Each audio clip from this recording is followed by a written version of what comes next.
2 years. Michigan State is now expected to hire former Northwestern head football coach Pat Fitzgerald. In high school football, Catholic Central dominated Cass Tech 42-19 late last night at Ford Field in the MHSAA Division I state championship. The Shamrocks win their first state crown since 2009.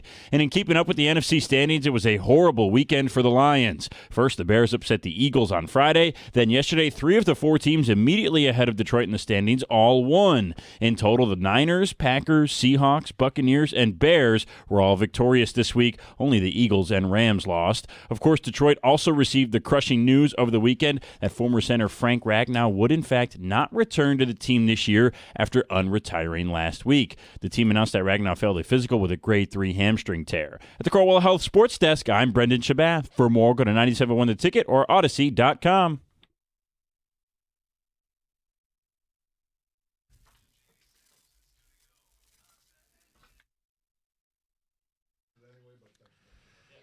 Good morning and welcome into the month of December. Jim Costa, John Jansen, Heather Park, Gov, and Greg behind the glass. And welcome in some of our new listeners from across the state of Michigan starting today. Yeah, literally. Coast to coast. Good morning. Look, there's going to be a lot of doom and gloom with the Lions and the harsh realities of where they are. But, John, I do want to start on a more uplifting note. One, Spartan fans hired the guy you wanted them to. Well, no, let's back that up.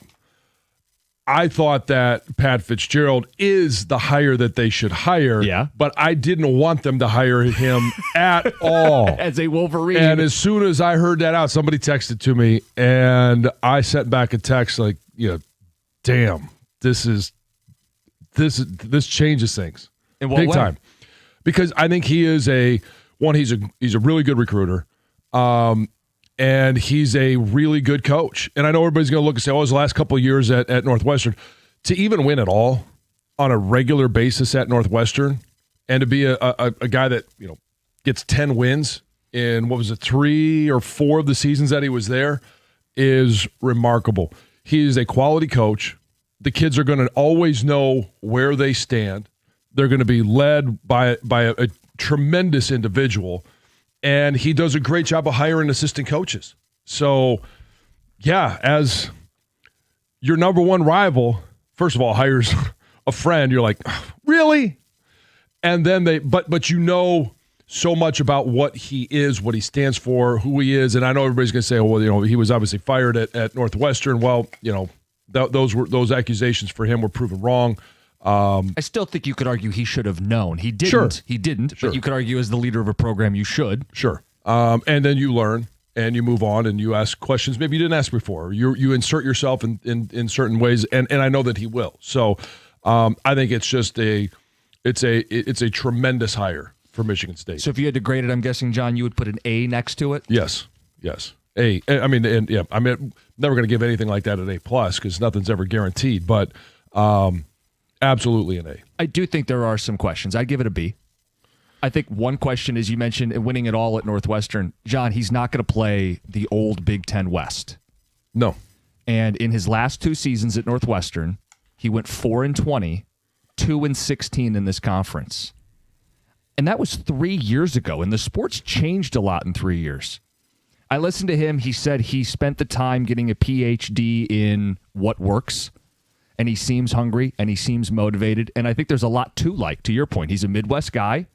He's a cut from the D'Antonio cloth, kind of a physical, old-school mentality. I wonder how much that works in the ego-driven college football that exists today. I think he's a good hire. He has every right to improve and change and modernize. But these are questions for him.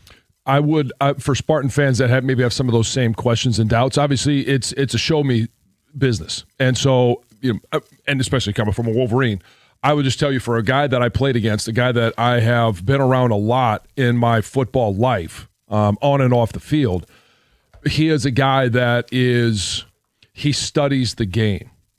And I would 100% believe that while he has been out of it, he has been studying everything that has evolved in the game. Now, until you experience it, and you make your successes and your failures, you learn from those. He is a guy that is constantly trying to learn and improve and evolve. And I just think that there'll probably be some growing pains Yeah. And I mean, the only thing I can compare it to is Joe Gibbs coming back as my coach for the Washington football team, where before it was there wasn't free agency, there wasn't player movement, all that stuff, and it took him a year or two when he came back, to be able to fully grasp the business side of things. I don't necessarily. I mean, obviously, it's not that big of a leap from what the NFL did in those two eras of Joe Gibbs coaching football, but I do think that he is an absolute student and wants to master everything that he does. Yeah, it's a radically different landscape, and how he adapts to it, I mean, that's the whole ball game here. A few weeks back was on with Reese Davis and some of the ESPN guys, and he was able to give a little more insight into where his head's at. He said, I don't want to be a dinosaur. And just kind of getting out in front of that, understanding, hey, that may be how it's viewed to some. I don't want to be a dinosaur. He said that anybody can win in today's college football. He cited Indiana, and he talked a lot about rev shares. So I'm assuming taking a job like this, or any job, it was going to be conditional on, will I be given the resources to actually play the game, to get into the deep waters, to pay players to get them here to compete at that level? Otherwise, it's a moot point. I mean, if you want me to recruit Northwestern players with academic rigors and we can't pay anybody, yeah, we're not going to win any games. But if you're going to pony up and play along, yeah, I want to make a real good shot of this. And that's all you have is a shot. Yeah. And I mean, okay, now I don't know if this is going to energize everyone in the fan base, but it will energize some of them. And I think it's going to be really fun to watch the evolution of Pat Fitzgerald and the evolution of the Michigan State football program. We want to hear from Spartan fans today. What's finger on the pulse? You guys alive? Everybody okay? Grade the hire. 248-539-9797. That's our phone number. 248-539-9797. John, the other college football team at the Big Ten level played this weekend. Michigan. Yeah. Thoughts? Well, okay, yeah, they did play a game. Yeah, I'm not sure that everyone showed up for it. The fans did. Yeah. It was amazing, and it was not a great weather day. It was a lot of fun to be there. What did you make until they kicked off? Yeah. So actually, I'll back that up a little bit. After the kickoff and the offense is on the field, you rip off Jordan Marshall for 36 yards, and you're thinking, all right, game on, here we go. Then you come away with 3 points. Yeah. And then you get an interception. Right, here we go. And everybody's talking about, Julian saying how his, 79% accuracy, which we learned throughout the course of the day is actually the case.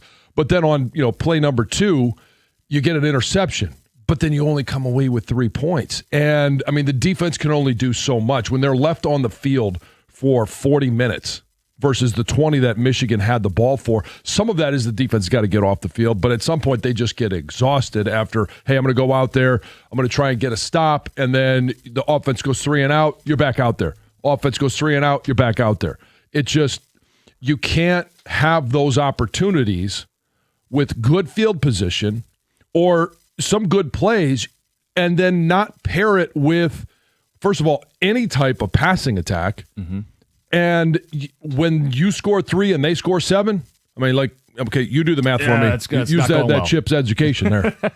Carry the 4. Yeah, it's not going to go well. It, pun intended, snowballs, right? When you can't get off the field on third down as a defense and you can't sustain any drives. Now, I thought one of the key junctures of that game is what you were talking about. You get the interception. You could put this into a 10-point game. 10-0 in Ann Arbor and let it fester in their head of, here we go again, we can't beat Michigan. But instead, you settle for a field goal. They're able to stay in the fight. You knew Ohio State was going to land a couple haymakers, especially when you can't get to stay in, and he hits a deep shot for a touchdown, and you know that game's done. I also look at, hey, it's Bryce Underwood, 3 completed passes in the first half. Are you going to win a game like that? Yeah. No, you might be able to stay in a game like that, but that game plan doesn't give you a chance to win if you're not going to take any shots down the field yourself. No, it was, I mean, he completed 3 passes, only took 5 in the first half, and no targets to Andrew Marsh. Tell me, is Andrew Marsh, has he not become wide receiver 1? He has, I thought. And there's no targets to him. There's no emphasis on getting him the ball. It just, you take the game plan, and I know Ohio State is not Northwestern. And their secondary is one of the strengths of their defense. But You come out against Northwestern, even Maryland, and it's a 4 or 5 yard in, real quick pass. Get a little bit of confidence for your young quarterback. Get a little confidence and rhythm for your young wide receiver. And then you take some shots downfield. They just never, ever even considered it. And I did like the fact that they came out running Sure. Bryce a little bit more, but that seemed to end in the first quarter. After that, there wasn't much of an emphasis on that either. So it just was a non-existent offense and a defense that gave him their best punch, but then just got exhausted. If you look at their season, they go 9-3. They lost all 3 of the big games. Yeah. And their quarterback at the end of the season doesn't look farther along than when he started. Well, I don't necessarily know that he didn't look farther along because against lesser opponents, he was finding receivers and he was getting through progressions. Right, but you know in against Ohio State, that's the test. He wasn't given the opportunity. And so how do we know? That's fine. That's fair. But this coaching staff, their decision was after 11 games of prep, the final exam right, showed we're going to up. let him throw the ball 5 times in the first half. Which against that team that and your secondary has been, Michigan's secondary throughout the course of the year has played well, which they did in the very first possession. Yep. And then after that, you knew that there were going to be times that they were just simply going to have brain farts and make a mistake. And they did. And Ohio State, anytime that happened, when you have a quarterback that has the identification and you've got a Jeremiah Smith or a Cornell Tate, boom, they make you pay. You can call the show. You can text the show. 248-539-9797. We want to talk about Pat Fitzgerald. Grade the hire if you're a Spartan fan. Of course, got open lines if you're a Wolverine fan that want to talk about what took place on Saturday. Get some of your response coming up next. 6:35, we'll dive deeper into the Lions. Was that the nail in the coffin? Their loss on Thanksgiving coupled with everybody else winning in the NFC around them. It's 97-1. The FanDuel Sportsbook app is your home for all your favorite NFL bets, from yards to touchdowns to who's going to win. And with FanDuel, any play can be the play of the game. Tonight, FanDuel is giving all customers a 30% profit boost token. That's right. You can get in on all the action with a 30% PBT this Monday night. So make FanDuel your go-to app for any and every snap. All you have to do is visit FanDuel.com/971Detroit to bet on tonight's game. That's FanDuel.com/971Detroit. Play your game with FanDuel, an official sports betting partner of the NFL. Must be 21 or over and present in Michigan. Opt-in is required. Bonus issued as now withdrawable profit boost tokens. Restrictions do apply, including any token expiration and max wager amount. You can see terms at sportsbook.fanduel.com. If you have a gambling problem, all you have to do is call 1-800-GAMBLER.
Get to the phones, read some of your texts. Talk a little college football to start the show. We'll get to the Lions at 6:35. Dan Campbell on the show today, 8 o'clock, Lions head coach. We asked you to grade the Pat Fitzgerald hire. A- from Greg in Listenerville. He says, A-, of course, time will tell. MSU has to be all in with the portal and NIL go green. Another one says C+. I'm a little skeptical because he's been out of the game for a few years and it's evolved so much since then. But listening to John talk about him has me fired up. Still have a wait-and-see attitude, Gary and Howell. I understand the skepticism. I mean, there's a lot that is college athletics in itself, but especially college football. Like, we've spent decades and there's been little bitty changes. And if you look from, 2015 to 1980, you could see big changes. But now all of a sudden you look from 2019 to 2025 and it's been in hyperdrive.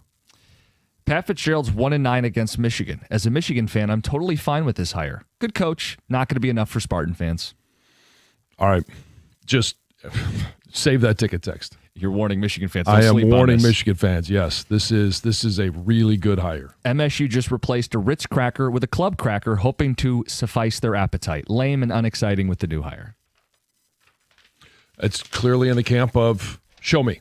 Show me. And there is a lot. Like, it's not just the first text that you read in regards to, this A- might be a really good hire and he might be a really good coach.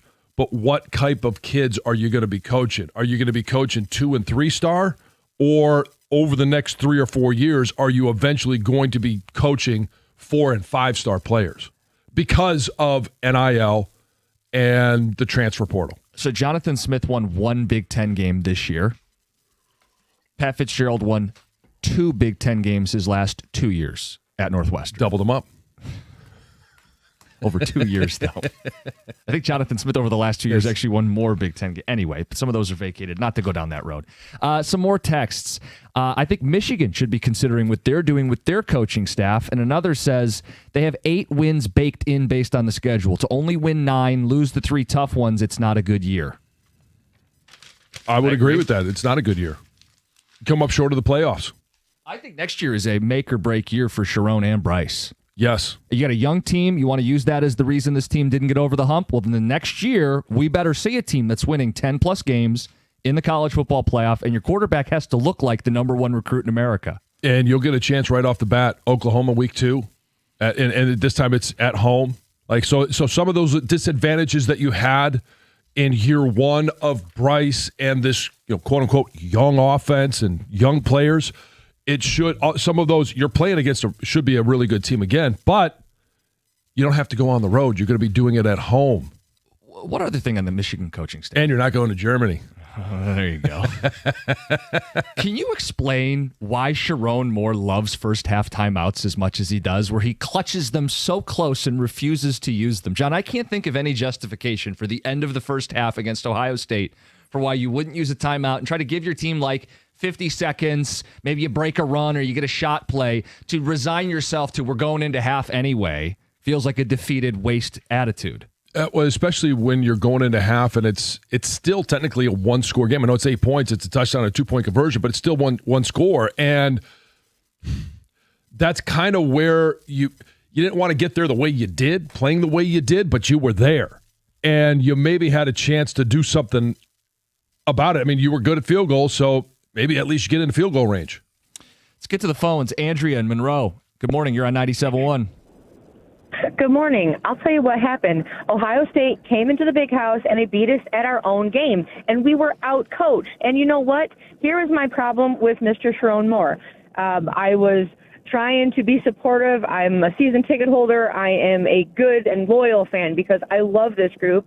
But here's the thing. If he doesn't believe in us, then how are we going to win? And you can't win if you can't score touchdowns. But come on, no timeouts in the first half.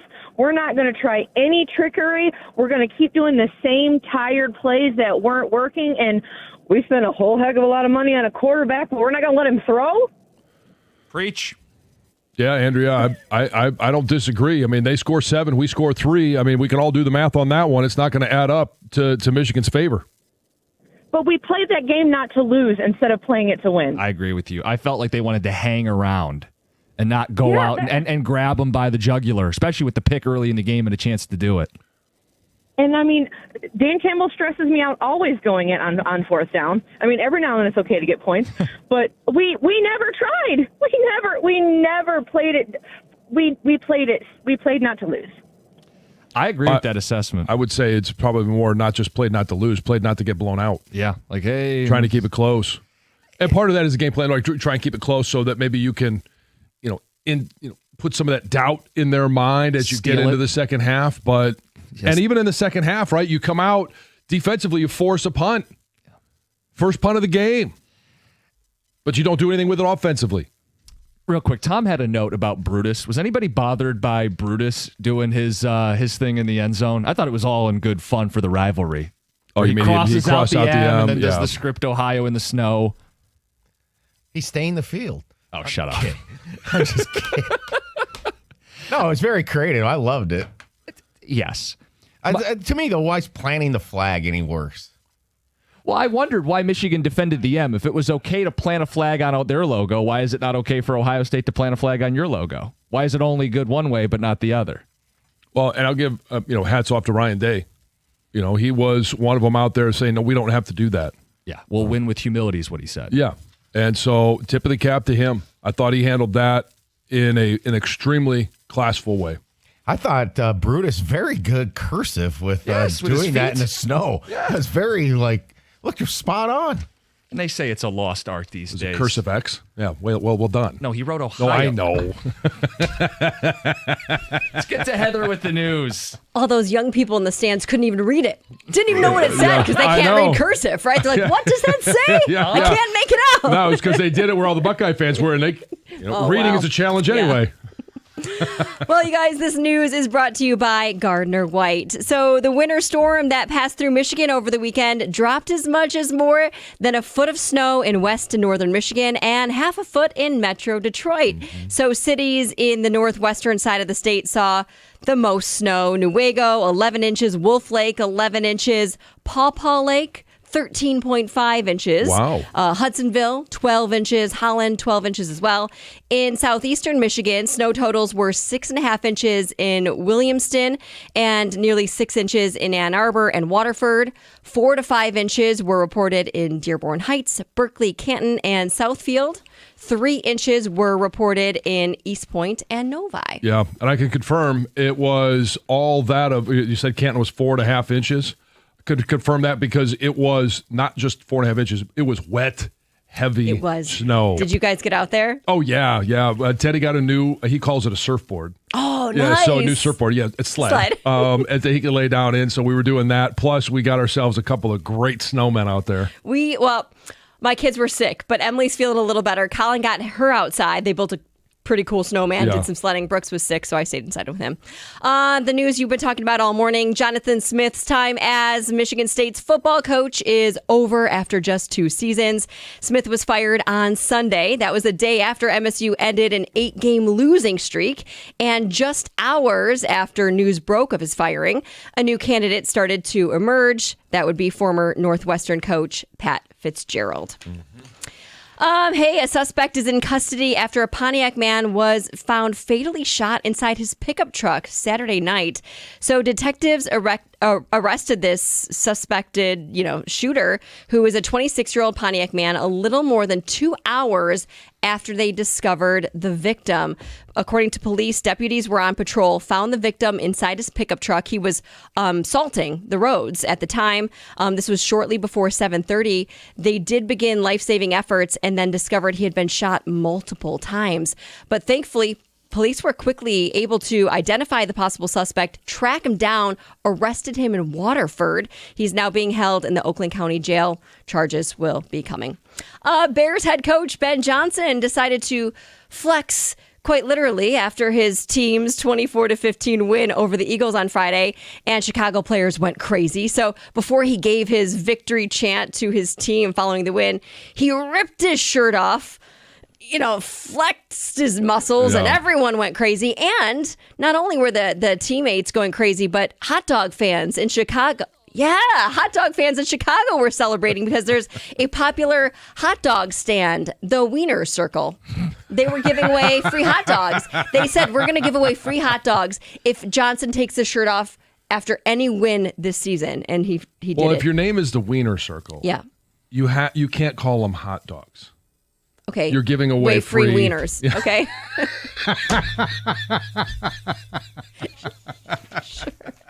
Sure. Welcome, everyone across the state. Hi. So the family of Detroit Lions legend Lem Barney says reports of his passing are false. Oh, he made that statement. They're fake. Yeah. So on Sunday, the Pro Football Hall of Fame released a statement on the reported death of Barney, but his family says, no, he is alive. Various family members took to social media to kind of slam the report, saying that he is alive. We have no idea why this is being reported. So the Hall of Fame has since, rescinded the statement and issued an apology because Oops, he's alive. you don't want to report somebody's death when they're dead. Finally, nobody wants to toss food, especially when food prices are so expensive these days. But technically, today is the last day to eat your Thanksgiving leftovers. Nah, I don't believe it. Before they go bad. So some people like you, John, will live dangerously and keep eating them for more and more days to come. But experts don't recommend it. They say, according to the USDA, turkey, stuffing, potatoes, sweet potatoes, green beans, gravy, pumpkin pie can all be stored in the fridge for 3 to 4 days. They do say there is one thing that will last a little bit longer in the fridge, and that's homemade cranberry sauce. Can last a week to 10 days. So, again, great on ice cream. Put it in the freezer, I guess. If you've got a ton of leftovers, freeze it. And Sure, you can, yeah. It will last a while. Or just eat them faster. I was going to say, who's got leftovers anymore? Go eat them. It's Heather with the news. Coming up next, was that the nail in the coffin for the Lions? It's 97.1. Football season's headed into crunch time, and so is your calendar. Between work, family, game days, holidays, it's easy to forget that dentist appointment you've been putting off. If you want to start the new year with a brighter smile, now's the time. Brightside Dental, always welcoming new patients, $35 new patient special, and Brightside can see you often same day with 9 offices to choose from. Going to the dentist doesn't have to be a pain. 1-800-PAINLESS, BrightsideDental.com. That's Brightside Dental. No judgment, just care.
Dan Miller on the call. A lot to talk about after an extended holiday weekend. Good morning, 97.1. Yeah. John. I had to talk about it on Friday, so you start. I'll start. Matt LaFleur came into Dan Campbell's house and went for it on 3 4th downs and converted all of them. 2 for touchdowns, and the last one you just heard right there to ice the game. Mm-hmm. Matt LaFleur rolled in and completed a season sweep of the Detroit Lions. Micah Parsons, the big move that they made, was a difference maker. Anybody who downplayed that move, he swung this division. He was a menace. He was a problem. All at the same time, Aiden Hutchinson's on a milk carton. Not sure if he even got near the quarterback. They didn't sack Jordan Love a single time in that football game. And I know he gets the ball out quick and he throws off his back foot. It's not good enough. And this team is not good enough. John, it is December 1st, and this team is more than a game out of the playoffs. Forget about making a Super Bowl run. John, this team's not going to make the playoffs. It's one of those things where you're looking at it going, okay, they're back of San Francisco by basically 2 games. It's actually San Francisco just hasn't had their bye yet. So San Francisco has 9 wins. Detroit has 7. Right. And San Francisco likely has a tiebreaker with NFC wins. They already have 8 NFC wins. I think they're effectively 3 back of San Francisco. So what you're hoping for, obviously they have a chance to play Dallas on Thursday night. And Dallas is at 9. And Dallas is fighting, scratching and clawing for their playoff lives, and they're playing pretty good football. It's what's going on in the NFC South. Because if you can get Carolina to jump up and be that team, and I'm saying there's still other things that have to happen, but if you can get Carolina to be the team that wins that division, and then one of the teams you're competing with is Tampa, who do you have at least a head-to-head against? Yeah. Tampa. Now, obviously, there's a lot of work to get there. There's a lot of work to even get there because the other teams, it's Seattle, Green Bay, San Francisco. Like right now, when you watch those teams play, they're just playing a more consistent brand of football against good teams. And the Lions beat up on all the teams that are inferior, and all those teams that you would say are, at the beginning of the season, equal to or better than the Detroit Lions. The Detroit Lions struggle with, correct me if I'm wrong, 3rd downs, converting those, getting off the field on 3rd downs, turnovers, and just struggling with the interior of Detroit's middle of their offensive line. Double entendre there. Yeah. Interior, middle. Yes, interior, middle. Yes. Double down on it. Yeah, like I spent a lot of time, too much time, considering scenarios, and there are still weeks and weeks to go. Their best chance is if Chicago starts losing. But then they go beat Philly. Exactly. I sit here and go, well, hold on. They still play Chicago week 18. If they can get within a game of Chicago for week 18, you can win and get in. Chicago keeps winning, and they put up damn near 300 yards rushing in Philadelphia. Yep. So at a time where we're going, what do we need to happen? We need help. And we got to play. Like the Lions, none of these scenarios, that's the conclusion I reached. None of these scenarios matter if this team doesn't play better. And, John, they are 3-4 in their last 7 games. Let's just call it what it is. This team's not good enough. No, so here's the easiest path to making the playoffs. They still control their own destiny. They don't have to wait for anything else to happen. If they win out, they'll be in. Now, I don't know that the division is going to be really hard to capture. But if they win out, they'll be in. The question is, Dallas coming to town. I don't feel good about that. Nope. Then you're going to L.A. Not good. And I know they just came off a heartbreaking loss, but do you feel good about that? No.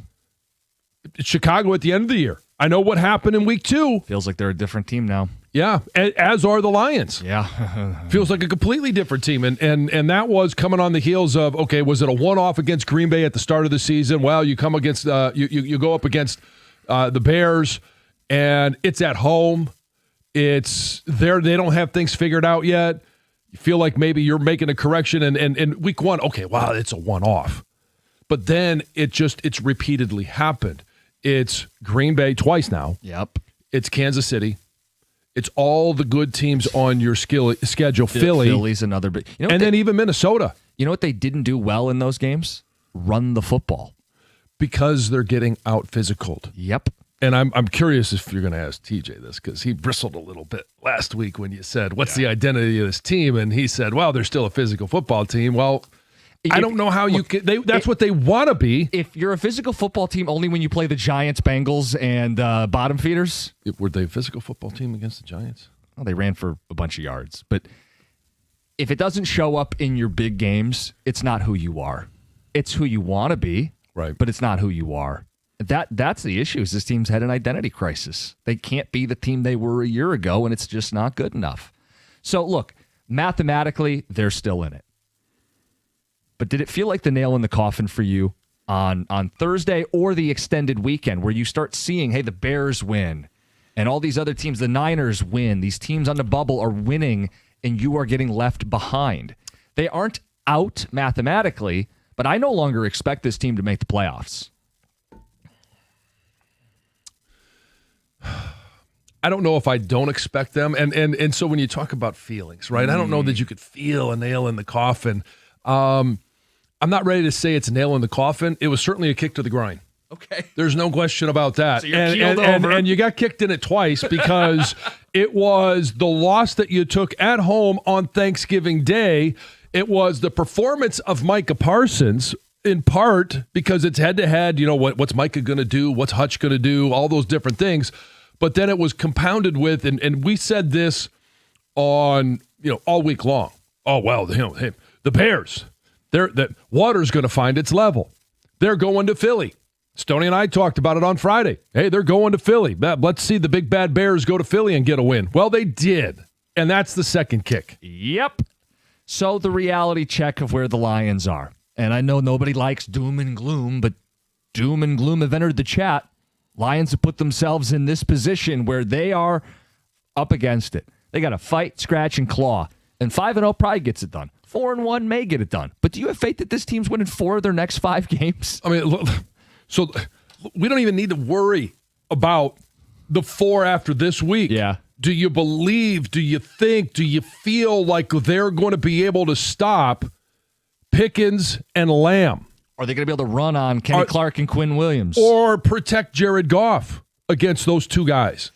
Yeah, look, I mean, part of me thinks it's bounce back, Dan Campbell, they'll find a way to win this one, but they've yo-yoed. They haven't been able to sustain. Maybe they bounce back here, but then they lose to the Rams, and then they'll beat the Steelers, but then you get what I'm saying? They aren't sustaining anything right now. We're going to have to listen to the argument from Wojo, and I'm sure Greg will mention it at some point this week. It's the up-down theory. It's a damn up-down. Let's get to the phones. Ariel in Southfield, you're on 97.1. Good morning, guys. Good morning. I agree with you about the Lions. I think losing Ben Johnson was a bigger loss than what we expect. Case in point, Dan Campbell's now calling the offense. As far as Michigan is concerned, I love Sherrone Moore. I love seeing the first African-American head coach in the program's history. I'm African-American. However, I think that next year is it for Sherrone Moore. If there's no real improvement, if we see more of the same, Michigan is going to have to make some tough leadership choices. And I think that in this offseason, I think that Sherrone Moore, as a head coach, if he wants to keep his job, will have to take a hard look at this program, empty out his bucket, and show some leadership courage. Special teams need to change. You may have to look at the defense and look at Wink Martindale to see if he wants to go in a different direction. Wide receivers coach, same thing. I love Ron Bellamy. He was great at the University of Michigan as a player, but as a head coach, as a wide receivers coach, it's been a mixed bag. And as a leader, Sherrone Moore needs to step it up. I'm just going to well, Ariel, think about this. Their schedule, his third season, they're going to face Oklahoma, Indiana, Penn State, Ohio State, and Oregon. If you aren't spending this offseason gearing up to win the majority of those football games, get 10-plus wins, be in the college football playoff, absolutely, I agree with you. Yeah, I mean, the opportunity's there. It's all in front of you. And if you're going to lean on freshman quarterback and all the different things, we'll be able to discuss this a whole lot more, but there is so much more to be had, and it's going to have to be a trip to the NIL. The transfer portal. Get some of your phone calls, some of your texts. 248-539-9797. Do you think the Lions are making the playoffs at this point? Was that the nail in the coffin Thanksgiving Day and this past weekend? It's 97.1. Hey, Metro Detroit, listen up. The turkey can wait because these deals won't. The Black Friday sales event is happening right now at your Metro Detroit Buick GMC dealers, and they are pulling out all the stops. If you need professional grade, they've got the 2026 GMC Sierra, so whether you're tailgating downtown or you're heading up north, get behind the wheel with exceptional offers available right now. This is the truck built for Detroit, or you can elevate your drive with the luxury of Buick. The all-new Buick Enclave and the stylish Encore GX are here. Experience SUV luxury that is exceptional by design with lease offers that make upgrading easier than ever. But here's a reality check. Today is the last day. The clock stops today. When the calendar continues to roll, it is going to be over. These Black Friday offers will vanish. Visit your Metro Detroit Buick GMC dealers today. See dealer for details.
John, I am staring at the playoff predictor from the New York Times. You want to guess the Lions' percentage to make the playoffs today?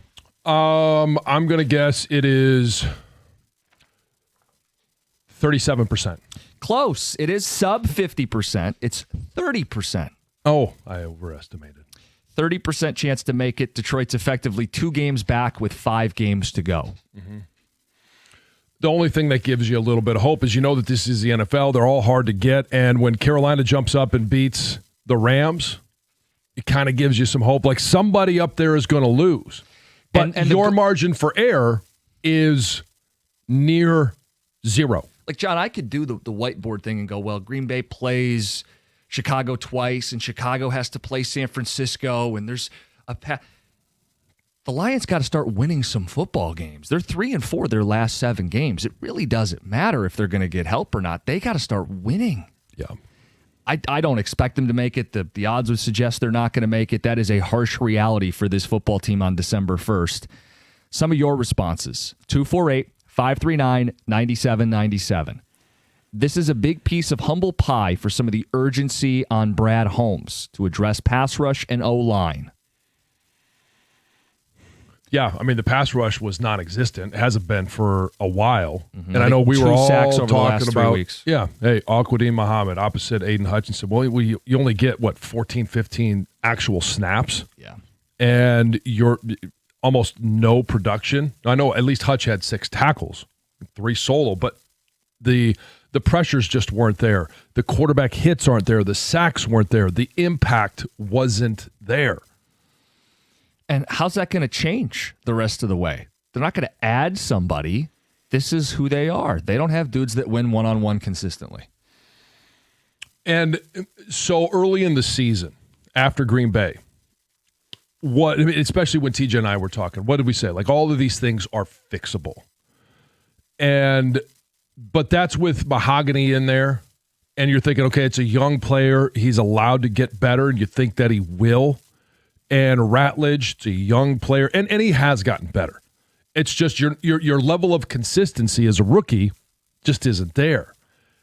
And Graham Glasgow, okay, he is what he is, right? It's, I don't know if it's his last year, but it's maybe his last year as a starter, and he's going to be a guy that right now should be a backup. He's not, and even now he's out. Yeah. And then you look at all of the guys that are in there. I at this point, I don't think you could say that these are, they're still fixable. No, there's a talent deficiency, an experience deficiency on the middle of that offensive line, and there's just simply a production deficiency on the defensive front.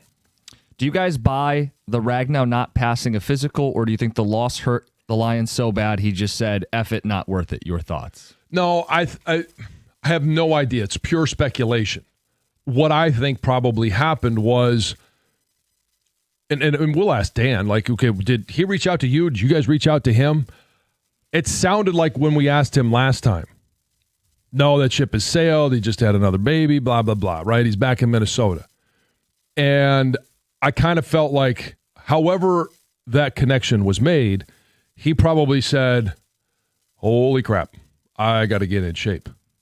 And I don't know if, what he weighed, what his strength was, what his conditioning was, but he probably jumped into doing what he was doing as a professional athlete 12 months ago.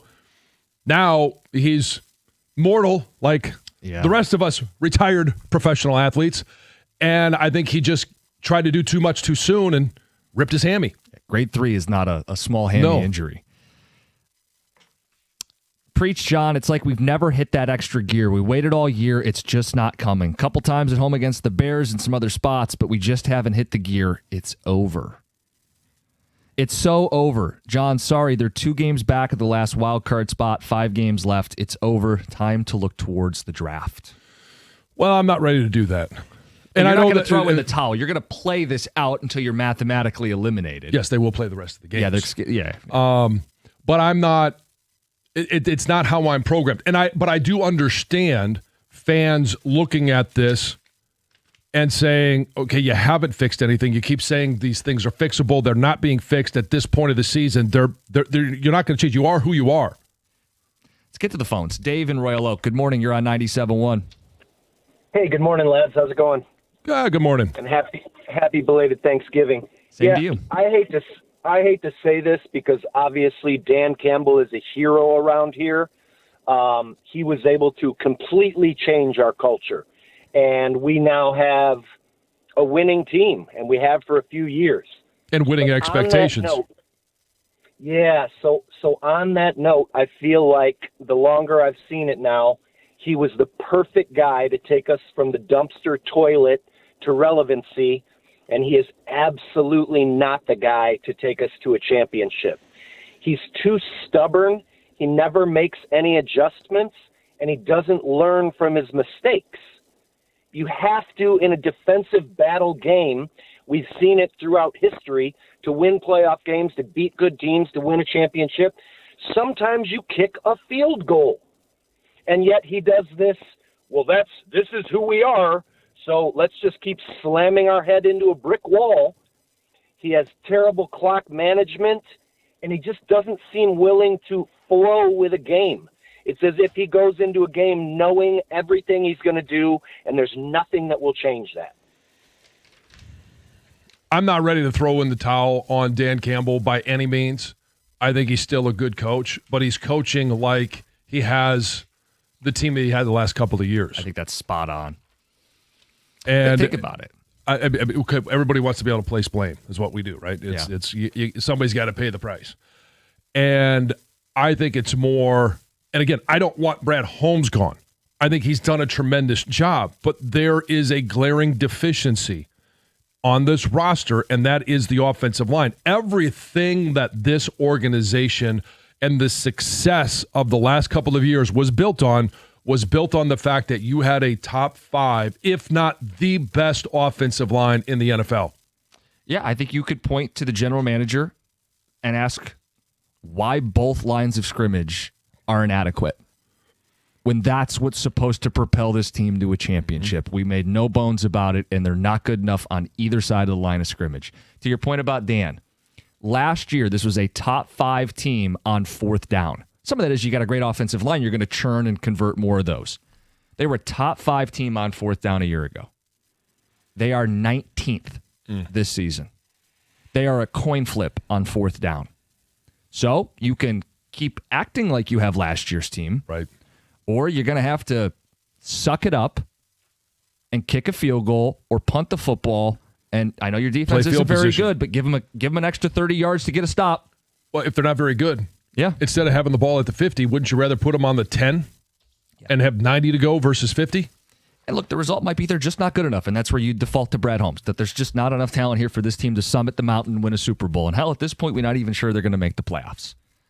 And that's what I said. Look, they're not out, but my expectations have shifted.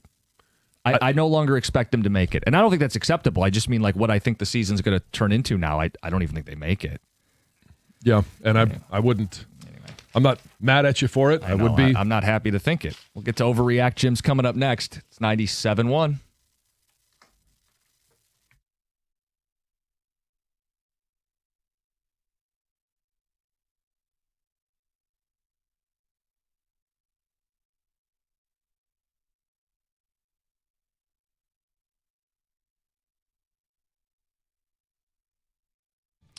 Brought to you by National Benefit Plans of Shelby Township. In college football over the weekend, Ohio State defeated Michigan in the game in Ann Arbor. Michigan will now likely miss the college football playoff for the second straight year. Ohio State moves on to the Big Ten championship game this Saturday. They take on Indiana at 8 o'clock. Michigan State got their first Big Ten win of the year over Maryland. However, it was too little too late for Jonathan Smith, who was fired with an official 4-15 record in 2 seasons at Michigan State. That, of course, after 5 wins were vacated from last year. He's owed roughly $33 million by the university. MSU now set to hire former Northwestern coach Pat Fitzgerald. The 51-year-old Fitzgerald coached at his alma mater for 17 years from 2006 to 2022. He was fired in 2023 in the aftermath of a hazing scandal that shocked the school, then sued the university for wrongful termination, and a Northwestern investigation cleared Fitzgerald of any knowledge of the hazing or wrongdoing, and the school settled with him for an undisclosed amount this past summer. He spoke on the College Game Day podcast podcast in November, said he feels very vindicated.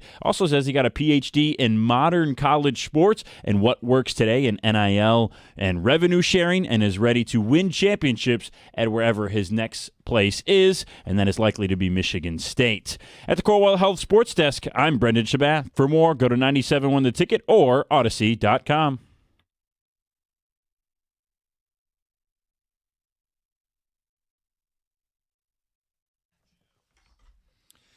All right.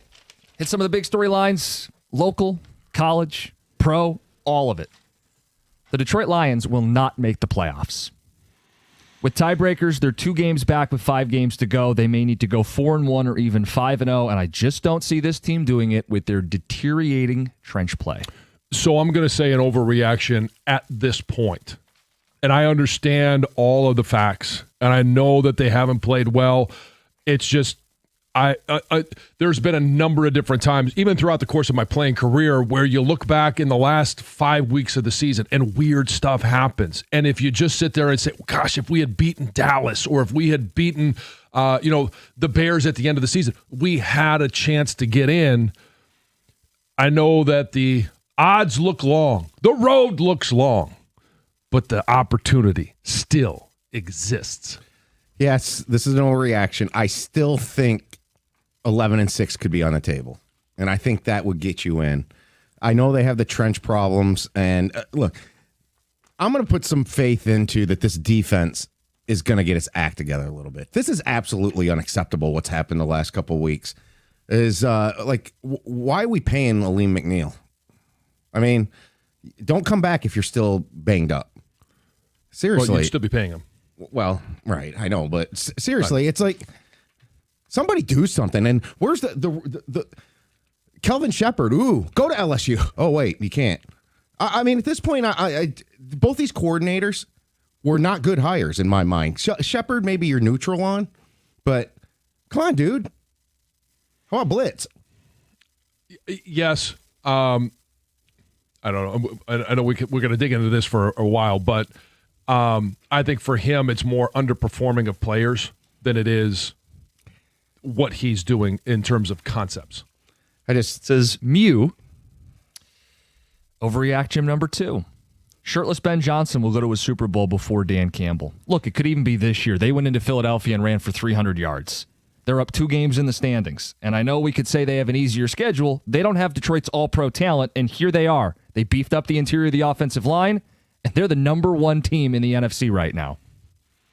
I think at this point it's an overreaction. I know that they're going to be in the postseason this year. Looks like. I'm not ready to say that their quarterback is ready to win in the postseason. Things change quite a bit. The one thing that he's done, and the blueprint that he took from Detroit, I think the biggest thing that he took from Detroit to Chicago is he sat there and told his GM, we got to build the offensive line. They went out and did it. So if he has the North wrapped up and the number 1 seed in the NFC in the last game of the year, do you think he'll coach without his shirt? Oh, jeez. That'd be a bold move. I like that, by the way. I thought it was great. He's got his team's alive. There's life in that locker room right now. Sure, there's a time for that, and maybe when the cameras aren't on, I don't think any grown man should go shirtless at that point, but that's just me. No shirt, no shoes, no service. Okay, so I think we're getting ahead of ourselves. This is an overreaction. Do you think the Bears are going to win the Super Bowl this year, Jim? No, I don't. So then I'll take my chances with the next year, and the Bears will get the harder schedule and yada, yada, yada. They've given up the 8th most points in the NFL. I don't think they're Super Bowl bound this year. The Carolina Panthers are going to win the NFC South. The Bucs squeaked by, but they don't look very good. And the Panthers are starting to turn a corner. Bryce Young, multiple 4th down touchdown passes. He was on a graphic with Peyton Manning and Josh Allen this weekend. Game-winning drives, youngest to have 11. Yeah. John, I think the Panthers are going to catch him. They play twice down the stretch. They do play twice, and they also have the Saints, which might be just simply a baked-in win that's on the road. And obviously, if you play the Bucs twice, one's on the road, one's at home. But they also play the Seahawks. Obviously, if they can even split with the Bucs, I think they'll end up winning this division. The Bucs are just too banged up. I think this is an overreaction. I'm still a Tampa believer. Tampa still has on the schedule the Saints, Falcons, Dolphins, and the Panthers twice.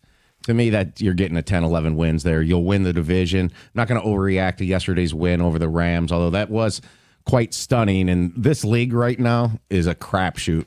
To me, just get in the tournament and take your chances this year. Texas A&M will be one and done in the college football playoff. They are 1-1 against the current top 25. They missed out on all of the SEC teams in the playoff field. Marcel Reese, too careless with the football. I think they get a first-round bye, no home game, and then lose the very first game they play. I think this is right now a bit of an overreaction. They may be last year's Ohio State, where they lose to their rival. They learn some tough lessons. They buckle down. Their quarterback is playing against a much better, faster defense than he's seen all season. They get into the playoffs, and they get refocused, and they make a run. Yeah, I think this is an overreaction. I mean, look, right now it looks like they're going to play a home game, right? Yeah. And I don't see them falling to 9 no matter what happens in this thing. It might fall to 8. Oh, I think that it could be 4 and have a bye and then lose the first game they play. Potentially, yeah. I mean, it depends. There's too much up in the air to say this right now, and I think it's just overreacting too much to that loss. My point is they aren't battle-tested. They didn't play all the good teams. No, I pointed out in picks last week. That's why I Yeah. took Texas. They hadn't played any of the great SEC teams. I'm with the Mafia. It would be a, quote, disservice to the sport, Sarkisian's words. It would be a disservice to the sport to put Texas in the playoff. As much as he wanted to politic after they won that game on Friday night, that was the reality. They're a 3-loss team. They lost 25% of their games. They lost to 4-8 Florida. That's what's keeping them out. For anybody saying they're being punished for scheduling Ohio State, no, they're being punished for losing. That's why we play sports. Complaining about good losses is not a competitive mindset. It's weenie behavior. Well, I wouldn't necessarily use those terms, but I do think this is not an overreaction. You look and you say, okay, well, week 1, you are allowed to get better. And but so does Ohio State. Do they look as improved as Ohio State? No. And you look at Florida. That loss was a tough loss. And okay, it was on the road. It was in the swamp. Georgia was on the road, but you got blown out in that game. It wasn't even competitive. I think there's plenty of other 2-loss teams that are good enough that they should be in above a 3-loss Texas. I think there's a little bit of an overreaction because it's a little bit of a subjective debate here. Like, I question, why is Notre Dame better than Texas? You know, Texas, the Florida loss is killing them. Notre Dame doesn't have that loss, so that would be the argument against that. Yes. But, I mean, Notre Dame's losses are by, a combined 4 points. So, look. If you lose to an 8-loss team and you lose 25% of your games, you don't deserve to be in the 12-team playoff. I know, but I know we're going to go down the road here of, well, really, does Tulane deserve to be in the playoff? I mean, the system's stupid. That's the disservice of the sport. Doomy. Bryce Underwood should transfer. Soft schedule, and they never developed him. From Halloween on, he had more turnovers than touchdowns. You prepare all year for your test that is Ohio State, and you attempt 5 passes in the first half. He throws for 63 yards in the game. The portal would be his oasis. He could go to LSU and play for Lane. He could go to Bama with DeBoer, USC and Lincoln Riley. He should use the portal and leave. I think it's a bit of an overreaction. And basically because he's making a lot of money here. And maybe somebody else offers him more money. I don't know that that's the truth. But shouldn't he also value his development too? Sure. He can get because you're going to get more money in the NFL than you will in college football. But I think it's a bit of an overreaction because of the young offensive line. There's a lot of young players around him that also need to develop. And it goes to your question, is the offense, are the coaches developing these guys? So I say barely overreaction. In this college football world, it seems like he should just jump and run.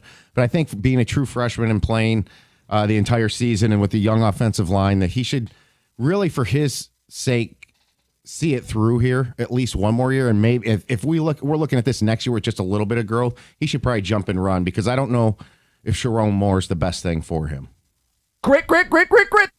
Lane Kiffin didn't handle this wrong. I know he's the popular villain right now in college football, but this is how it goes every year. Coaches leave before the postseason. It's not unique to Lane. It's happening to a bunch of coaches. And LSU is the better job than Ole Miss, no questions asked. Nick Saban made the great point. You can recruit a higher level athlete at LSU than Ole Miss. You don't have to be as portal reliant at LSU as you do at Ole Miss. So if we can acknowledge Lane is following the protocols that everybody operates under, he didn't do anything wrong. And I think Ole Miss is wrong for not having him coach the playoff. They are putting themselves in a disadvantaged position by not having their head coach, the man who resuscitated and revived the program, coach these games. They're going to operate out of spite and tell them to hit the road. Well, good luck now. They did it to themselves. Yeah. Overreaction. And I think you just put in this just to raise my blood pressure. When you sign up as a college football coach, you know everything that comes with it. When you sit in those living rooms and say, yeah, if your son comes to Ole Miss, whether through the portal or through recruiting, and we're gonna go win a national championship, and then you have that chance, and then your coach bolts, you sign up, you know that the schedule, you know the calendar, you know all of those different things, and then you're gonna leave your kids that you brought in high and dry. It's not an ideal situation. He offered to coach them. They said no. Yeah, he offered to coach them. So why don't I spend a little bit more time recruiting all of my current players to transfer once the portal opens up January 2 into LSU? Look, it's Ole Miss's decision not to have him coach this playoff. He was willing to. They don't want him to. Best of luck. See you, Lane. No way should he coach this team. This is a major overreaction, and I know it's a different sport, but I'll point out Bo told Bill here it is. to hit. Guess what? They won the freaking championship. Give me another example of a team going into limbo into a situation here, and what turned out. Yeah. So North Texas is going to have their coach stay, even though he took the Oklahoma State job. Are they a bunch of chumps? Different program. Yeah. Different. They're putting their different program level, first. Different their level, program different first. program. It's what's best to chase this year, and Ole Miss has decided we want to be petty and tell them to leave. No, they want to be realistic. I want a rebel man coaching the Rebels. There it is. There you go, John. Deep breaths. It's your overreact, Jims. 97.1.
All right, Lions fans, listen up. If you try to buy Lions tickets, you see how expensive they are. 1800 Tequila, the world's most awarded tequila, proud partner of the Detroit Lions, giving away Lions tickets for a future game. Go to 971theticket.com for details. Click on the event page. Come out, enjoy tequila, and a chance to win tickets to a future Lions game. With how expensive they've gotten, you can't miss your chance. Don't forget, make 1800 Tequila part of your game day lineup all season long.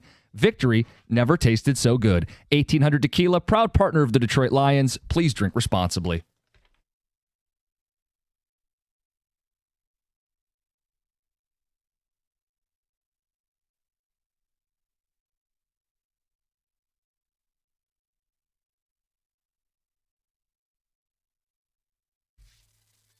Heather with the news. This news is brought to you by Gardner White. So today is Cyber Monday, but Americans might not need any more deals because apparently we set a new record for online shopping on Black Friday. Oh, really? Yeah, $11.8 billion. Wow. Did you do anything Black Friday on the intraweb? Sure, but most of it was done before Black Friday because now Black Friday isn't just on Black Friday. It spans weeks. So yes, I kind of already did my Black Friday shopping before Friday. But anyway, that $11.8 billion is up about 9% from $10.8 billion spent last year. The peak was from 10 a.m. to 2 p.m. We were spending $12.5 million per minute. Wow. Which seems wild. We also spent $6.4 billion online on Thanksgiving Day. So I was part of that. More than half of those online sales happened on phones this year, not surprising. And it looks like in-store sales continued to trend down. I think a lot of people just feel like, well, why do I need to go and get outside when I can just shop on my phone from anywhere, right? And that's what people are doing. Now, when it comes to Black Friday, a new study actually shows that many of those so-called deals don't actually deliver the savings advertised. So according to Wallet Hub research, 36% of online items offer no savings compared to their pre-Black Friday prices. It's basically, one expert calls it trickery, that these companies or whoever's selling it, they fluctuate their prices all of the time. So you're really paying, you could have gotten the deal a month ago, but they jack up the price a little bit, then they bring it back down to kind of normal. So you're really not saving a whole lot. But they do say there are things that you definitely save on. And those items you save about 24%. Yeah. I think I got to give a more credit to the U.S. consumer that if there is something that they are targeting for a big purchase, it's one that they are going to look at over the course of time, especially with budgets being as tight as they are. You know, what was this price in October? What is it now? What do I think it'll be before Christmas? And that's how they say you can actually save the money, is if you're watching items for a long time. And I definitely do. I hold on to things in my shopping cart. Sure. And I just watch. I wait and watch. I wait and watch. But and some of them will even give you that notification. Hey, something in your cart just dropped. Okay. Do. In terms of Black Friday sales, it used to be you could get things for 50, 60, 70% off on Black Friday. Tell me the last time you saw one of those deals. Now you get 10, 20, 25%. And you go, that's a sale you do in the spring. That's your springtime sale. That's not a Black Friday sale. I know. But still, I'll save 20%, whatever. In my head, it sounds good, at least. So Michigan State is set to hire Pat Fitzgerald as the school's next football coach. The news broke just hours after Jonathan Smith was fired on Sunday after just 2 seasons. So Fitzgerald last coached at Northwestern in 2022. He was the head coach there for 17 years. Now, he was fired in 2023 due to a hazing scandal. He filed a wrongful termination lawsuit against the school seeking $130 million. He and the school settled out of court this year, and he has denied that he knew anything about the hazing. Anyway, contract details with Michigan State, including, length and salary, have yet to be reported. Yes.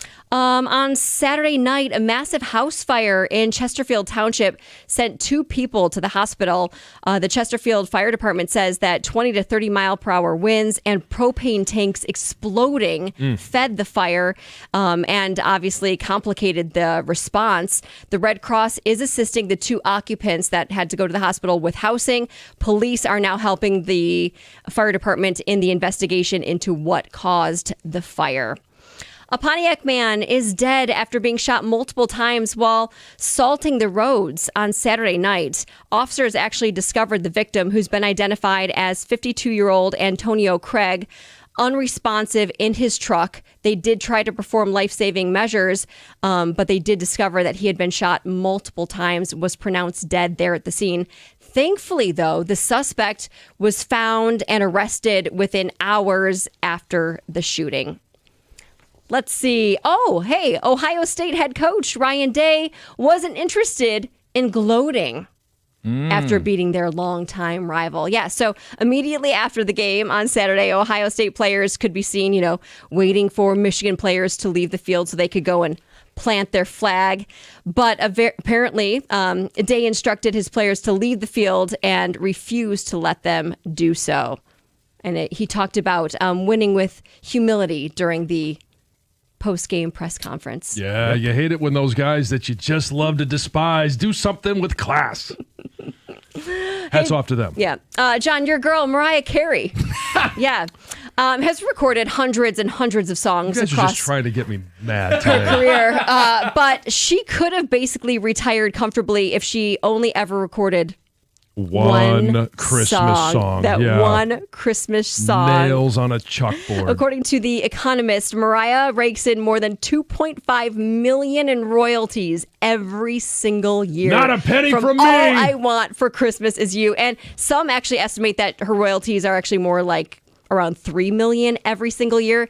And John, unfortunately for you, All I Want for Christmas isn't fading away at all. It's still becoming more and more popular. It hit number 1 on the Billboard Hot 100 for the first time in 2019, and then it has stayed there every single year.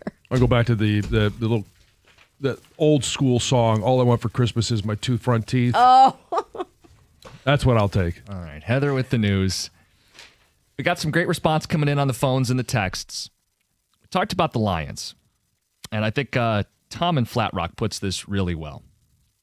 Says, last year we were having a bus measuring contest, 14 or 15 wins. This year the debate is whether they make the playoffs. This sucks. It does. It does. I mean, we have come to expect a postseason trip. We've come to expect an explosive offense, one that controls games, converts on third downs, and it just that's I think that's the most disappointing part is the offense is sputtering. The defense last year, all right, and we know, okay, a bunch of injuries, blah, blah, blah. You go back 2 years. Defense, it was always kind of that need to have a special performance against some of these teams to be able to come away with a win, or it was the offense that just simply outscored them. It's the fact that the offense has been so inconsistent. Yeah, I would say we've been humbled. We were in a position talking about, hey, the season will be defined by what they do when they make the playoffs. When is now if, and if is becoming a longer shot by the week. 30% chance to make the playoffs today, 2 games back with 5 to go. Tick a text. Some of your response on the text. The fat lady's warming up. It's time to talk Pistons. Yeah, she's getting those pipes ready. Guys, I wouldn't say that was the nail in the coffin. I would say it was us laying in the coffin. The Cowboy game would be the one to put the nail in it. Happy holidays. Says the Lions are toast. The Dallas offense is too much. I'm a season ticket holder, and I know we're toasted oats. Dallas will be the nail in the coffin. And even if you get pressure on Dak is... Okay, we could talk about the limitations of the postseason, and I'm not a huge Dak Prescott fan, but during the regular season, he is really good at moving around in the pocket. And even if you get pressure, he does a great job. He's one of the stronger quarterbacks, and so if you get him wrapped up, it's more difficult to bring him down. He's not going to be Lamar Jackson and run for 100 yards, but He does a good job of escaping the pocket, keeping his eyes downfield, and he's got some great targets to throw to. So question number one for Lions fans, do you expect to make the playoffs or do you expect them to miss the playoffs? And our second question is, who do you blame most for the spot that the Lions are in right now? Because they're in a predicament here, John. They got to dig out of this. Who do you blame most for the spot they're in? So we're going to go the old school argument of the chicken or the egg. And is it Brad Holmes and the fact that he failed to secure a dominant offensive line, or at least it doesn't have to be dominant, but a consistently performing offensive line? Or is it the fact that Dan Campbell, knowing what the roster is, knowing what the deficiencies are, has failed to adjust how he's calling plays and how he's making decisions in regards to, am I going to go for it on fourth down? Am I setting myself up on third down to go for it on fourth down versus trying to just simply convert more third down so you don't have to go for it on fourth? I put more on Holmes than Campbell, but it's not like one is blameless over the other. This team doesn't have D linemen that win consistently one-on-one, and this team's offensive line, the garden was not watered. It's rotting at this point. You do not have a consistent push when you face the best teams in the NFL. You can't consistently protect your quarterback. The offense doesn't convert fourth downs or third downs the way they did a year ago. This team is not as good as they were a year ago. And I would point to Brad Holmes not keeping the stable offensive line upright. Look, everybody knew Frank could leave, could retire, could move on. Needed to be a year ahead on that. Mm-hmm. Right? You lose Zeitler, you're replacing 2 guys. You lose Mahogany, you're replacing 3 guys.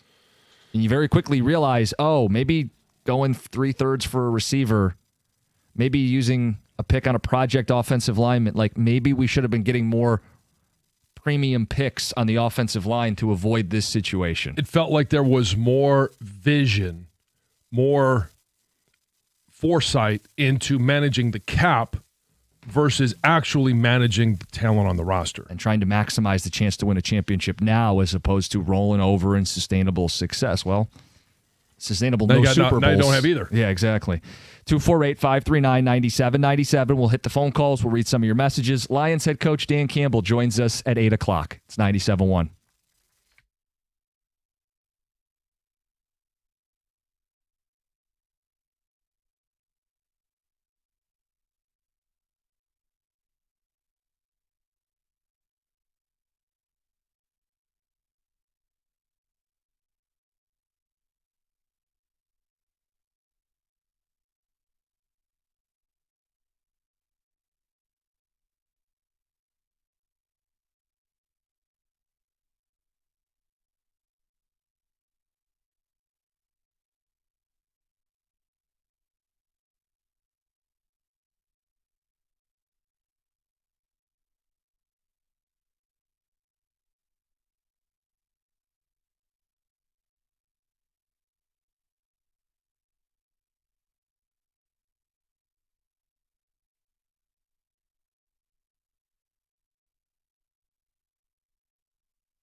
No pressure either. Dan Miller on the call. Lions lost Thanksgiving Day. 0-2 against the Packers. 2 games back of a playoff spot on December 1st. Doom meet gloom. It's the world we live in now. And we asked a question, is the nail in the coffin? Do you feel like this team's even going to make the playoffs at this point? And who do you blame most for the spot the Lions are in? 248-539-9797 on a day that we welcome our listeners across the state, statewide. Jim Costa, John Jansen, Heather Park, Gov and Greg behind the glass. Good morning. Good morning, everyone. Let's get some of the response. This one says, guys, it's pretty obvious.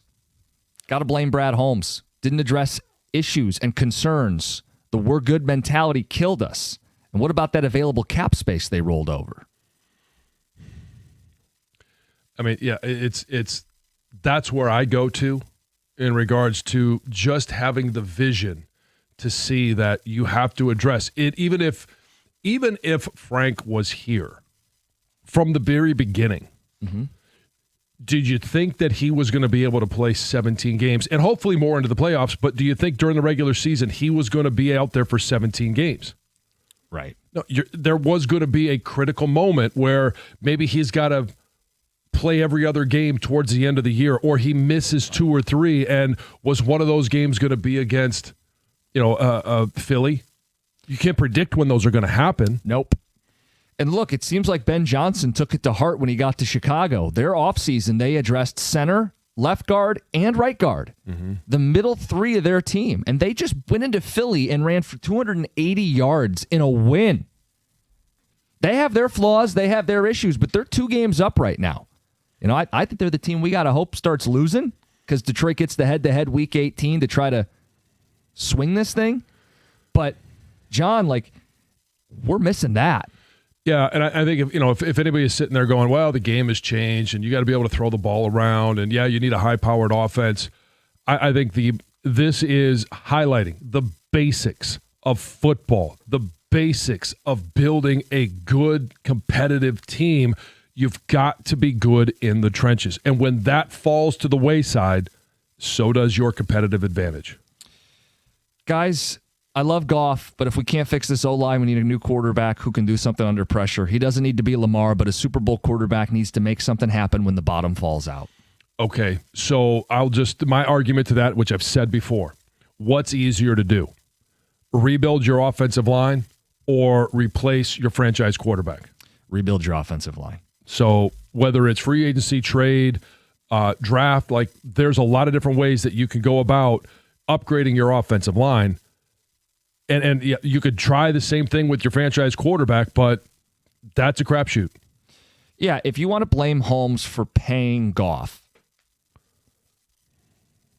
it's an issue that he didn't follow it up by supporting Goff with a steady offensive line. Knowing exactly what he needs. Yeah, that would be the issue. It's not paying Goff. It's not following through and giving him an offensive line, because one without the other is no bueno. You're not going anywhere. And I'll follow up my last statement with all of those quarterbacks that you name that you believe are better than Jared Goff, none of them will be available. Goff hasn't changed. The protection has. Jared Goff was a quarterback in an NFC title game. Everybody's chanting his name at grocery stores and random sporting events across the country even. That guy won multiple playoff games and played well enough to win the NFC title game. That guy hasn't changed. The protection has. And I would even argue in that last game against the Packers, you didn't really lose that one because of Jared Goff. I know the first couple of throws were off. Started slow, but then he was 14 of 14. Yeah. And he was taking some of the checkdowns. He was finding his receivers. Now you could talk about the fourth down conversion to J-Mo. You're paying a guy that much money. First of all, the ball should be on the mark. Yes. If it's not exactly in your hands in stride, you still should be able to adjust and catch the ball. I thought it was on both those guys. Yeah. Let's get to the phones. Kyle and Howell, you're on 97.1. Hey, what's happening, fellas? Good morning. So what a lot of guys are talking about Goff and the offense, but if you score 24 points in an NFL game, generally that's enough to win. The problem is, in my eyes, is the 4-man pass rush we have is abysmal. You can't expect your guys to play man coverage for 4 seconds when Jordan Love is making a sandwich in the pocket, and we just paid a guy $180 million, and he gets 4 quarterback pressures, and a lot of them are after 4 seconds. He does a spin move, and when his spin move doesn't work, he's trying to run 10 yards behind the quarterback to get pressure. I mean, I'm really not happy with Aiden Hutchinson's performance over the past couple weeks. I mean, it's just sad. You can't expect your corners to play in man coverage for 3-4 seconds and guard these guys. Green Bay does not have any great receivers. They have a couple mediocre receivers and maybe a couple good receivers, but you can't expect your guys to play man coverage out there and chase these guys on a wild goose hunt while Jordan Love is sitting in the pocket, out to lunch, because we got no 4-man pass rush. And you can't blitz, because then your guys are even in a worse situation. You got one-on-one against sometimes 3 or 4 wide Green Bay was setting up. So I don't think it's as much on the offense. We put up 24 points. That's enough to win a football game in the NFL. I put this on the defensive line and the 4-man pass rush in specific.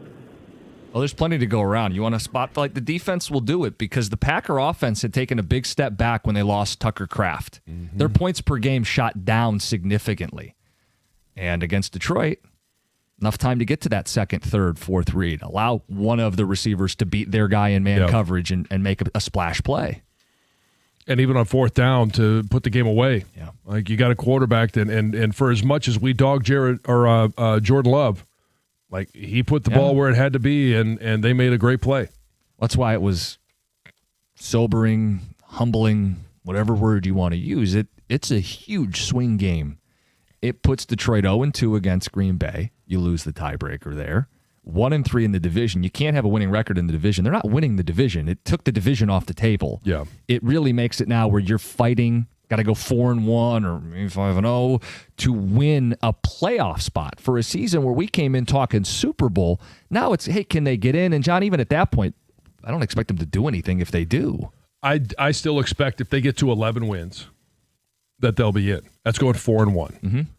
Now the question is, all right, if the toughest team on their schedule is still the Rams. I know they lost yesterday, but that's still the toughest team. Yeah. That means you have to beat Chicago in Chicago. Mm-hmm. That's a must. Minnesota, you've got to beat. It's terrible they lost the first one. Right. And, I mean, Dallas, who's coming in red hot right now. That and feels like they're nip and tuck in terms of that competing for a final playoff spot with the Detroit Lions. And you put it on them last year. They're going to come in here trying to make amends for it. Mm-hmm. Let's get to Kent in Ohio. You're on 97.1. Hey, good morning. Greetings and salutations. How you doing? How's everybody doing? Hey, the sky's blue, birds are chirping, sun is shining. It's a great day to be alive. It is blue today. Hey. It is. Tears are too, but that's beside the point. First of all, as I'm listening, as you guys are talking, the Cowboys are going to come in here and blow the doors off. The game is over this year. Detroit will be fine, though, coming next year. Teams need this. When they go to the NFC Championship and they lose the way they did 2 years ago, they need this. They need to come down a little bit. Detroit, I tell you what, as a city, you guys aren't used to winning, because you guys could never see the end this happening. And every year I call at the beginning of the season, and I'll say what I think is going to happen. And I knew this year you weren't going to make it, partly because of the offensive line. And the fact that they didn't replace those players and even think to do so, that baffles me, because something is not right there. That kind of reminds me of what I really want to talk about was the game on Saturday. Okay. And how Harbaugh let that team suffer by not bringing in new recruits to fill the positions that got you a championship, which is why after 2 years, you guys haven't been back to the playoffs. And which is just baffling to me, because you guys should be an administration or a school, big enough to get the very best players. And we can obviously see that the best players were not on the field on that other side last Saturday. Correct.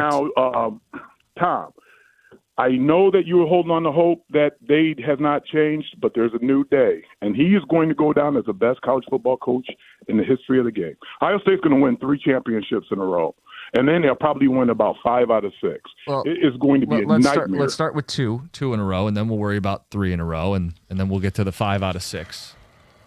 It's a whole lot of the. That's why I hate losing to that game. Anyway, it's 97.1. Hey, at First Merchants Bank, they believe that the real value comes from building strong communities and strong relationships. With their new branch opening in the Fitzgerald neighborhood of Detroit, First Merchants Bank is excited to offer a banking experience that's welcoming, attentive, and dependable. Their easy-to-use, secure, and highly rated app makes everyday banking a breeze, allowing you to manage your accounts on the go, and their local attentive bankers are your partners in success. They're going to take the time to get to know you, give sound advice, and provide solutions that worked for you. In fact, it's exactly what they've done for me and my family over the years, so obviously they're my personal financial partner. With a passion for fostering community development, their team is committed to helping you and your neighborhood prosper. Experience the difference of banking with an award-winning bank that truly cares about your financial journey.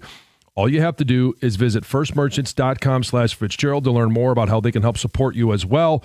That's firstmerchants.com/Fitzgerald. First Merchants Bank, helping you prosper. Member FDIC.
picking up the pieces from an extended holiday weekend. Lions lose on Thanksgiving and then don't really get any help the rest of the way. Bears pick up a big win on Black Friday in Philly.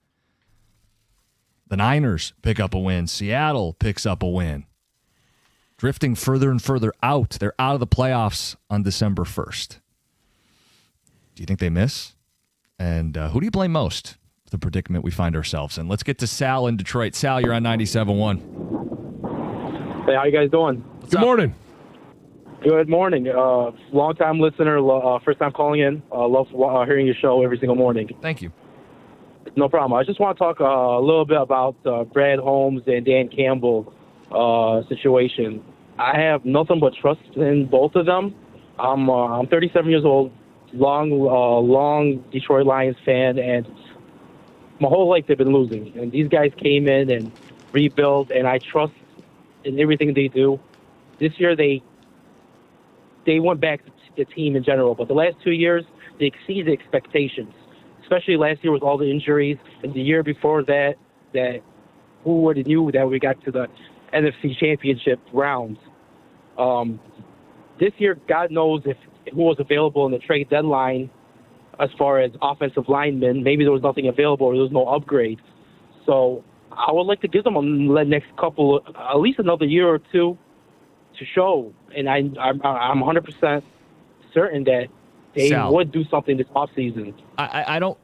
You can correct me if I'm wrong, John, if Friday was any different. I don't think anybody's seriously saying they shouldn't be given a chance to fix this, but it's important that we identify what went wrong because it does need to be fixed. No, 100%. No, 100%. So what do you think their big mistake has been? What would you like to see them improve on? It's the offseason. The offseason is where they need to target what we need. If there's anything available that makes sense, it is the offensive line. It is the defensive line, but number one is the offensive line. That's the most important thing. But it took Andy, like people saying that Dan Campbell can't get us to the Super Bowl. Andy Reid, how long it took him? Bill Belichick, how many times he had to be a head coach before he got to win the Super Bowl? So Dan Campbell, he's only been a head coach for 4 years now, or 5 years. I believe 1 year was an interim in Miami. Mm-hmm. He is the coach for us. I don't want us to take a step backwards. I remember when everyone said, let's get Steve Mariucci. He was San Francisco. He was this and that. And that got us nowhere. Yeah, I don't think that's seriously on the table now. We did have some fanatics on Friday call for Holmes and Campbell. Oh, okay. I kind of wrote that off as emotions after the morning after. But and I don't think that there are any risk. Yes, they're going to get another year or two, maybe more. But you're going to have to show that you can learn and adjust.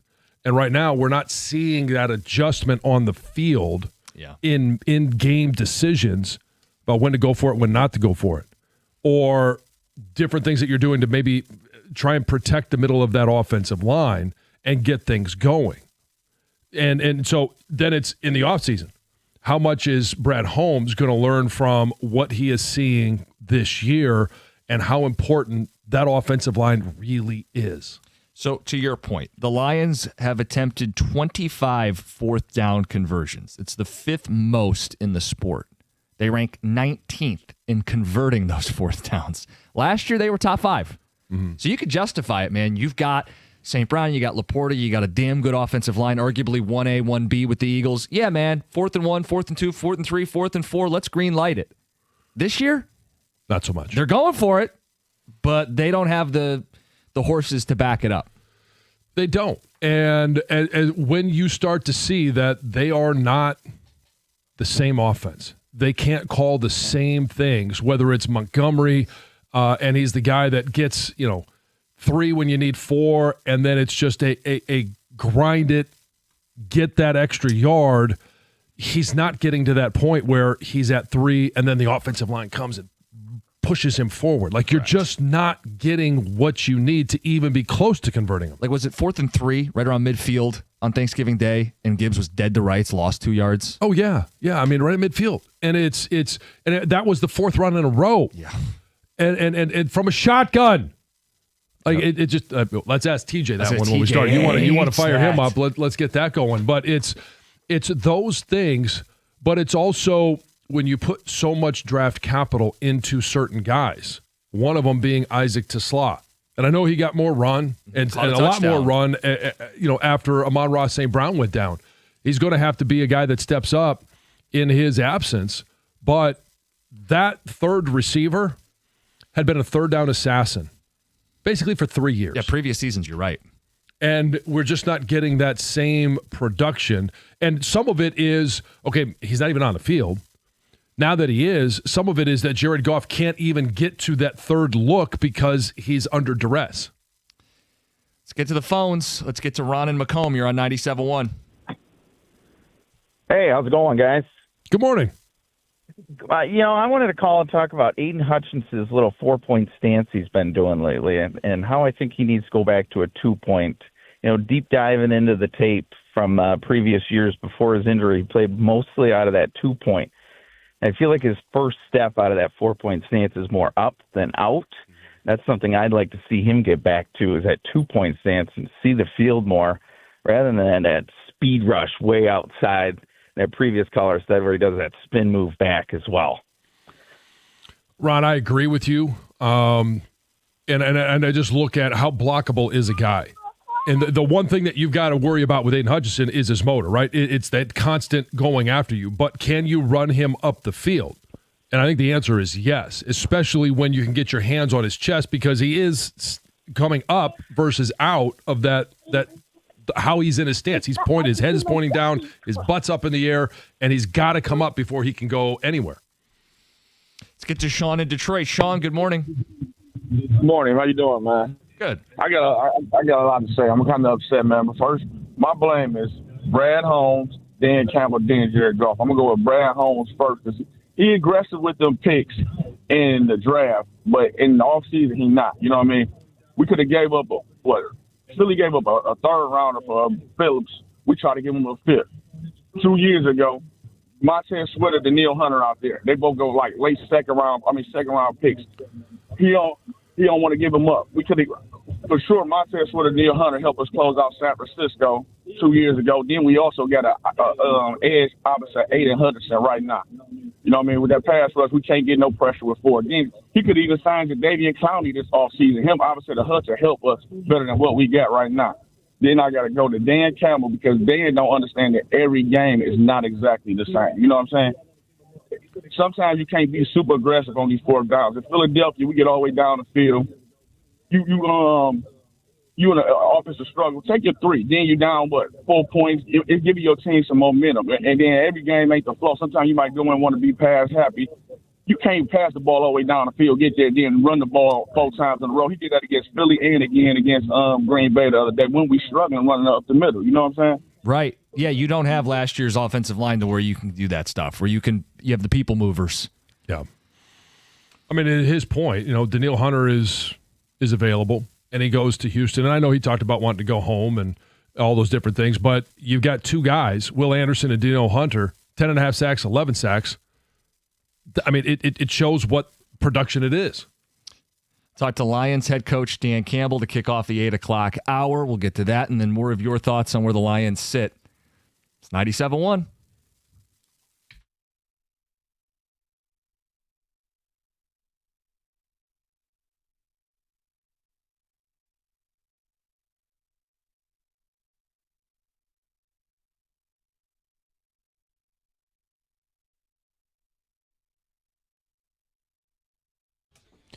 Brought to you by Hamilton Chevrolet. Michigan State University is expected to hire former Northwestern head coach Pat Fitzgerald upon their firing of Jonathan Smith after just 2 seasons in East Lansing. Smith was fired over the weekend despite winning their first conference game of the year, and then Fitzgerald immediately emerged as a candidate, and before long, reports surfaced that the university was expected to hire him at any moment. That's still unconfirmed, or the contract is not signed as of 5 p.m. yesterday.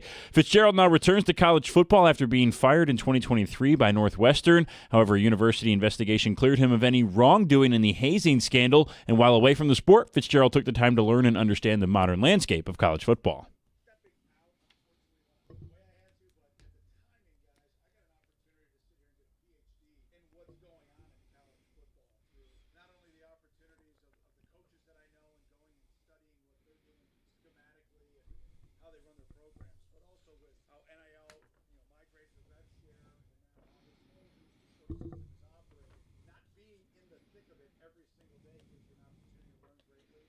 And Dan Campbell's going to speak with the morning show here in just a few moments on 97.1. Yesterday, he provided insight into Kirby Joseph's injury.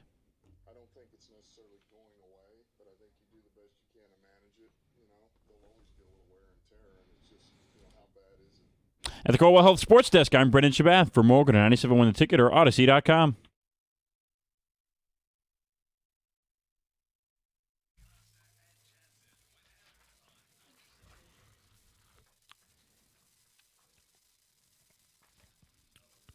As usual on Mondays, we'll have TJ Lang in studio for the 9 o'clock hour. Get some of his thoughts on where the Lions sit today. It's some of his thoughts, some of the big stories around this team. Got Overreact Gyms coming up at 8:35. College pros, bunch going on from this past weekend, the extended holiday weekend. Good morning, 97.1, Jim Costa, John Jansen, Heather Park, Gov and Greg producing Behind the Glass with us. And good morning to everybody across the state. Yeah, coast to coast. In the state of Michigan, we're all over the place now. So welcome in, and we hope to hear from you. Phone number's 248-539-9797. And, John, quick shout-out to you rocking your Detroit Catholic Central shirt today. State champs, Division I last night. It was a late night.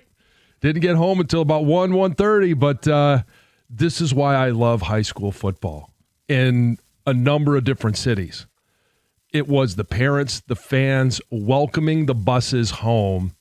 It's as hometown as it gets. It was so much fun. Hats off to the Shamrocks, Coach Asante. Great job this year. I know that it was the unfinished business. They came up short. They lost to Cass Tech in the semifinals last year. This year, they got it done, and it was fun. And there was a big fella.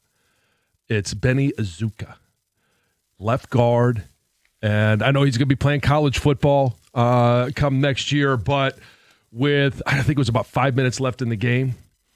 Quarterback under duress. Everyone's flowing that way. Quarterback throws up a ball, and big old Benny Azuka, about 6'4", 320 pounds, intercepts it, and then goes bumbling, rumbling, stumbling down the sidelines for a touchdown. It was so much fun. He's a great kid, but it was a lot of fun. And hats off to a lot of thanks to the Ford family and Ford Field. For anybody that was down there on Friday or on Sunday for the state championship games, they are not making any money on this, but to be able to have that facility at this time of the year, they do a great job of hosting. So thank you to Ford Field, everyone that works there, very friendly, very communicative, and for the Ford family for allowing that to happen. Jack get in the game? He did.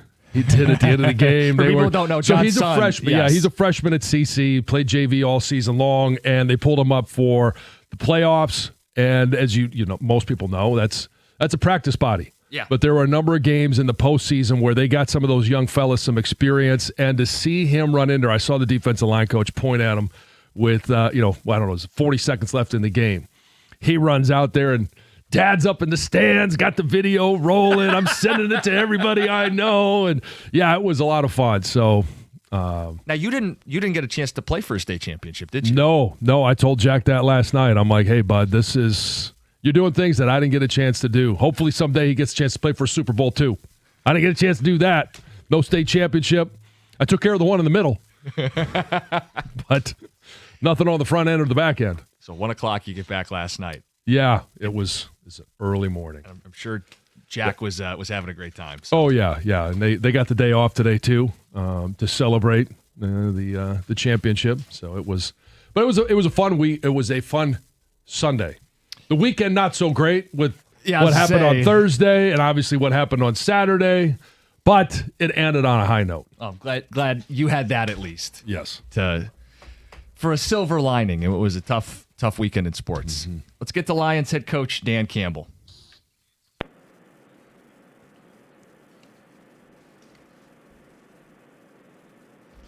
Dan, we appreciate your time. Good morning. Good morning. So you got to reset. And let's start with Frank. What was the communication? Was that you guys reaching out to him or him reaching out to you in regards to him possibly coming out of retirement? No, I mean, he wanted to play, so he wanted to give it another go and felt like he could do it. And, And then we obviously brought him in on the physical, and he had something going on there that it was going to take a while to get that thing rehabbed and fixed. So obviously it just didn't make sense at that time. We love Frank, appreciate Frank, man, and wish him best of luck as always. He'll always be a Lion. I know it doesn't matter this year, but is there any indication that maybe he'd want to be a part of the organization next year? No, I have no indication of that. Yeah, because on the outside it looked odd that he thought he could play with what sounds like a pretty serious hamstring injury. He just thought he could power through? Yeah, well, I think he knew. He told us. But it did not sound as severe as the imaging looked, and what it was going to take to get it right. Dan, as we sit here today, it's December. You guys are out of the playoffs by more than a game. What's your level of concern, and what would you say to fans who are thinking, oh boy, these guys aren't going to get in? Yeah, I'm not concerned, just because that does no good. I know this, we got to win a game. If you want to have a chance to get things right, number one, you got to play winning football, and you got to find a way to win. And the next one in front of us is Dallas in about 2 or 3 days here. So that's what we got to do. They're a good team. They're a playoff team, fighting for a playoff spot, really fighting for that division right now. So that's the focus, That's the focus. You mentioned you got to play good football, and I'm just curious because every year your team is going to have different strengths, different weaknesses. What does good football, what does winning football look like with 5 weeks left for you guys? Well, we can't do things as a team, as a whole, that we can't shoot ourselves in the foot. There's too many things that are coming up where it's one thing where you have to battle the opponent, but when you're battling yourself, that we got to get rid of every bit of that, and there's just too many of them that are showing up, and they showed up the other day, and that's me included. So as a team and its totality, let's get rid of all that stuff, and that's got to be at a minimum, and then we can play against the opponent, and now we can put our best against their best. So that's really what we got to eliminate first. When you say it's you included, what, from your perspective, do you need to do better? Well, like the other day, I hated my 4th and 3 call at midfield. I hated that one. I don't mind. I'm good going for it, but I should have had should have had something else on there than just that. I didn't give our guys a chance. I hated that. I hated the play call. That's one example. But there's a number of things, man, that just got to be better. How about fourth quarter? You guys take over down 2 scores right around 9 minutes to go. That drive took forever. Should you guys have had a little more tempo or a little more urgency on that drive? No. What's the thought process there, right? Because you didn't get a second possession. Yeah, we're playing for one more possession because we can do that, but now you're playing into the hands of what Green Bay does best. They pin their ears back and they rush with that front 4, or they pressure you with 5 or 6, and so that was not the best way to go against these guys. All right, so we just needed to find a way to move the ball, get it down there, pull this thing within one possession, and that's what we did. And now you need one stop, and you get the ball back, and you go. But the number of times that's gotten teams in trouble when you watch them against Green Bay, that's an issue. That's what they do well. Micah Parsons is pretty good. Want to go 4th downs in general. Social media loves it when you go for it, and you guys have converted so many of them over the last few years. They talk about putting your game balls in a wheelbarrow, right? But this year, you guys haven't converted those as often. I don't know if it's personnel, execution, whatever the case may be. Is that an adjustment that you guys need to make where you don't go for it as often because you're not converting them as often? Well, I think it depends. You can't do it just by, we just don't convert, so we're not going to go for it anymore. I think it's got to be, it's week to week. Look, the Giants, I don't think we went for any 4th downs. I don't think they really came up. The situation really didn't arise. And then we had 2 the other day that did. And, One of them I hated my call. The second one, we didn't get it done. That's all. But there's some give and take there. We played those guys last year and we got 4 out of 5, and really that was the difference in the game overall. I mean, is really fourth down. They made plays in the criticals and we didn't. And one of the things in those moments is, if you're going to throw the ball, is being able to protect Jared Goff. On the flip side, being able to pressure Jordan Love. The last couple of weeks, the hurrying the opposing quarterback hasn't been there. Who or what needs to happen to apply more pressure on opposing quarterbacks? Well, believe it or not, there wasn't a ton of these to where you got time to get in there. But we've got some guys that have some one-on-ones and they have to win, and they're the guys that we put in position to win that one-on-one, and they've got to apply pressure. Now, there's some of these where, shoot, man, the last play of the game, we got pressure right in his face, and he's falling off his back foot, throws it up, they make a hell of a play. I mean, good for them. But Love does a good job of backing out of there and making throws off platform. And he played a damn good game. But, yeah, can we be better? Yeah, we can be better. We can be better everywhere, though, too. That's across the board. Why didn't you think Aiden had a better day on Thanksgiving? I mean, from the outside looking in, we didn't see him speeding up to quarterback nearly the way that we have in other games. I look at everything that Hutch does. I know that so much of it is about just the sack line, but I also look at everything. And look, it's always going to be. You ask him, he's going to tell you the same thing. Of course, he's always going to want more. Who doesn't? I want more. I want to be better. You always want to be better, but he does a million jobs for us too, and he does more than rush the quarterback. And he's in there full tilt. I mean, he played over 60 plays, plays the run, plays the pass. Chip, nudge, it's not an excuse, but yeah, we're always going to want more, and there again, I want more. The interior of the offensive line, what can you guys do, and just the all 5 in general, to be more productive against the better defenses, running the ball, but also protecting Jared Goff? I'm sorry, say that one more time. But just the interior of the offensive line, and then I said, let's include all 5 guys. The protection of Jared Goff, the run game against guys like Micah Parsons, against defensive fronts like you're going to see against Dallas. What can be done to be more productive in those areas? Well, there's, we looked at some things yesterday, for example, starting the run game.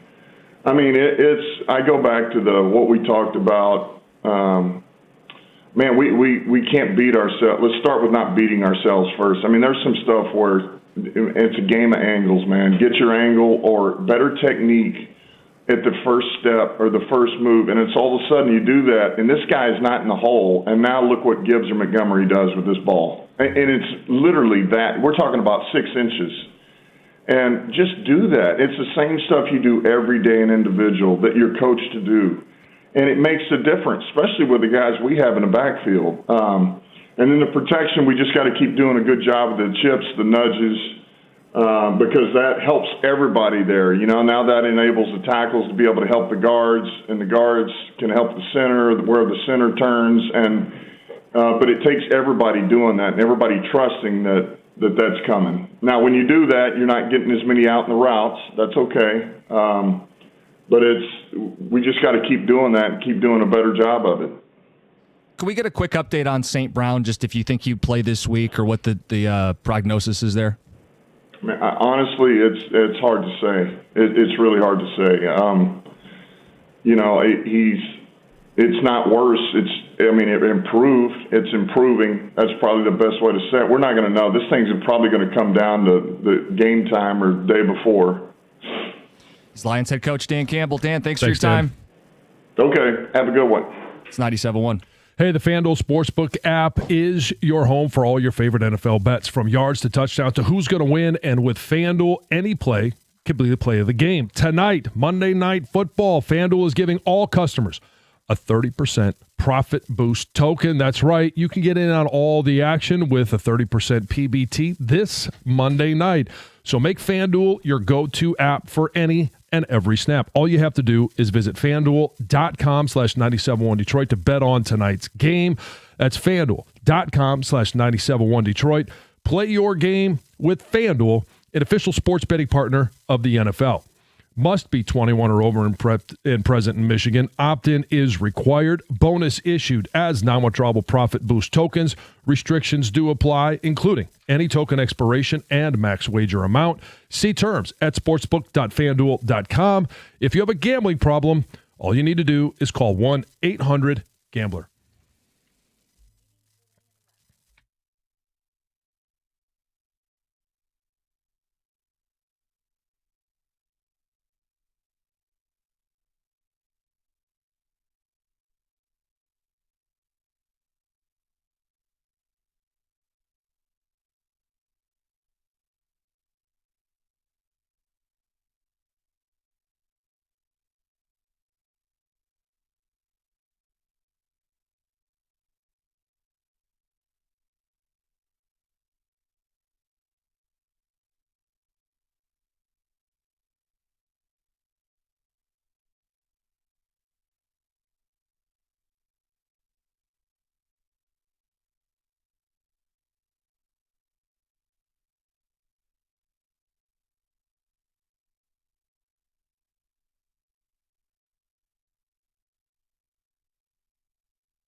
John, did you get what I was asking about at the end of the game They went on a 6-minute drive in the fourth quarter. Oh, yeah, I was screaming at the TV as well. I'm like, well, you're huddling up. You're breaking the huddle at 13 seconds, which means you're going to snap it with, somewhere between 2 and 4 seconds left on the clock. And I get it. You don't want them to pin their ears back and go like Mike Leach, Texas Tech, pass, but a little more urgency at the line of scrimmage. If you score in 4 minutes instead of 6 minutes, it's 2 more minutes to get another stop, to get another chance, and they never got the ball again. No. And you spend all your timeouts just trying to stop the clock and force them into a fourth down conversion situation. And even if you get the ball back with, 40 seconds left on the clock. Right. And that's right where we wanted it. We were going to go end the game. We just needed to get the stop. Well, it would have been nice to have a few more minutes to try to get that stop at the end of the game. And even if Green Bay, I know it was a little controversial whether or not they should have gone for it or if Matt LaFleur was going to, punt the ball. Yeah. If you have no timeouts left and they did punt the ball and you get the ball, say, on the 15-yard line, you got to go 85 yards, no timeouts with 40 seconds, and it's not just a field goal you need? I don't feel like that was what they should have done, but no. Dan defended it. Dan stands by it. We asked the question. Look, he said there's things he's got to do better. You can start the drive that way. Yeah, you want to start with, hey, we're gonna try to be balanced and we're gonna try to keep them on their toes, but then you start going, hey boy, this is grinding and we're gonna have no chance for a second possession. Yeah. It's a noble goal. Hey, we want to keep it balanced and we want to keep them off their toes and hey, that's what Green Bay wants to do is pin their ears back. It's a noble goal, but there's only so many minutes. Right. And you're down 2 scores. But anyway, what did you take from Dan and some of the things he had to say? There is a matter of execution up front. Obviously, I'm going to focus a lot on what the offensive line has to do and what he says about it. And, yeah, there is a matter of, all right, you got to take those steps. But it's easier said than done. When you're doing it individual, it's not at game speed against game intensity against game time opponents. And making that transition from what you're doing in individual at practice and in all the different drills, taking it to Ford Field or wherever you're going to play the game, that's a different matter. And they're just not able to make that transition. Dan Campbell saying he's not worried about missing the playoffs. Just it makes me mad. We're not in. He should be worried. Oh, so I didn't take it as that. I took it as we're going to take care. We got to take care of the job at hand. That's Dallas. Yeah, I think he said it's like it does him no good to be concerned. Like using emotion on being concerned doesn't help them. They got to win. Dan has a knack for saying a lot of things, saying a lot without telling us anything. Got to play winning football and win games. Duh. How the F do you plan to do that? Right. Yeah. Insert any NFL coach for the most part, or any football coach. Coach answered the 4th down question, asked fairly, with a non-answer. Tells me all I need to know. Dumbass decision, and he knows it. I do think that they need to operate differently in the 4th downs. And I know he said, well, just because we're not getting it means we shouldn't go for it. I mean, like, you aren't executing because you don't have the personnel to do it. Right. You may think you do, but you don't, and the way of explaining that would be looking at the fact that you're not converting them as often. Right. And it goes even to, we ran out of time, but I wanted to ask him about, is it changing what you're calling on 3rd down? Yeah. Because you want to convert those versus leaving it to 4th down because you haven't been able to convert those. We are going to get into some of the college football storylines from the weekend. I know MSU hired a football coach. We're going to mix that in the show. TJ Lang at 9:02. Let's get to Heather with the news. Well, it was heartbreaks and heroics all in one night at Ford Field. Unity Christian came up just short of the Division IV state title, losing 23-22 to Dearborn Divine Child after this wild back and forth game. So really, in the final moments, Unity Christian went for a fake extra point. It was this bold call that tied the game, but the pass fell incomplete and ultimately cost. It was actually to take the lead because they were down 1. Yeah, yes. And the 2-point conversion would have tied versus the lead. Yes. From what I understand as well, like short. they were pounding the rock and they had done it before. We're going for 2-point conversions every one, and this was the one that they tried to get a little cute on. You know what everybody's going to say? If you want to go for it, put your offense on the field and go for it. What are we doing, a fake field goal? And after the game, the coach instantly regretted it and basically said, I'd love a do-over. Yeah. Of course. Hey, one of Hutch's teams won this week. Yeah. Hats off to Divine Child. Nice job. A Flint man who spent nearly 14 years in prison for the death of his infant daughter, which is a conviction that was later thrown out, is now suing the hospital and others that he says helped put him behind bars. So this man, Michael Griffin, who maintains that his daughter's death was a tragic accident after she fell out of a baby swing and then died from a failed surgery, has now filed a wrongful prosecution lawsuit alleging that doctors, police, and forensic officials basically conspired to frame him. And specifically, the lawsuit alleges that medical personnel and investigators built this whole fake narrative of child abuse, then coerced this confession from him in fear and deceit, and then falsified police. It goes on and on and on. But he is saying that this lawsuit, he wants damages for the years he spent in prison and for obviously the emotional and financial toll that it took on him and his family. Michigan State is set to hire Pat Fitzgerald as the school's next football coach. This news broke just hours after Jonathan Smith was fired on Sunday. He was there for 2 seasons. So no details yet as far as contract goes. Don't know anything, the length or the salary. So more to come on that. I think it's a home run hire for him. Yeah. A 4-year-old boy from Oxford has raised thousands of dollars for homeless dogs. This is, when I read this, I'm like, this boy he's 4. Easton Peterson chose charity work as a school assignment. He's 4. Okay. Yep. Yeah. And he decided to focus on helping dogs without homes. He says, he loves dogs and they don't have homes. So sure. What a better thing to do. So to raise money for these dogs, he started collecting bottles and cans for cash. It's kind of had this snowball effect where obviously his family is helping out, but others are doing it as well. And he has raised over $2,000. The 4-year-old is out there pounding the pavement. Let's go. For Canine Stray Rescue, which is pretty darn cool. And now other big corporations are getting involved to start donating to the cause as well. Finally, a 21-year-old guy in Illinois is facing charges after he got into a heated argument on Thanksgiving. Tends to happen when you get the families together, right? But this fight ended with him setting his family's house on fire. Oh, no. So police were actually called on Thanksgiving Day to an argument that took place. And the family said this 21-year-old who is still living at home was antagonizing, arguing with other people. So cops said, you know what? Make sure you get yourself under control. He said, I will. I'm not going to get into it for the rest of the night. But unfortunately, that didn't happen. Police had to come back a couple hours later when the house was on fire because apparently this guy found out that the family was going to kick him out. No. He's no longer able to live there. So he was so upset that he decided, if I can't live here, you can't no either. one can. Yeah. So, the only silver lining for him is that he's not going to have to find another place to live because he's facing some serious arson charges and jail time. Yep. 3 hots on a cot. Yeah. Okay, then. That's Heather with the news. We are going to grade the Pat Fitzgerald hire at the end of the hour. Get to TJ Lang at 9:02. We've got Overreact Gyms coming up next. It's 97.1.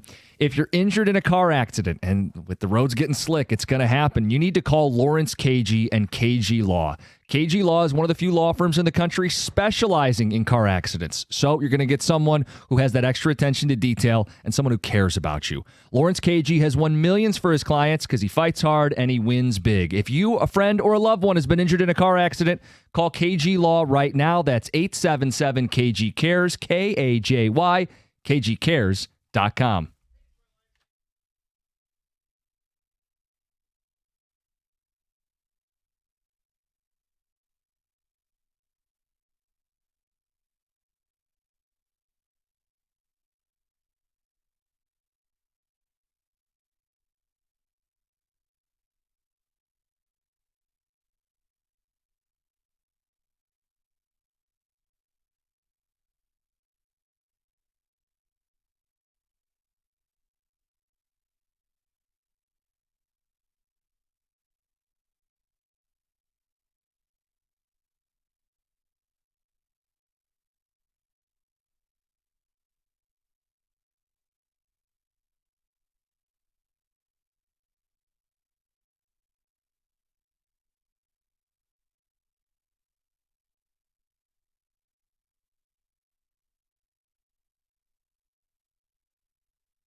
Stop waiting for a breakdown in the cold. Take a time out and call Mastercraft Heating, Cooling, Plumbing, and Electrical. They'll do a complete furnace checkup to make sure it's running properly and safely. Right now, it's only $79 per unit. That's $30 off the regular price. So give them a call today because spots are going to fill up quickly in cold temps. And don't forget, Mastercraft does plumbing, electrical, and generators as well, all at discounted prices. So give them a call now. You can find more information on the web at mastercraftheating.com. That's mastercraftheating.com.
It's a Monday. We've got TJ Lang early hanging out in the studio with us. Oh, working overtime. He might leave early, too. Gov, please don't text me at 5:20 anymore, by the way. I am not one of you guys. I do not get up early. Like 7:30 is normally like textable first time. I text my phone. Yeah. But, hey, can you come in at 8:50? I'm like, okay, whatever. You feel so bad for him, got right? A lot more to talk about. Oh, yeah. this I know. week. It's breaking my heart. Were you guys in Friday? I mean, He was in Friday. I was. Yeah. Okay. The post-mortem and, the emotions. Okay. I didn't know if either of you got to address the Thanksgiving Day game or not. Yes, John, I did. obviously you did. Yes. And there were some. I'm calling them fanatics, not just fans, but fanatics that on Friday wanted both Brad and Dan to buy him a plane ticket out of town. Yeah, I mean, which you can imagine. Okay, I heard a lot of the shows like, should they be on the hot seat? It's like, yeah, boy, yeah. Okay, here we go already. Yeah, a bit of an overreaction, but thankfully, people are upset. Cookies over here didn't have that in his overreact, Jims. Clean house. I know. You heard his whole take on Lane Kiffin, but I don't want to get off track on that. But yeah, no, I did hear you did. Okay, then Kiffin, for you to be on his side, and he wants to leave, but he wants to demand the way he leaves and how he leaves and who he takes. Like, come on. Yeah, I just need a little bit longer to recruit my guys to go to LSU. Compare him with to North Texas. Right, Jim. One school's prioritizing their playoff North run, Texas and the is other's having Ole Miss. a historic season that has 0% chance of winning. Ole Miss doesn't want to prioritize their playoff run. That's their prerogative. I disagree with you. Maybe it's a way for them. Do you put Ole Miss in the favorites? I don't. Okay, even with Lane Kiffin? I think they'd have a better chance with Lane. What chance do you still think they would have with Lane, though? And let me throw this out to you. I you. think this is John, their way to kind of galvanize the program. And, hey, we've got this coach we're going to promote and make the head coach. And I don't know if you heard the audio. Like, somebody was recording that. It sounded like the players were pretty amped up when I can't remember the guy's name who got promoted. Pete Golding. I think that maybe that's a way to galvanize them. And, hey, we got a better chance. I won't rule out that possibility. But, John, you mentioned this last week.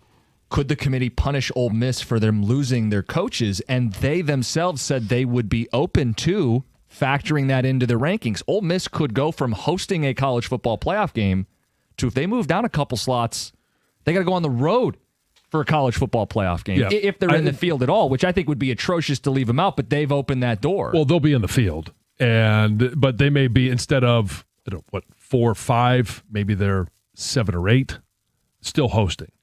I think they're 3, 7 right now, but if they fall to 9, then they'd be on the road. Yeah. Anyway. Yeah, we'll see. Something crazy happens every year, but we'll do now that it's up to 12, it's kind of less hostile, I would say. Back when it was 4, I mean, that was when the Florida State thing happened when they got left out. And where they screwed up with Florida State is they should have bumped them down earlier. They shouldn't have waited until the very final rankings had come out. As soon as their quarterback went out, they should have said, hey, we're probably going to put you at 5. You're going to have to prove that you guys can win. And I think even their last couple games, they were beating bad teams by like 2 points. So it's like maybe they learned their lesson on that one. 9 o'clock, we'll get into TJ's thoughts on Thanksgiving, and we'll do TJ's takes and do a bunch of good stuff. The Pat Fitzgerald hire for MSU. We wanted to squeeze in a few words on that. Grade the hire. John, this was a name you had brought up that you thought would be ideal for MSU in the past. Yeah, ideal for Michigan State in regards to just the culture that he could set there. And I do believe, he was limited in what he could recruit at Northwestern. I mean, all doors are open in the state of Michigan, Ohio, Pennsylvania, for him to be able to recruit some of that top talent, some tough kids that want to go play for him. And I think he's a tremendous coach. I think he'll do really well. Now the question is going to be how much will he be able to hit the ground running, and with things in place from the administrative standpoint of NIL, rev share is going to be what it is. Yeah. Look, he spoke a few weeks back, and he said, I don't want to be a dinosaur. He said he used the time away to get a PhD in what works. He seemed hungry. He is a Midwest guy. He has a lot of those traits that you didn't see with Jonathan Smith in terms of temperament and ability to lead people. He did not win a lot at Northwestern, and you're not playing in the Big Ten West pre-COVID. He was 2-16 in the Big Ten his last 2 seasons at Northwestern. I gave it a B because of some unknowns, but he talked about rev split and how important that's going to be. TJ, what did you think? John, I heard you say it was a home run. I think it's a double. Like, I think it's a solid hire. I think Pat Fitzgerald is. This is not the ghost runner on second base in extra innings, right? No. Okay. This is like he had to work for one, ripped one down the line. No errors. Don't reach on an error. I do think it's going to take time, though, because he's been out of the game for a few years, and he doesn't have those relationships to go to players and recruits right now and say, hey, like, you want to come with me? Remember when I recruited you? A lot of those guys are already gone. Yeah. But he does. I think he inspires toughness. I think that was kind of – I always looked at Pat Fitzgerald as like – he would be really good at like one of the military schools. You know what I mean? Like discipline and toughness and like we're going to play this way. And but I think it's a good hire. And as long as – here's my only worry about some coaches that, build their team off toughness and this and we're going to do things the right way is that's kind of becoming a little extinct in today's college football landscape where these kids just want money. These kids just want to come in and it's I don't want to do that. How much are you going to pay me? Now you saying that he took the time off to kind of study and hey, what's going on in the landscape. I would like to think he's a smart enough guy that knows he's going to have to adjust to things like that. But could I see it being rough for a year? Maybe a year. I mean, even in college football now, like you don't look at John Smith, like you don't get 2 years unless it's really, starting to show progress. But no, I think Pat can do some really good things here. I do. I think that Michigan State is a good spot for him as long as he is able to adapt to the new landscape of a lot of these players and a lot of these recruits and how to get them to your school. One thing that's just a downside is he doesn't bring guys with him from the last stop. Like a lot of these coaching hires with the portal can jumpstart that first year where you get a little bit of a boost.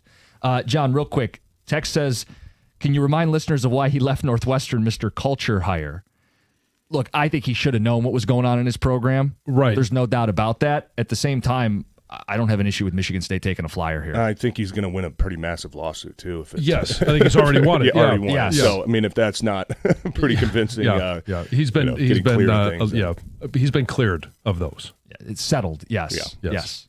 Exonerated, I think it should excite the fans. I think it should excite the alumni. And I know that they have people there. They have supporters at Michigan State that will give – a coach that brings excitement and some juice to the program, give them every resource possible to be successful. A key is resources, especially if someone said, hey, if you hire Pat, I'll write the check. Yeah. I'll put money into the program. I'll help you get that linebacker, that defensive lineman, that quarterback, whoever it may be. I think that's the thing to watch for. So if people want to text in, call in, they could talk a little MSU football with us, but we are going to get into the Lions to start the next hour here and some of TJ's thoughts on where the Lions are at for the finish here because they are out of the playoffs as you wake up today. More than a game out. Get to it next, 97.1.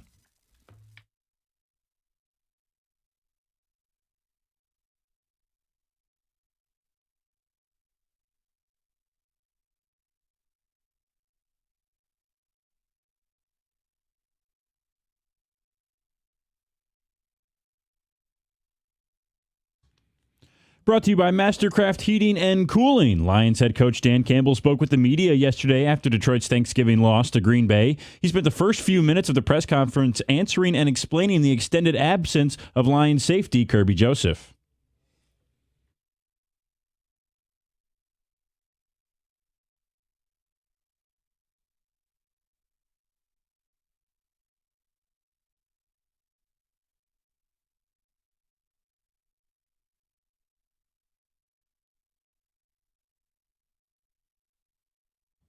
Campbell did not give any indication that Joseph will be available to play on Thursday night when the Lions host the Cowboys at Ford Field. MSU football is going to hire former Northwestern coach Pat Fitzgerald as its next head coach after firing Jonathan Smith yesterday. Fitzgerald won 110 games and 2 Big Ten West titles in 17 seasons with the Wildcats. He was fired in 2023 and settled a wrongful termination lawsuit with the university this summer. And the Pistons are back in action tonight at Little Caesars Arena after having their win streak snapped last week and being eliminated from the NBA Cup with another loss to the Magic. Detroit steadied things with a road win over Miami on Saturday. Tonight, they host the Hawks at 7 p.m. Pre-game coverage starts right here on 97.1 at 6:35. At the Corewell Health Sports Desk, I'm Brendan Shabath. For more, go to 97.1 The Ticket or Odyssey.com.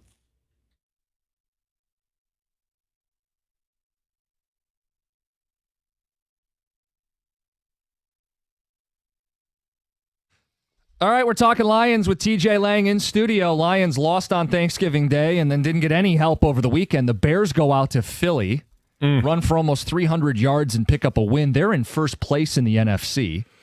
You start looking around, hey, can we get some help? Nope, Seattle wins. San Francisco wins. Teams we're looking at in the wild card are all winning, and Detroit now sits more than a game out on December 1st. And it was, I mean, obviously we all felt bad about the loss that we suffered on Thursday. And then on Friday, the conversation was, well, at least the Bears are going to come back down to reality. They got the Eagles. They got to play the Pack twice yet. And, hey, they'll fade. They'll be 1-5 in their final 6. And then they go to Philly and run the ball like they did and just basically manhandle them. They were kind of our life preserver, but it's drifting away at sea now. TJ, where are you at with this team and the playoff possibilities? I'm trying to figure out, are we rooting for the Packers or are we Bears fans now? Like, do we want the Bears just to run away with the division? Like, if we're sitting here saying, like, the division's pretty much out of reach, then you want one of those teams to fall behind you. To just go, hey, win out, and then the other team to you don't want to split. Catch. Right. I would think it would probably be Green Bay. I think so, too, because you still play Chicago at the end of the year. And you've lost the tiebreaker with Green Bay, Packers, because you lost to them twice. It's painful, but it's almost like, hey, just let Green Bay win out, and we'll try to battle our way to getting a wild card spot. You want to get within. Hopefully, the Bears do end up maybe doing what we thought that was going to start happening Friday, but they go into Philly and if they get swept by Green Bay or they lose to San Francisco or just start losing a game or two here. If Detroit can get within 1 of Chicago for Week 18, then you decided on the field. Yeah, that's all you can ask for at this point. I mean, I'd take that. Yeah, given how bleak it looks. TJ, how long of a road does this look like in regards to where they are right now? Losing the tiebreaker to Green Bay, but currently as it stands right now, they're out of the playoffs. And with Dallas coming to town with some of the struggles that the Lions have had, right? The interior offensive line. And knowing that Dallas, they go out there and they add to the talent of their interior defensive line, and they've been very productive at getting after the passer. Plus, they're good run stoppers. Yeah, I mean, some of these guys, like you're going to have to, in my opinion, go probably 4-1 to have a shot. I don't think that 10 wins is getting you in the NFC picture this year. And look, stuff can still happen. I mean, Rams losing to Carolina Sunday, and some weird things going on. But yeah, it feels like you got to go 4-1, and it feels like you're in playoff mode right now. And you hate to say that with still 5 games left, but you just look at who you got left. I mean, you lose to the Cowboys, then you go out the next week, long trip to L.A. I mean, what does that game look like? And, John, I think, like, last week was the first time for me that's like, man, like, team looks like they're in a rut, and I don't think they played terrible last week. I mean, they weren't great protecting the passer. And I'll be honest with you, like, coming out of that game was like, where's our pass rush? And then going back and rewatching it, it's like, okay, like, guys are winning. They're just not finishing. Like, You're not getting off the field on third downs. You're not putting a hit on the quarterback where, you can create a bad throw. And Green Bay made some outstanding plays when they had to have it. And that's the thing with the Lions right now is they're not making the plays when you got to have it, right? Go for it on fourth down, Jamo drops it. No, it was a little bit behind him. It wasn't perfect. You get paid a lot of money. We all expected to make that catch. Green Bay gets the opportunities on fourth down. Guess what? Those guys are going up and making 50-50 grabs and coming down with it. And that's what it takes to win. That's what it takes to be a good team. And I'm not going to say I've seen them decline, so to say, but when you hit December football, and John, you know this just as well, you got to start going, man. Yeah. You got to start ramping it up. And this team just looks like they're just kind of staying stagnant right now. Well, and some of the same issues and all of their losses so far have all been the same issue, right? And it's not like something new. It's like, guys, like, we've been addressing this, man. And normally with this team, you see at least an area of, okay, they are starting to improve. Mm-hmm. Now, have they improved in third down? Sure. But that doesn't mean that you can start to slack in other areas where fourth down all of a sudden used to be our bread and butter and we can't find a way to convert any of them. Right. And it's some of the issues that are still there. It's not being able to run when you have to run against the better defenses. And it's not being able to protect Jared Goff as he needs to be protected to be able to get the ball out and find his way to – I mean, there's nobody smarter. There's a lot of guys that have more talent or a better skill set, but I don't think there's anybody smarter in the NFL than Jared Goff. And then when you think about why is it that Jordan Love is able to have a game like that against the Lions, some of it is division opponent, some of it is target on your back because you've won the North twice. But then you look at, okay, why is it that JJ, the only good game he has is against the Lions? The only time that, Jordan Love is able to come up in clutch moments is against the Lions. Now, is it those guys that just have a day, or is there something going on with the defense that is not winning enough? Yeah. I don't even know if those guys had like a day though. Like JJ's stats JJ were, did. Oh, I remember compared to what he's been doing. I remember them getting the ball at like the Lions 40-yard line for half the game, and it's like, man, like you're already digging yourself a hole. Like even Jordan Love, I mean, he had stats were 18 for 30 though. Like he had some duck throws up there too, but the 4 look, they scored their first 2 touchdowns were on 4th down. So like that's kind of getting you a taste of your own medicine a little bit. Oh yeah. Right? Like that's Matt LaFleur saying like, I'm sick of losing to this team the same way every single year of them just going for it, and you know what, we're doing it too. Like we're not. I think that clip of Dan Campbell last year when he was like, we knew we were going to go for it every 4th down and we were going to, win this game. I think that bothers you as a coach. And Matt LaFleur came in and was like, no, like I'm going to be that guy with that attitude. They went 3 for 3, yeah, 2 touchdowns and the game-ending throw. Yeah, which kind of, you can't really be mad about because you've kind of set the template on how to win, especially in some of these division games. But yeah, the defense, like, it's just something's not clicking right now. And when the pass rush does look like it's going to get there, the coverage slips. When the coverage is really good, pass rush isn't there. And it's just like, it's frustrating to watch. And even guys like Aleem McNeil, who I think was credited with 7 pressures last week, like he was like getting in the backfield and being disruptive, but you're not getting a hit on the quarterback. Quarterbacks are too good now where they can, if it's one guy pressuring, okay, it's let me slide here, let me step here, and let me just find a new lane. If you can get the 2 guys, 3 guys that are getting that pressure, now you start to swallow up the quarterback. That's when you start making the impact plays, and they just haven't made nearly enough of them. Well, when the pressure happens, too, is the pressure 2 seconds into the drop back or 4 seconds into the drop back? Yeah. Because now I can scan and get to my second read, make a better decision as a quarterback. Yeah. If I'm not being sped up. Yeah, you pressured me, but I wasn't sped up. That doesn't do you any good. And you go back and watch the pressure tape, too, and, there are probably 3 or 4 of them where you're like, is that a pressure? Like, right. It's supposed to be a run. Jordan Love drops the ball. He ends up throwing it because the offensive line's run block. Like, okay, I don't count that as a pressure. Like, that's supposed to be a run play. Or, a play action where they're trying to take a deep shot. He gets to his 4th target. Like, eventually somebody's going to get there and hopefully put a pressure on you. They got to find a way to start turning those into hits and sacks and drive-ending plays. Like we saw one against, although it came late against the Giants, Hutch making a sack on the 4th down. You need more of that. You need more. You need more drive killers, and they just haven't. Well, found a way to even to that do one. I mean, we love Hutch for being able to finish that drive off and end the game that way. But that was Aleem McNeil. Yeah, 100%. The pressure that he applied. Yeah, and I can't remember what the Giants' right tackle said. He was not happy after Hutch got that sack. He didn't do anything all bleeping. Well, yeah, but you and I have both lived that, right? You play 76 plays and 75 of them. You're dominating someone, then all of a sudden on that one play. Yeah, I know. But, yeah, I mean, it's as simple as that. And then offensively, like, it's kind of the same issue where when you need to come up with the clutch plays, when you need to have that big 3rd down conversion or 4th down conversion, or – hey, man, like I just got to cover this guy up for a second and let Jahmyr Gibbs get through this hole. It's just everybody kind of taking their turn at just, man, like wish I could have done that a little better. And this point of the season, like I'll be honest, I mean, I think it's a little bit concerning that some of these issues have not been nipped in the bud and continue to plague this team when you're playing good teams.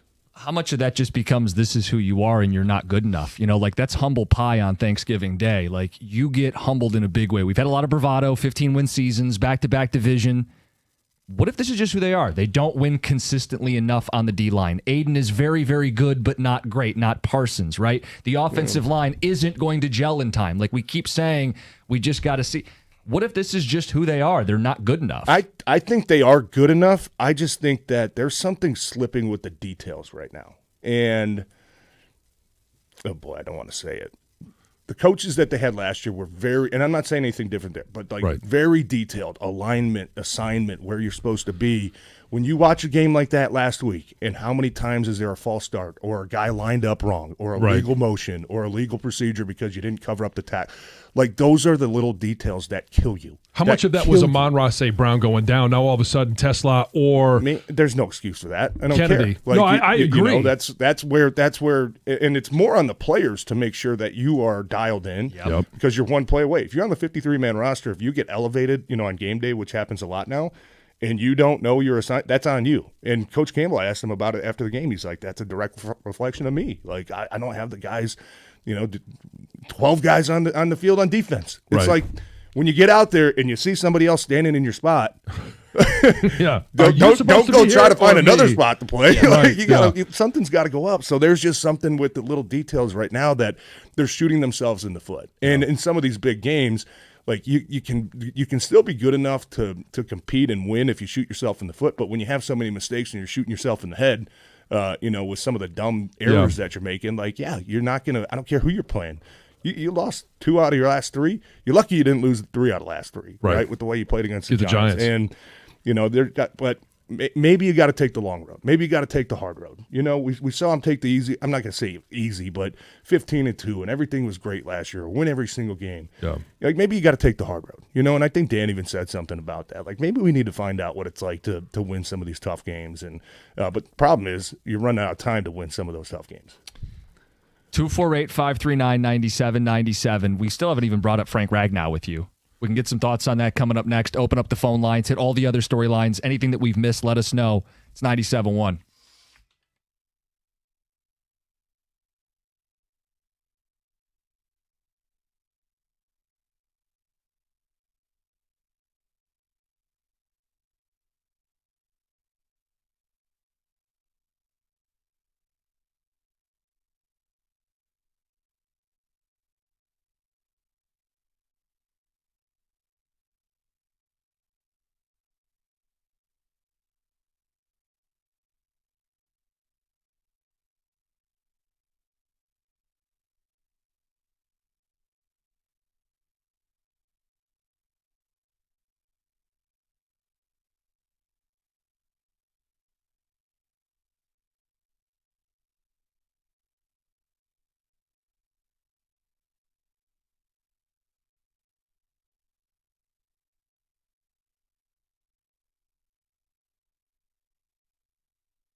Every law firm talks about experience. David Femininio has decades of it, going up against insurance companies and winning for his clients. But here's what makes him different. He knows the only experience that really matters is yours. When you're in a car accident, you care about your well-being. You want someone who's going to listen to you, someone who's going to work hard for you, and someone that will get you paid. David gets that your experience matters. And when he fights for you, not for his resume. If you've been injured, you need to give David a call at 855-65-CRASH, or you can visit him on the web at getdavidgetpaid.com.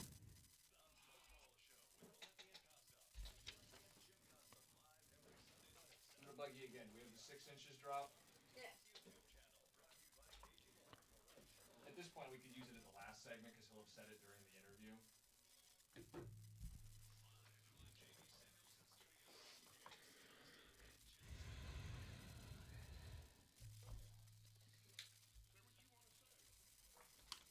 TJ, you didn't want to say it, but you said it. You know, this team has to clean stuff up, and some of it is a reflection on coaching. Yeah, and Dan, I mean, listen, I'm not telling you anything that Dan didn't tell me after the game. When I asked him, hey, man, you got a lot more on your plate now that you're designing.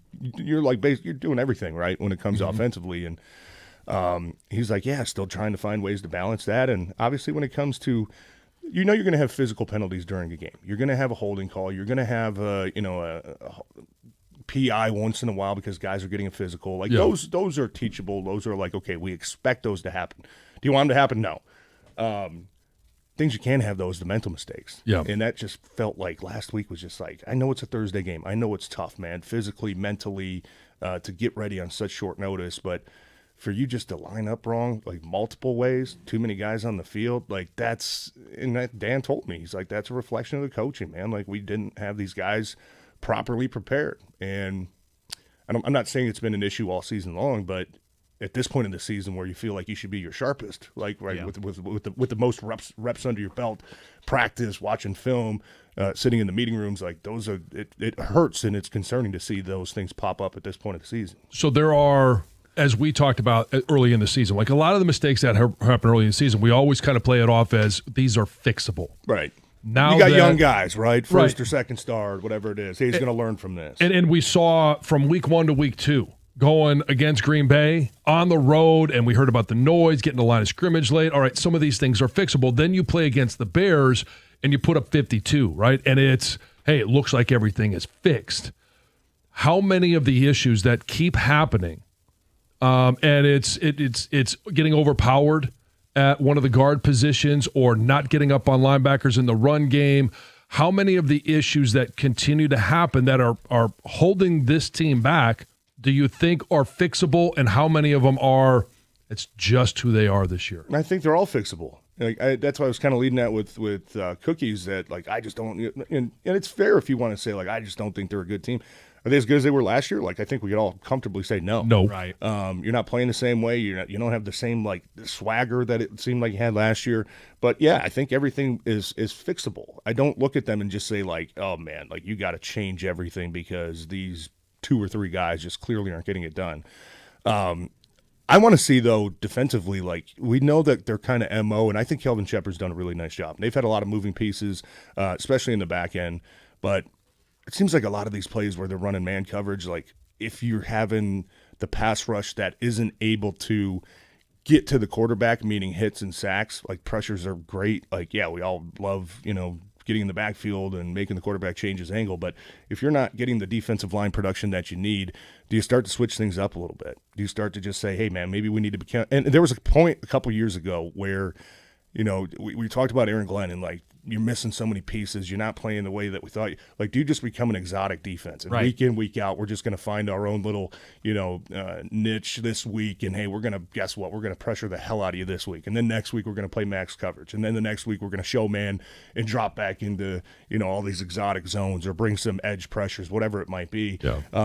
And that adjustment did happen, and it helped them late in that season. Because, like, right now, you just go through the stats and – Amik Robertson, like I love him. Like he's a feisty guy, but he's the worst. He's allowed the most yards in the NFL in man coverage and a 110 passer rating. You kind of go down the list, and Terrion Arnold. I mean, he's allowing 95 quarterback rating. I mean, all these guys are like in the 90s when they're being targeted, and you don't have that lockdown guy. Yeah. And so I'm not suggesting that you change the entire scheme this late in the season, but I do think there are ways. We've seen it work before. Kevin Shepard has seen Aaron Glenn do it before, where it's like, okay, we're just going to have something different each week, and we're just going to keep the offense guessing, and they don't know who's blitzing. Because right now, I think when you look at that defense, there is a lot of plays where you're like, okay, I know exactly what they're happening, or exactly what they're running. And when you're playing quarterbacks like Jordan Love and this week Dak Prescott, if you show him what you're going to do and you don't execute up front, if you want to run man-to-man coverage on CeeDee Lamb and George Pickens and not get any sort of hits or sacks on Dak Prescott, it's going to be a long day, right? Yeah. So,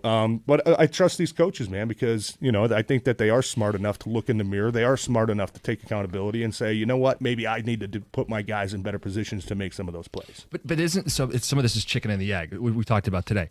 So you're telling me the corners can't win consistently in man coverage. I'm telling you the D-line don't win consistently one-on-one in the pass rush. You're telling me the interior of the offensive line doesn't win consistently one-on-one in the run game. Maybe they don't have the dudes, and maybe they do need to radically change what they're doing. So it becomes both coaching and players at that point. Yeah. And that becomes a lot more concerning than we'll get things cleaned up and they can still do this. This feels catastrophic. That we're having these conversations in December and you're out right now. Yeah, but that's the weird thing, though, is like I feel like they do have the guys. But to your argument, those guys aren't playing consistent enough. Yeah. And I know Hutch has been kind of taking a beating, over a pretty large part of the year. Like, where is he, man? Like, so what? Watch Myles Garrett. He gets doubled. Watch Micah Parsons, man. Like, these guys find ways. He's not those type of players, but player like Hutch, like I think he knows that. Yeah, man, third down's okay, so what? I'm second in pressures, right? Like I'm got to get home. 15 sacks behind Myles Garrett, or these guys like Micah Parsons. These guys are making impact plays at the right time. Like you got to find ways to do that, and it's not as easy. But I still think they have the players. I just think it's a combination right now of something missing. Maybe when it comes to the details and.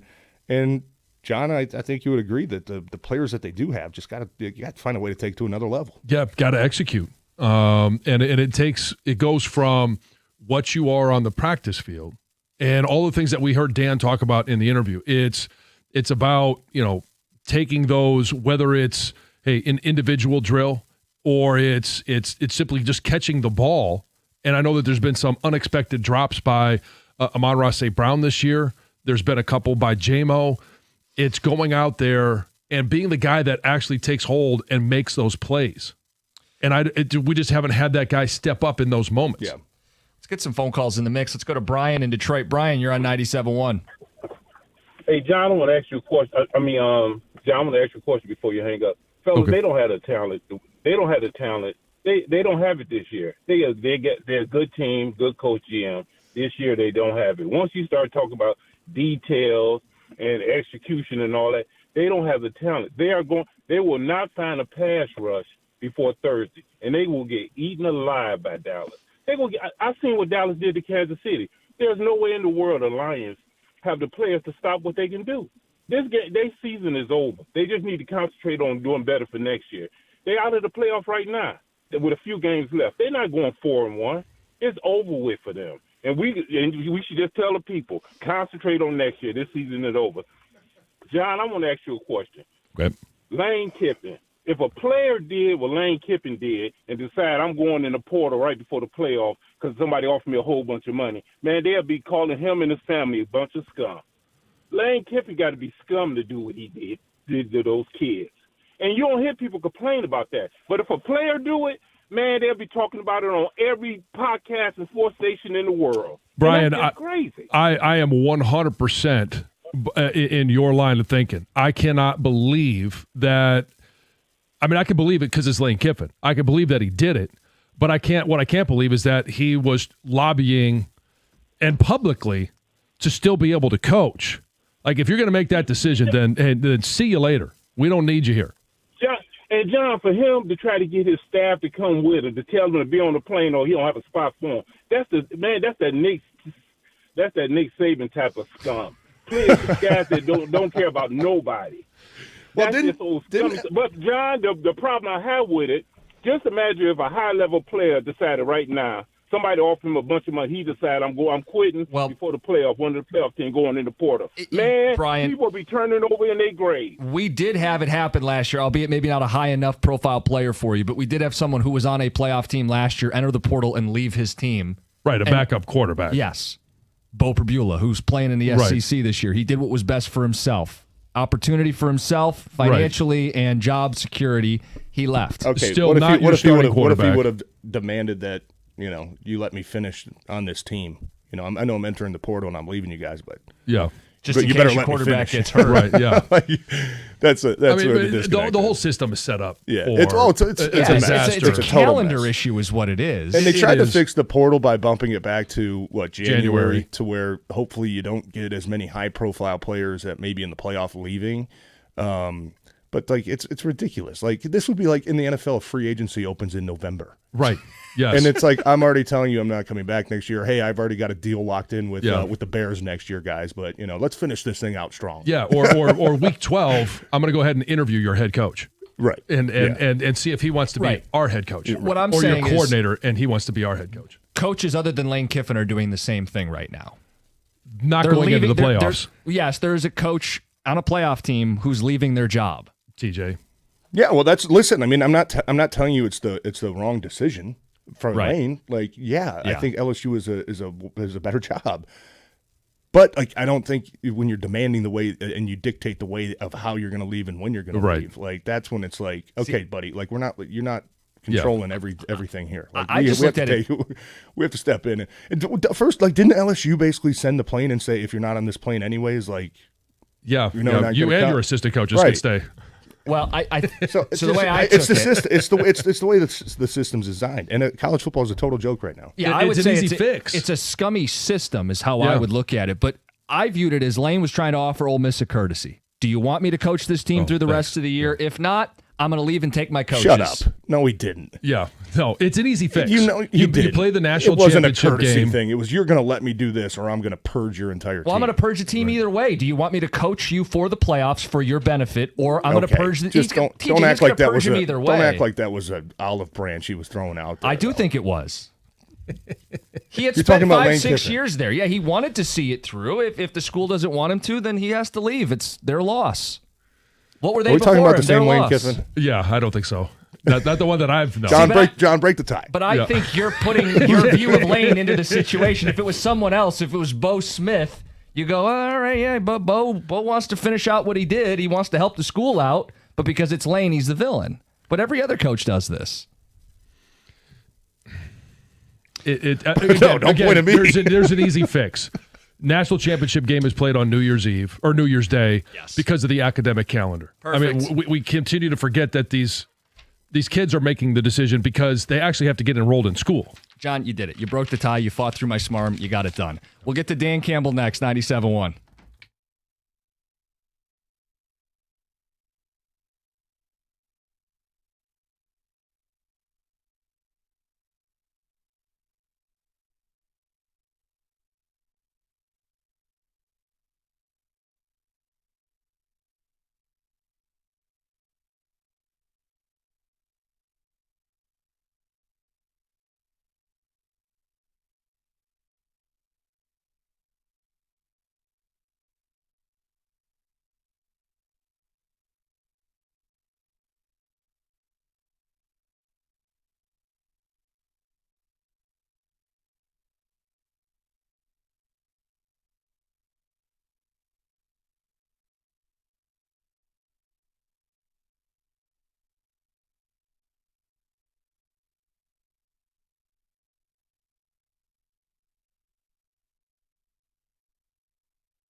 Hey, there's nothing like Michigan. The pride, the grit, the game day energy. There's a beer that gets it. It's Founders Michigan Pilsner, brewed right here in the heart of Michigan. It's crisp, light, and built for those who go all in. So whether you're tailgating in Ann Arbor or kicking back after a long day, as proud sponsors of Michigan Athletics, we're raising a cold one to the maize and blue. Founders Michigan Pilsner, brewed for Michigan, built for you. Find Michigan Pilsner at a store near you. Founders Brewing Company, Grand Rapids, Michigan. For 21 years old or older, please drink responsibly.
Can feel that way.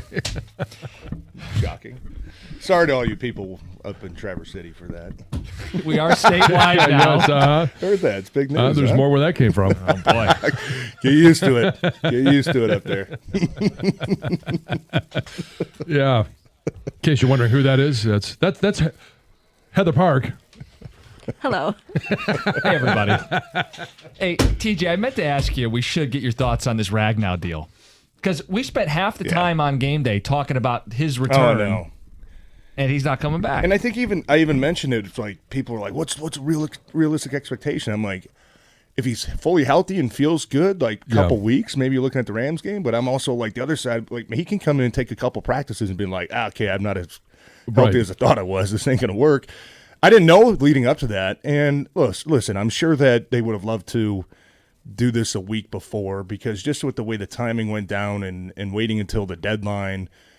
The transaction was going to come out at 4:00, and I'm sure they would have loved to get him in the building, do the physical before they announced it. So that's, I think, where timing just didn't work out well. The excitement went from, oh man, we're getting our all-pro center back, and okay, like reinforcements are coming, and then all of a sudden over the weekend it's like, what? Like how do you go from those extremes?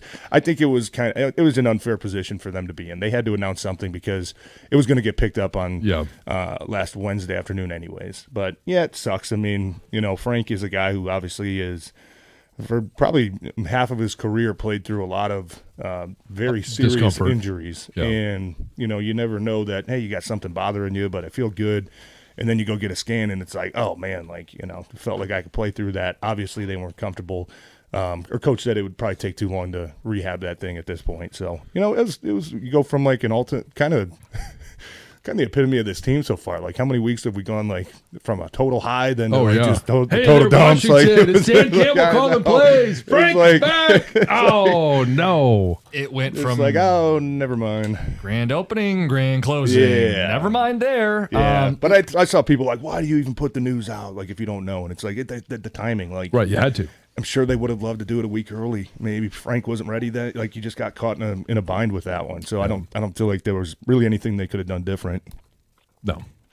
Do you feel like he will come back next year? I know Dan wouldn't speculate on it, but if he's missing the game and wanted to come back this year, assuming he could rehab the hammy, right? I don't know. He could play. Yeah, I don't know. I mean, Coach, what did he say? He had no indication of that. Yeah, he wouldn't being a give possibility. but yeah, I mean, but he also had a couple weeks ago, no indication that Frank was going to want to return this year. So I would say never say never. I mean, if he still has that itch, and it's not just in his mind, if it was just something like, hey, let me just get back this year and try to make one last run, or maybe his mind was, I'm really missing this thing, and I want to get back into it. I don't know because nobody has heard from Frank, so I'm not going to speculate on that one way or the other. If given what we know now, and Frank retired, and take out the whole he was going to come out of retirement, then he wasn't. Do you think Brad Holmes should have been better prepared? I really think that they were surprised. And once again, like I hate to blame it on Frank, just the timing of it, right? Like that decision didn't come last offseason until June. Yeah. No, like after the draft, after free agency. I think that they tried to find, they drafted Tate, they drafted Miles Frazier, with I think with the idea that at least one Tate, more year, without knowing, and because you need to be a year ahead, you can't be a year late, right? And it's like, okay, what if we go sign a big time center at a free agent like Chicago did, and then Frank's like, hey guys, I'll be right back next week, and it's like, you're playing two guys, high price money, so I just think that they got put in a bind there, and I guess like, if you want to say you should have been a little bit more cutthroat and say, hey, we need this decision by the time free agency opens, like you could have done, but do you do that to one of your, best franchise players you've had in a like? No, but forever? I also don't want to give. I just don't know the time. Again, I also don't want to give Holmes a pass on this because it feels like on both lines of scrimmage they're not as tough as they were. Listen, big question in the offseason, more so about the offensive line because we didn't really know about Frank until later in the offseason. But obviously a big question people had, and unfortunately sticking true, is you mentioned the defensive line. And even Coach Campbell, this morning when you talked to him, like, when we get one-on-ones, we got to win them. We got to win them. Like, that is like a broken record. I mean, that has been every single game. That's like, we get one-on-ones, we got to win them. We got to win them. We got to win them. At what point is like, we don't have the guys that can do it. You know exactly where I was going there. And I think that's going to be fair, depending on how this season plays out. Like, that's going to be fair. And TJ. With Davenport coming back last week, and look, like, is that a ramp-up game? Maybe, but that's something that, like, they've kind of hung their hat on for a few years now. Right, yeah. So he gets ramped up, and then is this – the Dallas game, the last one he plays for the rest of the season? Because the over-under is like game and a half. Yeah, I know. And, in an ideal world, you'd like to see him at least make somewhat of an impact. And I'll tell you just for this fact, if you can get him and Al-Quadin Muhammad to play more consistent football, like, that's going to give Hutch a breather too. Mm-hmm. And I think Hutch, deservedly so, when you make that much money, people expect you to have an impact on every single game. But he is playing a lot of snaps. He is playing probably more snaps than any defensive end in the league. I mean, you look at some of these games, and it's 94, 95, 97, 98%. Yeah. You watch other defensive lines, and it's like, okay, 4 plays, rotate for 4 plays. Go in for 5, come out for 3. And I think Hutch is playing a lot of football, man. And I'm not accusing him of, getting worn down, but certainly if you can keep him fresher at this point of the season, if you can get some guys behind you that can come in and give you 3 or 4 very productive reps instead of just being bodies out there, that's going to give you a better chance of having Hutch healthy and energized for some of those big third downs, some of those big fourth downs where you need to make that game-changing play. Now I'm just staring at our drop board, wondering what drops we have to introduce to the statewide crew as the week goes on here. I mean, this is dealer's choice. Oh, boy. That's probably not the first one I should have gone with. Why are these all Heather? Sorry, these are all you. Sorry, Heather. My bad. I hit the wrong button there. Uh-huh. There you go. Well, I tell you what, let's we can change the subject. Gator, how you doing? What's going on? Hi, everybody. How was your weekend? How was your Thanksgiving? It was all pretty good. Yeah. Aside from the Lions losing and the Red Wings losing and whatnot. No, it was good. Went to the Lions game and then went to my brother's afterwards. It was very nice, kind of relaxed and just kind of chilled all weekend. Watched a mess load of football and then we had some news. So that's always interesting. Yeah. Yeah, well, obviously the new some of the news I'm sure you're referring to is I'd like to get your take. I'm sure we'll hear more about it from 10 to 2, but Pat Fitzgerald. Yeah, so I was at the game on Saturday night, and just seeing how the players are reacting on the field after the game, I kind of got a feeling that this was going to happen. I thought that the fact that Jay Batt never gave him a vote of confidence like other athletic directors were, I'm like, that's a telling sign, isn't it? Because otherwise you would say it at this point, and they didn't. But the fact that everything kind of happened quickly, like fired, and then immediately they've got this top candidate, and then they're finalizing a deal, and Pat Fitzgerald, I've got mixed feelings on it, but most of them are good. Yeah. And and my mixed feelings of the downside of it, I guess I'm in a better place now than what it was a few weeks ago. Oh, you're working through it. Yes. Okay. Well, a few weeks ago when this was brought up, I didn't love the idea of Pat Fitzgerald, and then I did some more research, and now I don't know if I'm loving it, but I'm really liking it. So some of the first blush concerns are, hey, it's been 3 years. It wasn't good at the end at Northwestern. Right. That stuff. But like I said, after watching an interview that he did with Reese Davis I watched recently, I mean, it's pretty encouraging. So what's on the show today for you guys? Obviously, that's there. We'll kind of recap what happened in Ann Arbor on Saturday and the Lions debacle on Thursday and what it means for this Thursday night against the Cowboys because the Cowboys playing good football.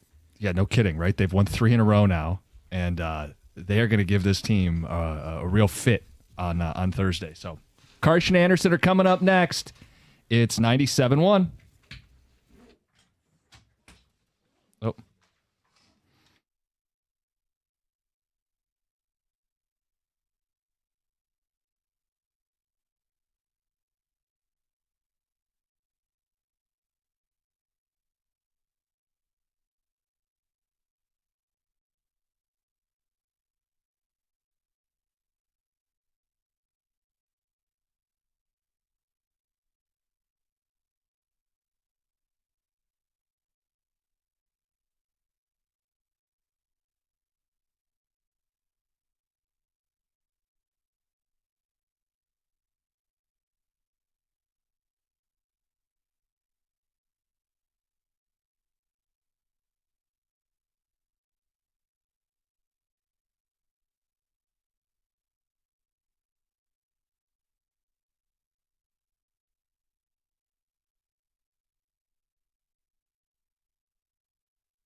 Well, hello, Scott. Hi, Doug. How are you? Good. I like that open. It sounds like at the end of it sounded like we had a little hell yeah. That's the Friday. 97.1. Hell yeah. Are you that excited for this show? You know I am. Yeah. I mean, it's a Monday, ready to greet the world this week. Are you? Sure. Well, you got some time off. You didn't have to work on Friday, which means you didn't have to do the Lions postmortem. And I can tell you, it was fun.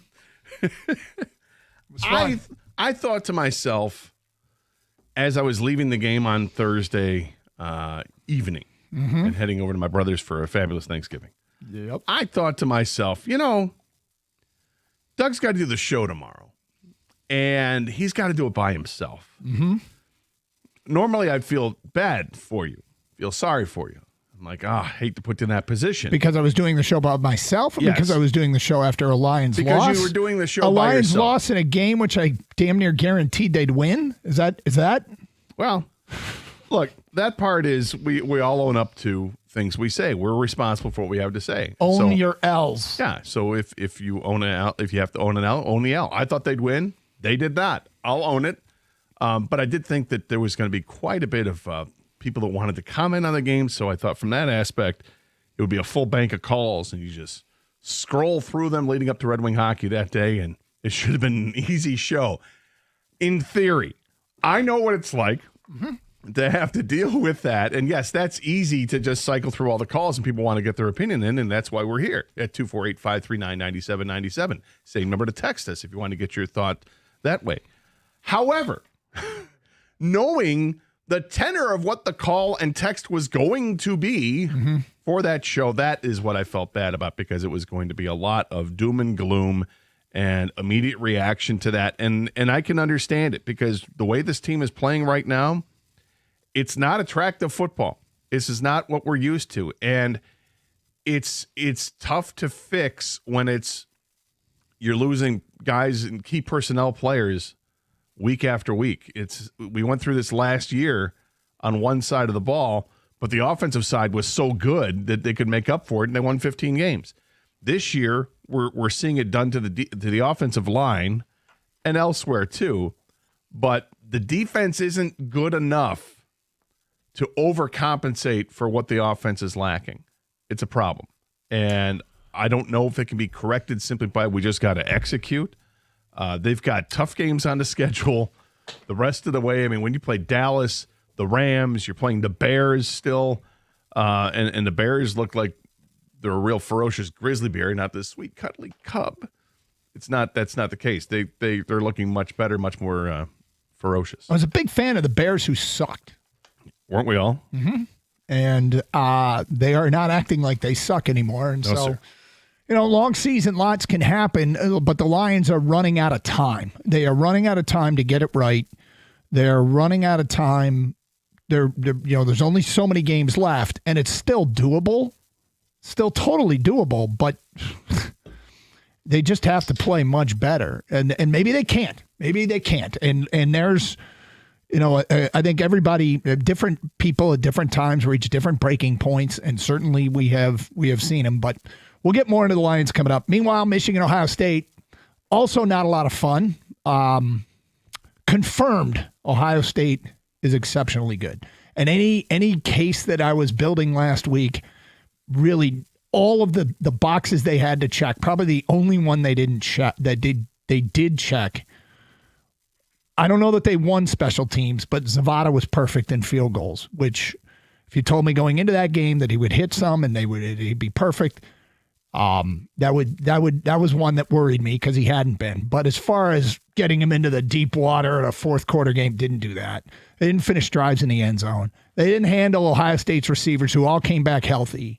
I made a dumb comment about, I actually kind of hope they're back, so they're full strength. Nah, that was dumb. Like, the whole thing was just an absolute mess. And they're, it's on a season in which their total in Vegas going into the season was 8.5. They finished with 9. So what does that mean? The Vegas and the schedule, the talent on the roster, they thought a realistic expectation was 8 or 9 wins. They finished on the high end of that with 9. But the disappointing thing is they lost their 3 biggest games. And when you get into that situation, hey, guess what? It's hard to say that. I mean, if there's the whole meter of, hey, I'm really, really happy with the season and I'm really disappointed. I think it's got to lean just a little bit towards disappointed. And some of you are going to say it leans a lot towards that. But a realistic goal, you would have liked to have one of those big wins at USC, at Oklahoma, or against Ohio State. And, there's that. As you sit back and digest this season, I think probably most people will look at it that way. Maybe I'm wrong, but. Well, I mean, 9-3 going into a bowl game, I think record-wise, I think people would take it. But seeing how close things could have been in a couple of the other areas, yeah, I understand that. And you don't want to lose to Ohio State. You don't want to lose to your top rival. That's going to be painful. But in the end, I mean, there is big separation between what Ohio State is and what Michigan is. There's no shame in that. One of the big separations is that Michigan's got a lot of young players that are playing, including a true freshman quarterback who just turned 18. So that's going to be a work in progress. Going into the second quarter of that game, you're working with your third string running back as your starter at this point. So I think there are things that they had to feel out this year, things that had to improve, and there were areas where they vastly improved. Where I think Michigan fans should be pretty excited about, with having Marsh moving forward with Underwood, having the stable of running backs that are pretty good, seeing that the offensive line is very young, that they can gel and grow together. There's a lot stuff to like. there. No, there's stuff there. So they have to have a good offseason, and you don't get a ton of seasons like that. And Sherrone Moore's got it. He's got it poised to take a big jump. They just now have to go do it. But in the meantime, Michigan State played down at Ford Field. You went to that game. I did. And you put something in your show sheet before we get into the Pat Fitzgerald hire. You put something into the show sheet where you wrote, do you have anything nice to say about Jonathan Smith? Which led me to believe you wanted to be prompted to ask if you have something nice to say about Jonathan Smith. Well, I mean, I know a lot of people were upset and said good riddance and he's a terrible fit and shouldn't be here and didn't like, the season. And I get it. I didn't like the season, not at all. And I think that they should have won at least 6 games on the year when all was said and done. Minnesota and Iowa were games they should have won. And you could probably make a strong argument, at least one other game that they lost, they could have won. And it would look a lot different if they were a 7-5 team in year 2 at Jonathan Smith than instead of being a 4-8 team and winning the last game of the year. But I do like Jonathan Smith as a person. I think the fact that this team kept giving effort through every game, through that 8-game losing streak, they kept giving the effort. Because everybody who wears green and white is watching to see the same thing. Is this team going to quit? Because we've seen that happen before. We saw the team quit on Bobby Williams, at Michigan, the famous 49-3 game. They got after they kicked the field goal, go up 3-0, and lost 49-3. And Bobby Williams asked after the game, have you lost this team? He goes, I don't know. Well, you got to know. Well, this was clear. He didn't lose the team ever, which was great news that he didn't lose the team. So I'm happy about that, and I think that's something that's commendable, and kept having these guys fight for him. And I think it was clear after the game that the players knew what was going to happen, and they were happy for him to get the win. They wanted to get the win for him. They wanted to get the win for each other. But that being said, I thought he was just the wrong fit. When all is said and done, he was the wrong fit. I think Michigan State needs a different kind of leader than what he is. I think they need somebody that brings a little bit more energy to the table than what he does, and they need to make some changes. And those changes are clearly going to happen this week, and all indications point that it's going to be former Northwestern coach Pat Fitzgerald that's going to take the helm. All right, so here's what we're going to do. We're going to get to your phone calls and feedback. Same number, 248-539-9797.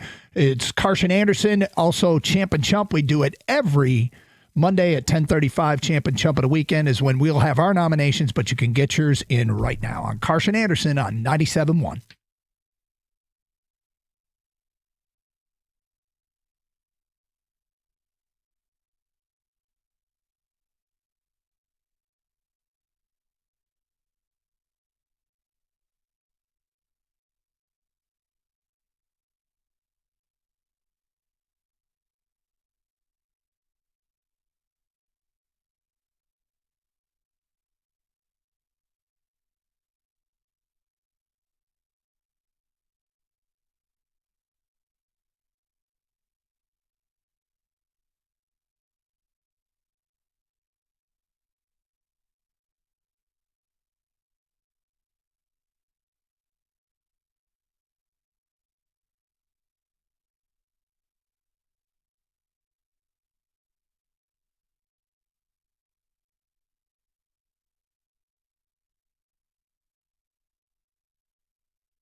Doug Harsh, Scott Anderson, 97.1. Look, there's a ton on the table. It is a busy Monday. The disappointing finish for Michigan, the Lions. I don't want to say, I don't want to overstate where they are, but they're running out of time. And as Dan Campbell said, they've backed themselves into a corner. We'll get to later in the show what he told our morning show today. But I mean, as it stands right now, that team's kind of in trouble, and they got some work to do. And stuff, they haven't looked right for a while here, and I don't know if they can gear back into it, and we'll get into that. Also, Michigan State makes a change. Jonathan Smith, Pat Fitzgerald, waiting for final word on that. But anyway, your thoughts. When we brought up Pat Fitzgerald's name a couple weeks ago, you weren't stoked, but you're also down on college football, so I don't know. Right. And the circus show that was it doesn't help. Yeah. Lane Kiffin over the weekend goes back to what I think is something that's easily correctable, and one of college football's biggest problems is they hold their offseason during the season.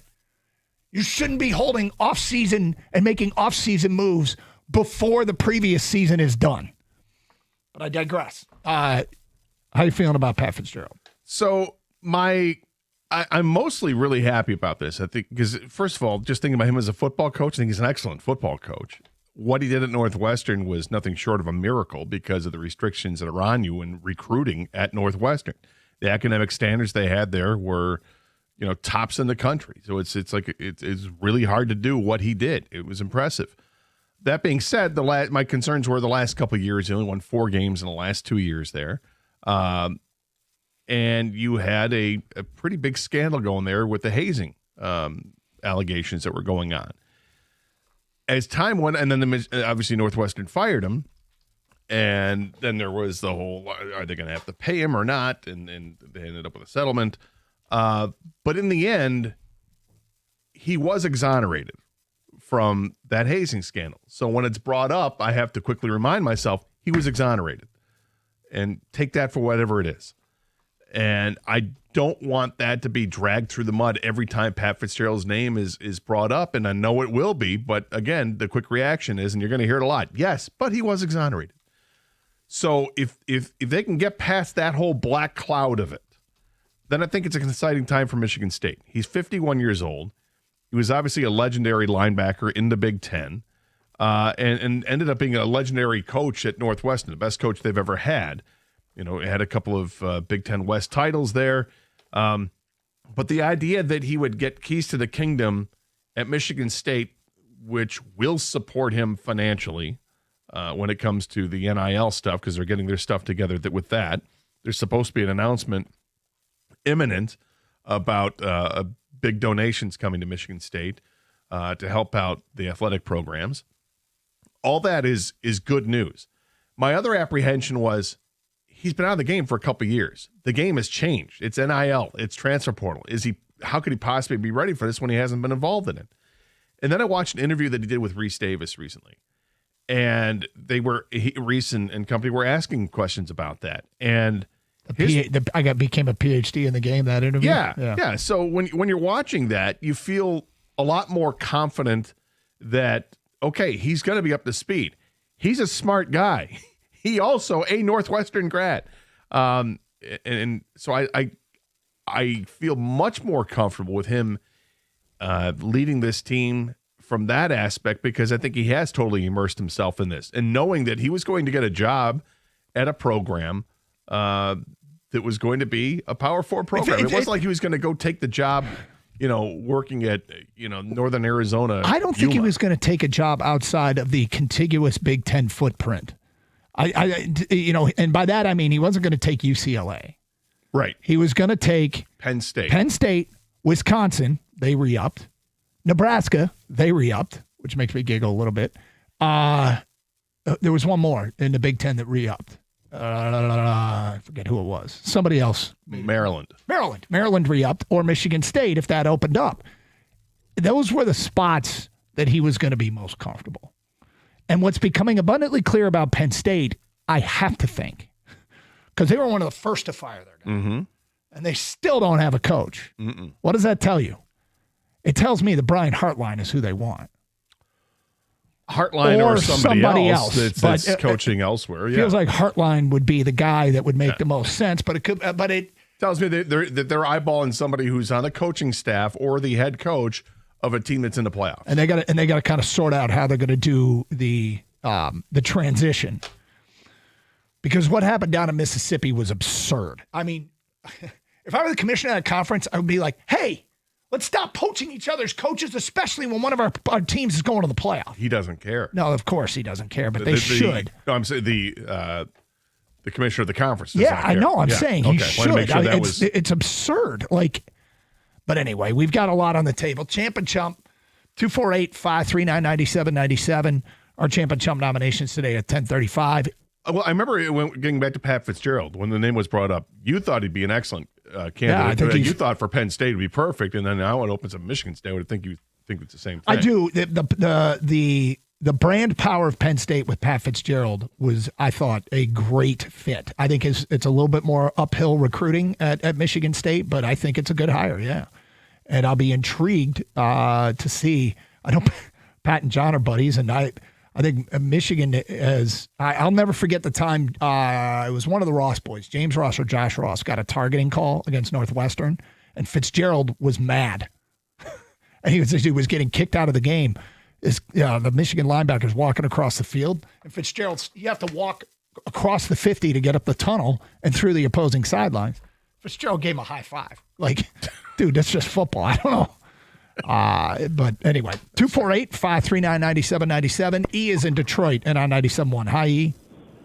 Hey, good morning, fellas.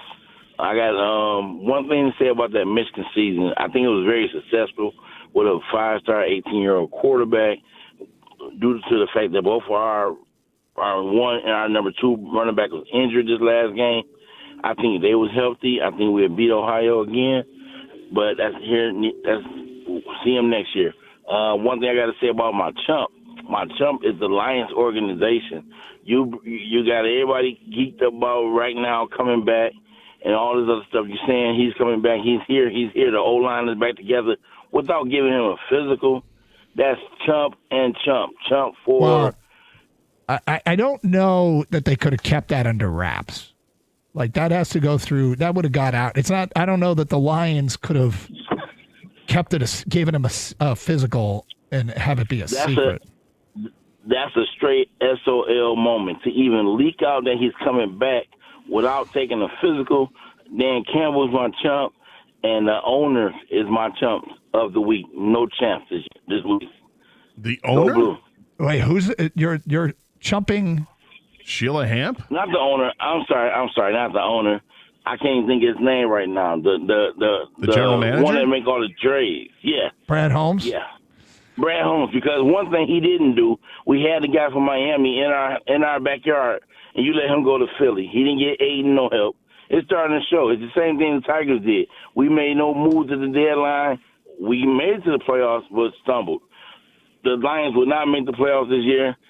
SOL moment. Go Blue. See you next year, Lions. Man, look, they didn't make any big move, okay? And that's they might have miscalculated, all right? They might have. Brad Holmes has done great work here, but his job, the job isn't to be really, really good. I think the job is to get into the mix where you're a legitimate Super Bowl contender and stay there.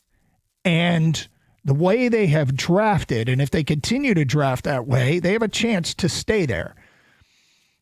There might have been some miscalculations along the way. As far as chumping them for letting the Ragnow story get out, I'm not really sure you can bring a player in for a physical without it having to be reported to the league. I'm not sure they can do that. The protocol's there.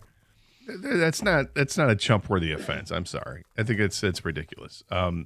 We all got excited about it. If you're chumping because raised our expectations and then dashed him the next day when you find out that he didn't pass a physical, okay. I mean, yeah, I was disappointed too, but it's not a. Why would I chump anybody in the Lions organization about that? Frank Ragnow tried to get back and wanted to play, and turns out he can't. That sucks. What I want to know is, does Frank want to play next year? Yeah. Is that a possibility? And Dan Campbell addressed that this morning, and he doesn't really know about it. He didn't get that far down the road. No. And, it sounded like the imaging on the hamstring is pretty severe, and they would have to do something about it. if he does want to continue his career, he might have to have a procedure, is what it sounded like to me. Mm-hmm. So who knows? Yeah, look, that's all protocol stuff, and I'm not sure you could really keep it a secret, but your chump vote is counted. 248-539-9797. TJ Lang this morning said the news was going to leak, so they kind of had to announce it, but for what it's worth. We'll have our champ and chump nominations today at 10:35 here on Carson Anderson on 97.1.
Champ and Chump votes are starting to roll in here.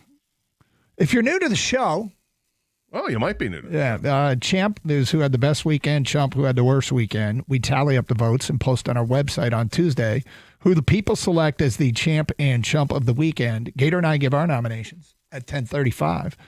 We want yours. Champ and Chump on a weekend, 248-539-9797.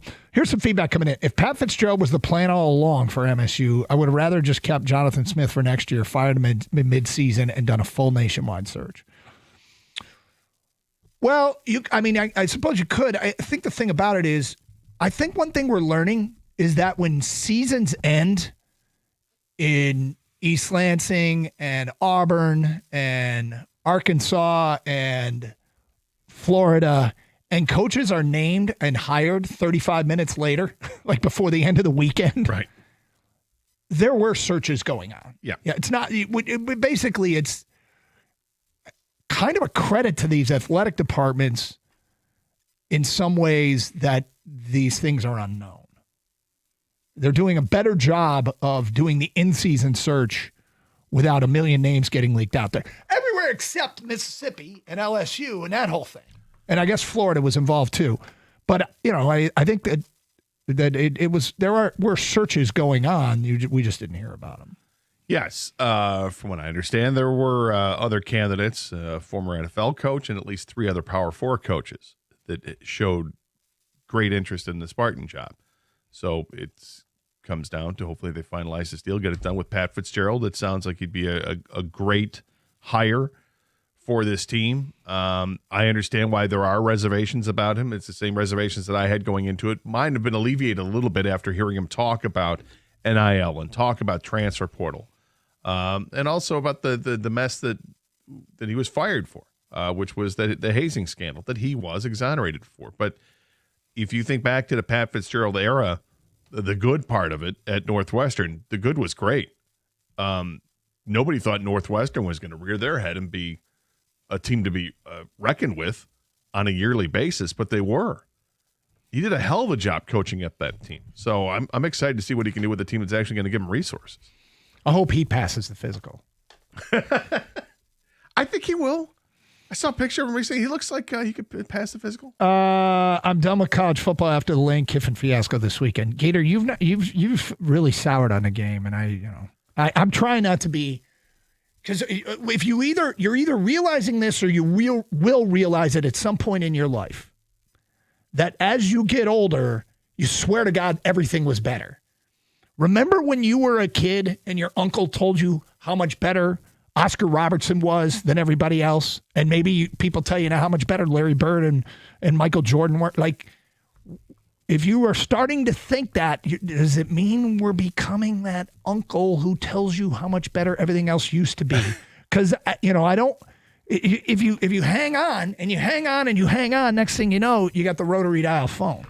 Yeah, I get it, but it's just everything is thrown at you at once. Like there's like a couple week period here where you've got portal opening up and you've got signing day and you've got the college football playoff and the bowl games and all this all happens at the same time, which is also the same cycle that they're doing the head coaching firings and hirings, which I think is ridiculous to have it all in this time. Like, you should allow this to breathe a little bit. And get to another time. It's just so stupid. And it's like the playoff constantly, hey, we're going to expand to this, going to expand it to that. And it's not, sadly, it's actually not new. I mean, I did a show 20 years ago with Kirk Gibson getting going. I think it was a Thursday or Friday afternoon. Gibby and I were doing the show, and in the middle of the show, Gibby walks out of the studio because he got a phone call, and then he comes back in and says, hey, what would you think if Michigan State hired a, run-of-the-mill coach, like just a John Smith type? I'm like, wait a minute, are you saying the Michigan State's hiring John L. Smith from Louisville? And he did. That's exactly what he said. And that happened. Word got out, obviously, because, we broke the news on the air. And then you get John L. Smith being interviewed at their bowl game that night at halftime, and it was awful because stuff like this has to happen at a certain time, but you can't keep it under wraps because people will talk about it. Although I think the NCAA should say no talking to any candidates until our season's done. Yeah. Off seasons during the season is so dumb. Which is why they have agents go through it in back channels and all this in some cases. But you're never going to find a perfect solution to it. Well, but what happened this weekend is ridiculous, what happened this weekend. And then Lane Kiffin makes it worse. No, he made it totally worse. just pours gasoline on the whole situation. And there are conflicting reports that he'll tell you one thing and they'll tell you another about, the demands that were made, and coaches got to get on the plane with me to LSU, and that's what Nick Saban did when he left Michigan State. And it's just it's a bad situation because Ole Miss has a chance to win a national championship, and the players have that chance to do it because they're the ones playing for it, and the coach leaves. And then the coach says, well, I should be able to coach him. No, dude, you're leaving. If you were able to postpone this decision, then sure enough. And at the same, and I was talking to somebody about this last night. Who do I feel bad for? And the person was saying, well, I feel bad for the players. And I'm like, and I was about to go down that road and say, yes, I do too. And then I remembered, well, wait a minute. Players can leave anytime they want as well. And in this world of NIL and transfer portal, and you could transfer 1 million times and it doesn't matter, I don't have as much. I still have some sympathy, but I don't have as much sympathy as I used to. And it's that tank is drained significantly because of the landscape of what college football is today, and it needs to change. Look, let's get to Champ and Chomp, and then we'll get back to some of this. And your phone calls, 248-539-9797. I will start my champ of the weekend as Cade Cunningham, 42, 39, and 29 in the 3 games over the long weekend. He continues to be the superstar we all hoped he would be. Cade Cunningham, my champ of the weekend. I'm going to go with Alante Brown. He's the Michigan State 6-year senior from Chicago. He's the one that took it to the house after Maryland closed the gap 24-21 on Saturday. He went 92 yards in the ensuing kickoff, much to the delight of his teammates, as he is a beloved member who clearly made his mark in the final game of the year. It's just a great story to finish up from a transfer from Nebraska. My chump of the weekend, Gator, I think back to the way last week I thought Michigan had a chance to make this a close game. I also think back to the way I thought the Lions were going to beat Green Bay. And these were things built up through the week. I think back to Frank Ragnow, who I said on Friday's show, look, he's going to make an impact. He wouldn't do this unless he was close to ready. I think back to me saying the Lions in Chicago would play on the last Sunday of the regular season for the division crown, which I guess still could be in play. Please be in play. All of that, I'm going to own the L's. The chump is me. I had a bad week. I'm going to own all those L's. Fair enough. I'll chump Lane Kiffin. How's that? The now former Ole Miss coach leaves for more money at LSU, but also a program that has struggled a bit during those Kelly years, without question. But he built a playoff team at Ole Miss in Oxford, Mississippi. I was really hoping he'd stay there. I thought it was a great story. And I feel bad for myself because I bought into Lane Kiffin and thinking he's changed his stripes. Dude, if you watch the ESPN 60 feature with Ryan McGee they did on him, I'm like, he's a reformed narcissist. I thought he was this guy, good for him. He's grown up. Nope. He's the same guy. Yep. He pulled a Saban. He's the same guy, and it pissed me off just when I thought I liked Lane Kiffin. He goes ahead and wrecks his image and his legacy again. Because this isn't the first time he's done that. Yep. 248-539-9797. Let's get back to your open line calls. Champ and Chump brought to you by Sarah Chevrolet, Sterling Heights. Adam in Texas, you're on 97.1. Hi, Adam.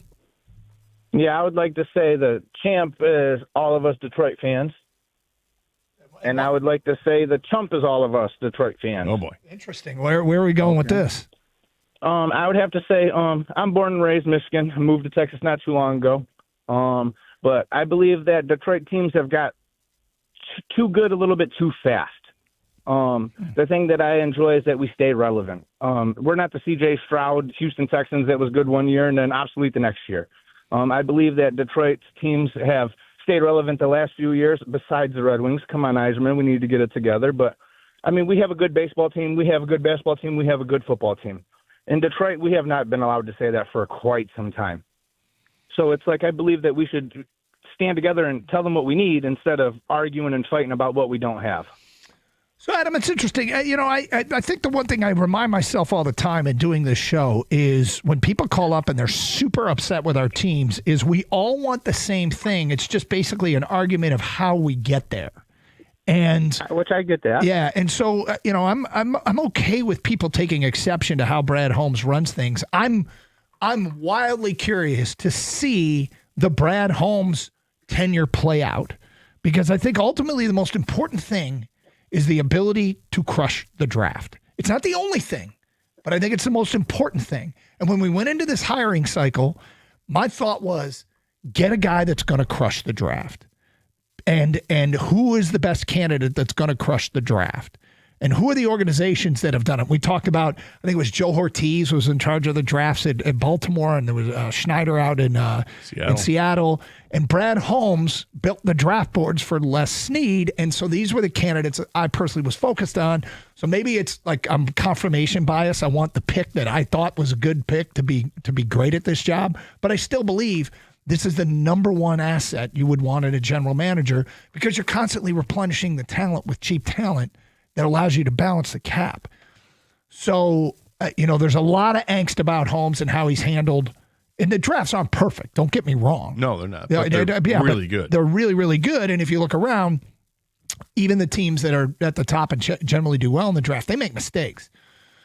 Brad Holmes, less so in free agency. He's not quite as aggressive or as good in free agency, but he's pretty good. But he's not. That doesn't stand out. I think you said it right. He's not as aggressive in free agency. He's not going necessarily for the big money guys, even though he got the top corner free agent on the market in DJ Reed, but he's not going for the big money guys. They're going to cost you $30-40 million a year. He's doing it a different way. And he spends his draft capital, people wanting to use at the trade deadline. Instead of doing a trade deadline, he uses that on the actual NFL draft. And maybe he'll rethink That's where that. He'll move around. Maybe he will rethink that. Yeah, but maybe. And I think there's obvious areas this team needs to improve, and going into the offseason and going to the draft, they can address that. But meanwhile, they're still in a playoff hunt. Hey, Michigan Auto Law, the auto accident attorneys. They specialize only in auto and truck accidents. Many law firms don't specialize. They focus on many different areas of the law.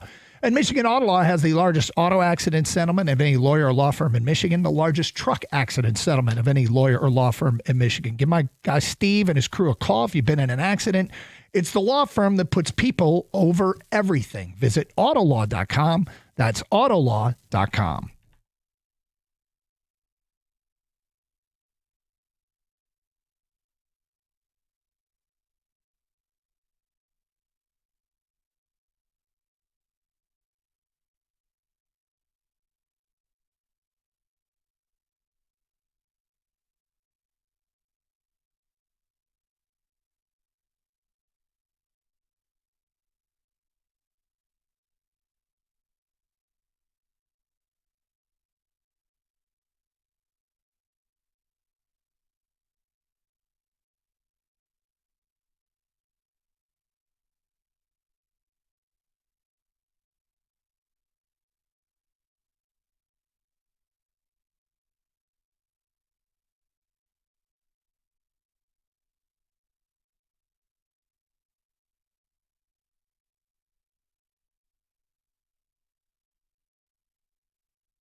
Doug Carr, Scott Anderson, Champ and Chump. We do it every Monday. We've got open lines, lots on the table. We've said it with Michigan, Michigan State, the Lions, Champ and Chump. 248-539-9797. We go to Chris and Davison here on 97.1. Hi, Chris.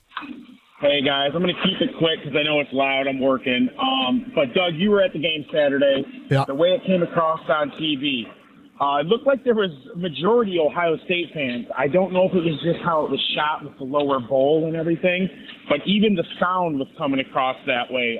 Can you confirm or kind of give your opinion on how the ratio kind of was? Because I've never seen it like that, especially winning all those years in a row. I've seen it worse, Chris. I've seen it worse in the midst of the 17 out of 20. I've seen it definitely worse.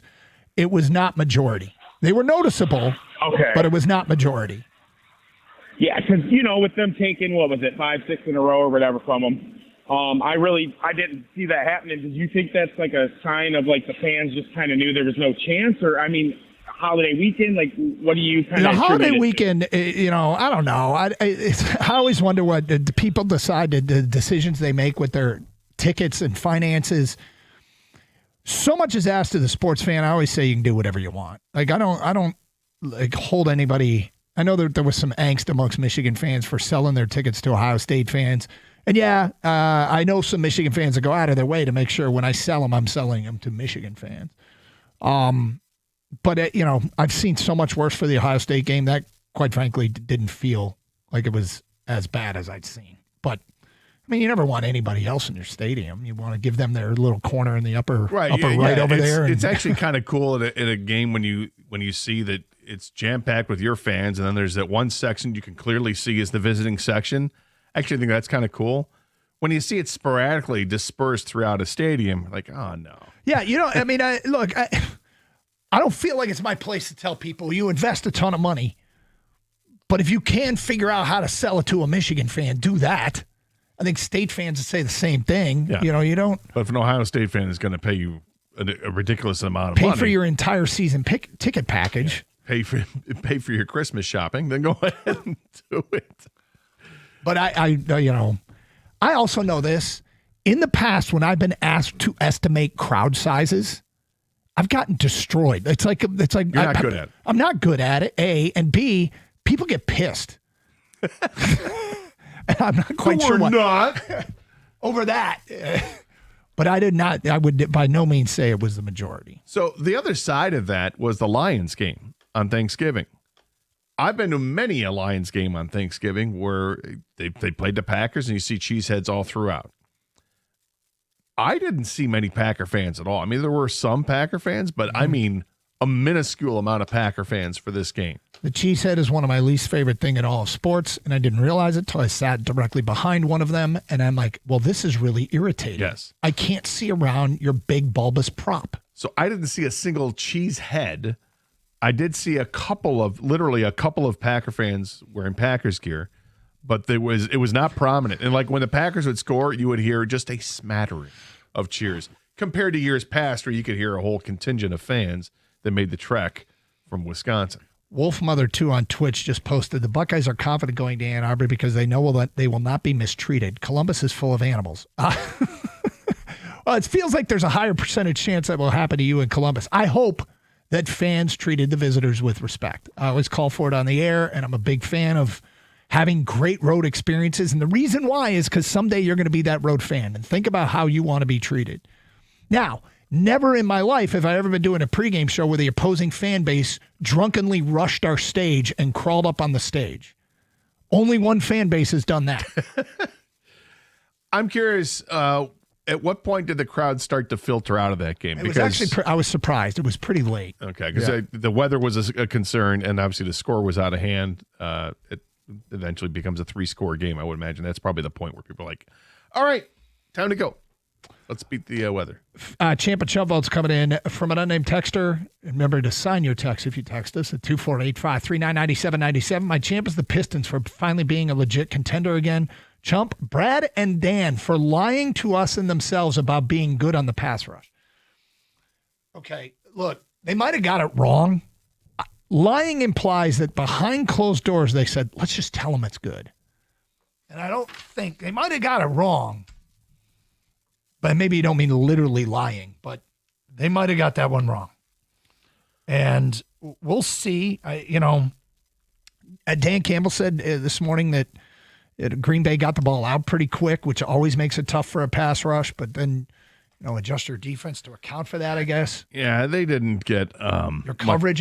They just didn't get much pressure on Jordan Love, and the one play they did was the last play, and it didn't matter. Love made a play, and the receiver made a play, and Dontavian Wicks was a problem all game long, but the Lions did not offer up much pressure at all on Jordan Love, and they struggled at times stopping the run too. It wasn't a great defensive effort, and offensively they obviously didn't score enough. The 24 points wasn't good enough. They got most of those points right in the middle of the game. Ray from Romulus says, my champ is the Ferris State Bulldogs beating Ashland in the playoff game 56-24. Did you know that they were down 14-0, Ferris State? I did not know that. They came back and won 56-24. Go Bulldogs. My chump is the Detroit Lions. Chump the defensive line, champ the Pistons, getting it right.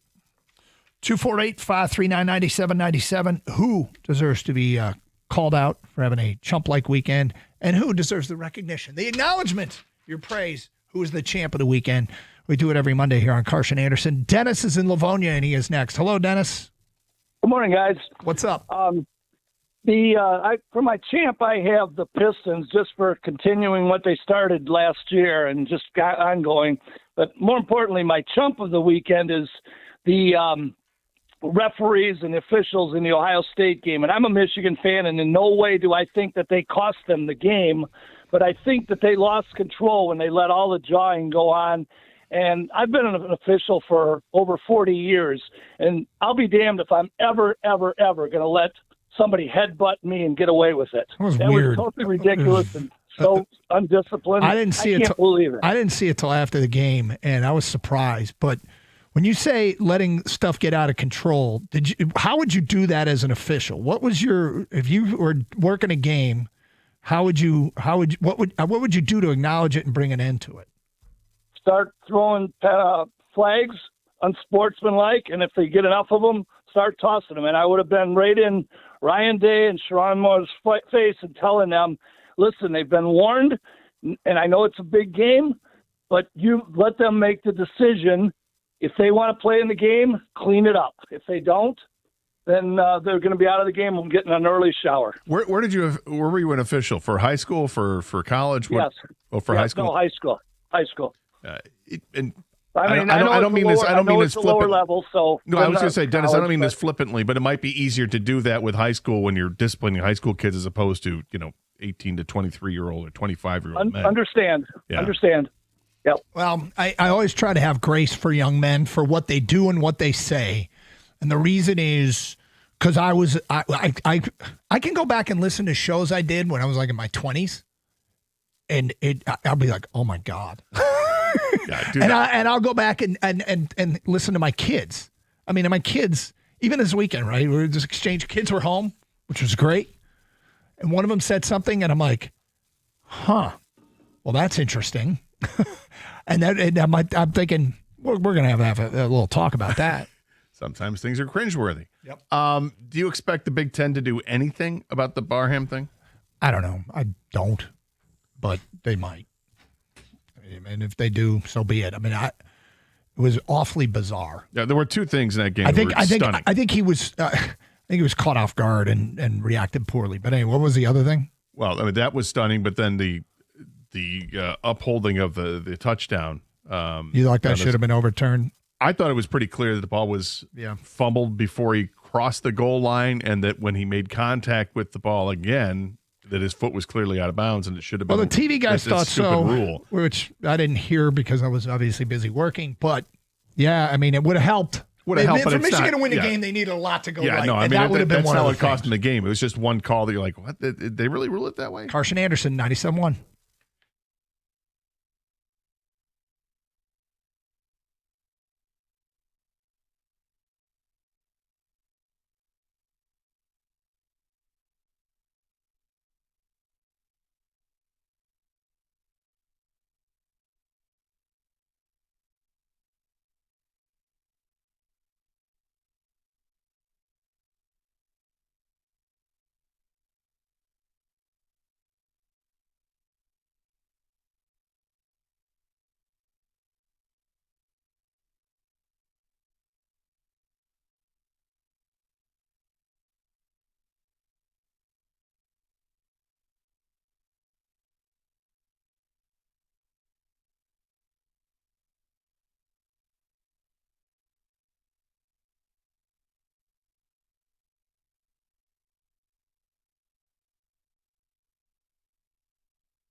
Brought to you by MyMichiganRoof.com. Today, the Lions are on the outside looking in at the NFC playoff picture. Next-gen stats on NFL.com currently give Detroit a 42% chance to make the playoffs, significantly lower than the 7 teams in the playoff picture who are all above 76%. However, as Dan Campbell told Costa and Jansen this morning, he's not too worried.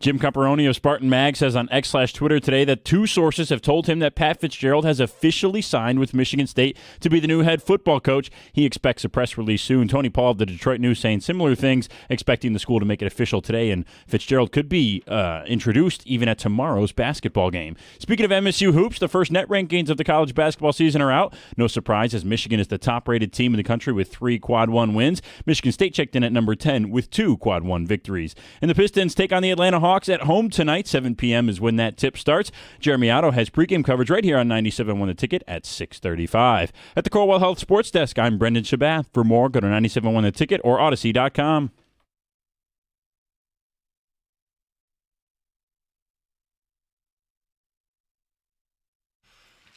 All right, so we'll talk some Michigan State, some Lions, 248-539-9797. And the Champ and Chubb votes are rolling in on this Monday. Thanks for being with us.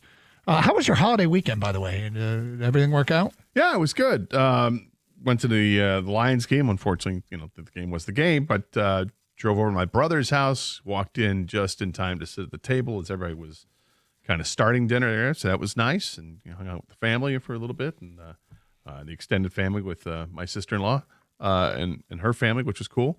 Went to the game on Saturday night at Ford Field with a bunch of people, so that was cool.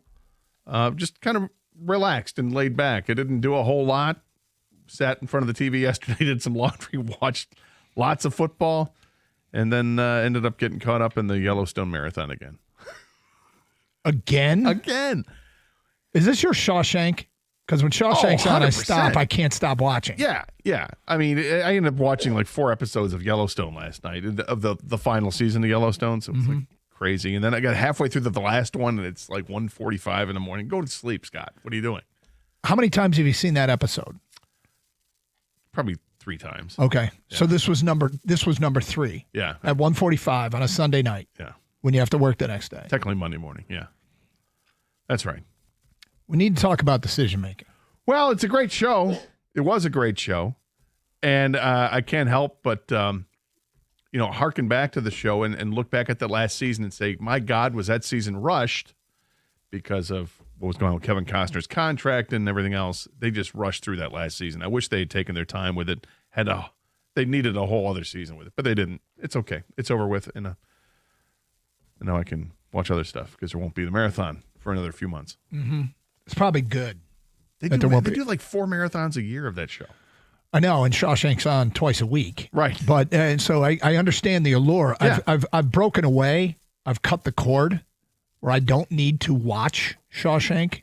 The Shawshank Redemption, for people who don't know the movie, which is one of the greatest movies ever made, as far as I'm concerned.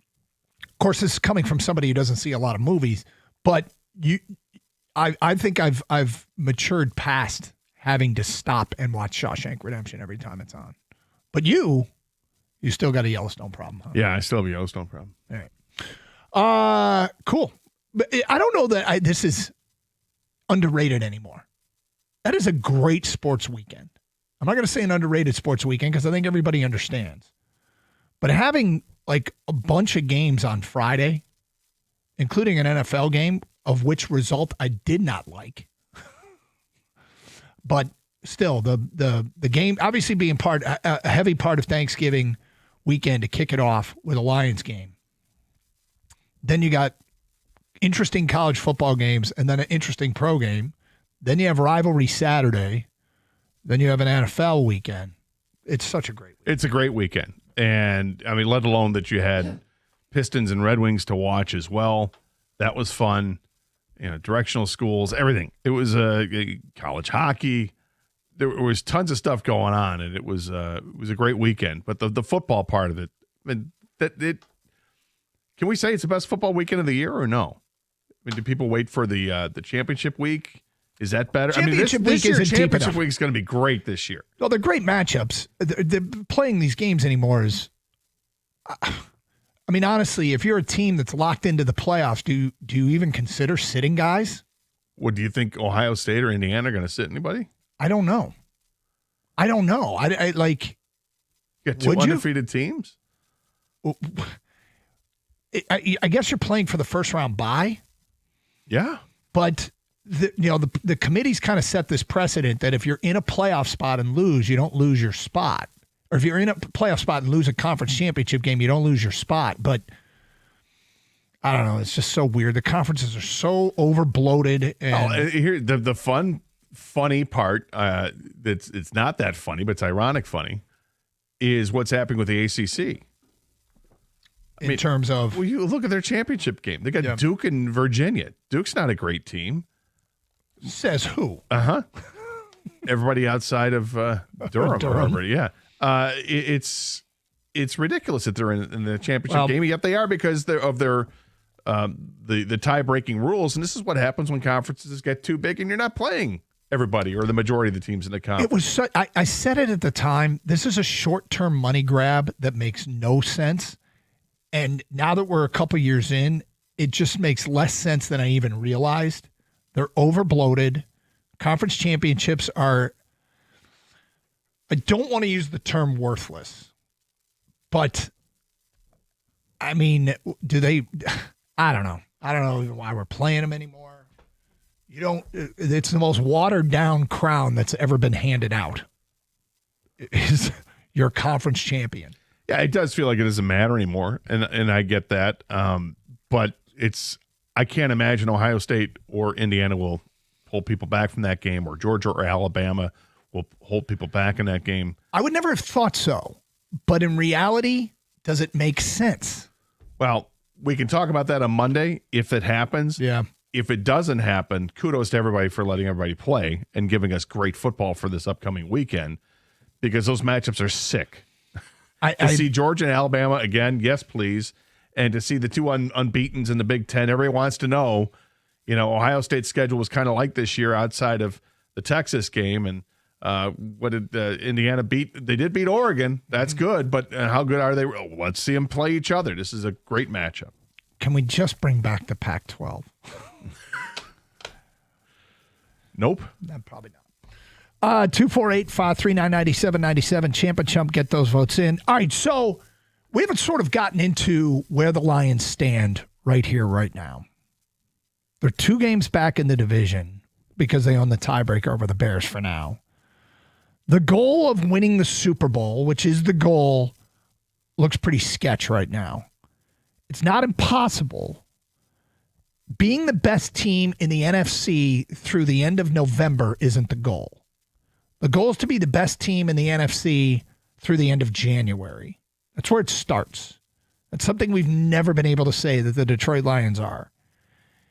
And so there is one good way to look at this. And if you're familiar with the show at all, we always try and find the path to how things can be better within reason. And so if you look at the history of this format, okay, 17-game schedule, and 7 teams per conference in the postseason. Not one 11-6 team has missed the playoffs. 11 has appeared to be the magic number to guarantee a playoff spot. It doesn't mean it always will be, but even 10-win teams, it's been good to be a 10-win team. Only one 10-win team has missed the playoffs under this format, and I believe it was Seattle last year. But 11 wins, you're probably good. To get to 11 wins, Scott, the Lions have to go 4-1. Mm-hmm. If they go 4-1, that implies that they have beaten some pretty good teams. Well, they would have to. Yep. Because the schedule is really brutal, and they're amid this brutal schedule, having played Green Bay. Now they got Dallas on Thursday night football here in Detroit. Dallas is playing as well as anybody in the NFL right now. They just got done beating Kansas City. Mm-hmm. Big game for them. The following week, they are at the Rams, who lost last night, but it's still an excellent football team that they have there in Los Angeles. And they'll have a game against the Bears at the end of the season. Those are 3 really tough games. And then they've got the games in between, which are Pittsburgh and then on the road on Christmas Day at Minnesota.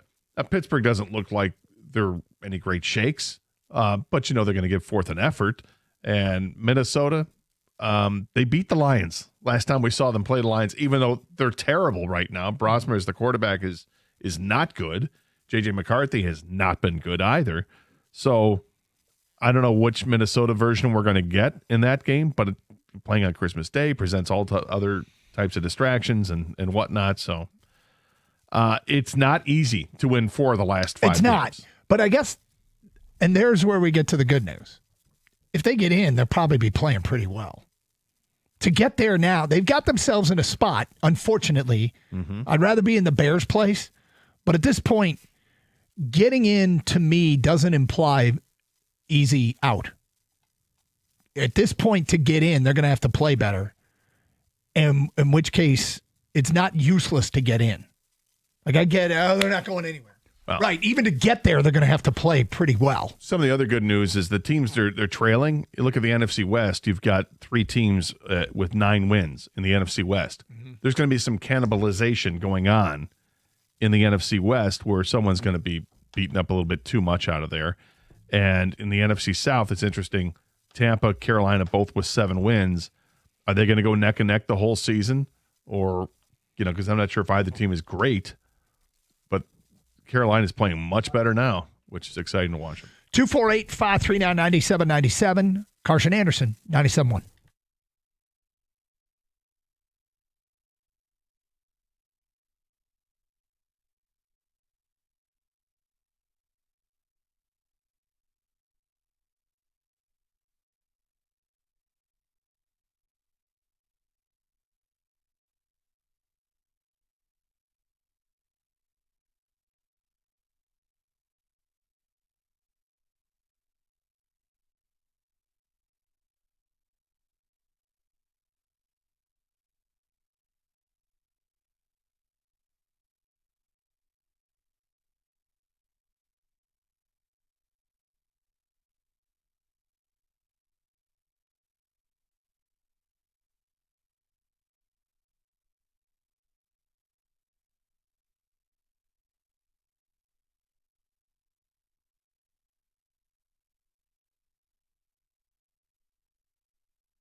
Doug Harsh, Scott Anderson, 97.1, 248-539-9797.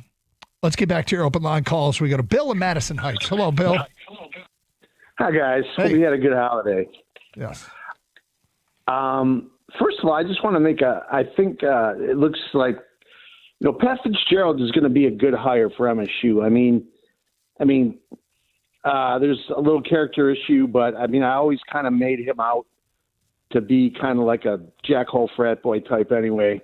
But hopefully he's learned his lesson. But one thing that's not in question is his ability to coach kids up. So that would be a really good hire for them. And I think it's now it's incumbent upon Sharon Moore, the coaching staff, and Bryce Underwood to step up their game more than it was even apparent after what happened on Saturday. The expectation for Michigan should be competing for a Big Ten title every year and making the playoff. There's no reason that should be the expectation. And Champ and Chump, the Champ is the halftime show on Thanksgiving, at least, was pretty awesome. Oh, that was great. I will tell you, that was being there live. That was electric to see Jack White there, and then Eminem comes up, and I've seen a lot of halftime shows. That was by far the best halftime show they've done at a Lions game. There was an energy in that stadium that just hasn't been duplicated. It was great. Yes, that was definitely the best part of the game. Now, Chump, bear with me on this one a little bit. I'm going to go with Michigan fans, and please hear me out on this one.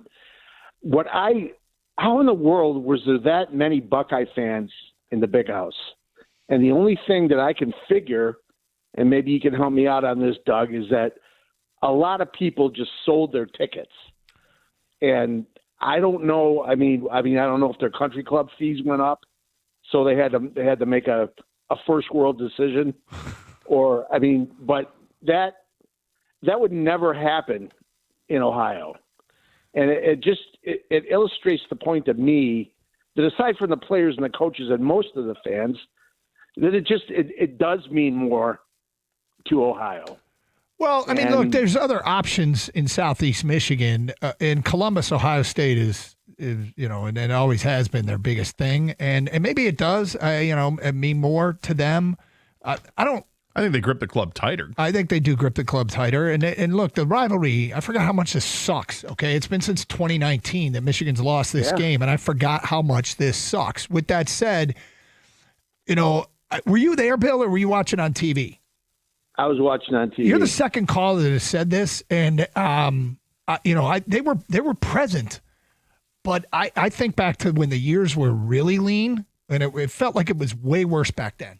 But hey, maybe there needs to be some discussion, some real serious talks about who you sell your tickets to. But I know that whenever they probably just sell them to sell them to whatever some agency, and then the Buckeye fans end up getting a hold of them. I don't know, something like that. I don't know. Yeah. Ticket resales are not my issue, but you're the second person that said something. So 248-539-9797. Scott writes in, my champ is Ferris State football. Another day, another 56 points in the playoff games playoff game in the snow.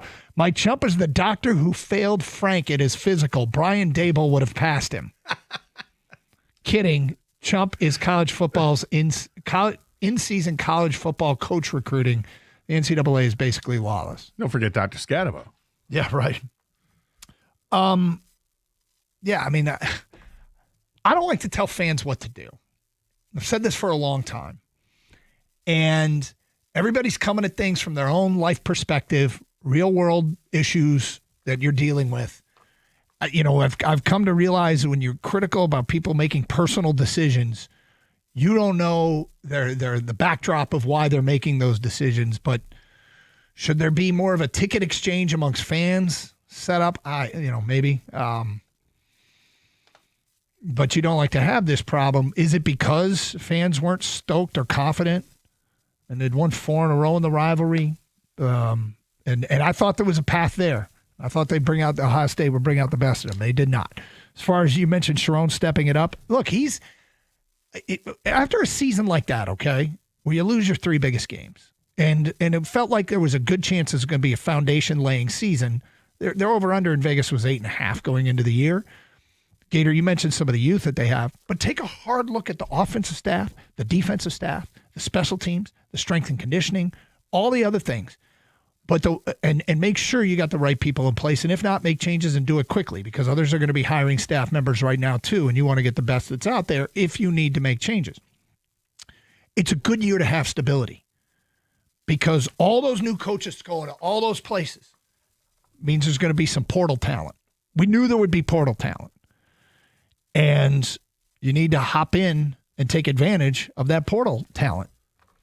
Is there, and I would say this about both Michigan and Michigan State, is there any concern about losing the quarterback in the portal because there's a new head coach at LSU and it came down to LSU and Michigan? And the guy down at LSU is I'm not particularly concerned about that, no. I don't think he's going anywhere. But I mean, in this day and age, you never know. Are you concerned about? I'm concerned that after watching Milivojevic over the last few weeks, he looks pretty good. There's a lot to work with there, and I think it could be he's the future at Michigan State here. That I'd be concerned that with a head coaching change, you're always going to have to hang on and retain players, and I don't know if he's going to stick around or not. I mean, his father posted something on Twitter that wasn't very supportive of having Pat Fitzgerald as the head coach. Understand there's a little bit of a rivalry there with the high schools because Pat Fitzgerald is helping out the rival high school to Milivojevic's family. So one of the things that I think of is I talk to more than just one coach, but every coach has to recruit their own roster. When the season is done, and that's one of the things that I would like to see them sort out in this new world order, is maybe contracts both the school and the player have to commit. That if the player isn't worth it, they can't get kicked off the team. Or if the player explodes, he can't go jump in the portal if he signed a 2-year contract with a school or 3-year contract with a school. Contracts are contracts. And the people that I've talked to that are in the real world of the NIL transfer portal world, nobody's come up with a reason why not to do this. So, as we look at how these things can be better moving forward, that might be one of them. Binding contracts. But I think contracts is the obvious next step. I would sit down, if I were a college coach in this day and age, I think it makes sense to sit down with everyone on your roster that you want back and re-recruit them. You don't have much of a choice. In fact, when Nick Saban walked away from the game, he talked about one of the things he hated in the New World Order was re-recruiting his own roster. So, I mean, I guess you always worry. There's always going to be flight risks. And there are going to be guys that hit the portal that you probably prefer hit the portal or that aren't seeing their rise up the depth chart. If you're disgruntled enough, then leave. Yeah. But, I mean, at Michigan, they've got a lot of young talent that I'm sure that they want to keep, and they got to make sure that they can. At State, I mean, what are the biggest? Is it Milivojevic and Marsh? I think, Marsh and maybe a couple others. West, the defensive back, Hall, the linebacker. There's a few there, but not as many as other schools. But that's why I like Fitzgerald coming in, because it seems like this is a guy who coaches players up, and we're going to see in a press conference what kind of impact he can really have. Well, 248-539-9797. Dan Campbell, he joined the morning show. We'll bring you the best of what he had to say next here on Carson Anderson on 97.1. Twin Peaks fans, I want to double down today and talk to you about the best happy hour in the state. What better way to cure the post-Thanksgiving hangover? When I hear specials, they take me back to those college days and the deals that got you hooked when you were trying to ball on a budget. Dining experience has really taken a turn for the worse in terms of service, and the cost of eating out has gone through the roof. They've doubled down on a happy hour that just makes sense for everyone. They call it their $5, you call it their $7 Big Baller Shot Caller. If you're a Tito's drinker, $5, Jack Crown and Bacardi, $5, or take it a step higher and order up Grey Goose, Patron, and Maker's Mark for $7. There are many options for you to choose from, and what makes it even better, these food deals, well, you can really do a shot, a 22-ounce draft poured at a bone-chilling 29 degrees, and a house-smoked chicken quesadilla, all for under $20. And there's the best part, the beautiful Twin Peaks girls serving it all up. Happy hour runs from 3 to 6 and 10 to close, Monday through Thursday. You can definitely take advantage of the late-night happy hour tonight during the second half when the G-Men head to New England. Come see how a sports bar really should be. Twin Peaks, eats, drinks, scenic views.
So not everybody hears every second of every show. And if you do, God bless you.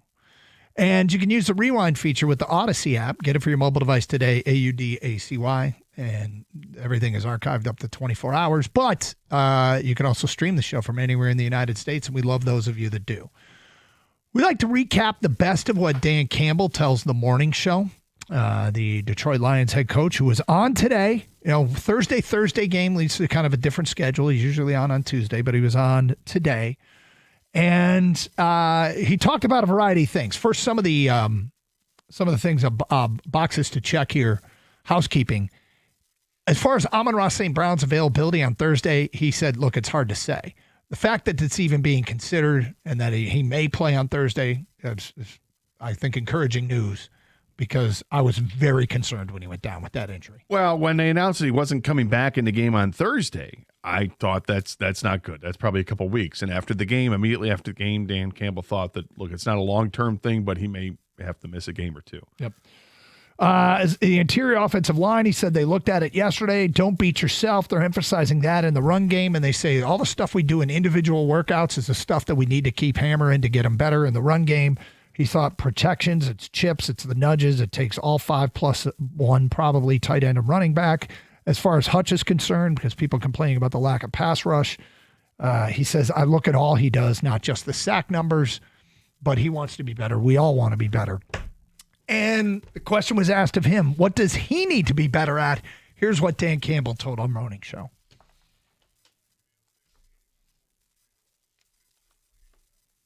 You know, I don't mind. I'm good going for it, but I should have had a different should have had something else on there than just that. I mean, I didn't give our guys a chance. I hated that. I hated the play call. That's one example. But there's a number of things, man, that just got to be better. I like that he admits mistakes and things that he thinks are mistakes. And you have to be comfortable in your own skin and feel like you know what you're doing to be even able to admit said mistakes, right? But with that said, is this an example of play caller Dan letting head coach Dan down? Yeah, I think it is. That was the first drive of the second half, and that was kind of shocking because at the time, watching the game, and I'm thinking to myself, is this going to be a field position game? And this is what we talked about the last time when we were getting after him about it. Was like, if you thought it was going to be a field position game, then play it like it's a field position game. Take advantage of the fact that you've got an excellent punter. Pin a team deep. Force them to do whatever. Unfortunately, with that situation is that 2 plays later, Green Bay scored on a 50-yard touchdown pass, a 51-yard touchdown pass to Watson. So would it even have mattered? And Green Bay was able to move the ball. But at the same time, I was first guessing that move to start the second half. I would not have gone for it. I would have absolutely punted it in that situation. The other one made more sense when they went for it, although even there you could say, kick the field goal, get points, and let's play a tighter game. But he's going to be under scrutiny every time things don't work, right? When things work, people don't like it, but then they're like, okay, well, it worked. I guess we can live with it, particularly if they win the game, then you it's kind of like all is forgiven. In a situation like Thursday, when it doesn't work, which comes on the heels of another game where you were, 0 for 4 a couple weeks earlier on fourth down, it's a problem, right? So it's all situational, and these aren't 4th and 1, 4th and inches decisions. These are 4th and 3 from midfield that there's a real decision. Should I punt? Why am I going for it with 3 yards to go on a team that we've struggled to move the ball with, particularly with a running play? Well, that brought us to the topic of 4th down strategies on the morning show today. And will you reconsider your aggressiveness on 4th down? Here's what Dan Campbell said. Well, I think it depends. You can't do it just by, we just don't convert, so we're not going to go for it anymore. I think it's got to be, it's week to week. Look, the Giants, I don't think we went for any 4th downs. I don't think they really came up. The situation really didn't arise.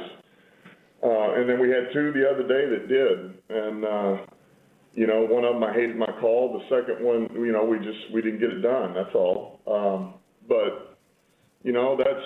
There's some give and take there. We played those guys last year and we got 4 out of 5. And really that was the difference in the game overall. Is really 4th down. They made plays in the criticals and we didn't. Well, that's true. Their 4th down conversions, Green Bay went touchdown, kill shot, 1st down. That's their 4th down plays, and the Lions didn't convert 1. I made this comment Friday. If you are a Dan Campbell, I really think you should strongly reconsider your 4th down strategy.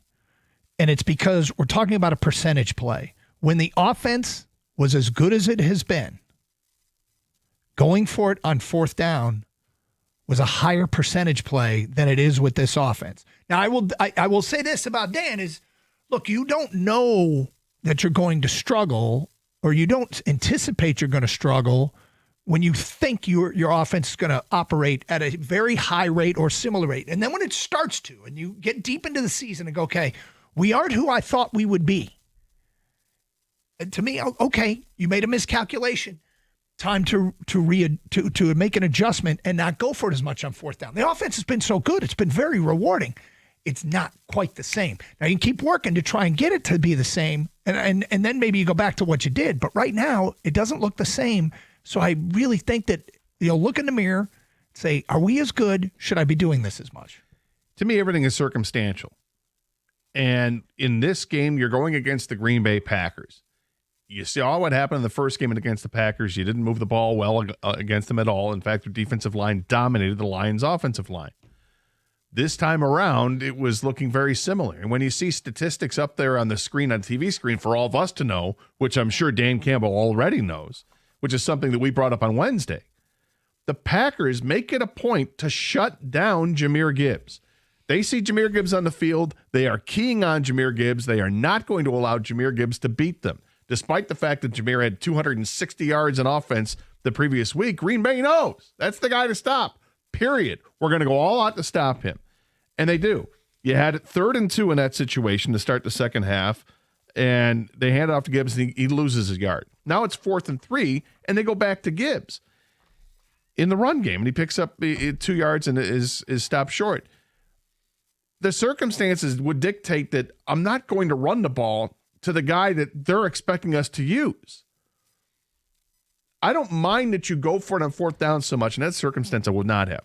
But if you're going to do it this year with this team, with this offensive line, I'd rather see more pass plays called than the run plays, because it's a different game altogether this year because the offensive line has been so decimated with injuries. But to be fair, Amon-Ra wasn't on the field for that because he had already left the game. So you go to the your most reliable passing, you're probably top 2. Amon-Ra and Laporta aren't on the. So again, maybe you shouldn't go for it. But. Right, and then in that first situation, I would have. The second one, again, I would have kicked the field goal, but going for it, and they had the play called, and Jamo dropped the pass. It wasn't a great pass, but it was there to be caught, and he didn't catch it. All right, next up, applying pressure to the opposing quarterback. How do you apply more pressure? It just hasn't been there. Here's what Dan Campbell had to say. Well, believe it or not, there wasn't a ton of these to where you got time to get in there. But we've got some guys that have some one-on-ones, and they have to win. And they're the guys that we put in position to win that one-on-one. And they have got to apply pressure. Now, there's some of these where, shoot, man, the last play of the game, we got pressure right in his face, and he's falling off his back foot, throws it up, they make a hell of a play. I mean, good for them. But, Love does a good job of backing out of there and making throws off platform. And he played a damn good game. But, yeah, can we be better? Yeah, we can be better. We can be better everywhere, though, too. That's across the board. Well, look, they either got to scheme something up or they got to get more out of their guys. And, they've got 2 pretty highly paid players up there. And if one of them is getting double teamed, somebody else needs to step up. But other star pass rushers get double teamed and make plays. Yeah, particularly a guy on the other side of the field there in Micah Parsons. And there's, after watching this game again, there's a clear separation between a guy like Micah Parsons and Myles Garrett and a guy like Aiden Hutchinson. Aiden's a great player. Those other 2 are elite at that position. Aiden's close, but he's not in that class. And it doesn't mean Aiden's bad. He's great. But you can see the difference. And the Lions have not been able to mount that pass rush at all in the last couple games. They got it at the end of the Giants game in the last play. But beyond that, they didn't touch the quarterback. And they only hit him twice in the game on Thursday against Green Bay. That is a problem. You talk about it's either lack of personnel or is it the scheme or something's going to have to happen there. It's both. They don't have that other pass rusher there just yet. Marcus Davenport didn't even show up on the stat sheet. And we'll see if they're able to do anything. I mean, we find out Pascal's not going to play this year. Hassanin, is he going to come back and make any kind of an impact? I don't know. But if you're not getting the pass rush, then you have to dial it up. And it's easy to say, we'll just blitz. But it's not just blitzing. You have to disguise it well enough where you're actually going to get a chance to get there. Or you have to be effective enough with it that those guys are hitting the right gaps to get free and unimpeded to the quarterback. And that just hasn't happened enough. A lot of times the Lions blitz, the other team is able to pick up the blitz. And finally, we've talked about where they stand as far as making the playoffs. Are you concerned, or how concerned are you about that? Here's what Dan Campbell said. Yeah, I'm not concerned just because that does no good. I know this, we got to win a game. If you want to have a chance to get things right, number one, you got to play winning football, and you got to find a way to win. And the next one in front of us is Dallas in about 2 or 3 days here. So that's what we got to do. They're a good team. They're a playoff team, fighting for a playoff spot, really fighting for that division right now. So that's the focus, That's the focus. His concerns Thursday. Well, yeah, and the thing is, it's a mind trick you play with yourself, right? It's semantics. You say, look, I'm not going to concern myself with that because it doesn't do any good. What it does, instead of being concerned about, is that you're amping up the intensity of this game and how important this game is. It's vitally important this team wins this game. He doesn't want to throw the word concern in it. He's just throwing another word out there and another attitude about this team. And at this point, it is one game at a time, and you've got to win this. We pointed out earlier. It looks like they got to win 4 games for the last 5. It's going to have to start on Thursday. There's no point in him zooming out. He needs to be narrow casting right now. He needs to be micro, not macro. Has to be a sense of urgency this week in practice from all those guys, and then the practice started over the weekend. They got to get it together. And specifically on that offensive line, they've got to get it together to open up the holes in the running game that sets everything else up. There it is, Dan Campbell from our morning show here on 97.1 The Ticket. Make your holiday shopping and everyday spending more rewarding with the UMCU Visa Cash Rewards Card. It's the simple way to earn. Get over 1% cash back on every purchase, groceries, gas bills, and gifts. No rotating categories, no spending limits, and your rewards are automatically deposited monthly. Plus, when you use your UMCU card now, you can support a great cause. It's the 10th annual Shop Local, Give Local campaign benefiting the Children's Literacy Network. And you've automatically entered to win $1,000. Spend, earn, and give back. It's a win-win this season. Visit umcu.org cashback for details. UMCU is insured by NCUA.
Doug Carr, Scott Anderson, 97.1. Open lines, 248-539-9797. Champ and Chump votes, get them in.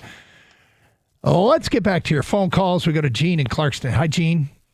Hi, guys. Thanks for having me on. I really appreciate it. Sure. I've got Champ and Chump and a question for you guys. Yep. First, I want to go with my chumps are those Walmart Wolverine season ticket holders that sold out to the Ohio State fans. I stayed until the end, and there was about 35% were Ohio State fans. There is a sea of red there.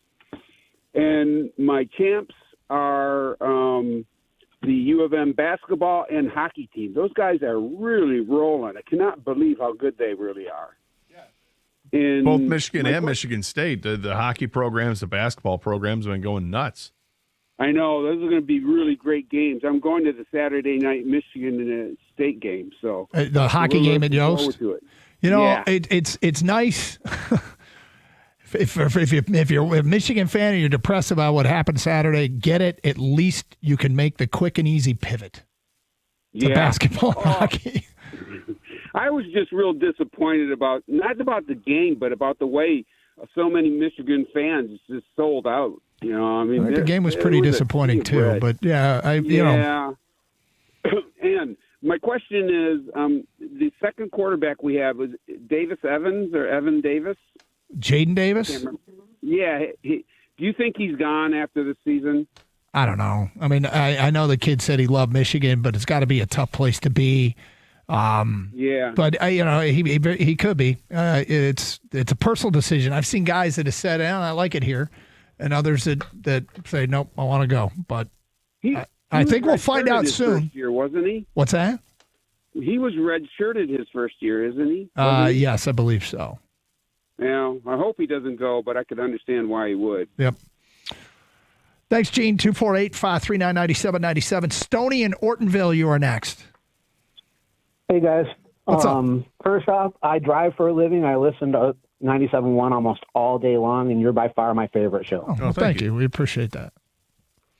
My champ is Ben Johnson with what an amazing job he's doing with the Bears. What were they, like 5-12 last year? Yeah, something like that. And then my chump, I'm a chump myself for taking this long to believe that the reason why the Lions were good was Dan Campbell and not Ben Johnson. I don't think it has anything to do with it. Or very little. I think what you're seeing is a different offensive line altogether, and I think that changes the offense. It's Dan Campbell's offense. Ben Johnson ran it, tweaked it a little bit, and they had an outstanding offensive line. This year, that offensive line is completely different without Frank Ragnow and with injuries to the interior as well. I'm curious, Stoney, when you say something like that, does that mean that you are out on Dan Campbell? I always liked his aggressiveness. I don't have a problem with that. For years, I haven't missed a Detroit Lions game since 1984. I've been to every one or watched every one. So I'm a huge Lions fan, and I do like the aggressiveness. I always thought if I was a coach, that's what I would do. But just seeing the difference between what the Bears were last year and what they are this year, and what the Lions were last year to what they are this year, the big difference, the offensive line and some injuries, but the big difference is Ben Johnson. Well, Stoney, I guess, so would you want to move on from Dan Campbell? Not yet. Okay. But we need to do something when it comes to offensive coordinator. It can't be Dan Campbell. He doesn't have any real let me ask you, experience as an offensive coordinator. Because I've mentioned it a couple times. Are you completely dismissive of the injuries to the offensive line and losing Ragnow to retirement? Are you completely dismissive of that could be the reason? No, I know the offensive line is bad, but there's other teams with offensive lines as bad that aren't, where their offense is actually moving the ball and completing third downs. The Lions are moving the ball. They are actually moving the ball. I wouldn't say just fine, but they are moving it. The quarterback is one of the top-rated quarterbacks in the league. Oh. They average a ton of rushing yards per game. They're like top 5 in the National Football League in running the football. They're scoring at what? The third highest scoring? They're third highest scoring in the NFL. Look, I don't think it's it doesn't look the same, okay? Granted, it doesn't look the same, but at the end of the day, the numbers would tell you that it's not a crisis, but I don't think it doesn't mean it doesn't need to get addressed. No, but I think it's the offensive line more than anything else. That being said, the Ben Johnson stuff's going to come around because the Bears are 9-3. They're on top of the division. They're playing great, and they just had their biggest test of the season, and they beat the Eagles badly. I mean, it was 24-19. It's a 2-score game there, but it's the way they did it. They ran for 281 yards in the game. They had 2 running backs go for 125 yards in that game. You're not supposed to be able to run against that great defensive tackle tandem they have there, and yet they just ran right through that line without an issue. That being said, Caleb Williams was 17 out of 36 in the game. They still have a lot of work to do with the quarterback. It's nice when you're able to run the football. You can do a lot of things. Let's go to Matt. You're next on 97.1. Hello, Matt. Hey, good afternoon. So, Champ and Chump. Champ is going to be Michigan State for finally disposing of that human trash bag. Easy, come on, Matt. That's low. He's just a bad fit. He has given me so much anger over the years. Over the years, he was there for two seasons. I mean, not years. The past year. He's just the stupid decisions he's done, and then the Champ is. Chump is going to be Lions again because I had belief Ragnow was going to come back. They should have waited until he cleared physicals before saying. Well, I'm not sure they actually can. Yeah. There's protocols that have to go through. And TJ, so your feelings were hurt with the Lions. So you're gonna chump the Lions because Frank Ragnow's hamstring isn't good. It sucks. I'm stunned that he didn't pass the physical because if he was feeling that bad or anywhere close to that, it wouldn't make sense to come back. There was obviously something there that was pretty severe. And did he just not know it until you wonder how that can possibly happen. I don't think Ragnow was like, I'm going to try and pull a fast one. I'm severely injured, but I'm going to try and come back. So he must not have been able to tell that this injury was that bad. But look, I'm it sucks. I was wrong on that because he didn't pass the physical. He wasn't close. So, bottom line is I built some hope around that.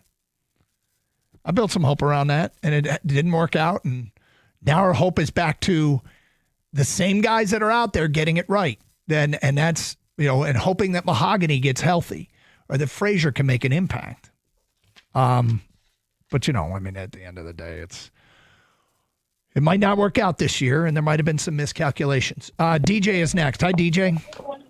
Hey, what's going on, fellas? Y'all all right? Yeah, DJ, what's up?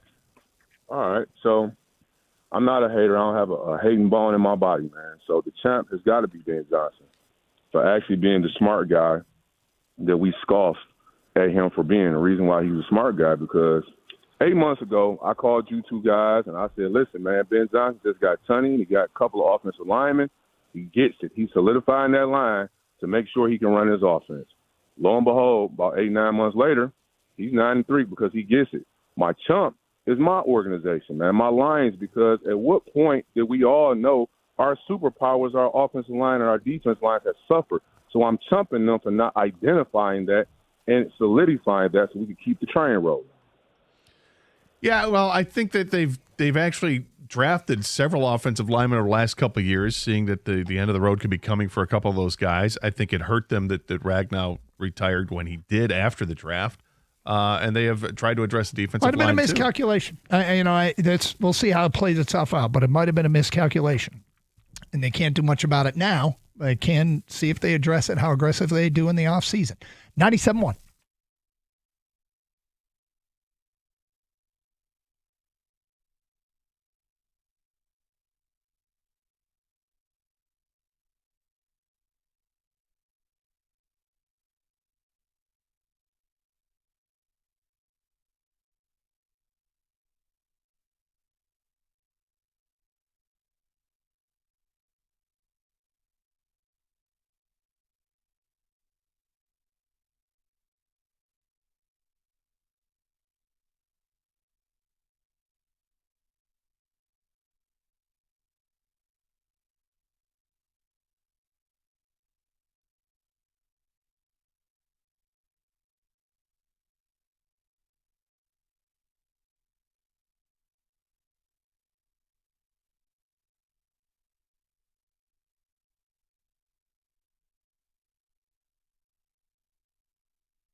Brought to you by MyMichiganRoof.com. Jim Camperoni of Spartan Mag and Tony Paul of the Detroit News said on X/Twitter today that they expect the hire of Pat Fitzgerald for Michigan State to be finalized soon. Camperoni says 2 sources told him Fitzgerald has officially signed with Michigan State, while Paul speculates that Fitzgerald could even be introduced at tomorrow's men's basketball game against Iowa.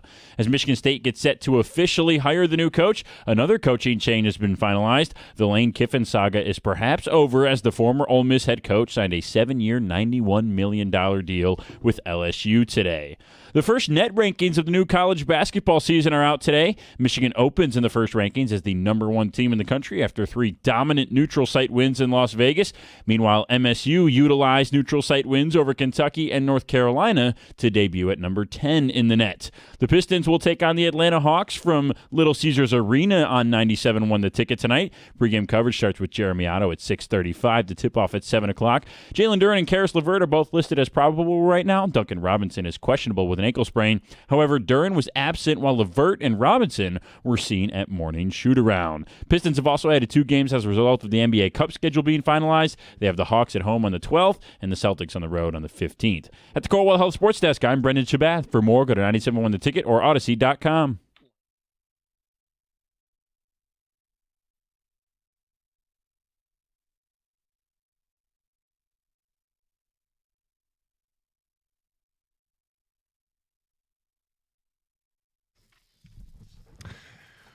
Doug Harsh, Scott Anderson, 97.1. Thanks for being with us here on a Monday. Mondays mean champ and chump on this program. Who do you want to single out for having the best weekend? Who do you want to call out for having a weekend that stinks? We tally up the votes and we post on our website on Tuesday who the people select as champ and chump of the weekend. So get your calls in. And your nominations are here when you love. You can second it, of course. In the meantime, Michigan heavily disappointing with their loss to Ohio State. Confirmed Ohio State. Yep, they deserve to be number 1.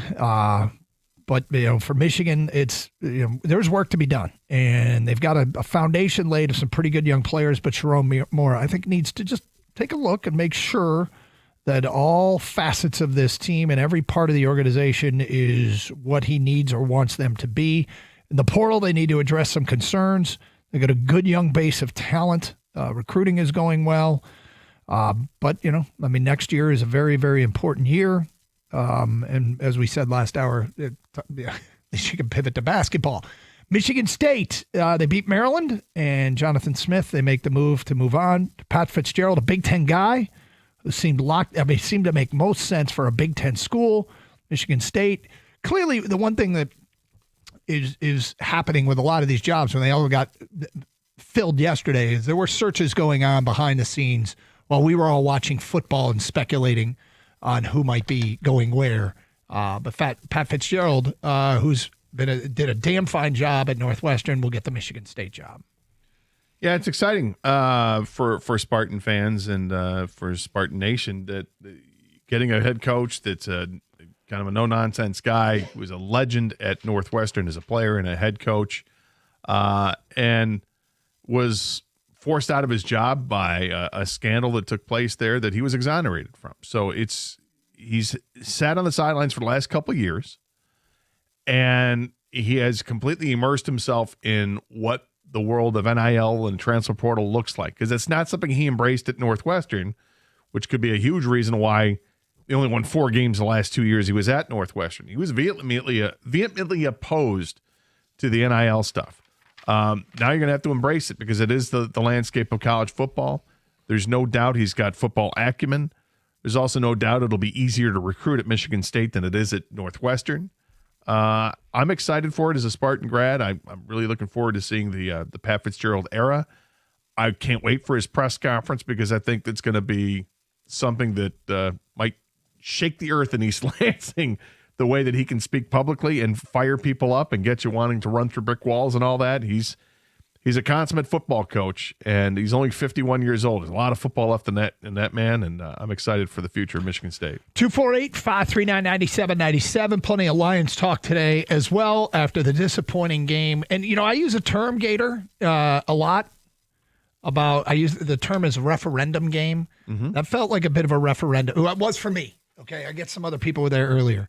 That loss to Green Bay really bothered me, and I'm concerned about the direction of this season far more than I was a week ago. Well, so am I. I thought that they would win the game. I thought it would be a tight game. I thought they'd end up winning it. They did not. The Lions didn't make the plays they needed to make on defense specifically. You mentioned it earlier, the 3 4th downs. 2 of them resulted in touchdowns by the goal line, and the third ended up being the kill shot at the end of the game when they finally, it was the only play that they got a pass rush on the quarterback. They rushed Jordan Love. They got after him. He just simply took another step backwards, lofted the ball up in the air, and his receiver made a play. End of the game. And it was well covered. Brian Branch had great coverage on that play, but it didn't matter. It was the kill shot in the game. The defense didn't get the job done there. The offense didn't get enough going. And you knew it was going to be tough sledding because the Packers' key, absolutely key, on Jahmyr Gibbs. He gains half as much yards per game against the Packers that he does against every other team in the National Football League. The Packers know how to stop the Lions. It's to stop Jahmyr Gibbs. 248-539-9797. Bob's in Florida. What's up, Bob? Hey, guys, I'll take your thoughts off the air, but I'm just curious. Seems very odd to me that Ragnow's going to come back. Then we lose. We're pretty much eliminated. Now we can't pass the physical. So I'd love to get your thoughts on that. Well, what are you implying? I'm implying if they had a better shot, he would have cleared. So you think he decided not to based on the outcome of the Thanksgiving game? Yes. I don't know. I don't know. You're questioning the character of and integrity of a player and of a guy who's incredibly well respected. I don't think that's the case at all. That would be an awfully strange thing to do because couldn't he have just said, if he didn't know, wouldn't he have not told them he was coming back until after they won the game? No. He had to. The decision was that the had to be last made. time? Yeah, that was there was a deadline on days that Okay, fair enough. It just I can't imagine that it was riding just on that outcome. No, and he's going, well, I got a little, because he did, Dan Campbell said he let us know that he's got, something with a hamstring. They checked it out, and he didn't think it was that bad. And then the imaging says, oh, it's not good.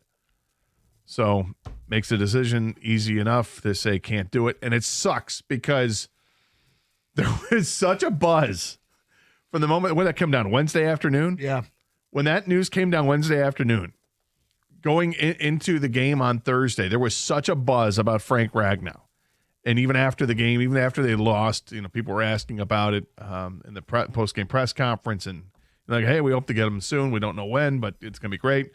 And then to just be dashed like 48 hours later absolutely sucks. Because that news came out Saturday afternoon, I think.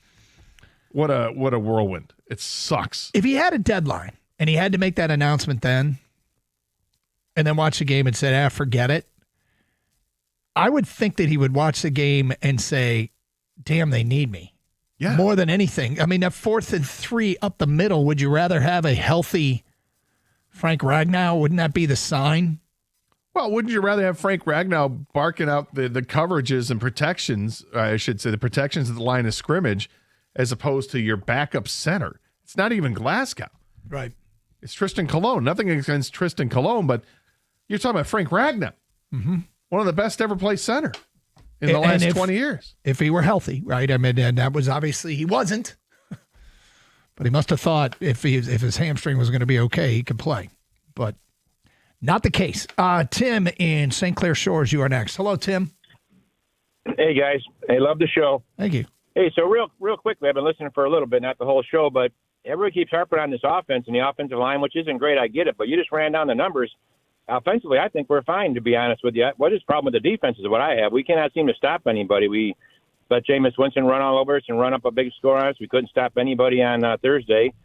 My problem's more with the defense than it is the offense anymore. I just said we can't seem to stop anybody. We can't seem to get any pressure on these quarterbacks whatsoever. I don't care who you put back there. They got 4 or 5 seconds to throw the ball. They're going to find somebody, which is what's happening. So, yeah, I'm more concerned about the defense than I'm offense. I mean, I keep hearing everybody calling about the offensive line, but to the numbers, we're not doing that. It's not the problem. My problem is that defense right now. Yeah, it's not trending in the right direction. They had some good performances earlier in the year, which was really encouraging. Last couple weeks have not been them, and it's Calvin Shepard, who didn't speak to the media last week because it was a short week, spoke today. We may get into some of what he had to say. Some interesting quotes. Yeah, because it's his job now, and there were no victory laps when he was doing well. It was just nice to see that they were playing better defensively with the new defensive coordinator, and there's not panic yet on him because I always talk about one of the things in sports is short-term results and long-term conclusions. At the end of this year, we'll find out if Calvin Shepard can right this ship in these final 5 games, or if Calvin Shepard, he has some work to do. But Tim, the defense has played better. I feel like it can play better. Football players are not chess pieces that can only move one direction. So you hope, in theory, he can get more out of them. Well, and they still need to get Kirby Joseph back, but that's kind of the last piece. And once he's back, there's no excuses.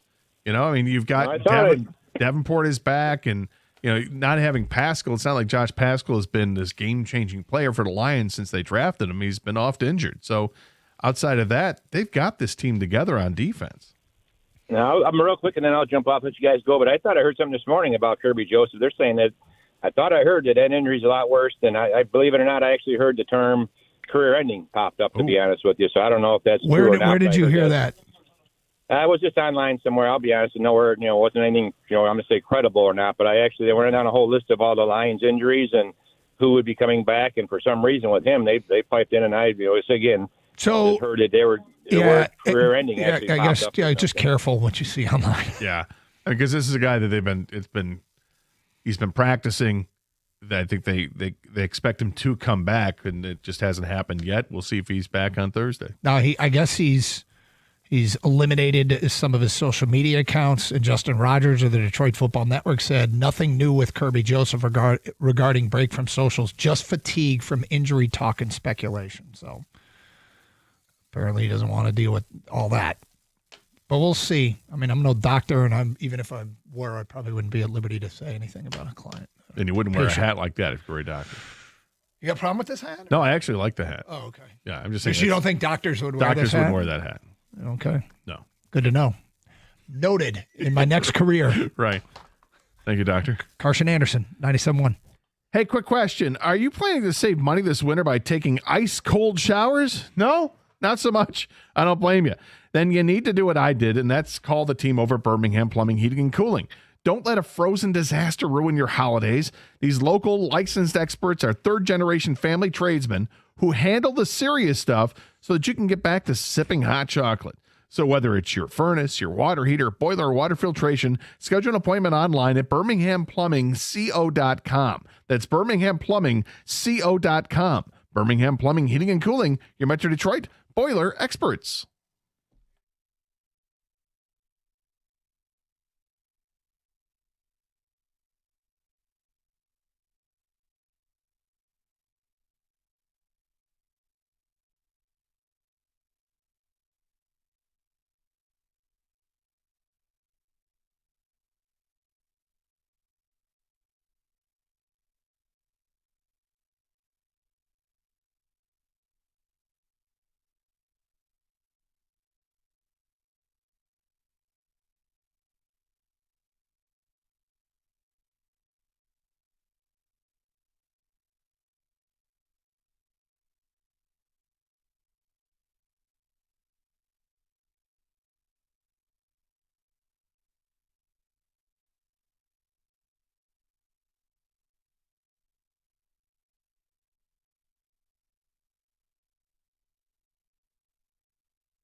Doug Carr, Scott Anderson, 97.1. Open lines, 248-539-9797. Let's go to John. You're next on 97.1. Hi, John. Hey, thanks for taking my call. Sure. Yeah, my champ is Wink Martindale. I mean, they only gave up 27 points, and they were on the field a heck of a long time throughout the year. That defense was pretty solid. So I thought he did a super job. The chump would be the offensive play caller. Michigan, there are no surprises. You know what they're going to do. I mean, they have all these exotic defenses. They kept talking about Matt Patricia. He's got these 7 different defenses he can run. You think Michigan would come out with something like crazy, like maybe a power sweep? You know, Vince Lombardi won 2 Super Bowls, running power sweep right, power sweep left, power sweep right, or an option play. Michigan for 7 or 10 years ran the option play around the end. Why crash it into the guy in front of you for 30%, 40% of the plays if you can't bust through there? You know, if they don't come out with anything like that, it seems like all anything these from the 60s and 70s. John, nobody in college football aside from the service academies run the option play anymore. That's my point. That's my point. Right, because the game's evolved, and you don't do that. It's evolved, yes, but if you revert to let's say the power sweep, which they run a version of it. They have run a version of it, but do they run the Vince Lombardi power? I don't know if it's exactly the way Vince Lombardi X'd and O'd it up. Look, as far as Michigan's offensive game plan, I'm pretty sure they had some exotic stuff planned, and I'm pretty sure that the down the distance, the position on the field, and the way the game that was going kept that from being called. Well, the defense gave up over 400 yards on offense. They didn't really pressure the quarterback. Yeah, they didn't get near that. So I don't know if I would want to champ Wink Martindale. I mean, there's plenty of other champs. I like Wink a lot as a coach, but I think he would probably say probably not the best day for his defense. Offensively, did they have negative yards in the second half? They had negative yards rushing. How many yards did they have total in the second half? Not a lot. Because they only had 63 passing the entire game. Their pattern this season was their best quarter was the third quarter. And in some of the 2 of the last 4 Ohio State games, they came out and were really, really good in the second half. Actually, they were all not last year. They were just better. Last year, they shut out Ohio State. The other games, they were really good in the second half. It didn't happen this year. No, I hate to give credit to Matt Patricia, but he has done wonders with that defense, and the way they played in the second half to completely shut things down. Look, weather, is that a factor? You'd think it is until you see Ohio State throwing the ball downfield. Well, I mean, the touchdown pass, both touchdown passes weren't. It's not like they threw screens and the receivers made plays. They threw it downfield. We made a comment late in the week as the forecast was getting more and more cold and windy. And I was like, they have played a game against Ohio State in cold, windy conditions. And the final score was 42-27. And there was plenty of passing in that game. So that card, it felt like as the week went on, was getting overplayed. Except different teams altogether. They different are. Quarterback. I mean, I don't know. I can't but remember Ohio who the quarterback State was for Michigan. Well, it was C.J. Stroud versus the Cade McNamara, J.J. McCarthy combination. Now, Michigan ran like crazy in that game, but Ohio State was able to throw it on that day. I just thought, I made the point late in the week that this card's probably being slightly overplayed. Well, the win, I thought the win was going to be a little bit of a factor, but I thought if it was going to be a sloppy field, that's a whole different ballgame. And it never got to the point I thought it was sloppy. By the end, it was there. It was.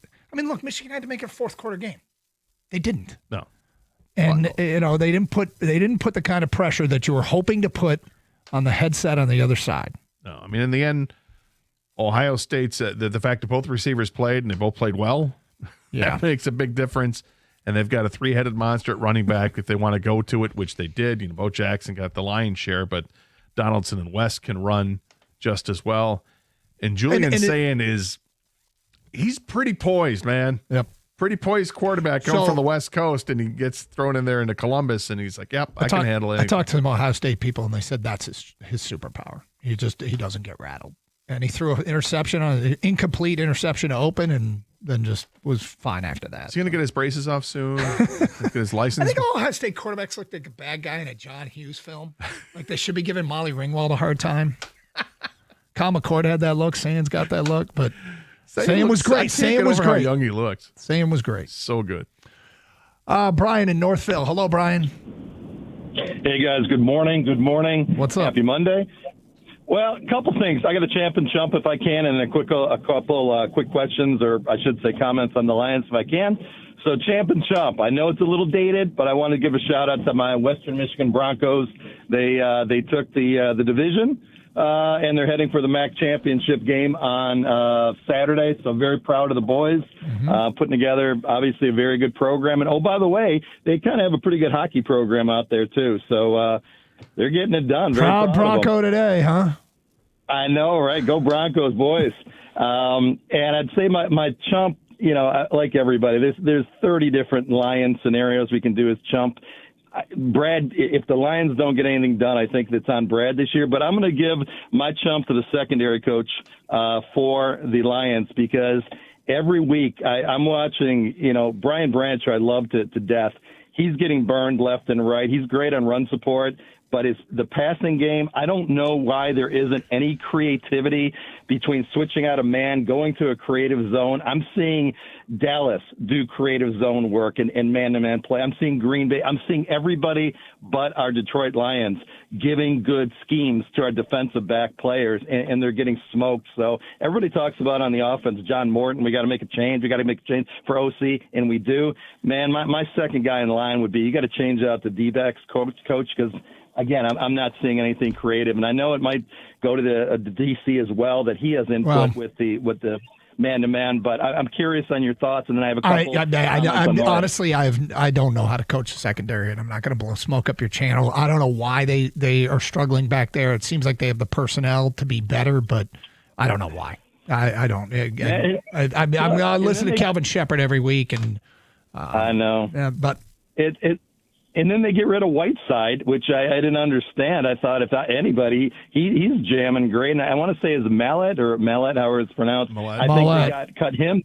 Yep. Thank you. Think they got rid of him too for Davenport, who's basically plays like a loaf of bread. Brian, I would say this: when it comes to personnel decisions, I don't really question what they're going to do when it comes to backup players or practice squad players that get elevated on game day. I think they have a firm grip on that.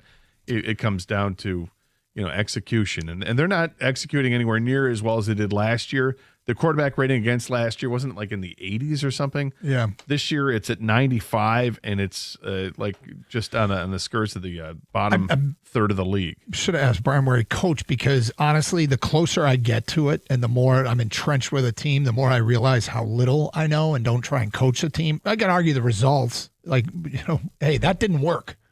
I know that, but why it didn't work is a whole nother question. Quarterback rating against last year was number 1 in the NFL. It was 82.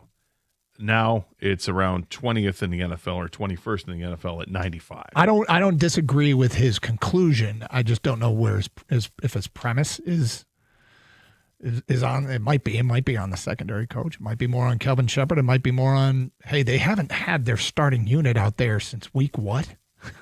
They yeah. It's been a minute. Jay in White Lake. Hi, Jay.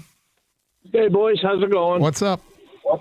So my chump is anybody that's doing all this Ragnow bashing and the whole scenario. One of your callers a little while ago really kind of got my temperature up. Calling his integrity into question. That guy's given us a ton as a Lion, and he when he retired, the main focus of what he was saying was his family, and for what he had to probably go through to convince and get the blessing of his family to come back and try to help. In my mind, it didn't work, but the guy's a hero for even trying. As a human being, you got to see that. It seems like it'd be really for people miss a call. A caller criticized Frank Ragnow and said, I think he watched the game on Thursday and said, forget it. And I'm like, not a chance. Yeah, that would be wildly out of character. Absolutely. I couldn't believe find it. it. You know what? Frankly, Jay, the more I think about it, I don't want to give it too much more oxygen. It's insulting. Yeah, no. It's insulting. Yeah, it is. But enough of that. My champ is my twin brother, Jeremy, for surprising me with tickets to the Shoresy Classic down at LCA last week. We're in our early 50s, and, life gets in the way, and we don't get to hang out. And he pushed the issue and dragged me away from work and everything else. And it was like we were 20 again and just being brothers and having a ball. That's great. And I know he listens to your show a lot. So, Jeremy, if you hear this, I love you and thank you. That's heartwarming. It is. And it's great that they use Shoresy and the whole Letterkenny crew is to come together as a family. You ever watched any of that? No. It's pretty hysterical. Carson Anderson, 97.1. Hey, FanDuel is your app and your home for all your favorite NFL bets. From yards to touchdowns, who will win, FanDuel can make any play the play of the game. Tonight, they're offering a 30% profit boost token on same-game parlays. I'm not a parlay guy, but if you are, you can get a 30% profit boost on Monday night. So check it out at FanDuel.com. Go to FanDuel.com/Doug to bet on the game. Play your game. And if it's same game parlays, it's the profit boost is there for you. Play your game with FanDuel, an official sports betting partner of the NFL. Must be 21 years of age or older and present in Michigan. The opt-in is required. Do not forget to do that. There's a little toggle there. You'll see at the top of the screen. You click on that, you opt in, and then make sure you hit the toggle. Bonus issued as non-withdrawable profit boost tokens. Restrictions apply, including any token expiration and maximum wager amount. See terms at sportsbook.fanduel.com. Gambling problem? Call 1-800-GAMBLER.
Doug Karsh, that is Scott Anderson.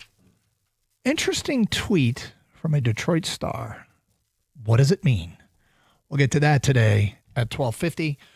248-539-9797. Champ and Chump, get those votes in, and they are rolling in. And you can call, you can text, same number, 248-539-9797. Who had the best weekend? Who had the worst weekend? That is what we call it, the Champ and Chump of the weekend.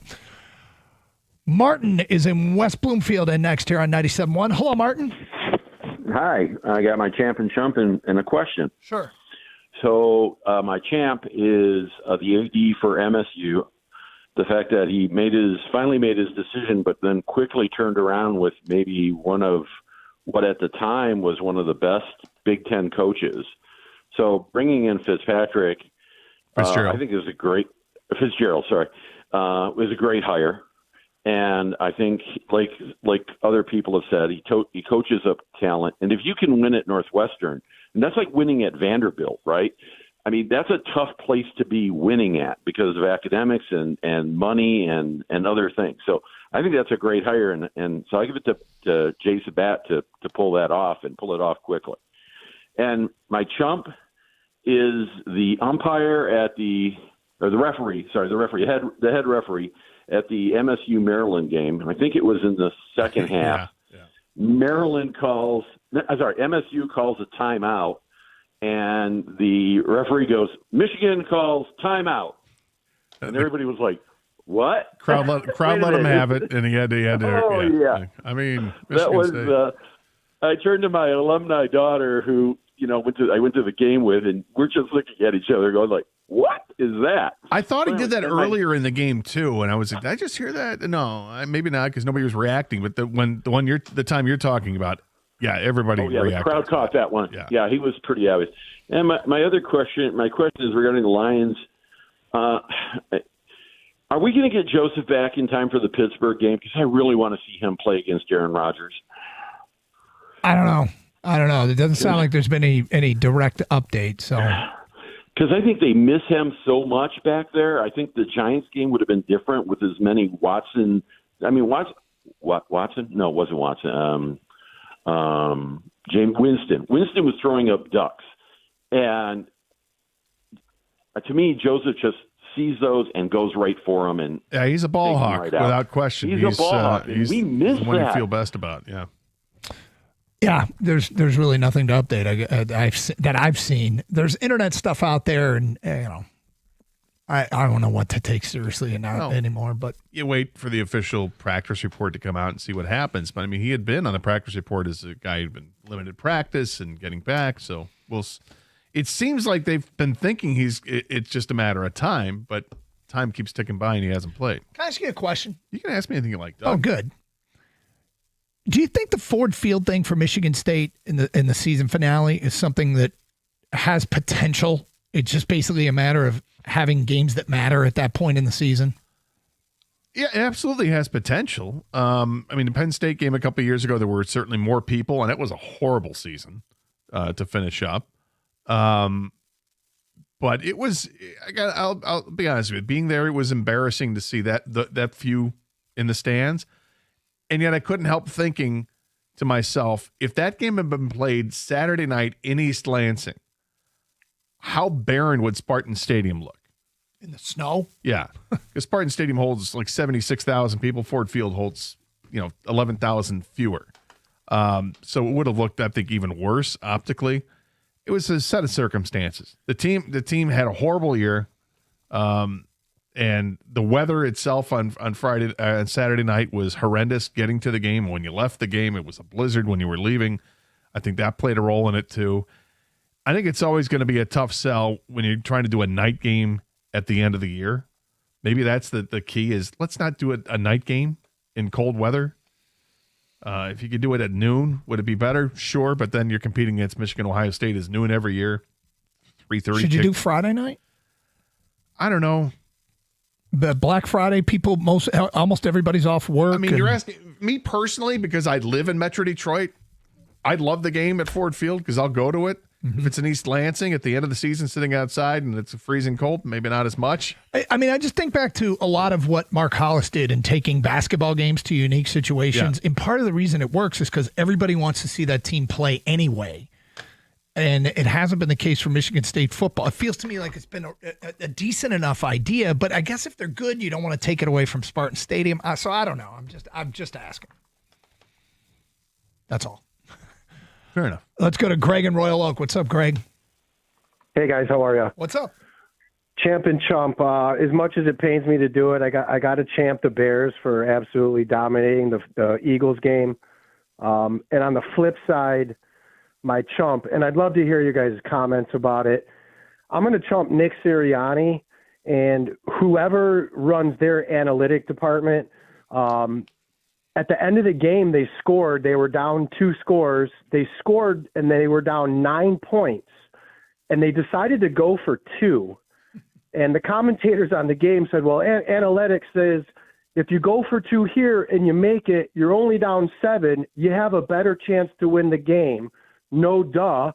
But if you miss it, you're down 9 and you're down 2 scores.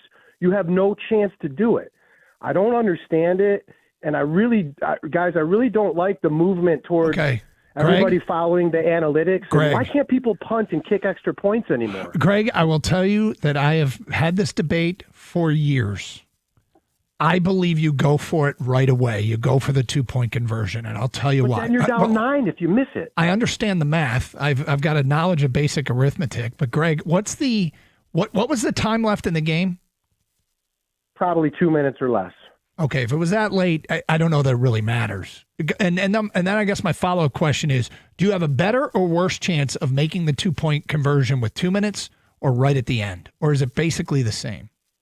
Well, either way, you got to get an onside kick. But if you miss it, Doug, you're down 9. And even if you get your onside kick, you have 0 chance to win the game. And if you wait later and you go with 20 seconds left, you basically have 0% chance to get. Well, at least you're in the game. 2 minutes is a little late. If it's around 7 or 8 minutes, that's when I go for it, because then you know, do I need 1 more possession or do I need 2 more possessions? But if it's that late in the game, that's a little different. But you around 9, 10, 7, 8 minutes when you might be able to manipulate the clock and get 2 more possessions rather than 1, I would go for it. I would go for it then. But I at that point, I had turned it off, so I that's why I asked you how much time was left.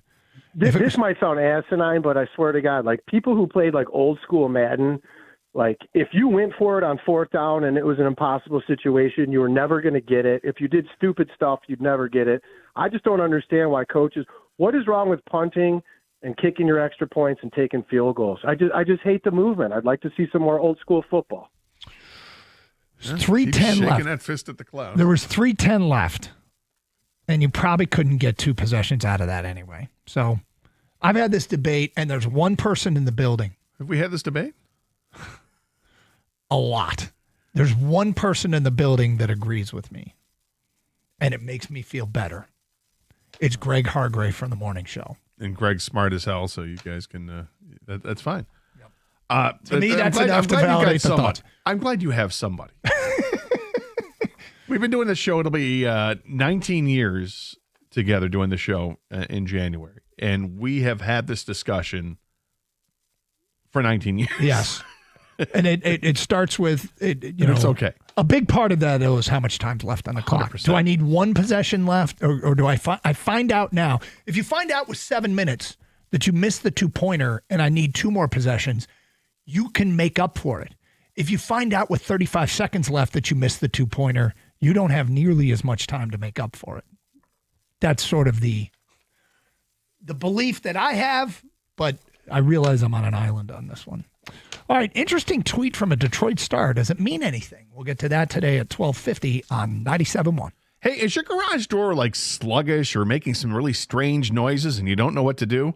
Let me help you out. Call the awesome folks over at Precision Garage Door Service today at 1-800-DOOR-REPAIR, and they're going to come out, they're going to diagnose the problem, and they're expert technicians in the field. They're going to fix the problem right there for you. And if they can't, right there on the spot, they will get it done with an appointment. If you have to schedule online, do that, because you can schedule an appointment at a time that works for your convenience at PrecisionDoorMI.com. These guys are awesome. They're available on weekends at no extra charge. They offer the industry's leading warranty. It's called the Precision Promise, and all calls are answered 24/7 by a live person.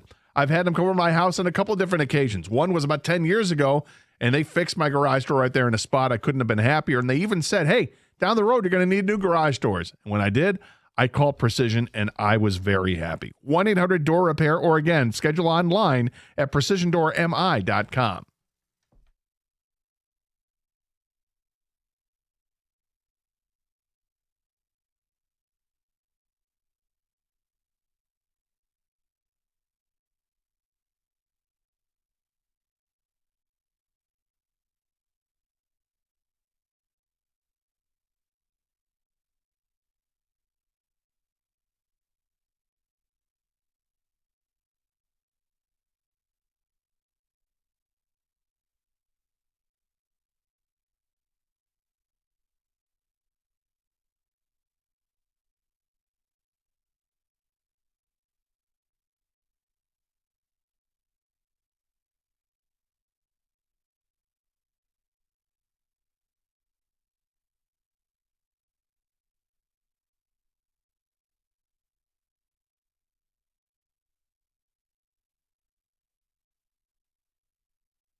All right, so Pistons get a win in their brief losing streak. Red Wings, they have lost 4 in a row. They did get a point in a shootout loss. You I feel like every other show sheet you're writing about Sebastian Cossa. Well, I'm waiting to see when it gets that chance, that call-up. Gibson's been horrible for the Red Wings, and it's unfortunate because he was the guy who was supposed to help solidify the goaltending tandem along with Talbot, and that hasn't been the case. Talbot's been better, and Talbot hasn't been lights out great or anything like that, not even close to it, but he's been okay, passable for sure, but Gibson is not. And meanwhile, Sebastian Cossa down at Grand Rapids is doing what he needs to do. He's got a really good save percentage, low goals against average, and it's a small sample size, but we'll see when that decision is made, if it's ever made, but I would assume it's going to be made at some point. I mean, we had heard that Nate Danielson had a chance to make the team out of training camp, and he got hurt. Yep. And then he makes the team a few weeks later. They bring him up. They've got the young guys up. Why would I think that it's not time at some point in the next few weeks to bring up Sebastian Cossa? I mean, I'm not saying you're wrong. I feel like this has become your rallying cry or your. It's not a crusade just yet. Crusade. That's a term. It's not a crusade just yet, but it's getting there. It's definitely getting there. I mean, as you continue to see the Red Wings lose games, I mean, this is the season. It's going to be a roller coaster, right? But you don't expect to see. I don't want to have the win 4, lose 3, win 4, lose 3. I don't want that. Mm-hmm. You'd like to see win 4, lose 1, win 2 type thing. You prefer the winning to the losing? I prefer the winning to the losing. This is what you're getting from this radio program, yes. people. But I mean, at this point, at this stage of Steve Yzerman's career as the general manager of this team, yes, that is what I expect this team to do: win more. I mean, it has to be the expectation, and they've infused this team with all these young players. And as we're going to get closer to the trade deadline, I think we got to start thinking about what are they going to need to add. And I think right now the problem with this team is goaltending and defense in front of the goaltender. Feedback coming in. Bruno writes in, Gator is my champ for watching the Yellowstone Marathon. I watched it all day Saturday and all day Sunday. I didn't watch all of it. It's just that last night at some point I didn't care as much about the evening football game, and I started watching the last few episodes of Yellowstone. To be clear, he ended up turning it off at 1:45 this morning. Well, I mean, it was the last episode. On a school night, people. It was going to end at 2:30. I'm like, I've been up too late at this point. I've seen it before. I love the show. I saw what I wanted to see out of it. You know? Jim writes in, my reluctant champ of the weekend is Ben Johnson. He has his team playing smart, hard-nosed, and loose. My chump is Dan Campbell for having his team playing dumb, soft, and tight. Okay, I'm not going to take away what's happened with the Bears. Hang on to something I've said for a long time. It's a long season. Champ Western Michigan for winning the MAC regular season crown. Chump Brad Holmes for the last 2 trade deadlines coming back to bite us. That's from Bill in Commerce. Gator, we've said this a ton. I would have liked to have seen him make some trades. And I think this is going to become the new Stafford debate, where this is all people want to talk about all offseason is what Brad Holmes has done at the trade deadline. There is no Madden override to force a team to trade you a player. One offensive lineman got moved at the trade deadline from New Orleans to the Chargers. He's an offensive lineman with a history of inconsistencies and penalties. If you can't believe that maybe the mistake was letting Zeitler go in the first place, and I'll grant you that, but I have problems being critical of something we have absolutely no idea about, how it went down. Was he ultra aggressive and couldn't get anybody to trade him anybody, or was he passive? I'd like to know. Fortunately, we don't. But whatever. Bill, your vote's in and it counts. Scott, you got to check out Landman. It's the Texas oil field version of Yellowstone. That's from Paul in Ferndale. Paul, I'm firmly aware. I watched the first season of Landman. I loved it. Thought it was great. And I haven't had a chance to sit down and watch it on Paramount Plus for season 2. I will do it because it was a great show. Very, very much interested in that. And yes, it's the same show. It's Yellowstone, but it's an oil version instead of the cattle ranching version. All right. So, halftime show on Thursday was pretty popular. Pretty popular. And got rave reviews, Jack White and Eminem. And, you know, I've seen people not affiliated with Detroit at all say it's the best halftime show they've ever seen, which is really cool. Tarek Skubal sent out a tweet. Did you see this? I don't know if I did. He tweets out goosebumps, and he tags Eminem and Jack White and then says, you guys available April 3rd. April 3rd is the Tigers' home opener against St. Louis. Does this mean anything from a standpoint of him foreshadowing that he will be in a Tiger uniform next year? Or does it mean nothing? I don't know if it means anything. I mean,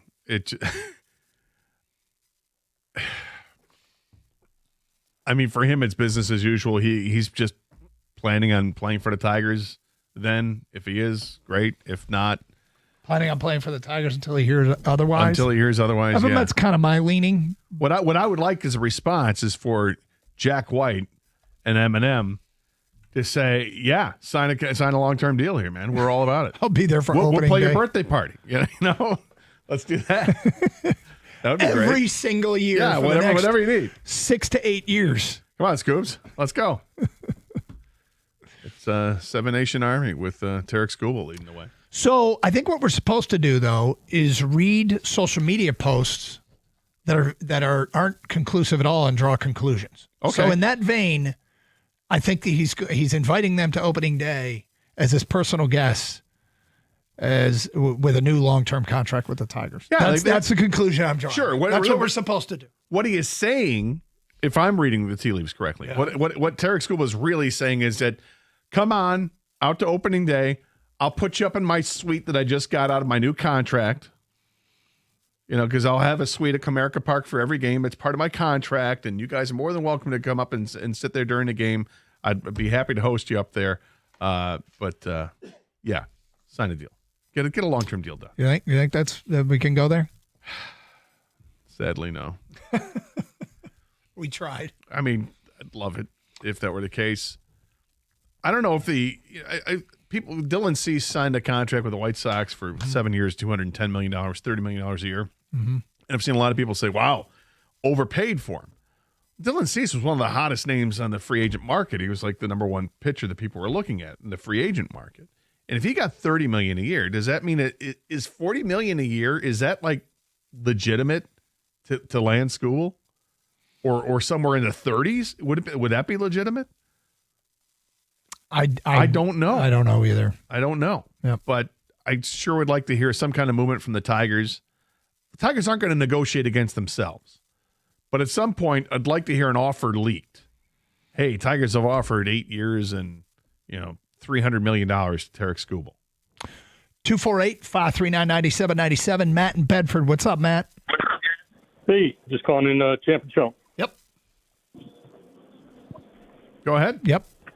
Yeah. Yale football for the champ. Down 35-7 at halftime. Come back 43-42 to win. Look at that. Great game. Great game. Okay. And then Chumps said referees for said game. Couldn't get numbers right. Missed calls left and right. But a great comeback. Great victory for Yale. Noted. Champ and Chump. Sorry, we haven't had more chumps for the officials in the Texans Indianapolis game. What happened there? There was a whole sequence of things that went awry. There was an interference call that should not have been an interference call because player wasn't really touched at all. And then you had the fact that the play shouldn't have counted because the clock went down to 0, at least a full second ticked off. And then there was an extra point on the ensuing touchdown that did not look like it was in between the uprights at all. And the official was asked about it after the game and just gave a total official speak. Yep, we had a hand grab. Well, the way we do the process is he looks up when it hits 0. He looks up and sees the snap and it determines if it was done in a timely fashion. And yes, we had the ball inside the upright. Nope, and nope. Yeah, it's weird. That job has to be so tough, and it's not like there's some super officials out there that the league isn't signing. You know what I mean? There were some real questionable calls this weekend, Yeah. as are every weekend, but that was egregious in that game. Yeah, I think back to the Philly game and a late pass interference call that didn't sit well with me, with us, with this community. Much more to do. We continue. Carson Anderson, 97.1.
Brought to you by Northville Lumber. Michigan State football is set to announce its next head coach after firing Jonathan Smith yesterday. All signs point to former Northwestern coach Pat Fitzgerald taking over the Spartan program. Fitzgerald won 110 games over 17 seasons in Evanston. Another coaching change has been finalized in college football today. Former Ole Miss head coach Lane Kiffin signed with LSU for 7 years and $91 million. The deal includes a buyout larger than that of Brian Kelly's if LSU were to fire Kiffin. The Tigers are also set to potentially pay Lane up to $1 million in a unique clause that rewards him if Ole Miss wins the national championship this year, even without Kiffin on the sidelines. Another coaching change in college football today. UCLA is hiring James Madison head coach Bob Chesney. Longtime Minnesota wide receiver Adam Thielen was waived by the team today. Thielen and the Vikings came to a mutual agreement to part ways after Minnesota traded to bring the wideout back ahead of this season. Thielen said in a statement, quote, "I knew this was going to be my last season in the NFL. Given that, the Vikings allowed me the opportunity to compete elsewhere for the last few weeks of my career," unquote.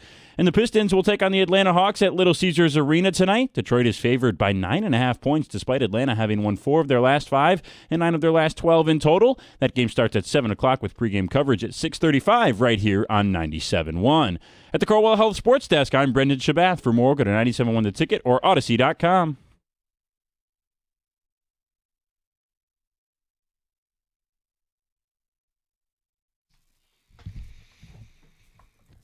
So, Gator, I don't know if it happened with you, but I've had a conversation with one of our listeners about this for a while, and it happens every year. The first snow removal. Mm-hmm. Do you shovel, or do you have somebody come do it for you? Do you have a snowblower or what? There is my landscapers take care of that. Okay, gotcha. Thankfully. So I'll tell you, in the shovel world, for those of us that in the shovel world, yeah. This was the first shovel. Yeah. It was Sunday morning. Got up early Sunday morning, went out there. Now, there was 2 things about this. One was some absolute neighborhood snow god had worked his way down the sidewalk and done everybody's sidewalk on both sides of the street. Wow. And I'm like, that guy's a hero. And so thank you, whoever you are. Secondly is the driveway. It was a heavy snow, but I would argue that the first snow shovel of the year is the best one. The snow gets pushed all the way aside, all the way to right up to the grass. Yeah, yeah. And you pile it up in stacks, these big heaps of snow all in your driveway, and you look around and watch for this phenomena. The first shovel of the year, everything's clean, it's moved off, it's a very thorough job. Dare I say, it almost looks professional. For the walkway up to our door, you get the salt down, and you're like, that looks good. That's how it's done. By the time we get into March, it's 2 tracks behind the tires. Yeah. He's back straight out, and that's it. And that, you start with an enthusiasm to really do it right. And at the beginning, like the sidewalk, and I didn't have to do the sidewalk, but I was prepared to do the sidewalk, perfectly clean from grass to grass, right. Extension to your front yard. Like by the end, 1 track right down the middle. Kids will deal with this. They can walk. They can go single file. No, I get it. By the end of the season, you don't care anymore, and you're looking ahead. And you're like, well, it's going to be 36 on Friday, so some of it's going to melt. I don't need to worry about it. Like, you start paying attention to the temperature of the days coming to see if it's going to melt away. And, well, I mean, my car can go through this. It's not a big deal. Yeah. Honey, are we expecting anybody in the house the next few days? No. All right. I don't have to shovel it. Which then becomes a whole other problem, because if you let it sit, then it gets like hardened. It's like icy and chunky, and then presents other problems. But yeah, I hear you. Driving home from the game on Saturday night from Ford Field back home, that was a dicey drive. Yeah, bit of blizzard-like conditions, and I know that there was way more snow that got dumped on the west side of the state. They got like a foot of snow out there, and we got like 6 inches of snow. Metro Detroit, I think it depended where you're at, anywhere from like 4 to 8 inches. It was an issue, without question, but we're used to it. So after now the first snow has fallen, I feel better that people can figure things out and be better drivers? I realized something over the weekend as well. Given my enthusiasm to get out there and shovel, get outside, I'm like, you know what?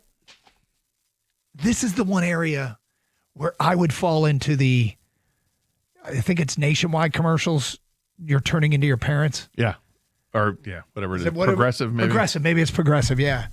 You know, the coach that's trying to keep you from turning into your parents. My enthusiasm for shoveling, I could see me at one of those seminars and him saying, shoveling snow is not fun. Right. You don't do Right. it for fun. Right. You do it because you have to. And I'm like, yeah, that's me. You want to lift with your legs. I qualify. Now, I don't do it. Do you do the 2-track down or just the 1-track down? And do you work your left to right or right to left? Yeah, I don't. I'm like, damn it, I might qualify in that regard. Do you have slabs of concrete or is it all blacktop? Feedback coming in. Champ Alessio Milivojevic, great game for that young man. Chump Brad Holmes for making 0 moves. It's unacceptable. I know it's a Dan Campbell quote. We're good, but this is Detroit. But this is the Detroit playoff slogan for all teams. Well, look, making moves is not a prerequisite. Philly didn't make a move at the trade deadline last year, won the Super Bowl. This may be a miscalculation on his part, but if he's chump of the weekend, he didn't do anything this weekend because you really can't, but I get that this is retroactive all the way back to the trade deadline. One thing perhaps being overlooked is that Fitz and D'Antonio are good friends. Fitz obviously has a huge recruiting contact in the Chicagoland area and D'Antonio in Ohio. These will be factors heavily in getting the program out of the hole it's in. That's from Stephen Livonia. Yeah, I think it's a really good hire for Michigan State. We'll see if it's a home run hire. The only time's going to tell with that, but I think it's a good hire for Michigan State. They got a coach that's very well respected. And has recruited this area in the Midwest. It hopefully pays off dividends. We'll see who he hires as his coordinators. I think that's going to be the next really big step for Michigan State is where's his head there? How many coaches is he going to retain? And yes, I do think there should be coaches retained at Michigan State. Try to keep some kind of continuity, and there are some good coaches there too. So there's still work to be done. We're waiting on the announcement of when they're going to officially introduce him. It should be the next day or two, I would imagine. Maybe perhaps tomorrow. Jake in Auburn Hills. Hello, Jake. Hey, what's up? Hey, Jake. Yeah, I'm going to say something, and you're going to yell at me, but I'm going to say it anyhow. I'm going to be the first guy in the Metro Detroit area to say Brad Holmes should be fired. And let me make my case over here. The question about the GM is not did he do things in the past that made this team really, really good and put a lot of talent. The question is he the guy to bring us to the Super Bowl? And when you look at the last 2 years and you see the moves he did, and he decided to be the smartest man in the room in the sense that he dismissed all calls to beef up the defensive line, and I wouldn't call what he did on the offensive line serious enough because he didn't, maybe Tate Ratledge was his only premium pick he spent on the offensive line. Well, yeah, people leave right and left. To me, that's just showing that you can't make that jump to be an absolute Super Bowl team. So what calls did he dismiss exactly with the defensive line? I heard the whole Detroit area saying that we need someone opposite Hutch, and they interviewed him. I think Jim and John in the morning would ask him, and he basically laughed at it and dismissed it. And that's not drafting anyone. Which player did you want for the Lions to take for them to go get on the defensive line? They could have traded up. I don't know. I'm in charge of finding out. See, that's weak. No, that's weak because if you're going to go into this and criticize him, I'm not a GM. Well, hang on, Jake. I will explain to you why I think it's weak. If you're going to criticize a guy because you don't think that he went out and made the calls to get a defensive lineman, specifically an edge rusher, and I assume you're talking about either in the offseason with trade or trading at the trade deadline over the last couple of years, and you're going to fall in line with people who are like, well, we should have gotten Myles Garrett or should have gotten Max Crosby or Trey Hendrickson. Okay, fine. How about Max? Were you a Max Crosby guy or a Trey Hendrickson guy?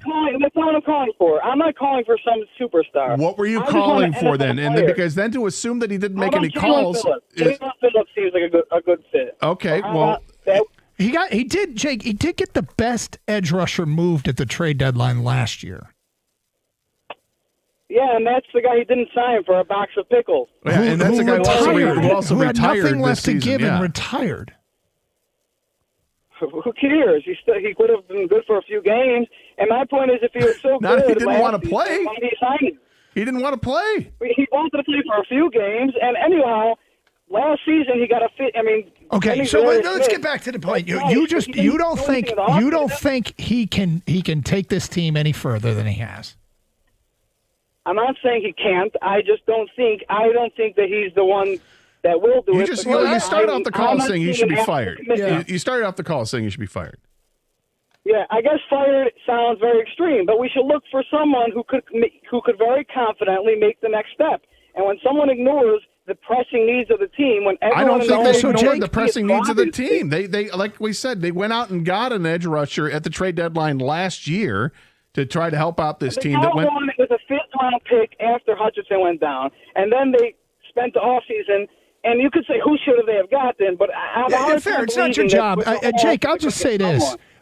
Given that he has come the closest of any GM in our lifetime and additionally done the best job over the course of a number of years of any GM in a lifetime, let's say he agrees with all of your criticisms. You're not going to give him the chance to try and right the ship. You want to fire him. That's a hard question. I like Brad Holmes. I like the stuff he did, but ultimately, It does not sound like you like Brad Holmes. But no, I mean, if you don't think he's going to make, and you start the call saying fire him, and if you're backing off that, that's fine. I feel like if people think that Brad Holmes, if they don't make the playoffs or they're one and done in the playoffs, if you think he's going to put his feet up on his desk, say, "Who cares? I lock my guys up." I don't think you understand what it would be like having those positions, an executive in the NFL. He's trying to win. He's just doing it different than the way you would have. He wants the same thing you do. You think he's going to give up? You think he's not going to try some things differently? Additionally, he's got money spent already for cap purposes. And on top of that, you can't make somebody trade you something they don't want to trade you. There's no Madden override. You know how many sacks Jalen Phillips has with the Eagles? How many? One.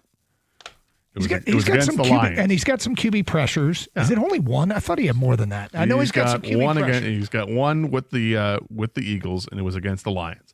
Now I like Jalen Phillips. I thought it was a guy that could go after.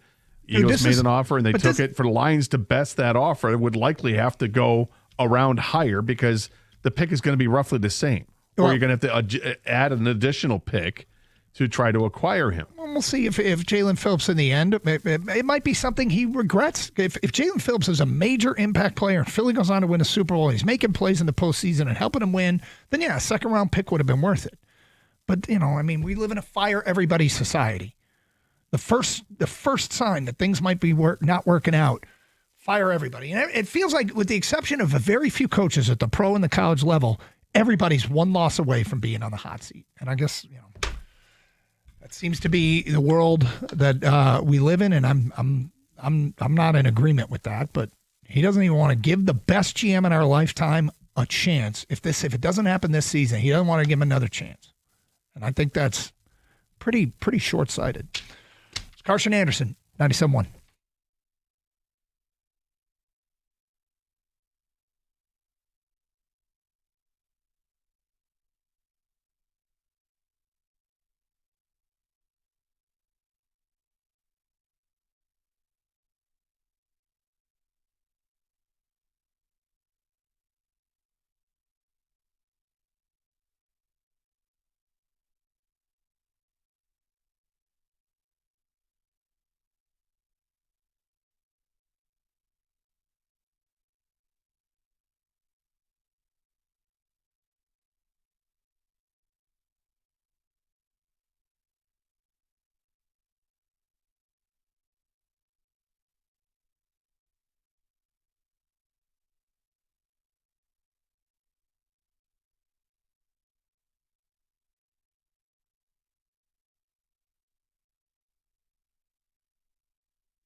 Doug Harsh, Scott Anderson, 97.1. Let's go to Mark in Detroit. You're next. What's up, Mark?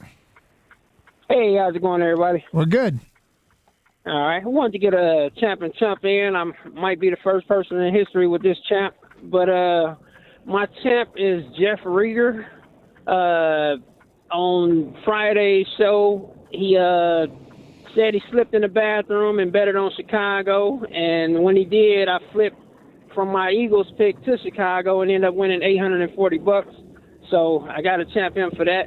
And my chump is the Michigan head coach, Sharon Moore. For us, Ohio State, well, for a lot of us, Ohio State is our Super Bowl. So this was the playoffs too, because if you win, you got a chance to get in. If you lose, you completely done. So you got absolutely nothing to lose.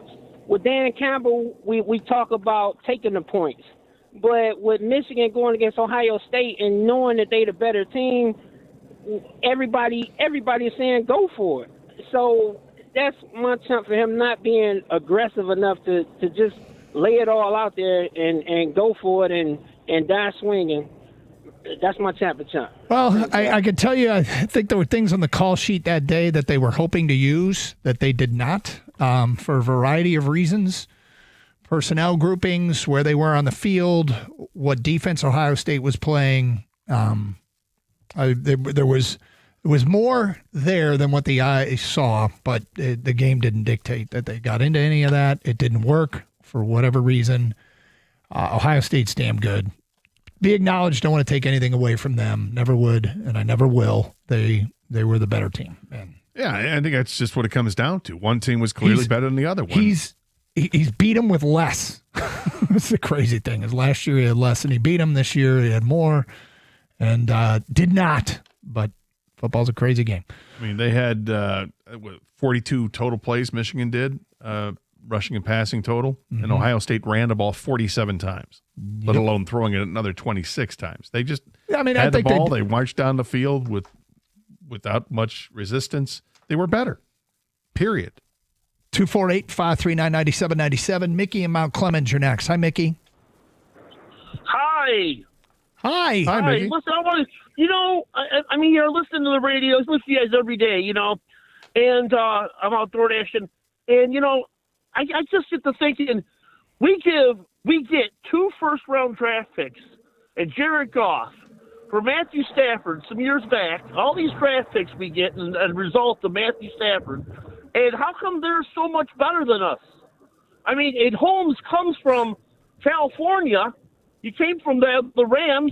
How come he didn't learn something like go all in, all chips in? Like you're playing video, like you're playing poker. When you know you got the winning hand, you go all in. And that's what the Rams did when they got Matthew Stafford. And they won the championship, and they'll probably win another championship this year.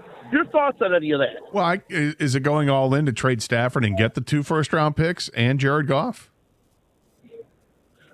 You know what? In the end, how come they're not better? Well, the fact is, Mickey, they won back-to-back championships, and they were kind of starting all over. He had to completely rebuild the roster. He did. They won 12 games and 15 games the previous 2 years. I get that the Rams are better than the Lions right now. They've played twice since the trade. The Lions won both times, once in the playoffs. Yeah, the Rams had their Super Bowl, but the Rams were also in a better position to start. Hang on. I'm just saying, Mickey, the Rams were they were a much better team than the Lions were when that trade was made, or the day before the trade was made. And then when they made the trade, that's true. Okay, they get the quarterback that they wanted to work with. Jared Goff and Sean McVay, that was not a good relationship at the end there. Sean McVay threw Jared Goff under the bus, and Jared Goff's been excellent for the Lions. And Matthew Stafford's been excellent for the Rams. It's one of those rare trades that's actually worked out for both teams. The Lions finally got playoff wins, which they hadn't done in 35 years. I know, but you get a playoff win. What do you do? Here, you win 15 games. It means nothing. They got to the NFC Championship game. You win a Super Bowl. Yeah, okay. You have to win a Super Bowl. What? You don't think they're trying to win a Super Bowl? Yeah, we agree that that's the ultimate challenge, but he's doing it his way. All Again, right. we all want the same thing. Let's be fair. Okay, to what he had to say. His basic point is he wants Brad Holmes to do the F them picks thing, right? Which is what the Rams have done in years past. And I think there's going to come a time that the Lions will try to do an F them picks move. But the question is, where was that move? Now, was the move here to go and F them picks and trade for Trey Hendrickson, who, by the way, is still hurt? Is that the F them picks move? I mean, I guess it could have been. I know lots of people wanted to get Max Crosby last year. Max Crosby wasn't available. Lots of people wanted to go out and get Myles Garrett. Myles Garrett wasn't available. You know what? In the end, Micah Parsons was available, but could the Lions have afforded to pay Micah Parsons and then eventually give Aiden Hutchinson a big contract? I mean, you're not going to have $100 million tied up to two players in the defensive line. I don't see that was going to happen. They could have done it, but if you're doing something like that, then you're sacrificing something else, like perhaps Jahmyr Gibbs and Sam Laporta, Brian Branch. There is a cap that needs to be accounted for, but there are ways around the cap to a certain degree. Eventually, it catches up to you. Yeah, and we'll see how this story plays out. I still think they have a chance to be in the mix for Super Bowls this year and beyond. This year's not done. I certainly think in beyond. It's not looking great. This year's not done. But No, this year's not over with. I mean, it just a win here and a loss by another team all of a sudden puts them right back in it. So it's not trending in the right direction. That can still happen. Yeah, no, they've got a tough schedule to go here, but I'm not giving up on that, and I'm also not giving up on the idea that at some point in time there's going to come an opportunity for them to make an F them picks move and add that player that hopefully puts them over the top. But right now, if you're trying to help out this Lions team, it looks like they need help on the offensive line. Do they still need another better edge rusher? Yeah, I think they do. But to the point where you're going to go and get that Pro Bowl type player that's going to cost you a ton of money, I don't know if that's the right route to do it. I would certainly put my money on the offensive line. Rick is next on 97.1. Hello, Rick. Hey, how you guys doing? Okay. My champ is Costa in the morning show for picking the Packers over the Lions. He had enough common sense to see the writing on the wall. My chump, Sherrone Moore. What do you got to lose, man? You got to go for it, Michigan. You laid back that whole game. And also, I'd like to Brad Holmes, man. You guys are protecting this guy. I'm 60 years old. I've been a fan for 55 years, and it's the same old thing. You guys are comparing the Eagles. They're champions. Hold on. What's the same old thing? That it's never the management's fault in any Detroit sports. No. Rick, we're defending him when someone calls up and says fire him. Yeah, that's true, but you got to look at it. How long has he done here? Brad Holmes? Year Yeah. 5 years. 5 years? Man. And how long's Heisman been here? It's just I'm just saying I'm comparing that it's the There's no same point in old comparing thing. them. There's no point in comparing them. Well, They have nothing to do with each other. Right. It's year after year. They don't get the right player personnel. So it would be comparing me like say, well, okay, I want to get rid of Hutchinson. He's already broke his leg. So let's get some draft picks for that guy. Is that what you would do? You know, not just comparing it. Keeping Holmes, he's not doing any moves, but you got to look to the future. Right. And looking to the future, they went out and they've signed their own players that are excellent players to long-term contracts. And they went out and they got a cornerback like DJ Reed, who was a top free agent corner on the market. Important distinction here. We have said there might have been some miscalculations. We have said that they might need to change the way they need to do things. Where we take a guy called and said, fire him. Fire him. Do you know how long he'd be out of work if he got fired? He'd have a job before dinner. It's Carson Anderson, 97.1.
Doug Harsh, Scott Anderson, 97.1. Look, I mean, if you're new to the show, okay, this isn't a show where we yell and scream and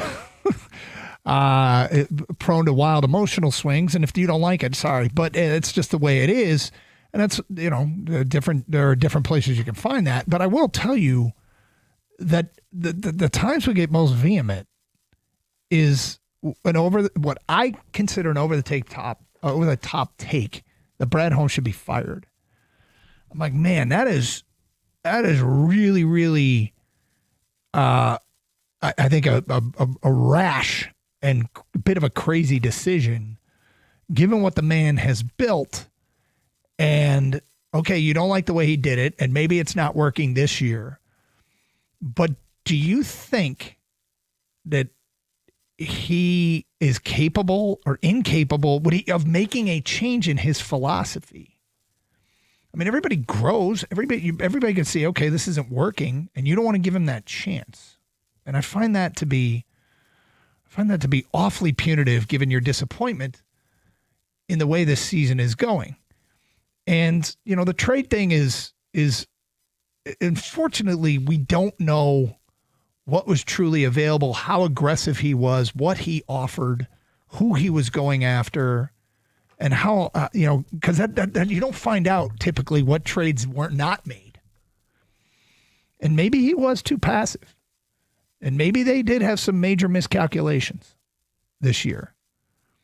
I don't know. I think he'd be worth giving a shot to come back next year if this year doesn't go the way we want. But I think with the problems of the Lions on the offensive line, I think part of it's injuries, right? Part of it. Part of it's a surprise retirement. Surprise retirement. Now, they did draft a couple of offensive linemen this year and a couple last year. Presumably to be guys that would be starting offensive linemen for the future. Tate Ratledge got a chance to start this year and will the rest of the year. And Christian Mahogany, whom they drafted a year ago, got a chance to start at the end of last season and then started this year and then got hurt. Mm-hmm. So that stunts growth at one other side there. Frank Ragnow's retirement was stunting the growth at the center position.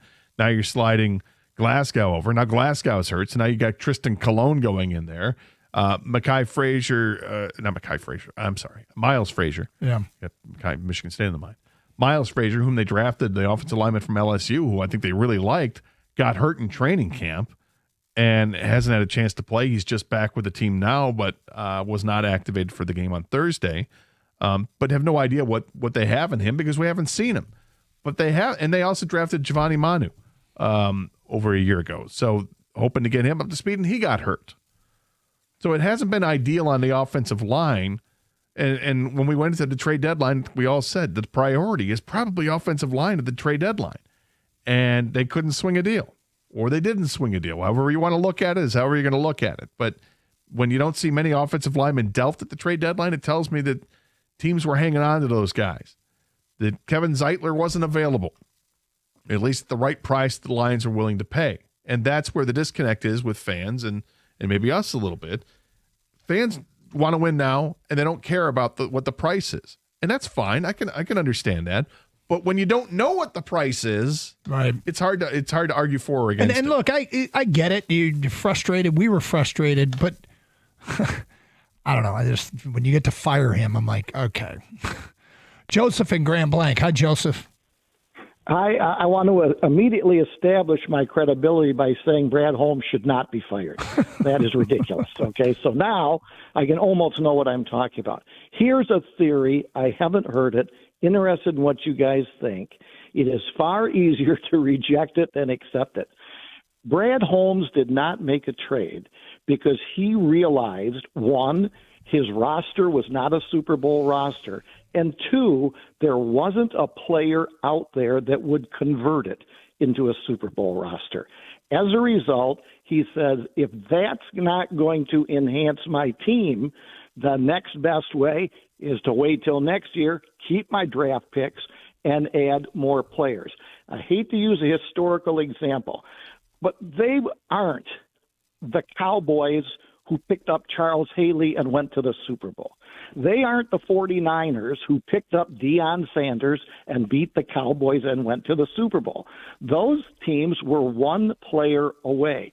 The Lions, Brad Holmes realized, are not. Maybe. I don't know if he'd ever admit that. I think any team that has a chance at going to the postseason thinks that they've got a shot. Something else I wonder is... So I doubt it, but... If Trey Hendrickson were healthy going into the trade deadline, would they have made an offer on him? Now, he hasn't played in weeks. Yep.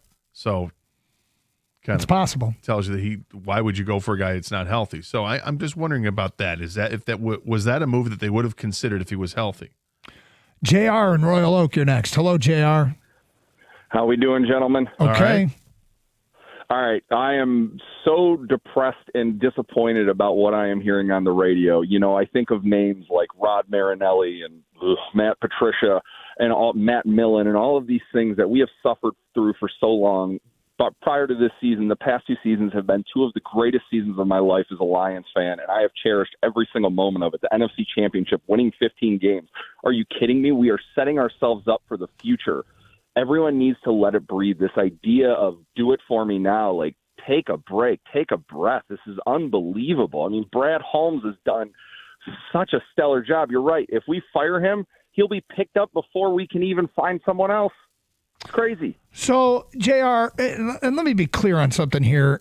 It's possible that he's made some pretty big mistakes that has led to this. And I don't know. I guess I think that what the man has done so far would earn him a right to try and correct those mistakes if indeed in the end that they prove to be fatal for this team. But let's keep in mind this is the reaction we have to an extreme call that said he deserves to be fired, which, by the way, the guy said, let me be the first to say, we've taken these calls for several weeks now. He's not the first to say, but I don't know. Do we give him a chance to get it right? You know what? If I look back and I reflect on his tenure, and the worst thing that I can say is he can't draft a 3rd-round pick, well, damn it, sorry. You know what? Like, I mean, we are living on easy street for Lions fans right now, and let's just be happy to be where we're at. I mean, it's unbelievable. You're a little bit further along than we are. I mean, I don't think we're happy where we're at. I'm pretty disappointed with where they're at right now. But at the end of the day, I'm far from thinking he should be fired. 248-539-9797. Let's go to Tom in Lansing. You're next. Hello, Tom. Hey, how you guys doing today? What's up? All right. So listen, I hear everybody complaining about Brad Holmes. I don't think this is a player personnel issue. I think, Laporta getting hurt, Kirby Joseph getting hurt, secondary banged up. We've had a lot of injuries over the last 2 years. I think this really comes down to this gimmicky Dan Campbell coaching method. And I love Dan Campbell. I was on his train. But I said this at the end of last year at that Washington game. The NFL is like a science, and there's a reason all these teams aren't leaving points on the board constantly. If this was like the protocol, people would be doing it for a while. There have been 3 or 4 ball games this year where those field goals were huge. They could have put us in 1-score games. And this constant, I got bigger balls than everybody and I'm going to go on 4th and 5. It just doesn't make any sense anymore. You got to take points in the NFL. It hurt us in the Philly game. It hurt us in this Green Bay game. I can't think back to all of them, but there have been a few spots where if we would have had 6 extra points, 3 extra points, we'd be playing for the game at the end. And instead, I just don't understand, for example, on Thanksgiving, you're down 10 at your own 20-yard line, and why aren't you kicking field goals? So I really think Dan Campbell's got the culpability here in this offensive play call and going back and forth. There's just not the continuity from Tom, I don't know if you've heard us say it, but we have said it, or I've said it, that I think you really need to, if you're in Dan Campbell's shoes, you need to adjust for the type of team you have. And they have faith in their guys, and it's still not a bad offense, but it's also maybe not the type of offense that is going to reward you as much for going for it.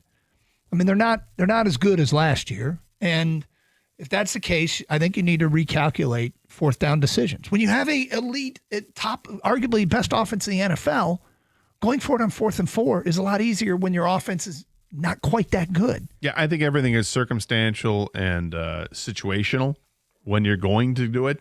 Has he been overly aggressive with it this year? I think he has. And I think at times it's been pretty obvious. In the Green Bay game, to start the second half, and they went for it, and he admitted this morning that he hated that play call.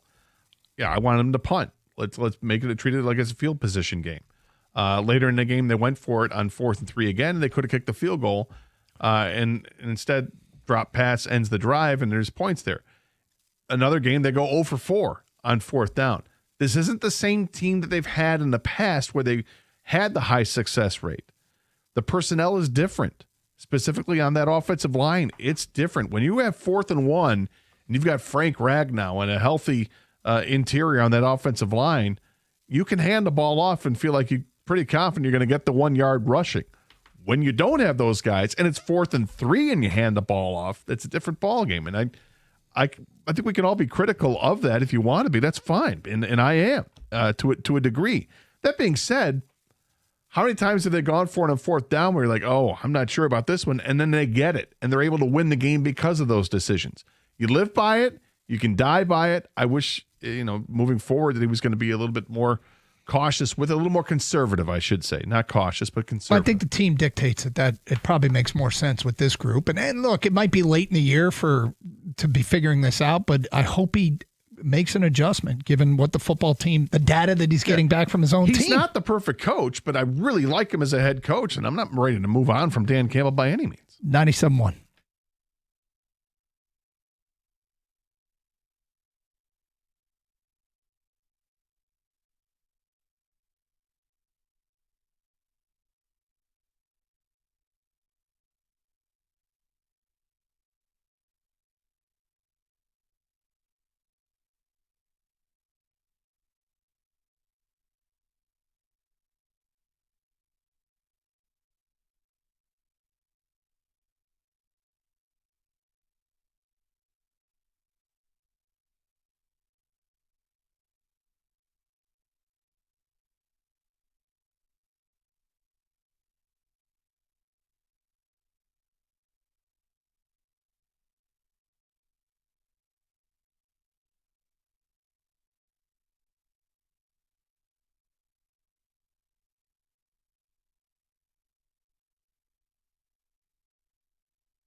Doug Carr, Scott Anderson, 97.1. Let's go to Dean in Windsor. You're next. Hello, Dean. Hey guys, how's it going? What's up? Dean? I just find it so comical that it's the same fans that want to fire Brad Holmes are the same fans that wanted Hendon Hooker to start over Jared Goff because Hendon Hooker can run. Where is he at now? The guy has built a winning culture, and we've had a crappy football team for so long. Yeah, injuries are hurting us, but that's like the part of the game. And it's going to be a bounce back year next year. Yeah, it sucks this year. Yeah, it's frustrating because, that's just the ups and downs of any sport. But they're going to bounce back next year. It's going to be, and then we're going to get the same phone calls that, this is the best team, blah, blah, blah. And, people just want something to complain about. Well, look, I mean, I understand people's frustration, and there's, whenever this happens, or often when this happens, some people go, someone has to pay. Who's got to pay for my frustrations? And then you go, is that the smartest thing to do? Well, it's like taking it out on your redheaded stepchild. It's not fair. The injury thing, I'm just looking around at other teams. There's so many injuries in this league. It sucks. Exactly. It just, I don't know if it's even worth bringing up what's going on here in Detroit because it's probably going on elsewhere. This was a particularly bitter weekend because the Lions lost to Green Bay and Chicago beat Philly, and Philly, something the Lions couldn't do a couple weeks earlier. It's a particularly bitter weekend, and the Lions fell further out of the playoffs. Now, 4-1 most likely gets them in. All 11-win teams in this format have made it. It's not a guarantee. Depends on, the context of what happens around them. You pointed out that was the NFC West. All those teams are going to start playing each other, and it's about to be some cannibalization over there. But the bottom line is this season hasn't been good enough, and it's acknowledged, and, there's reason to be critical. There's reason to be critical, and I don't mind people being critical. Up until fire him. Kevin and Warren, you're next. Hi, Kevin. Yeah, you took the words right out of my mouth. I love your show. I love the station. But honestly, to take a topic that some stupid fan puts out there and talk about it, like this, I told your call screener, if you're going to have this conversation about Brad Holmes, why don't we talk about Steve Eiserman getting fired 30 times a day? Because that's topical, and that's actually something to be talked about. To defend Brad Holmes and the job he's done, be thankful for the success that we've had. And, where it all comes down to is, in my opinion, so much of it is the offensive line. Because you know what? When we had our line together with Ragnow, with the whole crew, and Zeitler, you know what happened? They rolled up points, and their defense didn't matter so much. They could play over their defense because the offensive line was so good. Now you take away the offensive line and see what happens.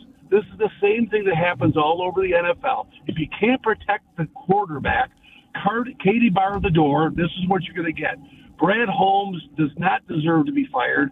Dan Campbell needs to get off of calling plays, and he needs to get an offensive coordinator, which I think he's going to do in the offseason, and we're going to be good still for a number of years. This year is looking very doubtful to go to the playoffs because that offensive line is still a train wreck. Glasgow's on his last legs, and they've got Cologne and the other guy, Masaki or whatever his name is. It's in tatters, So that's my 2 cents. I'm going to shut up and listen for a minute. and they've got a banged up left tackle in Taylor Decker. That's not small. You've got a lot of attrition on this offensive line and guys that might be playing out the last couple of years. I've heard this twice now in the last 20 minutes. Be thankful. And being thankful is not motivating my defense. It's thinking that he's not – I think he can absolutely identify and get talent. He's had to re-up with talent, which probably has kept them from being more aggressive in terms of salaries they could take on. Your question about Trey Hendrickson is a very valid one. Would they have seriously gone after him, but his injury, he hasn't played. Did that kind of, nuke their plans? 248-539-9797. Jeremy. Hi, Jeremy. What up, though, boys? How y'all doing? Good. All right. Man, you guys are taping for our GM today is driving me a little crazy. I'm sorry. Do you have us on speaker, Jeremy? Because I don't know what you just said. Yeah, can you take us off speaker? Caping for Brad Holmes is crazy to me. What when is? You look at like last week when what did he say? Last week when St. Brown got hurt, you know what I realized? We don't have depth at any position. We're not deep at wide receiver. We're not deep at offensive line, defensive line, secondary. Like, the only place we're deep at is linebacker. So if he's such a great drafter, even if you want to give him a pass for not doing well in free agency, and then go ahead. I'm sorry. I was just going to say, who are the two receivers that caught touchdown passes on Thursday? Would you, J-Mo and I don't remember the other and one, Tesla. but I have a question. J-Mo and Tesla. So when your top two options, when your top two options are Amon-Ra St. Brown and Sam Laporta are out of a game, and they lost, St. Brown earlier in the game, other guys had to step up, and J-Mo had a great game, 140 yards receiving, had the touchdown, and then Tesla steps up, plays more snaps, he gets a touchdown. But we had a guy that came off the practice squad that caught more passes than Tesla. So you can't. We're not deep at that. So you think we're deep at that position, Gator? Yeah, I actually do because you know what? Look, it may not be a name, dude, but did Tom Kennedy play well? Did I miss the memo where Tom Kennedy sucked and caught the 5 passes or whatever it was? It's really hard to build what he wants, but it gets tested with this team. I mean, Tom Kennedy caught all 4 targets. Yeah. All 4 passes thrown his way, he caught them, and they were big plays. And you're saying they don't have any depth? That's a depth guy. They bring up guys, and they do have depth at wide receiver. That's not a really big issue. They had guys that could have made other teams out of the training camp, like Lovett and others, that they're able to keep on the practice squad. So if something happens, they come up and play, which is what has happened. I'm not worried about the depth at receiver. I'm worried about depth on the offensive line. Well, I mean, look, I do think it's hard to build depth, and it's a challenge to build depth, but you can't afford elite players at every level of the defense. But look, until they win it all, there's going to be skepticism, and it feels like, based upon today's show, the honeymoon appears to be over with some people, and then probably some people that never thought he was going to get it done anyway. And it's confirmation bias. I don't know. I just think we have to be a little bit patient here. Maybe that's what he was saying, because I couldn't understand him. Do you? I don't think that's what he was saying. No, I think he was upset that we were defending Brad Holmes. Well, again, he's not perfect, but he's been pretty damn good. And here's the crazy thing: he's locked up some talented players. Now, if they don't turn out to be worth it, then it's not going to work anyway. But now, did you say something? They say something that they hope to have Kirby Joseph back. Did Kelvin Shepard say that today? Yeah, they hope to have him back soon, but they haven't. Nothing real specific. Nothing firm or specific at all. Okay, well, look, they got a few days to get ready for Dallas. They're backed into a corner. They need a win in the worst way. All right, my man. Have a good day.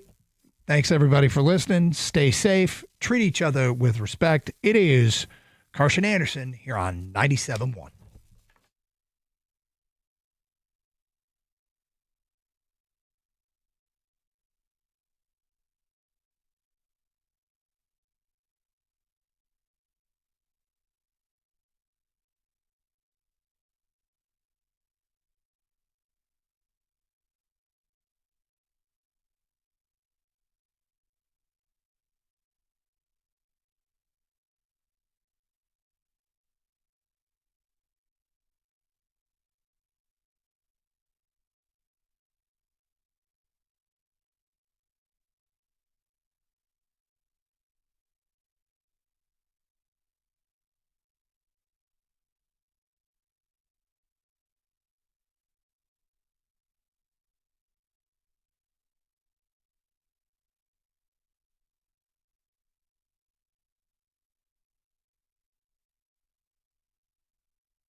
Brought to you by University of Michigan Credit Union. Michigan State football is slated to announce former Northwestern coach Pat Fitzgerald as the new leader of Spartan football. This move, according to Fitzgerald, could end the dinosaur era in East Lansing. The old era is dead, right? You know, we don't see dinosaurs walking around anymore because you have to evolve. And if you're a head coach that doesn't understand that, then your days are limited, and that's just the reality of college football. You know, as I look to the next destination for me, I'm asking questions about what's our vision going to be collectively, and are we going to be aligned on that vision to go compete for championships? In college basketball, both Michigan and Michigan State debuted in the top 10 of the net and moved up 4 spots in the AP poll today. Michigan is number 1 in the net with 3 quad 1 victories, while the Spartans are number 10 in the NCAA committee's computer rankings. In the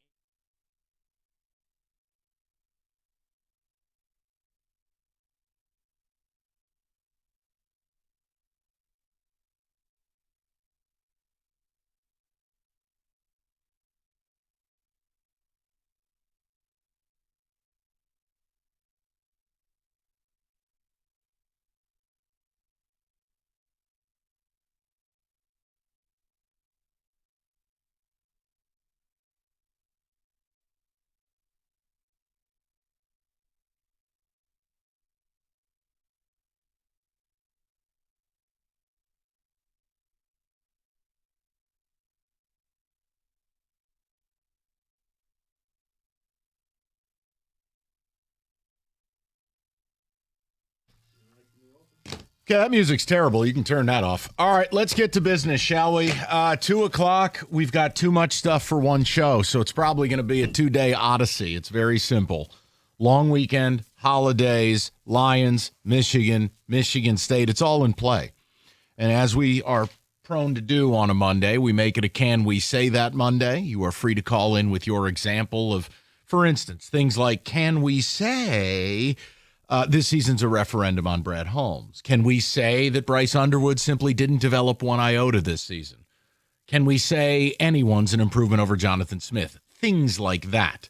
So with that, Rico, the Lions fans were getting after Doug and Scott. So yeah, we can get into it a little bit. You were not here Black Friday. I got a chance. Black Friday. Happy Black Friday to you.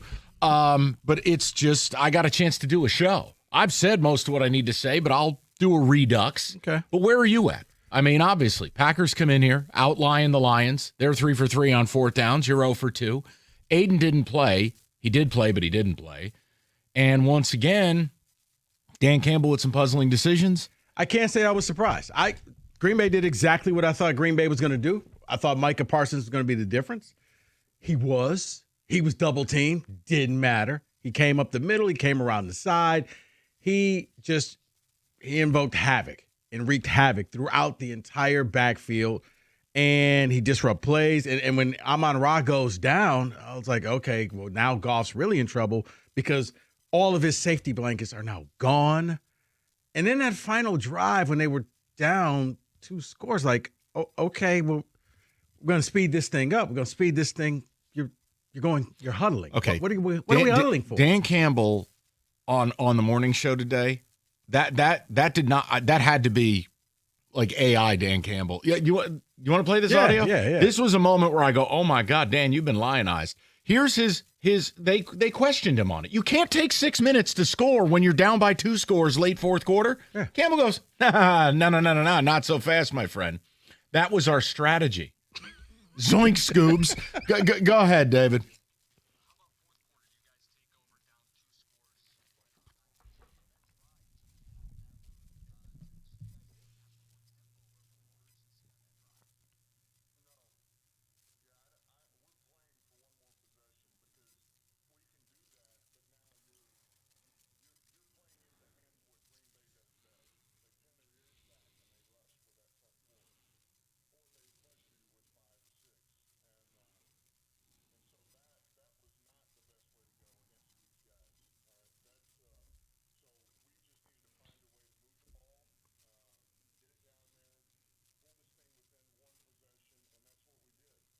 You could have pulled it into 1 possession if you would have kicked the field goal, Dan.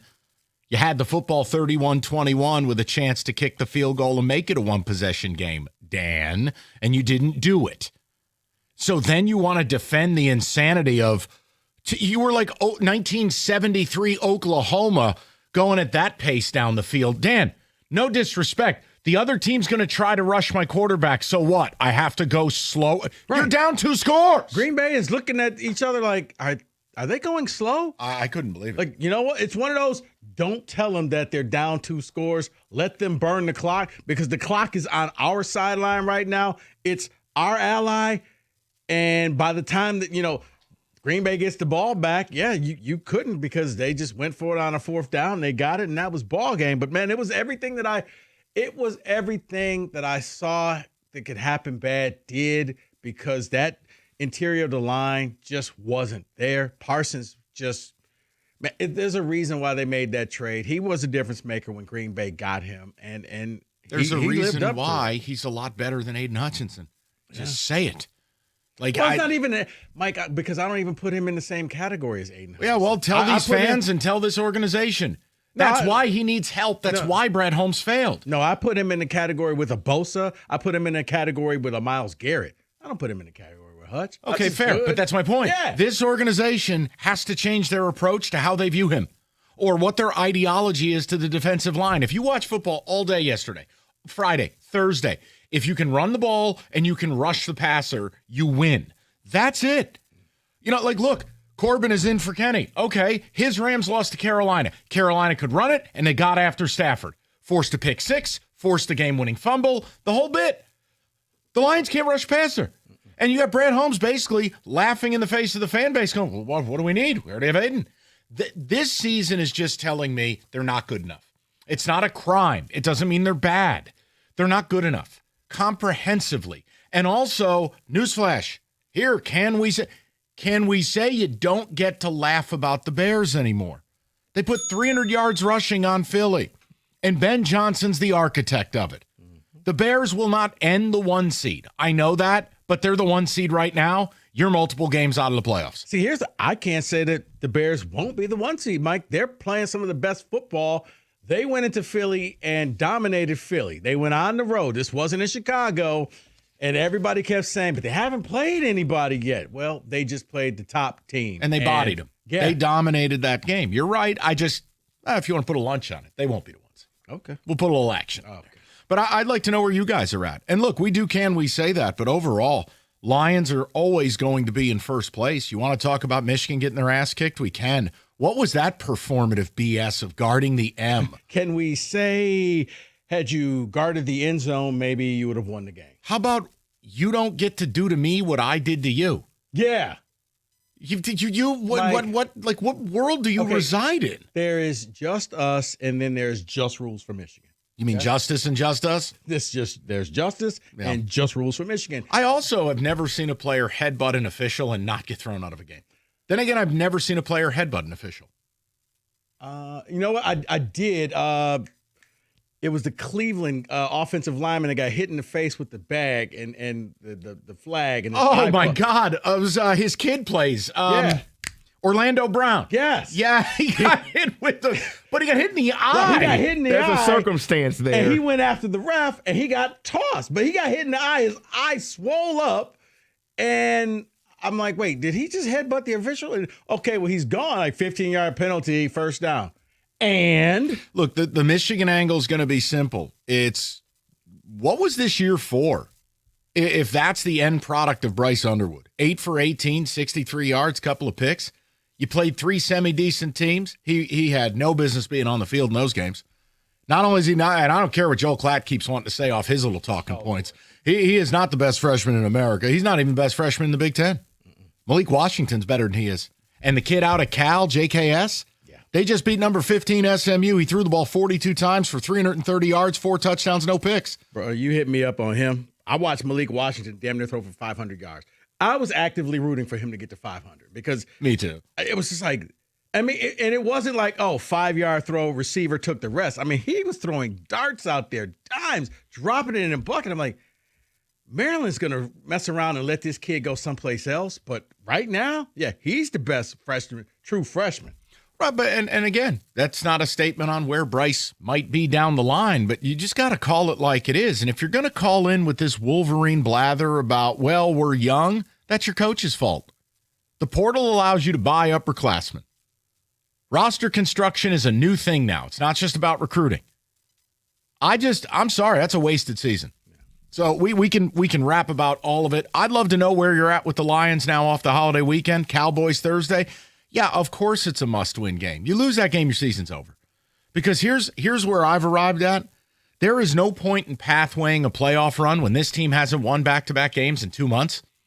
There is no point in pathwaying what it'll take when I can't trust you to beat the Minnesota Vikings with the worst quarterback in the history of the league. You damn near lost to the Giants. Like, there are no freebies. No. You're not allowed to say you're better than anybody. Win every win. You just got to take, okay, we got Dallas this week. Can we win that game? That's it, though. Well, here's the thing. Doesn't matter what you do this week. As far as the playoff picture, You're still not in. You're not in. I went through every possible scenario. Okay, what if this team wins? What if this team? You're not in. I know Cookies did the same thing. He was doing a Matrix, and he goes, it all ended up in the same thing. We don't control our own destiny, and we're in trouble. And I knew exactly that would happen if you lost to Green Bay. And I view him as a coin flip. I told you that going into the Green Bay game. If they lost the Green Bay game, it's 50-50. That's where they're at. You lose to Dallas, that goes down to 25. Yeah, I was at 50-50 that game, but I was like, I thought that they were already on the outside looking in because this just doesn't look like the same team anymore. I don't know. I do know what's missing. What's missing is in Chicago because I'm watching the offense in Chicago. I'm watching what they did with their 2 running backs. Not as talented as your 2 running backs here, but they just went through Philly like a hot knife through butter. Well, when you go out and you prioritize your center guard combo, it's paying dividends in the month of December. Look, and we'll talk Fitz, but guys, he hadn't even been named head coach yet. And we can get to it, but guess what? My opinion on Pat Fitzgerald is going to reside in how much money does he have to spend? Who's the staff? And all the same people that were touching their beanbag about Jonathan Smith and what a great hire it was, well, guess what? That bag of mayonnaise was essentially dead after the UCLA game. So I don't want to hear about coaching grades. I'm not against it. I'm not for it. I'm very unemotional about it. I need to give the man a chance to hire his staff. And I need to see, look, if the school comes out and says Pat Fitzgerald's going to have $15 million a year to buy a roster. So not go out and buy a roster. But Show me. What about the press conference he can win? Wait, hold on. Well, look, at least he'll speak in complete sentences. I wanted to do this for the longest. Caffeine. See you later, mayonnaise. 248-539-9797. Let's get involved on a Monday. Little potpourri to start the show. All right, stop ignoring the cold. Call Mastercraft Heating, Cooling, Plumbing, and Electrical. They do a complete furnace checkup, make sure it's running properly and safely. And right now, it's only $79. That's $30 off the regular price. Call today. Spots fill up quickly. And again, Mastercraft, they do plumbing, electrical, generators. They have it all at discounted prices. Do it now. Mastercraftheating.com. That's mastercraftheating.com.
Yeah, I've had enough of that too. 248-539-9797. We can get to anything and everything. And I'm happy to do a more expanded conversation on Pat Fitzgerald a little bit later.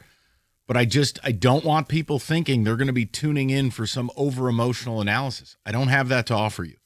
I'm not going to sandbag it, and I'm not going to celebrate it. I think it's a complicated thing. Just like I brought up all the concerns with Jonathan Smith day one, as every college football writer was busy dipping their balls in donut glaze about it.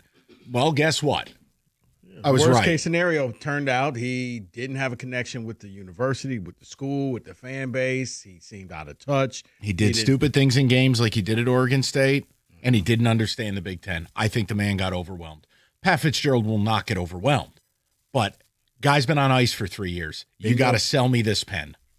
Yeah, he's been on ice in probably the 3 years you probably did not want to be out of college football.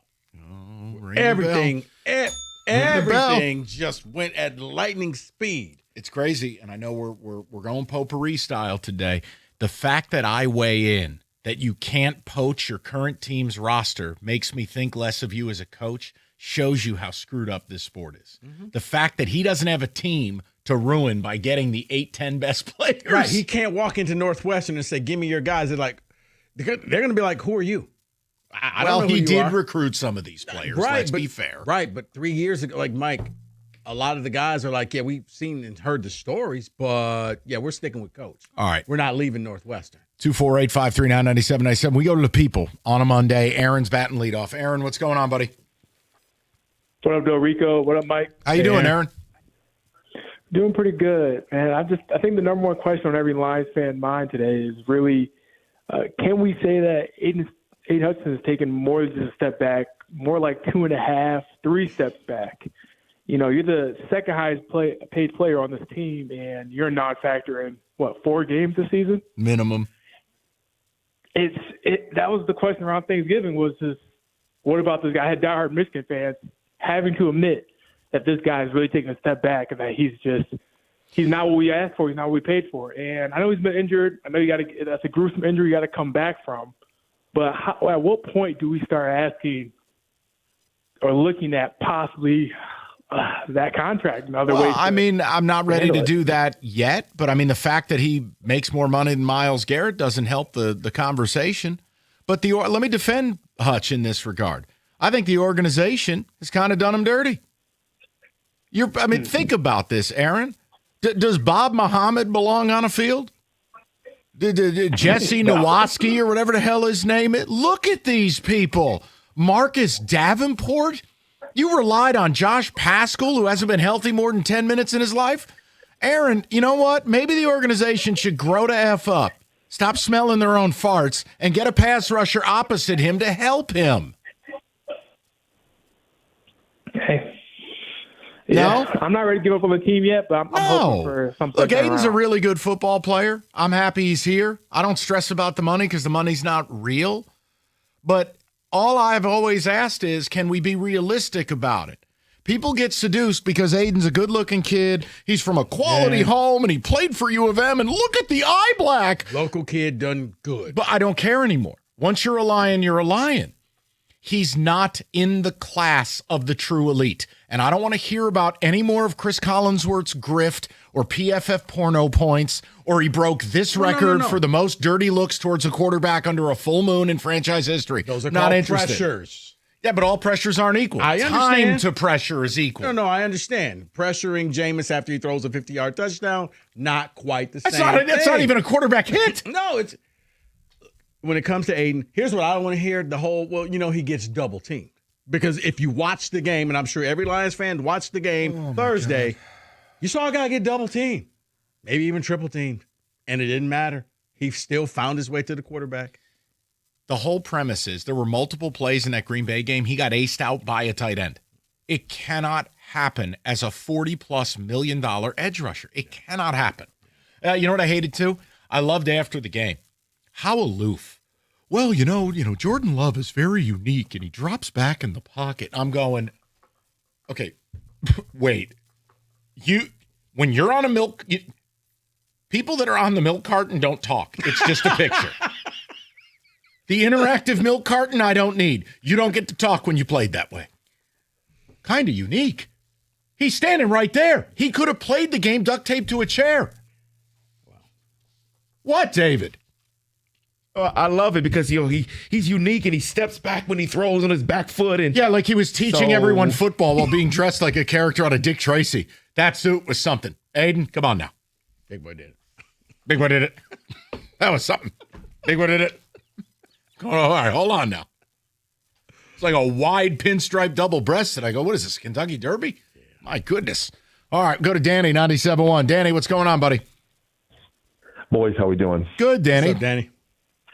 Man, I'm the Lions cannot be more infuriating. I put a lot of the failures that the season has been going on. I mean, Dan Campbell definitely has a hand in it with some of the ways the play calling and who he's hiring. Obviously, yes. Johnny Moe and replacing. I know he's got a big plate, but I put the vast majority on Brad Holmes, and I've called into you guys a few times saying he's being negligent to this franchise in the sense of, I know everyone wants to just be praising him because of his draft picks, which I give him all the praise in the world for, but look at where we are suffering by far. I don't know if he thinks Penei Sewell and Aiden Hutchinson can play all positions on the O&D line, but that's the way it sounds and feels. I know they're great. They are going to be great, and they're going to continue to be great, but you guys have said it. Hutch, I'm a big Michigan guy. Hutch is not Myles Garrett. He is not Bosa. He's a great player, but he needs help. Like you guys said, we have great interior, but he needs someone to complement him. And then on the offensive side, I think it's going to be a mystery, and no one's ever going to really be able to break it down of when they knew about Ragnow and when he was going to retire and all of that. So I don't know how much to put the blame on that. But I think you guys have said it in the past. You need to be drafting your O-line a year out from when you think these replacements are happening. Danny, let me say this. We'll get plenty of things wrong. I get things wrong all the time. But the one thing we were right about in that spring of 24 when the draft was here, the conversation was centered on, let's get someone who can play center guard. Everyone who remotely had a clue knew Frank was considering retirement. He didn't do it. Absolutely. And again, let's do this, Danny, while I have you with me. I think collectively we need to stop with the Brad Holmes drafting thing. The last two drafts, what are we really getting? Okay, Terrion Arnold. Is he a plus player? I'm going to say no. Ennis Rakestraw's dead. Giovanni Manu is still learning how to play football. Vaki's a nothing. Mekhi Wingo. All right, you want to say Mahogany as a 6th-round pick. Cool. Go to this year's draft. Right. Dominic Lovick, Dan Jackson, Hassamin, Frazier, Tesla. None of those people really play. Tesla caught a touchdown. He has 5 catches on the year. Pipe down. The point is, Tate Ratledge 40%. And Tyleek Williams. Listen, there ain't no superstars in that group. So that's where your depth resides. And without hitting your picks, you don't have the depth you need. That's why Tom Kennedy was up, because one person got hurt. Yes, and I agree with that. And I do think Ratledge will pan out. I think sure. That you can't, depending on rookies, when you're on a Super Bowl run, I think is insane. So yeah, I totally agree with that. That's why, again, reemphasizing draft or free agency and trades. But I will say too, just 2 quick things. One more on Lions and the Michigan State thing is, one with the Lions, is anyone going to bring up the Lions medical staff? I mean, why is it that we seem to be the most injured team back-to-back years, just being absolutely decimated on both sides of the ball? Well, did you hear Dan Campbell about Kirby Joseph's knee today? Yeah, it's a mystery. Nobody knows anything. No. I don't think that looks very good on the team, to be quite honest. That may not be reality. I'm just telling you optically. The man was in a wheelchair going to the blue tent, comes out of the blue tent dancing like Michael Flatley, only to never be seen again. And now he's mysteriously about to miss his 8th game in a row, and we're told basically, knee pain is here to stay. Huh? Yeah. Again, negligence on the medical staff, too. And well, the other one is this. How do you put a graphic out that Frank Ragnow's coming back when basically his hamstring is torn off his leg? 24 hours later, he failed his physical. Okay. Maybe wait on the social media hype. Maybe. Wait. Nobody waits on social media hype. Ever. Okay. You got to put it out there. You got to put it out there for the people, Mike. Okay. For your followers. Question marks. Danny, you had one more thing real quick. We're up against it. Go ahead. Real quick. I am a big MSU hater, but I will say I know that we're all, I agree with you guys regarding NIL and knowing how much of a pocketbook he's going to have. I think Fitz is the best hire that you guys possibly could have had. And what I mean by that is because I actually think he's a young D'Antonio 2.0 in the sense of the guy's got a chip on his shoulder, the guy's hungry, and he couldn't be more in a perfect spot where he's at right now to be able to. He knows the Big Ten, he knows the Midwest, and I actually think he's going to be a home run hire. Well, I mean, Danny, listen, I could be be swayed that way, but they need to color in the rest of the picture for me. Right. And for me, how quickly can you adapt to the talent around you and get them to buy in? No, I'm just saying, just talent, period. Fitz walking into Michigan State is Will Smith in the final scene of The Fresh Prince of Bel-Air. Mike, he's looking for talent. He's in an empty room. Mike, I'm talking about like recruits and going out and getting transfer people. That's what I'm talking about. Him walking to the living room. Hi, this is head coach Pat Fitzgerald. Here's on the other end of the line. Who dis? Who? You know, my father once talked glowingly about your neck roll in 98. You know what? We're going to move on. I'm just saying, I need them to fill in. And that's what I said. I need to know more.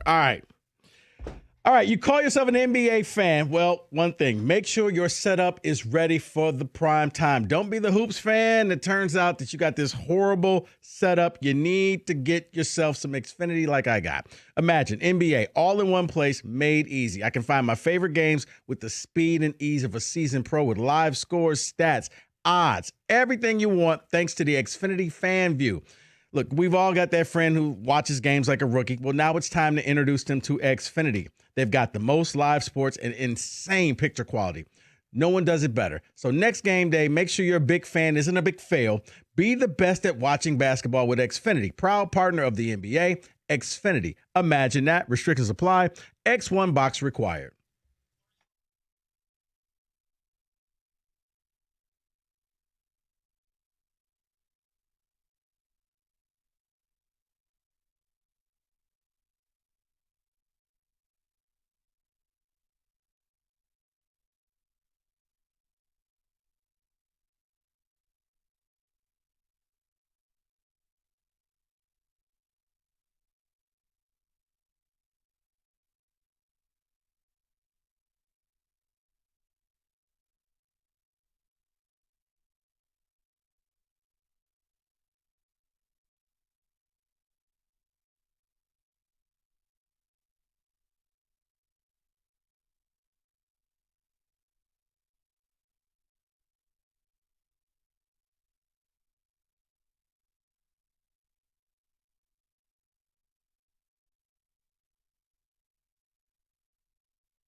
All right, David, quickly on Ticket Text. We will get to Can We Say That, the official round robin here at 2:45. The Lions are in play. Wolverines are in play.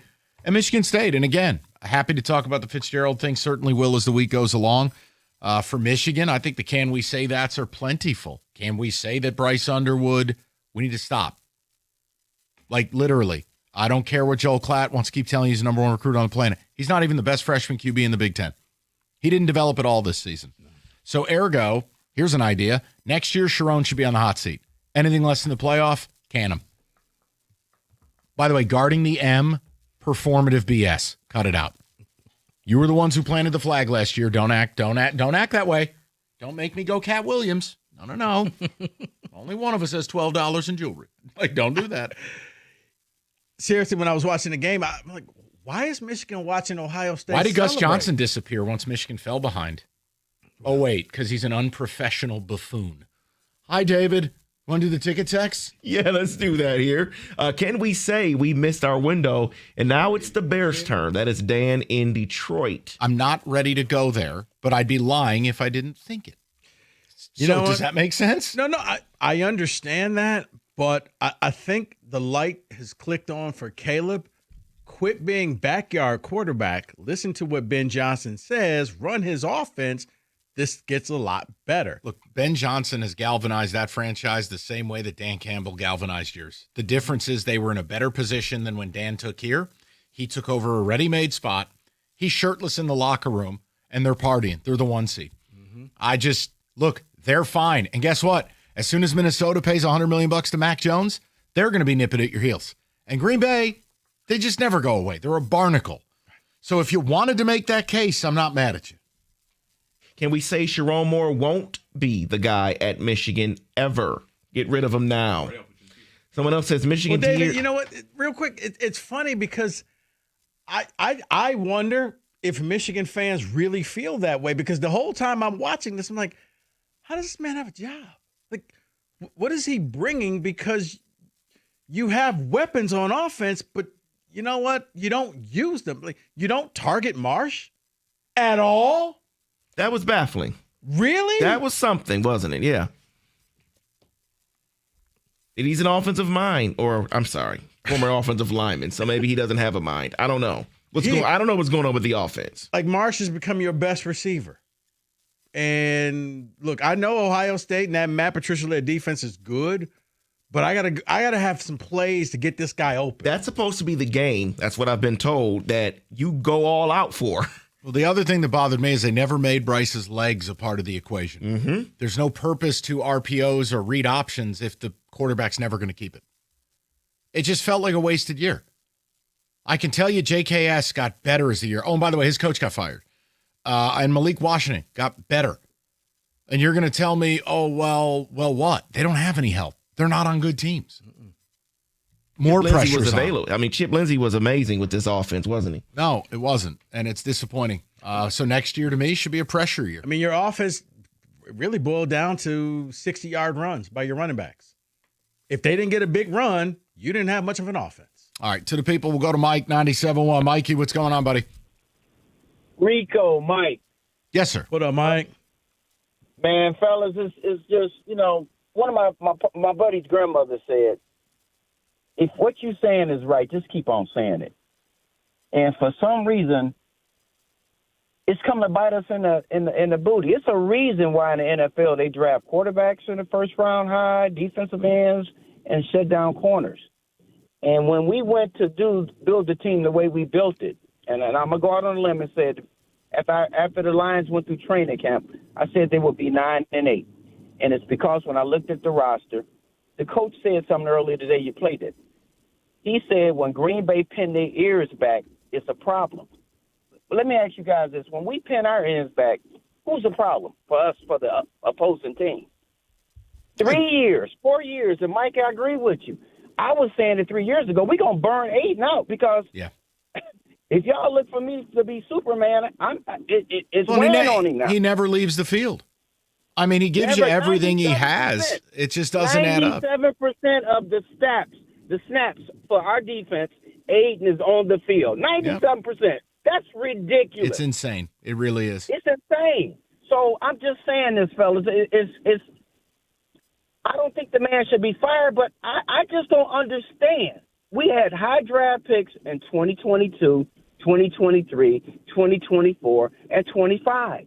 And for you not to get another threat, I mean, when you look at our defense, who on our defense has the speed, the bend, or the strength to beat one-on-one other than Aiden? Your second best pass rusher is Brian Branch. Okay, and he's not that guy. He dropped in the draft because he doesn't have elite speed. So when you look at the rest of the NFL, when I look at teams like Houston, when I look at teams like Green Bay, Dallas, oh my God, Dallas is looking. It's funny what happens when you make moves at the trade deadline. Mike, it's really interesting. Moves, man. Look, I'll be honest. You may beat the Cowboys Thursday. That's a totally believable scenario. But the point is, every move Jerry Jones made, if you separate who he is and his weirdness, his bull jive, like the Pickens move, A+. Javonte Williams in free agency, A+. The Parsons trade, A+. Okay, going and getting Quinnen Williams, A+. No, the Parsons trade. Let me ask you guys one question. Go ahead. Let me ask you guys one question, please, because it's burning me because our window is shut. It's closed. I can't do that. Let me just ask you this question. So, with the bonehead move with the third round picks, we go beyond that. With the $50 million that we paid Aiden, you got to get on the weight. You need to put on 20 pounds of muscle because you're going to have to be a bull rusher moving forward. What has our general manager proven to you to give you hope that he's going to change? Nothing. Help me. Nothing. It's up to him to change. And that's the man in the mirror conversation. They have to have an off season. Look, sometimes, you got to taste your own blood to figure it out. All right, well, if this season doesn't go the way we all hoped, and it's headed that way, but I'm not writing the team off, then they have to have an off season of reflection. Because if you want what you've never had, you got to do what you've never done. Brad has shown me he can be a good drafter, clearly. But I do think that's getting a little further in the rearview mirror. These last two drafts, specifically the 2024 draft, that's an empty husk. Yeah. And as it pertains to free agency and trades, come on now. That is a part of the job. Like Scott Harris and Brad Holmes are kind of Spider-Man memes. It's kind of the same approach. Sponsored by Coney Island. You love that comparison. 248-539-9797. Well, we got a little bit of news, Mike. Okay, quickly. David, why I got you. Remix. All right, go ahead. Not considered shocking. I think we all saw this coming. Nick Marsh has hit the portal. See ya. So I don't care. God bless. Go. That's all. Hey, hopefully you can run behind the first down sticks somewhere else. Have a great time, Nick. Go get the money. Go to LSU with Lane. I was about to say, LSU. Or, follow Jeremy Bernard at Alabama. It doesn't matter. It work.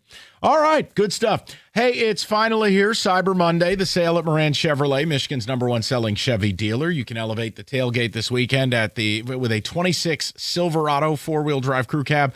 Cyber Monday leases start at $99 a month, 0 down, 24 months. Also, again, $99 a month is an insane deal. If you need something a little more compact, the 26 Chevy Equinox LT, that's $279 a month, $999 down. And the team at Moran, they make everything fast, simple, stress-free. They got you covered, man. It's MoranExpress.com, or you could stop by on Gratiot, just north of 15 Mile in Clinton Township. The team, they make it fast, easy, stress-free, quick approvals. It's Moran Chevrolet, where you always get the best price, period. Chevrolet, together, let's drive.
All right, we'll get back to the phones momentarily, but Mondays require just a good fireside chat with a member of the Founders Institute, Rico Beard. It's time for Can We Say That?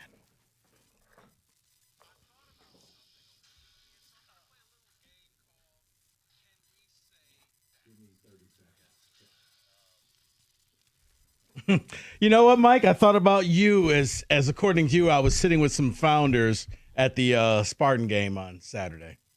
I said, we should take a picture and send it to Mike. Crested Blazers only, baby. All right, guys.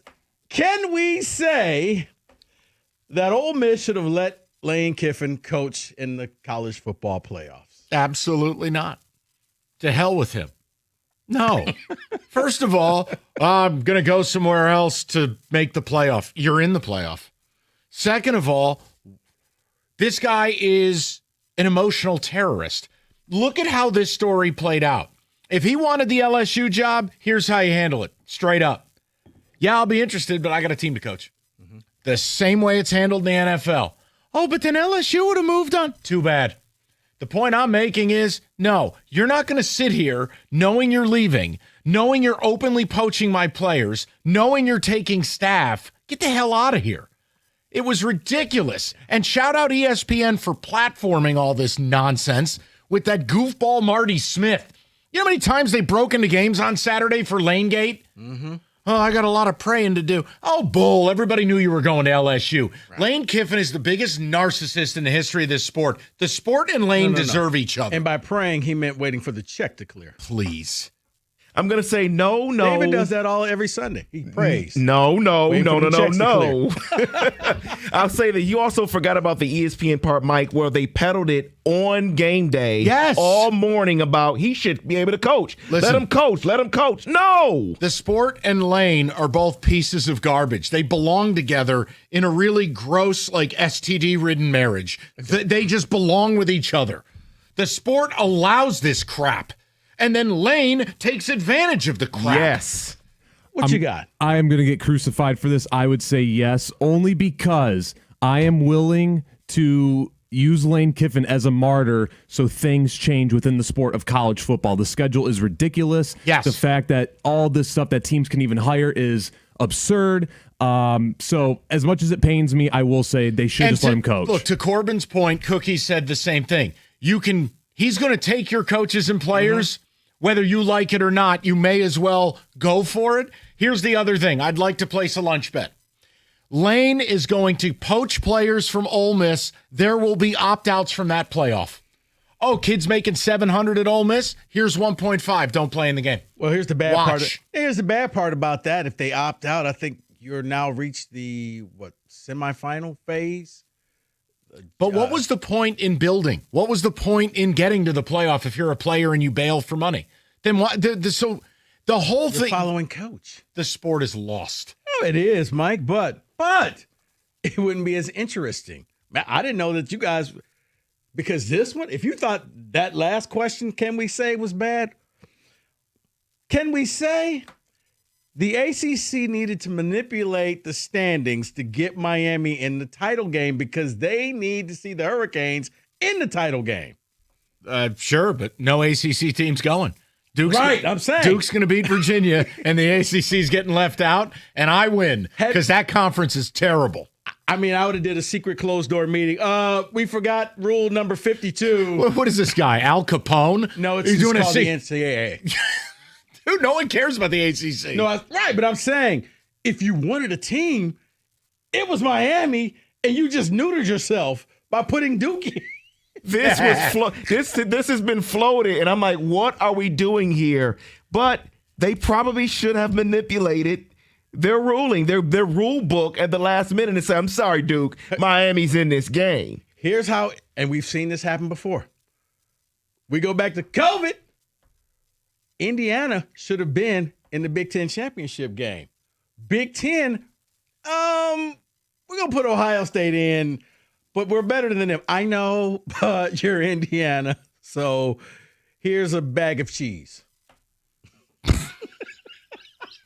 Wow. when you put it so eloquently. Corbin, go ahead, buddy. I think that college athletics and even college football specifically is a lawless land. ACC, just do whatever at this point. I don't think anyone would notice, and I don't think anyone would care. Anyone would notice. Yeah. Where's Duke? The bus got lost. And no one would blink an eye. So we got to play Miami? Blink an eye. So Duke wins. They go 8-5. And they can't go to the playoffs. Nope. And they've screwed themselves. That's the fun. Unless Miami gets well, you know what? So if Miami does not make, can we say if Miami does not make the college football playoff, neither should Notre Dame? I don't know. Notre Dame should join a conference before they're ever eligible to be in the playoff. Both will have the same record. Yeah, but here's Notre Dame's and problem. Miami beat Notre Dame. Notre Dame played two good teams, lost to both of them. Right. Miami so, was what one. do I care about you? So if Miami can't make it, Notre Dame should not be allowed to make it either. Yeah, they shouldn't. You're right. Hey, now you're getting to my world. Back to an 8-team playoff. Get rid of this crap. Brother, that was the world that I wanted. Just wait till they go to 16. And you already see all the useful idiots at the networks already stumping for the 12-team to go to 16. You know, we thought it'd be easier with a 12-team playoff, but golly gee, Buck, it's just as difficult to pick teams. Yeah, sure. Can we say that no team from the SEC will win the national championship this year? No SEC team will win it? Yeah. I can go with that. I kind of wonder if OSU just towers over everybody. Davis over there counting with his finger. Georgia, Alabama, Ole Miss. Yeah, no, I'm just trying to. Man, I think you're right. I think we can say that. A&M. Yeah, A&M's not as good as we thought they were. Maybe they were never good. Georgia, Alabama. I'm rooting for the SEC because it's the best conference, but that doesn't mean they have the best team. Correct. And plus, do it for cookies. Do it for cookies. Do Big what? Dan. That OSU gets to glide through a season playing no one because the conference is such They got egregious. Indiana. They got Mendoza. That's now. Go to the SEC and find me four dead. Mike, they had to play in the game last Saturday. That was a hard-fought game. You may as well have played Navy with the way Underwood throws the ball. I may as well have been Bo Horvath at quarterback. Get out of here. Calvin Johnson, Georgia Tech team. Yeah, with little Reggie Ball at quarterback. Like, what are we talking about? Yes, Corbin. Yeah, I would agree. I don't think so with this new landscape of how the playoff is. We saw it last year. Once they have to travel north, it's a little colder. Yeah, they're not lasting. Ohio State will win it all. All right, real quick, a pro one. Can we say that this year's NFL playoffs may consist of no Lamar, no Mahomes, no Burrow, and no Allen? Yeah, you can say it. It's totally plausible. Allen is like the lone hope after what the Ravens did. By the way, David, way to take advantage of that early lead. Way to come out at a half ready to play yesterday. Fumble, Ruski, domination. Aaron Rodgers looks 70. Yeah. Yeah, you can say it. The Bills might sneak in, but you can say it. I talked to Cookies about it yesterday. I'm like, the networks, their heads are going to explode. Oh, it's going to be all the new young gun quarterbacks, and they're going to have to really say, oh, no, this guy and this. Yeah. Bo Nix, your savvy veteran. Yeah, Drake May and Bo Nix. Yeah, wonderful. Old man CJ Stroud. Daniel Jones, maybe? Not it. Texans are winning that division. Well, can No, we? no, you no. can't. I was about to say, can we say that the Texans will win the South? That was actually on the list. I'm going to roll with it. It's an elite defense, man, and Daniel Jones is playing on a checks notes cracked fibula. Is that bad? It ain't optimal. Maybe the Colts will put out some type of a graphic saying that's not what you want to have. Can we say that?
Brought to you by Moran Buick GMC. Per on 3, Michigan State wide receiver Nick Marsh is entering the transfer portal. Still no official announcement on Pat Fitzgerald quite yet. In other college football news, Lane Kiffin's contract with LSU will reward him bonuses based off of Ole Miss's playoff success. If they win it all, he gets an additional $1 million per ESPN. Whoa. He gets a bonus after leaving, paid by LSU for what his old team does. Correct, yes. You know what? It's a good grift if you can do it. All right, now I'll see everybody later. The latest AP college basketball poll is out. Michigan climbed 4 more spots and sits at number 3. Michigan State is also 4 spots to number 7 as well. The Pistons host the Atlanta Hawks tonight at LCA. Coverage begins at 6:35 here on the ticket. Duncan Robinson joins the laundry list of Pistons with an ankle sprain. He's questionable to play here tonight. Lions coach Dan Campbell joined the morning show and was asked about the availability of receiver Amon-Ra St. Brown this week.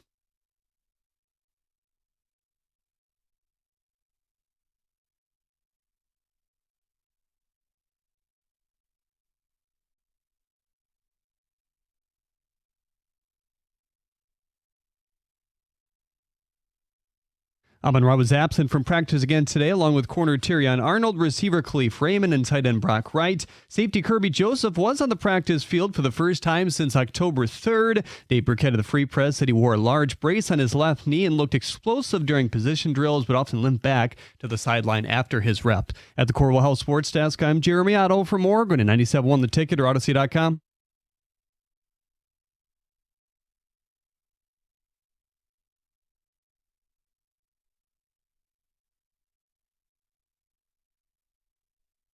Well, that's always an interesting update. So he looked good during the rep and then limped back every time. That sounds like things are going great. It's like the clump's going to walk over, going to limp back. Also, I just want to reset in that update. Lane Kiffin gets a bonus for what Ole Miss does as the coach of LSU, paid by LSU. Can we say that Lane Kiffin knows how to work the system? Can we say that LSU sits in the weird chair in the hotel room? Don't steal that. How on earth do you hand somebody $90 million and they go, but wait, there's just one more thing. Pay me for the place that I'm leaving in case they do well. Right. What? Okay, well, you're going to coach the team? No. But I still want credit. But I got him there, so I deserve some credit, right? Well, how does that help LSU? It doesn't. It helps me. Lane Kiffin is the Joker leaving the hospital, just trying to get the button to work to blow the building up. That everywhere he leaves, it ends the same way. And guess what, LSU? Love you. Minute he has any success, if he has success, he gone.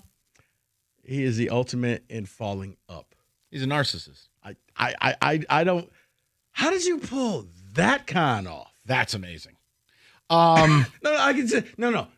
Telling his agent, and as a matter of fact, tell him I need to get paid for all the success that Ole Miss gets in the playoffs.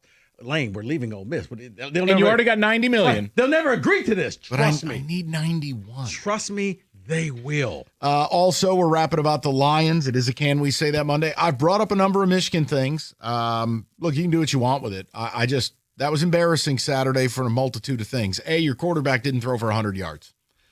B, guarding the midfield logo against a team planting a flag on it. You mean what you did to OSU last year? Come on, man. That's catty. That's performative BS. Cut it out. That's ridiculous. But I did. I asked a couple Michigan questions. If you want to answer them, you can. Should Sharon be on the hot seat next season? My answer is yes. And did Bryce Underwood develop at all this year? I didn't see it. 9 touchdowns, 6 picks, barely a 60% completion rate, and you can't throw for 100 yards in the biggest game of the season? Huh? Okay. Oh, we're young. That's your fault. Roster construction, your fault. Man, you got Larry Ellison paying the bills. Go find some adults. Figure it out. Well, maybe they'll go Marsh to Marsh next year. Go for it. I told you, I have no slander towards Nick Marsh because leave. Man, we barely won a conference game with you. Go get paid. If I'm him, though. Go pull a Keon Coleman and go get paid. This is the same thing I would say to Bryce Underwood. You'd be smart to hit the portal and assess your market value. Mm-hmm. Even if you come back, correct, you'll get a raise. That's all it is. It's like going to LinkedIn. There's no non-compete status on these contracts. There aren't contracts. Right. So if Lane Kiffin was like, hey, Bryce, if you're Bryce Underwood too, here's the other thing. What did this do for your development? You got more or less shine on you. And no, I'm not talking about Joel Klatt sitting in a bathtub. More or less shine. You got a music video with Gus Johnson in it. That's what you got. The Alpha and the Omega. Right. The East Side Undertaker. Right. The only thing that died were his stats. So the question would just be like, don't you go to market? Like if you're Nick Marsh, go to market. And if Ohio State's willing to pay you the same thing that Michigan State paid, well, who's got the better track record of putting receivers in the league right now? OSU. No offense, nobody remembers Plaxico Burress. Like, it's just, this is the sport we play now. Like, if you're Bryce, I'm sorry, but like there are plenty of other schools. We said this before he went there. I'll say it while he's there. It didn't make any sense to go there, but they paid you. God bless. Take the money, man. But as far as development, it's easy for me. I'd be looking around. Even if I went back to U of M, I'd still look around. Heck, at this point, I'd be looking at Indiana. They're going to have a quarterback opening, and they're going to run an offense that's very pass happy. It'd be LSU, it'd be Miami, it'd be Lincoln Riley. It would just be guys with quarterback pedigree because, again, people want to give credit for Chip Lindsey, for Drake May. Drake May was already an established product. And by the way, what was that this year? What was this season, if you're a Michigan fan, in the development of Bryce Underwood? You kidding me? No. As I told David, their offense was the big play run. Plain and simple. They would start the game. Like, I thought they were going to start the game off this with a 75-yard touchdown. He ended up getting caught. But think about Oklahoma. All of a sudden, they open up the second half. Boom, 80 yards down the field. That was their offense. That's the running what back. saved their offense. You're exactly right. And I can't keep hearing from Michigan fans and media that covers Michigan, oh, Bryce has been here since January. Nothing changed, okay? And I'm starting to lean, I don't know if this is the case. Is there a coaching issue with him and the coaches? Meaning, is he making it difficult to be able to be coached or what? I can't speak on that, and I won't try to. How can you not change? No, it's just it's very simple. All right? He could be anything in the future. He could be amazing. But I'm just getting tired of how amazing you want me to believe he is, and then the tape doesn't line up. It's dishonesty. I'm going to say this, maybe, just maybe, and this is pure speculative on my part.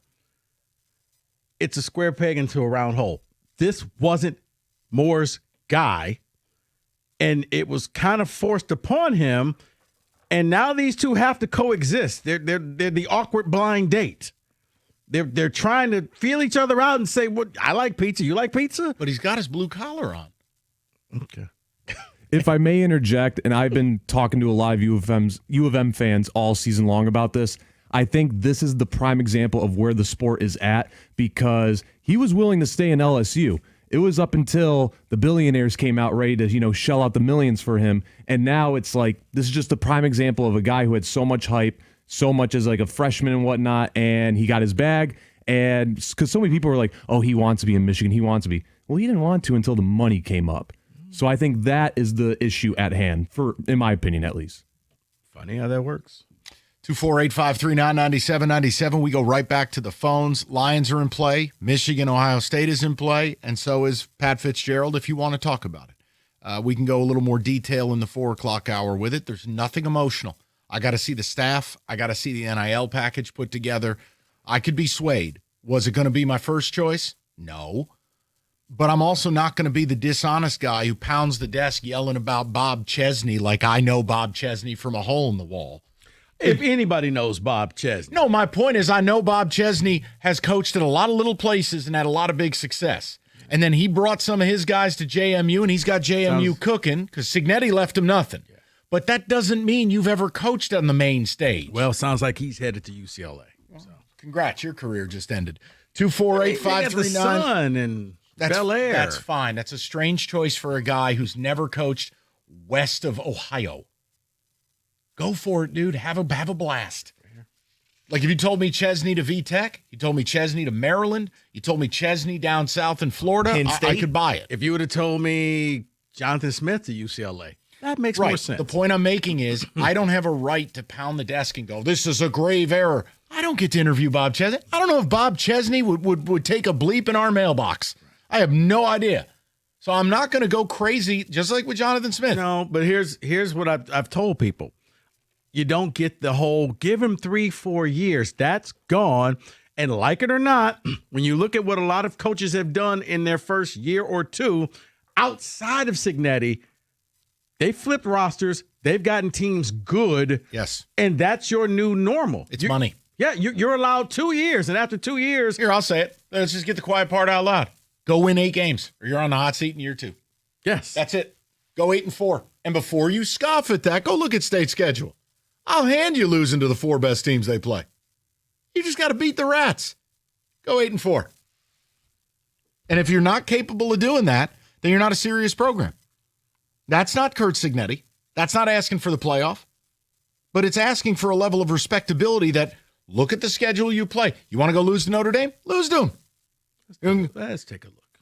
Go ahead, take a look. Okay. The point I'm making is 8-4 at a place like, if they're going to put real money behind him, that's what I want from Fitz. Year 1. Everything after that, you got a gun for the playoffs. So Toledo, Eastern Michigan, Notre Dame at Michigan, Oregon, Huskies. Mm-hmm. Mm-hmm. Okay. Yeah, lose 4. Those are 4 you can lose. Oh, okay, there's your 4. Lose them. Just go win the rest. Beat the Rockets, beat the Eagles. The whole point is, like, look, is Joey McGuire a top 10 coach in this country? No, but Texas Tech bought him a $7 million defensive line. They're in the playoff. Money talks, and you know what walks. 248-539-9797. All right, when it comes to an IRS collection or audit, Abraham and Rose has successfully specialized in resolving all types of tax problems for over 30 years. Their extensive experience means when you're facing an IRS collection, you can rely on them. Jerry and Maurice, tons of experience, including Jerry, who worked for the IRS. So if you have some tax issues, or you think you might, let him get to work for you. It's abrahamandrose.com, or you can call 248-539-5040, and you'll never have to deal with the IRS again.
Straight to the people. TJ's in Detroit. He's up next. TJ, what's going on, buddy? Grumble.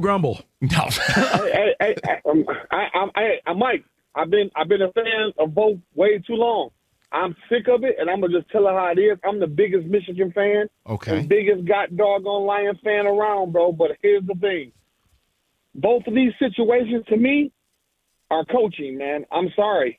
Like at the end of the day, I know darn well that Dan's a great coach. But hey, bro, sometimes you got to take the three and put the pressure on the other team, bro. You got to make them do something. Sometimes you don't never know. It's a game of inches. You don't know if we give the ball back them one too many times, they may make a turnover. You got to take three sometimes. I think Dan tried to outcoach a little bit too much this year, man, on the strength of that you're trying to call the plays, and that's where we're missing Ben at, man. We got pretty much the same team. Yeah, we got some injuries, and that's always a play. That's always a play. We can always use that, but we got weapons that we still could have won with. But I think Dan got choked up a little bit with the calls, man. I really do. As far as Michigan is concerned, ain't no hot seat next year. He should be on the hot seat right now. Okay. Because the only way you make a freshman quarterback, and I've been watching Bryce since he was 8 years old, man.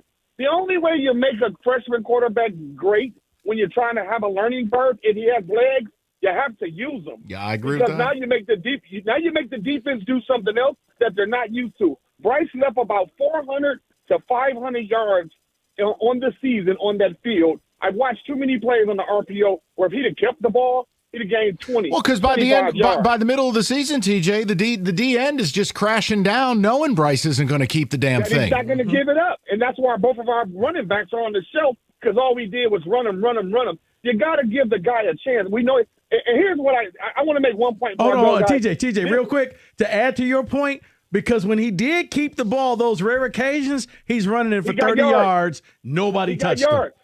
And here's what I want to say.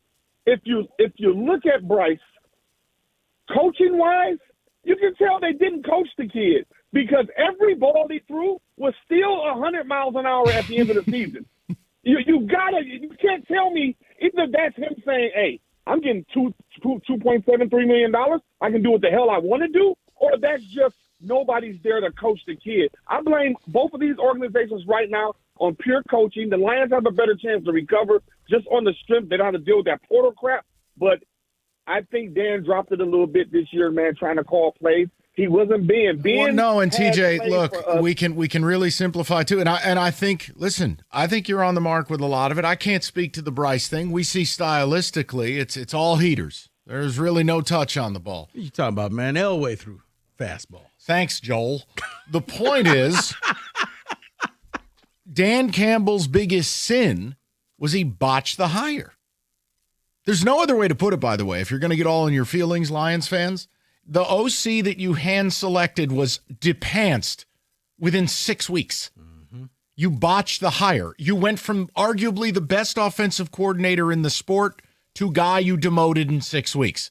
That's Dan's biggest sin. I don't think he ever intended on calling plays. And they can peddle whatever manure they want about, no. You know, I'm fine with the demotion. I'm still here, and I help, and I do things. And then Dan Campbell, we wanted to try something new. If you want to try something new, I don't know, order a different entree. It's date night. You like chicken parm, but you're going with the veal. That's trying something new. Trying something new isn't emasculating your OC and calling the plays. Is trying something new going on a 6-7 minute drive in the fourth quarter down by 2 scores? Is that called trying something? Okay, that answer he offered the morning show today, I'm sorry, that was like, and I love Dan Campbell. I'm just saying that answer, that was like Marty Morningweek. Oh. That was crazy. Wait. Why were you, dude, why didn't you go tempo? You're down 2 scores. Oh, because that would have played into Green Bay's hands. Huh? Wait, are you saying that's his taking the wind moment? Yes. Did he just become Lion-Eye? No. Okay. Lion-Eyes requires a lot of losing. I'm saying in that moment, it was a lionization moment. Look, dude, he answered the question by saying we didn't want to go tempo because it would play into Green Bay's pass rush. Dan, you put yourself in that spot because you, by the way, didn't kick a field goal to make it 1 score. You're down 10. You don't have time. Right. What was it? And he explained it like, Well, you know, they like to get to the quarterback, so we just need to take our Then you're never getting the ball back. You were playing for one possession? What coach down multiple possessions has ever said with a straight face, we're trying to limit possession, but you're down? Exactly. Right. At some point, let's get a quick field goal or a quick touchdown, and now we can use our timeouts and, manipulate the time. I'm sitting there like, wait, they're down 10 points. Green Bay was had like, what? You could tell John and Jim were both like looking at each other like, wait, what's happening here? Yeah. Yikes. Let's go to Jeremy, 97.1. Jeremy, what's going on, buddy? Hey, not too much. I just want to let you guys know I got an alert on my phone that Lomas Brown and Calvin Johnson are coming back out of retirement. Yeah, exactly. Cutscene. They've both fallen down the stairs and failed their physical. You better believe it. Oh, man. I tell you what, that's the only thing that can keep me from being in a bad mood is just thinking about fictitious fantasy dreams like that. But anyway, I called really just to say that, I want to just preface what I'm about to say with this, that, from the very beginning, I put up with, the 3 wins at the, Dan's first year. I mean, all the golf haters out there that thought, Hooker should be the quarterback or, drafting Gibbs and Jack Campbell first-round picks, for us. And, everybody was hating on some of these decisions and stuff. And I was one of those guys that said, let Brad cook, let him cook, let him think, work through some of this. There's some method to the madness. But now it's like there's no method to the madness. It just feels like madness. I mean, looking at Brad Cook is like watching him catch the kitchen on fire. And watching Dan make these maniacal calls. I mean, Thursday I was sitting there next to my brother, and I was 4-3, and I go and I watch, and I basically narrated what was going to happen, and then it happened. He went for it and didn't get it, at 4-3. And I was just like, I couldn't understand it. I couldn't believe down 31-21, early fourth quarter, you got about 10 minutes left in the game, that you don't take the field goal to go down one score, make it 31-24, and let's play ball. And then I got to listen to you call the morning show and tell me what a brilliant plan it was to take more time to score because you were only going to play for one more possession. Yikes. So I guess you just kick the field goal and then score and go for 2 and walk off the field, I guess. Yeah. I mean, that's what I said. I said at some point, I mean, you got to get it's a 2-score game either way. Just put those points in your pocket. And then rev it up, man. And Jeremy, and here's the other problem. They're They're still top 5 in the league in going for it on fourth down, but they're 19th or 20th in the league in converting fourth downs. So it's like the league caught up with them. Well, it's that you're not last year's team. Like I don't know. It's like an old man going, you should have seen me in my prime. I could run a 4.4. Uncle Bob, you're not 24 anymore. It's you're over. Using a cane. You're in a wheelchair. We can't go for it on every fourth down anymore. Did you hear my conversation with my family this weekend? No. So apparently I can't run the 4.5 anymore. No. Okay. Listen. That was David saying, no, if it was up to me, I would be out at wide receiver for Cass Tech and we would have won the state title. Oh, Cass Tech lost? You hate to see it. Yeah, thanks for Dan and Plymouth continuing to text that into me. Congratulations, your Shamrocks won. You know what? All they need is a few transfers. That's it, man. Just raid Canton's roster. They can't win a game. Let's go get the best players they got. Nope, we're good. Just saying. But it is unfair. Kaz is used to playing on a 96-yard field. 97. Get it right. We'll be back next year, guys. All of a sudden, the receiver stops and puts the ball down. Son, why'd you put it at the 3? David. Not a touchdown? No. Couple of ticket texts, please. Hutch is coming off a season-ending injury. Can we revisit this next year when his performances may be better? Nope, don't want to hear it. You people yelled at me because I scoffed at your nonsense of him playing in the Super Bowl. Nope, you're over a year later. Not trying to hear it. Well, plus, if the team had any concerns about the injury, they wouldn't have gave him the biggie bag. So miss me with that one. You're right. Once he got the money, then you know what? Fair or unfair, expectations went up.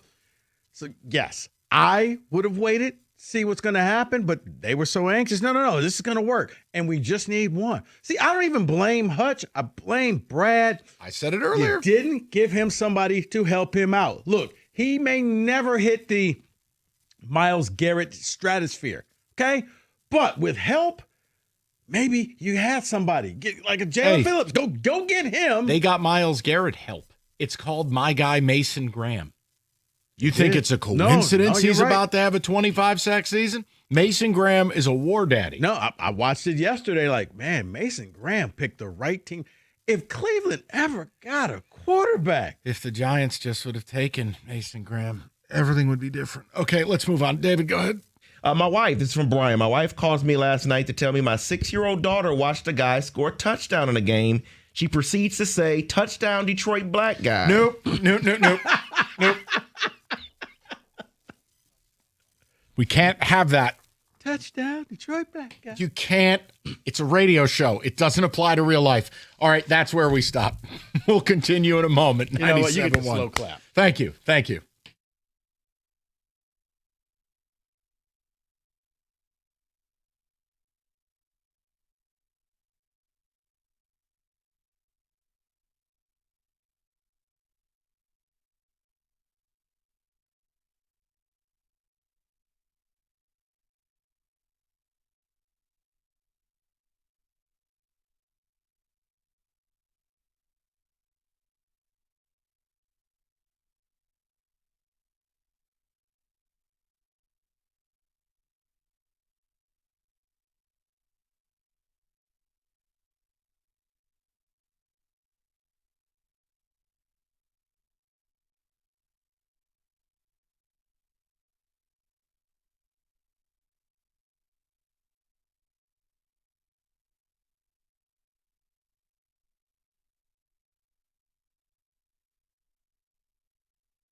All right, it's a Can We Say That Monday.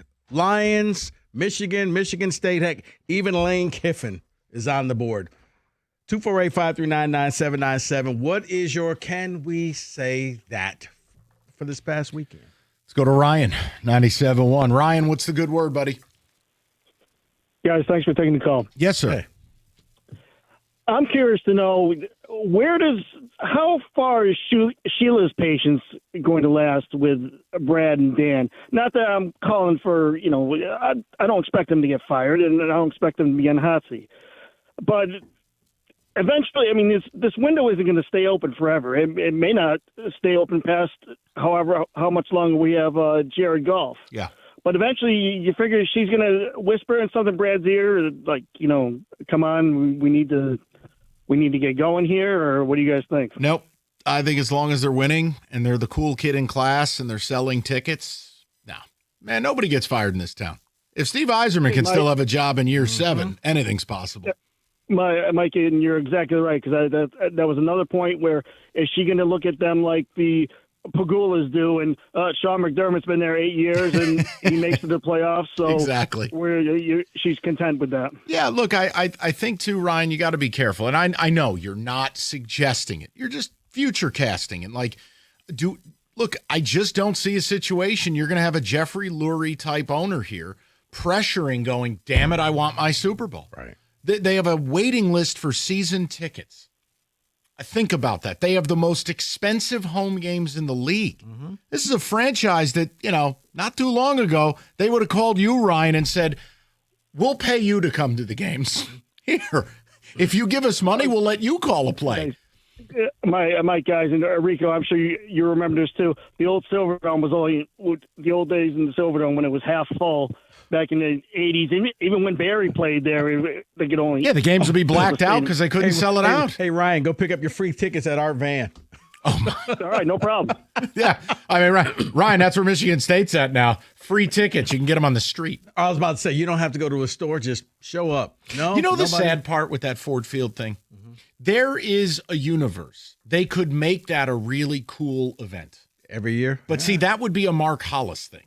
You would need a visionary. You would have to turn it into like Winterfest, and you would make it your huge Detroit recruiting pitch. Yeah. But that's going to include, I need the end zones painted. Okay. No. I think, had they actually been relevant, maybe they would have. They had the Spartan logo in the middle, but it was still the Lions end zones. But I thought about you. Because the wrap around... It looked good, right? I took a photo of it. Right, but yet the stadium looks like Alcatraz. Well, here's good news, Mike. A lot of people in MSU noticed that as well. Breaking news here at the 97.1 broadcast compound. Rico says MSU realizes Spartan Stadium's a dump. Money's going to go in there to replace and upgrade. You're a regular things. Tom Brokaw. All righty. Well, yes. No, but I saw that, and I'm like, they just figured out how to use a wrap. Right. They know. They wrap the upper decks that no one sees, and then they leave Alcatraz concrete behind the benches. I'm sitting there like, because then they were like, hey, we could put advertising. Well, slow your roll. Oh, dear God. How about we just leave it clean the way it is right now? Let's see this. One step at a time. No. Don't screw this up right there.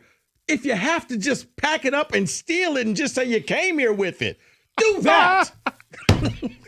Bill Beekman dressed as the Hamburglar stealing wrap. Sir, can you open that suitcase? What? I came here with this. Rubble. TJ? The generous spirit. Get there. His commercials are getting amazing. That Crown Royal one sounds like he'd been drinking Crown Royal. Well, stop the big rig. Get there. Let's go to Tarek, 97.1. T, how you doing, buddy? Hey, what's going on, guys? So I wanted to call to ask, because I know you guys touched on this a little bit today. Yeah. But at what point do you stop being patient with Dan and Brad at the Lions? Because, as good as the last 2 years were, if we miss the playoffs this year, assuming we do, if they miss it again next year, do you start calling for their heads, or do you then it's to be patient? First of all, and I want to state this for the record, Terry, I'm not ready to say they're not making the playoffs, but I'll play the hypothetical with you.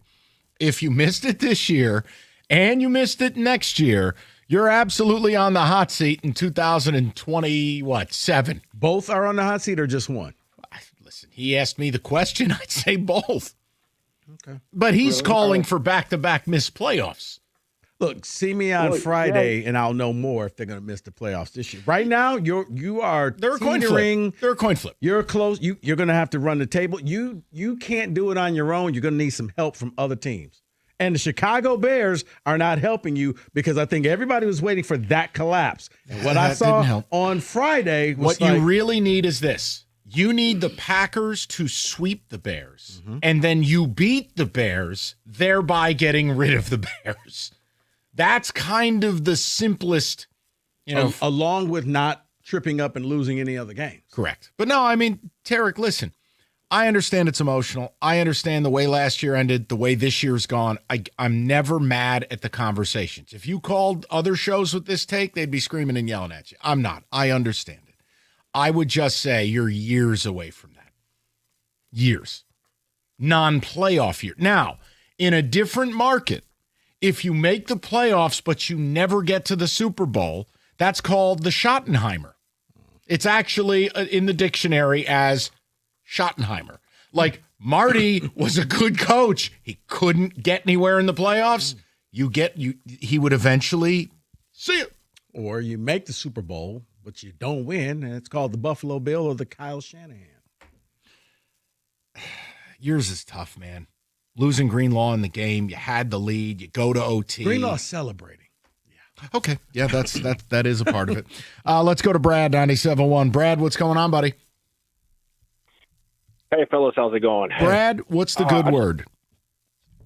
So I just wanted to touch on, I've listened to this station quite a bit the last 4 days. Darn near lost my mind listening to some of it. And one of the things, I've heard people, everybody, that I heard so Thursday night, Stoney and some lady on the station talking about, Brian Branch. Nobody can give Brian Branch. He had 10 tackles against the Packers. Well, it's easy to tackle when the person you're guarding is the person catching the ball. Like, yeah, you better tackle him. Like, why is no one talking about Brian Branch severely underperforming? Well, and Brad, I'd like to add something to the mix too, beyond the bad penalties. There have been some plays when you watch that he's, putting it politely, pulled up on or outright quit on, including that touchdown catch where he kind of just was like, I got beat. Brad, he's not had a great year. I don't know what that was. I replayed it. Like, my wife was getting pissed off at me because I just kept rewinding in the middle of the game going, what? Someone tell me what you're doing here. There's a couple of those, Brad. What's crazy, and I'll make my last point, hang up really quick, but, going into this season, I think most people, if you said you had to choose between Joseph and Branch, most people would have chosen Branch, primarily coming off of the hype after his rookie year. This year, Brian Branch has a 123 passer rating against him. I mean, yikes! Everybody wants to hype up, Brian Branch. He's only given up 16 yards, which is ranked, if you go by PFF, he's the 13th best in yards. Yeah, one problem. The Lions play man. He's guarding people from the line. He's getting torched, okay? Let's figure something else out. The last thing I wanted to say really quick was, I heard a lot of people also getting on J-Mo. And granted, the dude got paid. We expect, people to catch the ball, especially if that's what you're getting paid to do. But one thing I've noticed from Goff this year is I don't know if he's dealing with an injury or if he's gotten comfortable with a lot of these Amon-Ra, Laporta, low throws. Everything this year is either at people's ankles or slightly behind. And, I don't know what's going on with him. I don't know if you guys have. I can give you my theory. No, I mean, he's a nervous bird back there. Yeah. He doesn't trust his O-line. And things are off just a tick. That's all it takes in the NFL. If you can't move, then one thing you got to be able to do is stand in there and know you're going to get plowed, right? And that's just not what his strength is. Brad, listen, that's the other thing, and I'll clear this up because we're up against it. You're not wrong. It is oh, well, this guy does this against the blitz. And it's like, right, but the blitz is different than pressure. Him under pressure is terrible. That's it. Period. All right. Very simple. Hungry Howie's. Delicious flavors, bold flavors, delivered straight from the store. Guys, they have got a lot going on. Always big, big deals. So whether it's a pepperoni pizza, whether it's whatever flavored crust you want, you're ready to roll. And the answer with Hungry Howie's is their mix and match deal. You get the best of every world, whether it's a garden salad, the baked subs, the pizzas, the 3-cheese Howie breads, whatever it is, each item only $7.49 each. You can mix, match, build it out whatever way you want. $7.49 each. Get ready and head out on the adventure for pizza. Go to hungryhowies.com. That's hungryhowies.com.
All right, let's get to business. I'm addicted to this. It's nonsense, but I love it. It's Can We Say That?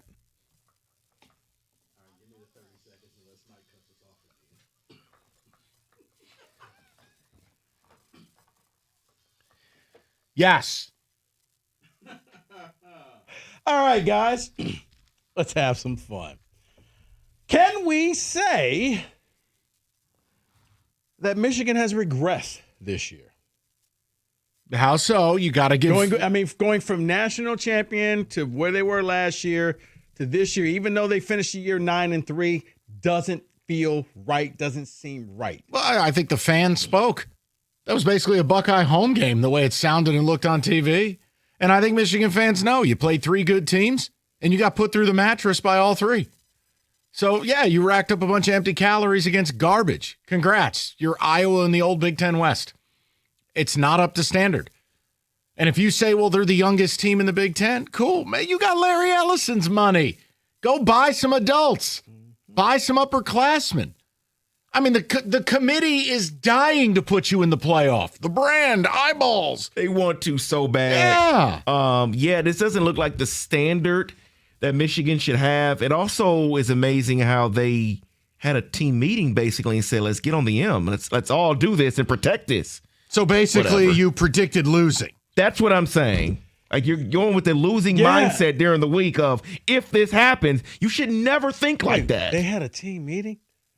That wasn't just impromptu? Because I was hoping it was just impromptu. I don't think so. One person, we're all going to stand united. You won't touch the M. Yet you can planted have a the flag. end zones, I'll but say not it the to M. you again. Michigan is the rich kid who drives drunk and kills someone, but the dad knows the prosecutor. That's who they are. They just get away with whatever they want. You don't get to do to me what I did to you. Huh? You did this to them. 4 years in a row. Speaking of brands, can we say Texas will not make the college football playoffs? No, they won't. They won't. I mean, I think their resume, they should be in the conversation, but not enough happened for them to get there. Plus, you lost to Florida. That kind of beginning, middle, and ends it for me. That all the good things you did, including beating A&M, you can't lose to a 4-win Florida team. You just can't. And that's their third loss. You know, if that wasn't the case, they're in. Their resume's great. And I respect them. They took the OSU game. Can't lose Florida. Yeah. Can't lose Florida. You also can't lose to Georgia the way you did. Like, you didn't show up. Like, if you showed up and it was a close game and you lost, I may have an argument and say, ooh, they still may be one of the best. But they didn't show up at all, along with the loss to Florida, and we know what they did against Ohio State. So, no. So, yeah, they'll be Alabama. This year's Alabama, sitting on the outside looking in. Can we say Lane Kiffin is not worth $13 million a year? Correct. I mean, I know you're only worth what people will pay you, but seriously, LSU got so angry over the large contract they paid Brian Kelly, they turned around to give Lane Kiffin an even bigger contract. My question, I thought the Kelly thing would be a disaster, and it was. I don't know that Lane will be a disaster, but I'll just tell you, that dude's got a fragile ego. And LSU is that. Don't play around down there. They will eat you up and spit you out. I just think it's an odd fit. Oxford was a perfect place for him. He got to be king. Whatever. You know what? They'll give you whatever you want. There's good NIL money there. You got in the playoff, dude. To me, he was the Signetti of the SEC. Whatever you wanted. Like, occasionally you go to a school like D'Antonio at State. You know what? It's yours. You can do and say whatever you want. And again, Lane can change. We don't have to be who we were a week ago. But you saw how that went at Tennessee. You see how this guy leaves places. LSU is a powder keg. There's politics involved. It's different, man. Real quick, Dave. Over under 2.5 years before he's already looking for his next gig. Hell, the way college football works, under. I would say over on that because the thing that gets me is how much higher can you get of LSU? NFL. But do they does he want to go back? His Raiders stint sucked. No. Oh, yeah. Kalen DeBoer decided he wants to leave Alabama or gets fired. You don't think he wants the Alabama job? Didn't they fire him on the tarmac? No, that was I would- USC. Okay. You're getting your lane disasters Right. crossed up. It's too many. Too many. Well, didn't he have a letter on an overhead projector? That was Al Davis with the Raiders. Right. Keep him straight. No, honestly, I think if he has decent success at LSU, it's the NFL. Mm-hmm. Or let Alabama or Georgia open up, he's going there. See, it's funny you say 2.5 years, though, because I was thinking in my head in 2 years when LSU people are like, what did we do? Right. That all of a sudden he's on the hot seat, but Lane knows how to outrun the hot seat. He leaves beforehand, he falls up for a reason. All right. Can we say? No, I wasn't going to say anything about that, but okay. You know what? Sure, Mike. Can we say that Michigan State did the right thing and just put a bullet in Jonathan Smith? The problem I have is if it was Pat Fitzgerald all along, why didn't you do it weeks ago? You burned that one. Doesn't add up to me. Look, John Smith's a good guy. I don't think he's a bad man. I don't think he's not some scumbag, derelict like Mel Tucker. Wait. Maybe it was like Scooby-Doo and Pat Fitzgerald was J-Bat the whole time and he pulls off the mask. Sure. But no, Jonathan Smith was a bad fit from the start. It's just the concerns I had when he got hired played out worse than I even imagined. And then his demeanor doesn't play out here. I think fans lost trust when he kind of admitted he didn't understand the rivalry when he got here. Look, at a place like Michigan State, that you can't have slippage. Everything's got to be buttoned up. It can be a great place, but you don't have the margin that other places have. And I think it got away from him. And I think fans after the UCLA game went, check, please. Yeah. We're out of the bag of milk business. Yeah, you can't lose your homecoming game like that. All right, a couple of NFL Hold on, questions. Corbin, go ahead. Oh, I had nothing on that one. All right, Yeah, you had no. something smart ass to say about Jonathan Smith. All right, fair enough. All right, can we say the Indianapolis Colts will not make the playoffs? Yeah, I'm there. Daniel Jones would have cracked fibula. The run game's not the same. Didn't rush for 100 yards again yesterday. I know the Jags are in first right now, but I don't trust them. I think it's Texans. I would agree on that. I also think the Colts this year have been the cute gimmick. You got the Daniel Jones resurgence. You have the owner, Jim Irsay's daughter, on the sidelines with the headset on. And the notes. Just too much going on there, and I think it's all crashing and burning. All right, last one. Can we say the Carolina Panthers are a serious playoff contender? Not a serious contender, no. But they are a playoff team. Serious? No. Wow. I was going to say you beat the Rams. It's like the Bears. You get to be treated seriously. They got 2 cracks at the Bucks coming up. Hey, David, have you seen the logo of In the Hunt? There's the They're Cowboys right there. Yeah, I know. and the Lions and them. If you're saying so only Not a serious. No. So anybody in the hunt not serious? I would consider, yes, the Lions, Cowboys, and Panthers not serious. Oh. Fun fact, if the Cowboys beat the Lions this upcoming Thursday, Panthers have a bye, but based off of tiebreakers, Lions will be 10th, Panthers will be above them. Fun fact. Yeah, I'm going to take the Panthers seriously, though. I go back to it. You beat the Rams, you deserve respect. And they get 2 cracks at the division leader. Why can't they beat the Bucks? I'm sorry. That's just not consistent. Man. I understand it. And their quarterback's 3 feet tall. I know. It has nothing to do with that. It has everything. How do you go from Monday night to going and beating the Rams like that? Because your quarterback finished 15 of 20 and converted 2 money 4th downs with beautiful passes. That is. And still needed a step stool to take us. No. Okay. No. That is. Don't make me hit with a squirt bottle. Help me, I'm short. That is. Can we say that? 97-1.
Brought to you by Precision Garage Door Services of Southeast Michigan. According to ESPN's Pete Thamel, Pat Fitzgerald is receiving a 5-year deal to coach Michigan State. Spartans receiver Nick Marsh is entering the transfer portal. He reposted the news on his Instagram and sent a thank you to the fans, saying he would not take back this time for anything. He joins leading rusher Mekhi Frazier. Former Michigan staffer Connor Stallions also chimed in on the reported Fitzgerald hire. Quote, unfortunately, Michigan State made not the best interested. hire. Move on. Next. Yeah, I'm not allowing Next. you to platform Yes. that POS on this time slot. Move it on. All right. I thought you wanted back and Move forth. it Alante Brown on. was named the Big Ten Special Teams Player of the Week, and quarterback Alessio Milvojevic was tabbed the Freshman of the Week as well. The latest AP college basketball poll is out. Michigan climbed 4 more spots and sits at number 3. Michigan State is also up 4 spots to number 7. The Lions have kicked off the practice window for tight end Shane Zylstra today. Safety Kirby Joseph also practiced for the first time since October 3rd. He had a brace on and was limping. Amon-Ra St. Brown and Terrion Arnold also missed. Offensive guard Christian Mahogany says that a late December return is still possible for him at practice today. The Pistons have the Hawks tonight at Little Caesars Arena. Atlanta still without Trae Young and Kristaps Porzingis. Pistons won the first matchup by 8 a few weeks ago. You can hear the pregame right here on the ticket coming up at 6:35. Tip-off at 7 o'clock as well. At the Corwell Health Sports Desk, I'm Jeremy Otto. For more, go to 97.1 The Ticket or Odyssey.com.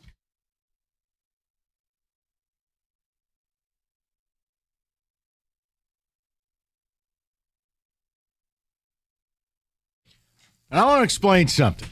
I have nothing but love in my heart for Jeremy Otto. He's a wonderful man, a quality father, and a decent update guy. But how did we arrive at a point where we are platforming someone who cheated in Spartan Stadium, who was an architect of one of the biggest cheating scandals in the history of the sport, and we have a newspaper taking his opinion, which doesn't mean 3 crumbled up Cheetos to anybody, his opinion about Michigan State's hire of Pat Fitzgerald. I ain't having it. You just go elsewhere with that. Bro, his 15 minutes of fame were up about 13 minutes ago. It's remarkable to me. Oh, yes, I have an idea. Let's go to someone who's a cheat and get their opinion of our what? I guess they want the click. Like, why would I care what he has to say? I don't, and that's why I said you're not putting that in the update. Get out of here with that crap. But, hey, while we're here for a moment, before we get to the calls, the Pat Fitzgerald thing, for people tuning in and going, oh, golly gee, there's nothing explosive. I'm handling this just like the Jonathan Smith hiring. I don't have a lot of terrible things to say. I don't have a lot of great things to say. Here's where I'm at. First of all, I don't care about the press conference. Like, he'll win the press conference. He's a very good speaker. Okay. This empty can would win the press conference based off of what they just had. Jonathan, is that you? So, look, it's about I need the athletic director, I need Pat Fitzgerald to speak on the financial commitment that is or is not being made to the program. A lot of rumors about almost $500 million coming towards the school, and fundraising is great. Fitzgerald's good at fundraising. Wonderful. I need the staff, and I need to know what kind of money is he going to be weaponized with. Do I have reasons to like him? Sure. I have other reasons to not like him. But I can't go crazy on this. Why? For the same reason I didn't go crazy about Jonathan Smith. But you liked him at OSU. Right. At midnight, watching garbage Pac-12 football, I liked what he was doing with Oregon State, and they had a turnover chainsaw. That doesn't mean I was pining for him to be State's head coach. No, I'm skeptical. I'm going to wait to see. Uh-oh. No. Don't go deflator mode. No, it's not deflator mode, Mike. It's just you've been out of football for a while, and you've been out of football in probably the most pivotal era because things have been moving at lightning speed, and you haven't had to handle any. You haven't had to have your backup running back walk into your office and say, Coach, I need more money. Coach, I need more playing time because you're hurting my money. You haven't had to deal with any of that. And then, let's face it, I don't know what your office is going to be. When you last left Northwestern, wasn't a good look. Aside from the scandal that, that happened, you were 4-20. Yeah, the scandal thing people need to do some reading on. I'm not going there because, frankly, anyone who wants to talk to me about integrity, you best not be wearing maize and blue. You can find a different chat room. But the point I'm making is... But going 4-20 as you walked out the door. Awful. Well, again, NIL took place. Did Northwestern have it? Right, but it's like I can't get overly excited because it's like, okay, when you walk into that recruit's house, like, or the transfer portal guy, like, how are you selling this team? Hey, remember me when I played linebacker at Northwestern? No, sir. Here's what it is. How much? Yeah, that's all recruiting is. What now. is it, Who Mike? Are we kidding? Boats and hoes, baby. Prestige worldwide. Look, the positives would be you ain't gonna have any issues about familiarity with the Big Ten. Knows Michigan State, right? Knows what it's supposed to look like when it's running well. Probably has a little taste of hate for Michigan. Yes. And I don't mind the idea he's out to prove something. Okay, those are all good things. Now, the bad stuff, you highlighted some of it, which is I don't have a roster to poach. Right. I can't go get 8 to 10 players from where you were coaching. You were like an assistant in high school. Right. I need to see the staff because I'm with you. Offensively, he was a dinosaur. I need to see what happens after the portal closes. How much money you got? How did you spend it? Who did you bring in? Because if you're not bringing in at least 4 offensive linemen and 4 defensive linemen, then my expectations are, you know what? You probably should have just kept Smith. Well, all right. And that's fine. I'm more positive than that, is that I do think you're getting someone who understands how to run a big time program. Like, this ain't Corvallis. All right. And I know Northwestern was never treated as a top dog, but bottom line, he succeeded at a place that didn't really care about football. I can trust he'll do things that Jonathan Smith didn't do. Is that fair? You're right, is that ultimately the optimism or pessimism that will follow this is based on, like, look, if in a week I told you they poached Phil Parker from Iowa as their DC, you'd feel better. Feel a lot better, right? All right. If let's say they went and got Utah's offensive coordinator. I love the way they pound the rock, and it's unique. You'd go, okay, I'm starting to figure it out. If I swear to God, if he goes and hires all of his buddies from Northwestern, I'm out. That one, I'm with you. I will be all out on that crap. So that's what I need to see. Yeah, if he comes in and says, I got innovative young guy coming in, you went and got the OC from Western Kentucky. You went and got somebody. Like, okay, the fun play comes back. We get to see touchdowns. The fun play.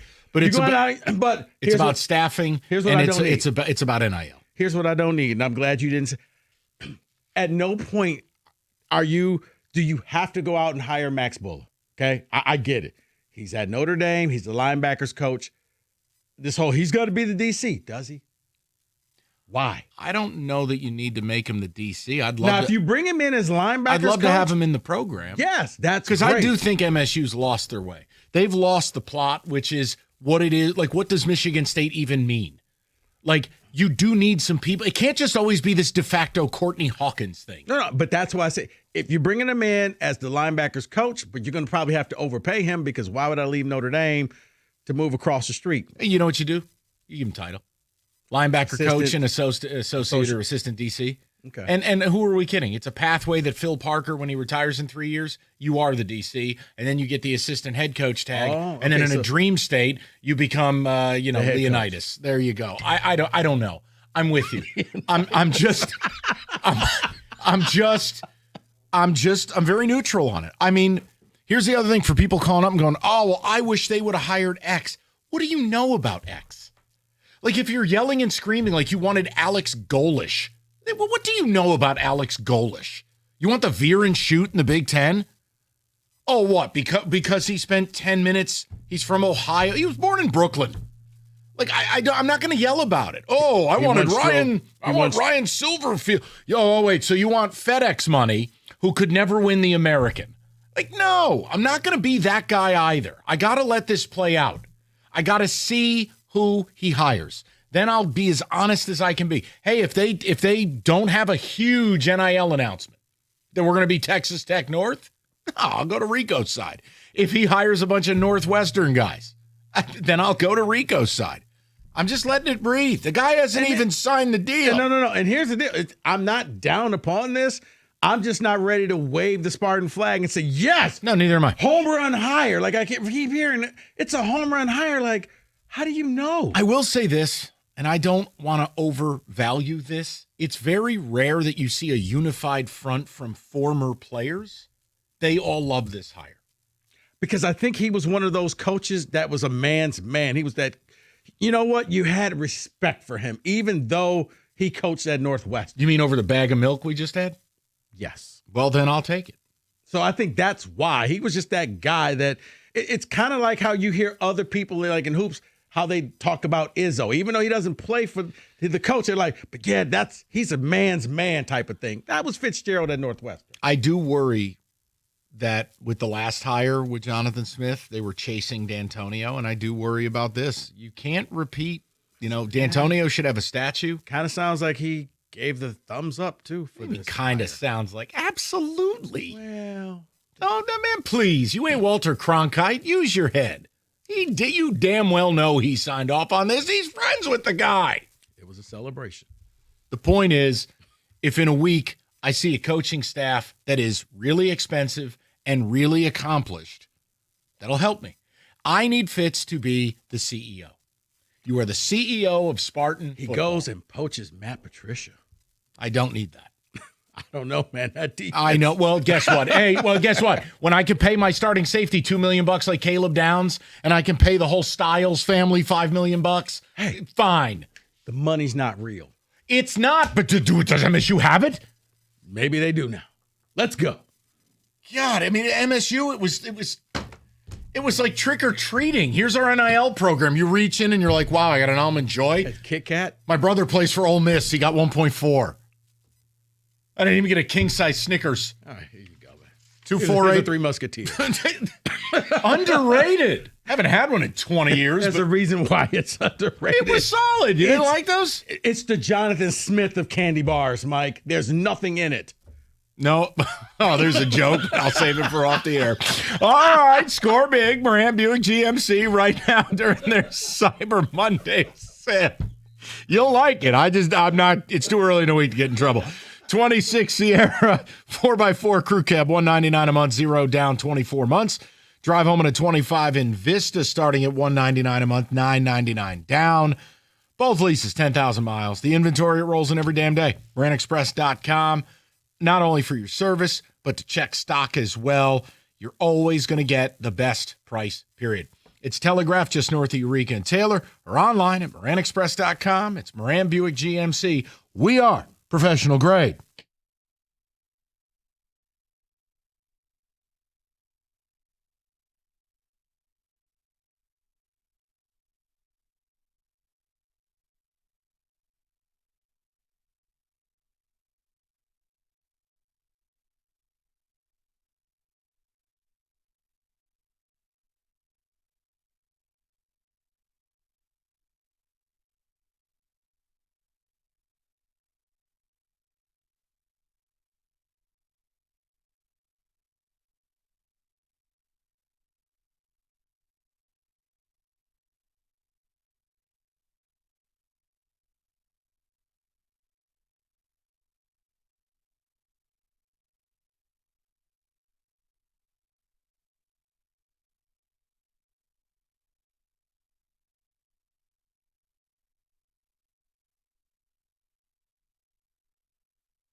Straight to the people. Jason is on a cell. He's up next. Jay, how you doing, buddy? Hey, thanks for taking the call, guys. Hey, yes, sir. I'd like to make a comment about Michigan and the Lions. Sure. Quickly for the Lions, I really don't know why they didn't just leave Morton as the offensive coordinator. They've been no better with Campbell. The problem isn't who's calling the plays. The problem is you replaced 3 offensive linemen with 2 rookies and your worst offensive lineman last year in the most difficult position, which is center.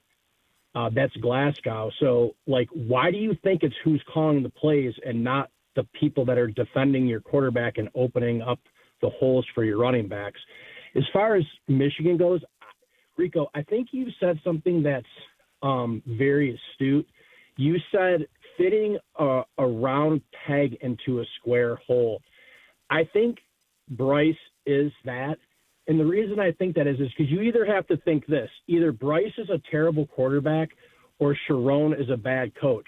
He clearly hasn't been coached up, and they clearly don't want to let him do what he's capable of doing. The kid threw for, I don't know, over 100 touchdowns in high school. I bet you he went vertical his junior year more than he did this year at Michigan.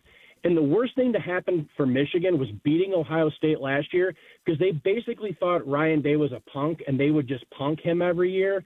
And they basically got punked like they punked them in 22 when they went down there and threw the ball over them, then ran all over them. That was like the script flipped onto Michigan.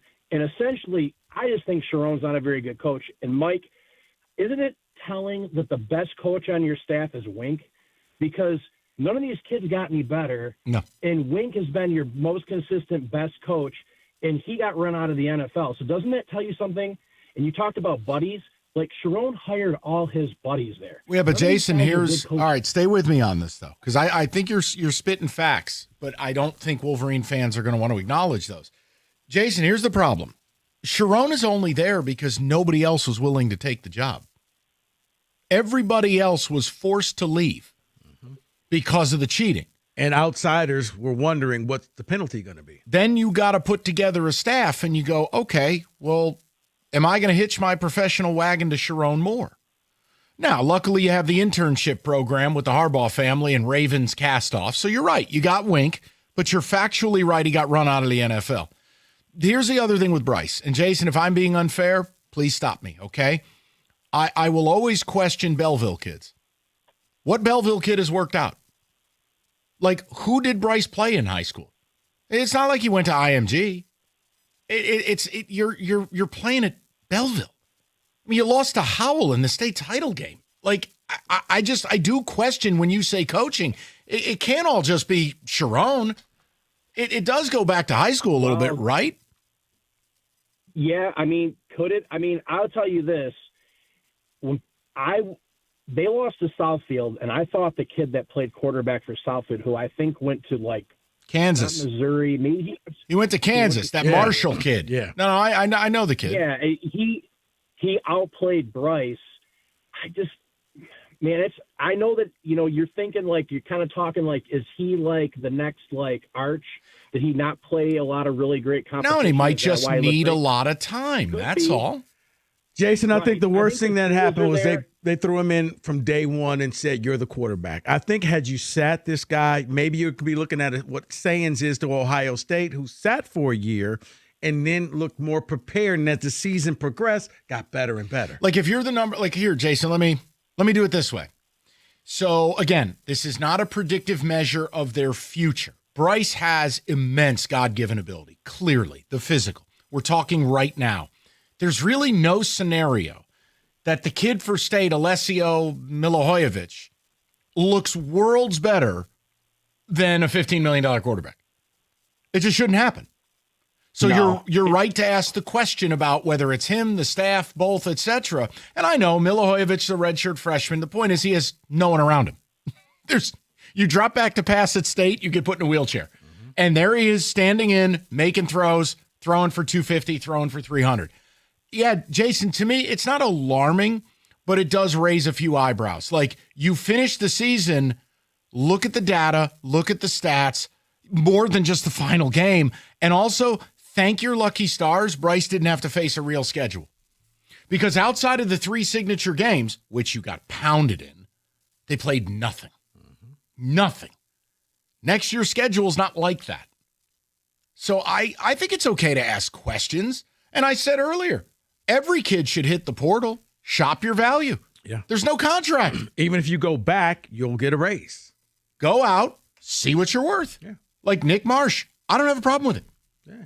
Like, what am I going to say? Oh, you weren't happy winning one conference game? How dare you? Right. Like, Well, if you're Bryce and your reps think you can make more money throwing it 50 times a game in an NFL caliber offense, like, this is the world we're in. There is no loyalty. Right. Signed Lane in Oxford. Just be like Chuck Brantley and go into the portal every year. And just Fun get a fact, raise. Charles Brantley got hurt entering the portal.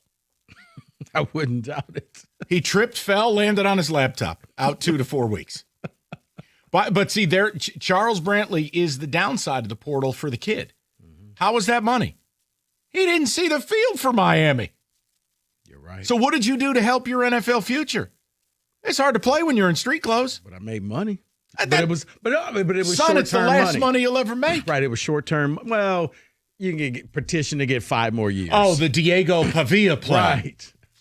I'd like my JUCO years to not count. And I All also right. need time to take my kids to grade school. Yes. Because I'm a father of 6. Look, I'll play quarterback for you, but I got to be home to pick the kids up from school.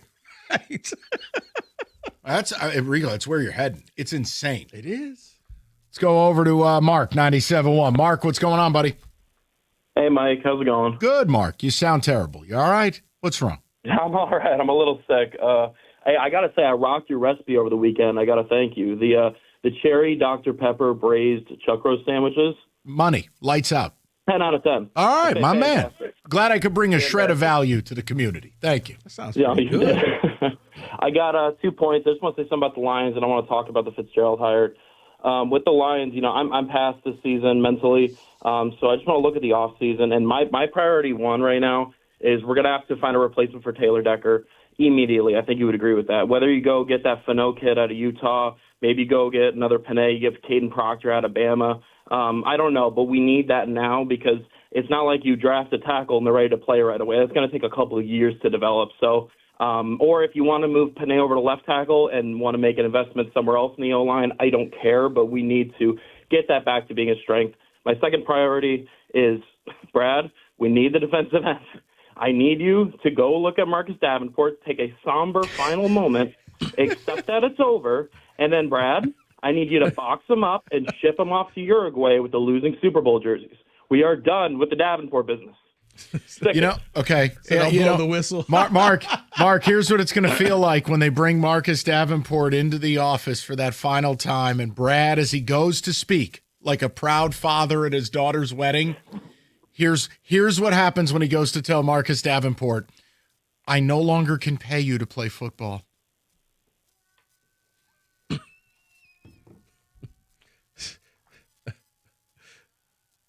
Oh, no. Oh, no. Yeah, I thought it was going to be the whistle. Don't go. Don't go. No, Brad's holding on to Marcus Davenport's leg as he's walking to the car. Don't go. All right. Mark, I think your point's about the O-line. You're spot on. Look, Taylor Decker may pull a rag now. He's a warrior. I'll never question the guy's toughness. But you've only got so much toothpaste in the tube. And the problem is the kid they drafted to replace Taylor Decker, we got one look at him, and I thought I was watching Disney on Ice in Cincinnati.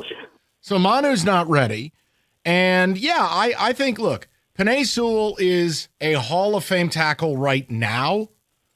I'd have to play him at left tackle. He started at left tackle at Oregon. I think he was a true freshman and played left tackle. I think his value would only go up playing left tackle. Much easier to find a right tackle. But look, the O-line, Mark, it's going to take a lot for this thing to become a superpower again, brother. No, I think you're going to have to dedicate yourself a lot what Ben Johnson did. And his first moves, got to get a center, got to get 2 guards. And But here's your issue. You got all hopped up high on your own supply, signing all your own people. First thing you're going to have to do is, guess what? The best way for you to save money would be to restructure Jared Goff's contract. Here's your problem. You're married to him. You best be damn sure, because it'll take you from being married for 2 years to 4. So be sure. But there's a lot of deals that need restructuring. Or you just go in there and, hey, Brad, no matter, you almost got to be like draft day. No matter what, draft a center and 2 guards, first 3 picks. But who went to their birthday party? The other problem in all of this highlights why the boogeymen, the bad people 2 to 6 at the ticket, who said go all in last year, go all in this year. This is why. I love when these GMs and team affiliated people get high in their own supply. Not in a Tony Montana at the desk type of way, but I'm saying like they really just start to enjoy their own scent, so to speak. And it's like, oh, we don't believe in windows. Cool. The rest of Earth does. We don't believe in gravity. So you mean there's no receipt segment at the end of the year? He didn't do himself any favors the day he did that. I'll tell you the other thing. You know what? No, Stop the dress up at the draft stuff. No, the ones. Why did we need to get another guy? Like we got one. What teams have 2? You got Aiden. Like we're good. Like, hey, by the way, you know Seattle is having an amazing year. Go look at the investments they've made in their D-line. Traded for Leonard Williams, signed DeMarcus Lawrence, who by the way has been phenomenal this year. Used a first-round pick on a disruptor. Like, the Lions are the only team that really just doesn't have an interest in the D-line. No, it's almost to the point, Mike, it feels like spite. I'm going to do this my way and show everybody in Detroit. Hey, David's landing a plane over there. Okay, more coming up next. All right, you know what the beauty of this past weekend and this upcoming weekend was? Man, hanging out in the basement. That Matrix Basements tricked out for me. I had a totally unfinished basement. Matrix Basements came up with a plan, and man, oh man, it's the greatest thing ever, the best investment I've ever done. They can do the same thing for you. And right now, if you've been hearing me talk about my basement and you're wondering, should I get mine done? The answer is yes. What are you waiting for? They're offering the Build Now, Pay Later program. That's no interest, no payments for 24 months, 2 whole years. You don't have to wait for your dream space. Get over to matrixbasements.com. Let them come up with a design for you and get your new basement started right now. And if you do it right now, by the time March Madness rolls around, you'll be in your new basement or your new man cave or whatever it is you need Matrix to do for you. And the beauty of it is no payments for 24 months, 0 payments, 0 interest, 24 months. Build now, pay later, and enjoy your new basement with Matrix Basements a whole lot sooner.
Quick. Just want a little ticket text, and we'll get right back to the phones. Everything's in play today, whether it's Michigan, OSU, Lions, and yeah, Michigan State hire and Pat Fitzgerald. We've talked all of it. We'll continue to do so. It's Can We Say That Monday. David, what do we got? Michigan's year is empty, 9-3, but only 3 good teams they played. They got curb stomped. Didn't develop Bryce. Empty year. Yeah, and again, if people are going to say they're the youngest team in the Big Ten, that's wonderful. There's no guarantee you keep everybody in this world. And B, why would you put yourself in that position? Man, you got the richest guy in the planet bankrolling your program, or it's his wife, or whatever. And you got wonderful donors. I mean, David just became a member of the Champion Circle. Congratulations. The point is, go buy some effing adults. That's not a me problem. That's a you problem. And if you let the team off the hook for that, then what's the money for? You don't get to say that stuff anymore. That's a 2013 college football opinion. Well, the team's young. We'll get them next year. How do I know I have my players? Regarding the Lions, someone says not only did Parsons give Green Bay the division, but Joey Bosa was on the market for nothing, and he's had a great year and only missed a couple games. We're Compare good. that to Davenport. We're good. Oh, yeah, Bosa was, is he going to get injured again? And you kind of figured, well, chances are he will. But we're good. The fact that the mentality was, we're good. We got one, but he was like, why do you need more than one? That interview, if this team never goes on to win a Super Bowl, or like, let's say they don't get back to an NFC title game, that interview is going, it's going to be legendary. It's going to be at the Motown Museum. It's going to be on a cassette tape. Why do you need more than one? Is it like this in other markets? Yes. Yes, it is. Yeah, you stockpile players. Look, as long as they make a course correction this offseason, prioritize the D-line, let's get some pass rush help for Aiden, then I can move forward. But, like, if they have another offseason like the last, I don't know what to say at that point. I really don't. The last two, the drafts. Still waiting for Rakestraw. From Jared, he says, I'm eating crow because, yep, that was Ben Johnson's offense. I was wrong. Dan needs to find the next wonder kid. You don't need a wonder kid. You need a middle ground between what you had and where you are. That'll be just fine. Because right now, listen, I can't, like, do I think you'd be a game or two better if Ben Johnson were still here? Yes. Because I think Ben Johnson always was able to put the defense on their heels with pre-snap. Formation substitutions, packages, and then motion. And you're seeing it as the season has gone along in Chicago, how he's opening up that run game. You don't just go to Philly and run the ball 50 times for 300 yards because you're that much better than them. You don't. There's more to it. And at the beginning of the season, we talked about it. They were struggling to open up the run game here. And how John Morton, it was more static, a lot more tight formations. Dan Campbell clearly didn't like the way it was going because he sacked his OC. They can say whatever they want publicly. You take play calling from OC, you're not OC anymore. Full stop.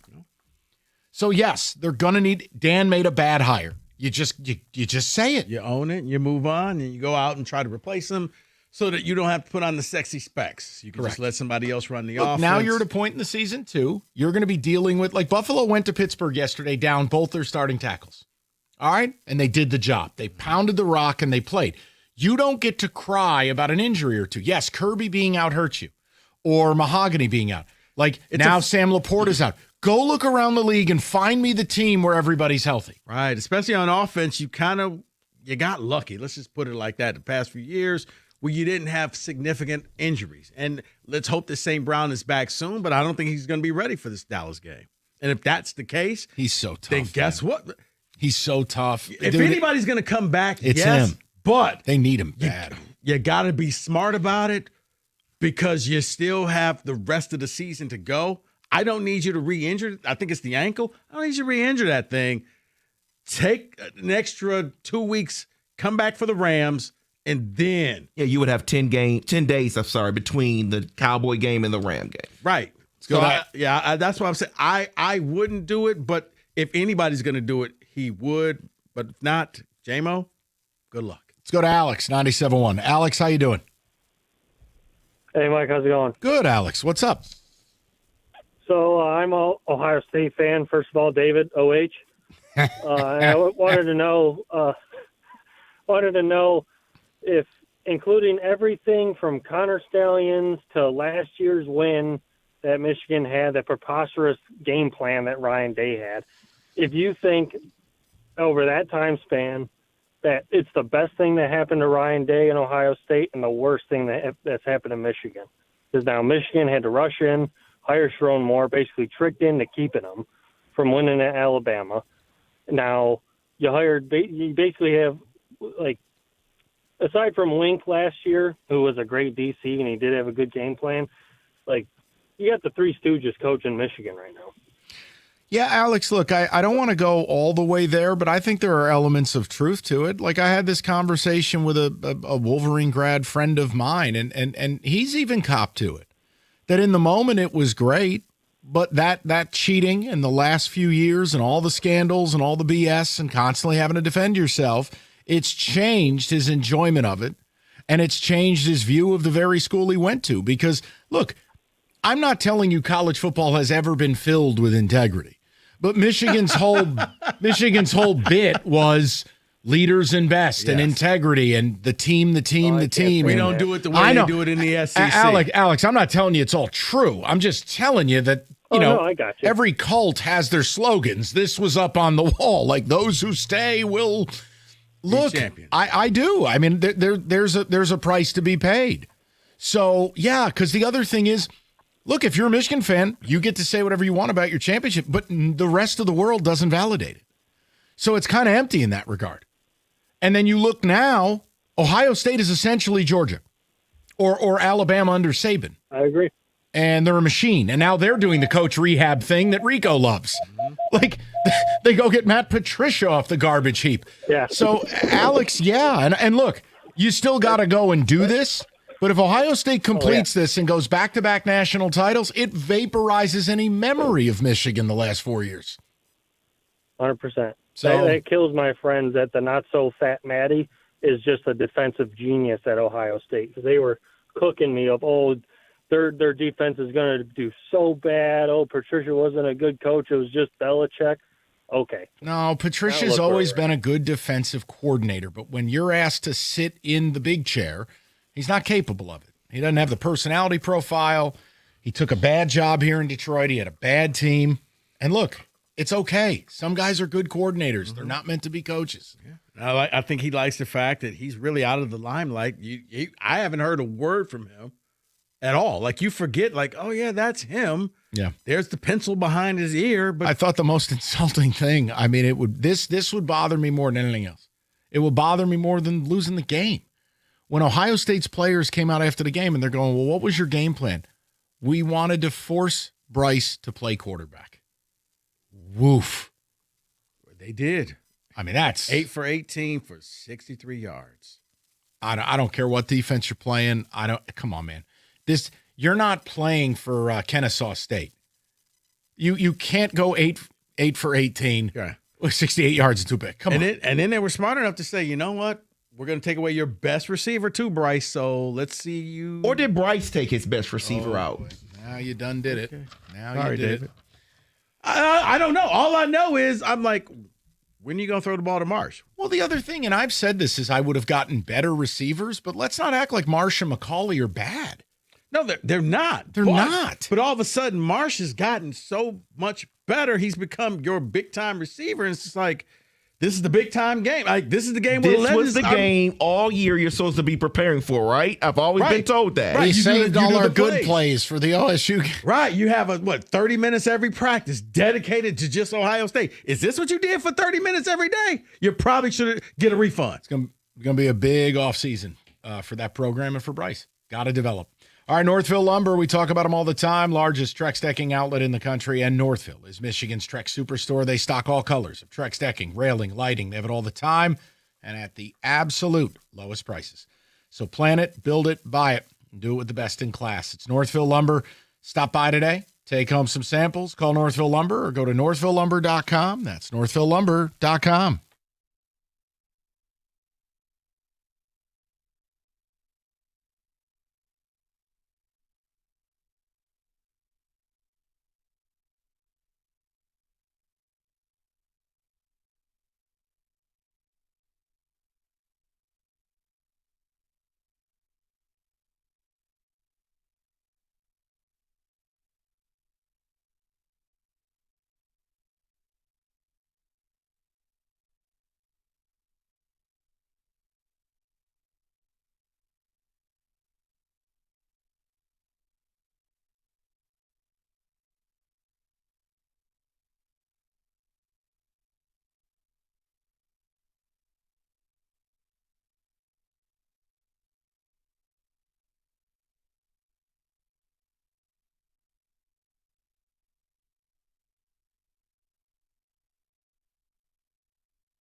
You know what, Mike? I thought about you as according to you, I was sitting with some founders at the Spartan game on Saturday. I said, we should take a picture and send it to Mike. Crested Blazers only, baby. All right, guys. Can we say that Ole Miss should have let Lane Kiffin coach in the college football playoffs? Absolutely not. To hell with him. No. First of all, I'm going to go somewhere else to make the playoff. You're in the playoff. Second of all, this guy is an emotional terrorist. Look at how this story played out. If he wanted the LSU job, here's how you handle it. Straight up. Yeah, I'll be interested, but I got a team to coach. Mm-hmm. The same way it's handled in the NFL. Oh, but then LSU would have moved on. Too bad. The point I'm making is, no, you're not going to sit here knowing you're leaving, knowing you're openly poaching my players, knowing you're taking staff. Get the hell out of here. It was ridiculous. And shout out ESPN for platforming all this nonsense with that goofball Marty Smith. You know how many times they broke into games on Saturday for Lanegate? Mm-hmm. Oh, I got a lot of praying to do. Oh, bull. Everybody knew you were going to LSU. Right. Lane Kiffin is the biggest narcissist in the history of this sport. The sport and Lane deserve each other. And by praying, he meant waiting for the check to clear. Please. I'm going to say no. David does that every Sunday. He prays. No. I'll say that you also forgot about the ESPN part, Mike, where they peddled it on game day all morning about he should be able to coach. Listen, let him coach. No. The sport and Lane are both pieces of garbage. They belong together in a really gross, STD-ridden marriage. They just belong with each other. The sport allows this crap. And then Lane takes advantage of the crap. Yes. What you got? I am going to get crucified for this. I would say yes, only because I am willing to use Lane Kiffin as a martyr so things change within the sport of college football. The schedule is ridiculous. Yes. The fact that all this stuff that teams can even hire is absurd. So as much as it pains me, I will say they should just let him coach. Look, to Corbin's point, Cookie said the same thing. He's going to take your coaches and players. Mm-hmm. Whether you like it or not, you may as well go for it. Here's the other thing. I'd like to place a lunch bet. Lane is going to poach players from Ole Miss. There will be opt-outs from that playoff.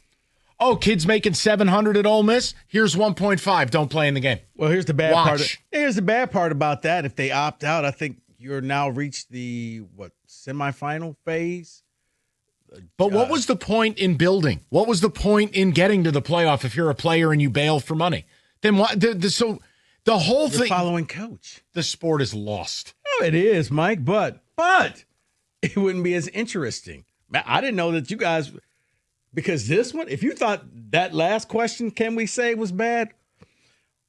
Can we say the ACC needed to manipulate the standings to get Miami in the title game because they need to see the Hurricanes in the title game? Sure, but no ACC team's going. I'm saying. Duke's going to beat Virginia, and the ACC's getting left out, and I win because that conference is terrible. I mean, I would have did a secret closed-door meeting. We forgot rule number 52. What is this guy, Al Capone? No, it's called the NCAA. Dude, no one cares about the ACC. No, right, but I'm saying if you wanted a team, it was Miami, and you just neutered yourself by putting Duke in. This has been floated, and I'm like, what are we doing here? But they probably should have manipulated their ruling, their rule book at the last minute and say, I'm sorry, Duke, Miami's in this game. Here's how, and we've seen this happen before. We go back to COVID. Indiana should have been in the Big Ten championship game. Big Ten, we're going to put Ohio State in, but we're better than them. I know, but you're Indiana, so here's a bag of cheese. Wow. When you put it so eloquently, Corbin, go ahead, buddy. I think that college athletics and even college football specifically is a lawless land. ACC, just do whatever at this point. I don't think anyone would notice, and I don't think anyone would care. Anyone would notice? Yeah. Where's Duke? The bus got lost. And no one would blink an eye. So we got to play Miami? Blink an eye. So Duke wins. They go 8-5. And they can't go to the playoffs. Nope. And they've screwed themselves. That's the fun.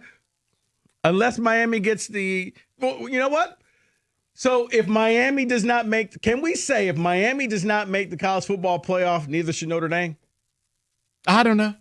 Notre Dame should join a conference before they're ever eligible to be in the playoff. Both will have the same record. Yeah, but here's Notre Dame's and problem. Miami beat Notre Dame. Notre Dame played two good teams, lost to both of them. Right. Miami so, like, was what one. do I care about you? So, right. So, if Miami can't make it, Notre Dame should not be allowed to make it either. Yeah, they shouldn't. You're right. Hey, now you're getting to my world. Back to an 8-team playoff. Get rid of this crap. Brother, that was the world that I wanted. Just wait till they go to 16. And you already see all the useful idiots at the networks already stumping for the 12-team to go to 16. You know, we thought it'd be easier with a 12-team playoff, but golly gee, Buck, it's just as difficult to pick teams. Yeah, sure. Can we say that no team from the SEC will win the national championship this year? No SEC team will win it? Yeah. I can go with that. I kind of wonder if OSU just towers over everybody. Davis over there counting with his finger. Georgia, Alabama, Ole Miss. Yeah, no, I'm just trying to. Man, I think you're right. I think we can say that. A&M. Yeah, A&M's not as good as we thought they were. Maybe they were never good. Georgia, Alabama. I'm rooting for the SEC because it's the best conference, but that doesn't mean they have the best team. Correct. And plus, do it for cookies. Do it for cookies. Do Big what? Dan. That OSU gets to glide through a season playing no one because the conference is such They got egregious. Indiana. They got Mendoza. That's now. Go to the SEC and find me they had four to play dead. Mike, they had to play in the game last Saturday. That was a hard-fought game. You may as well played Navy with the way Underwood throws the ball. I may as well have been Bo Horvath at quarterback. Get out of here. Calvin Johnson, Georgia Tech team. Yeah, with little Reggie Ball at quarterback. Like, what are we talking about? Yes, Corbin. Yeah, I would agree. I don't think so with this new landscape of how the playoff is. We saw it last year. Once they have to travel north, it's a little colder. Yeah, they're not lasting. Ohio State will win it all. All right, real quick, a pro one. Can we say that this year's NFL playoffs may consist of no Lamar, no Mahomes, no Burrow, and no Allen? Yeah, you can say it. It's totally plausible. Allen is like the lone hope after what the Ravens did. By the way, David, way to take advantage of that early lead. Way to come out at half ready to play yesterday. Fumble, Ruski, domination. Aaron Rodgers looks 70. Yeah. Yeah, you can say it. The Bills might sneak in, but you can say it. I talked to Cookies about it yesterday. I'm like, the networks, their heads are going to explode. Oh, it's going to be all the new young gun quarterbacks, and they're going to like have to really say, oh, no, this guy and this. Yeah. Bo Nix, your savvy veteran. Yeah, Drake May and Bo Nix. Yeah, wonderful. Old man CJ Stroud. Daniel Jones, maybe? Not it. Texans are winning that division. Well, can No, we? no, you no. can't. I was about to say, can we say that the Texans will win the South? That was actually on the list. I'm going to roll with it. It's an elite defense, man, and Daniel Jones is playing on a checks notes cracked fibula. Is that bad? It ain't optimal. Maybe the Colts will put out some type of a graphic saying That's not what you want to have. Can we say that?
Woo!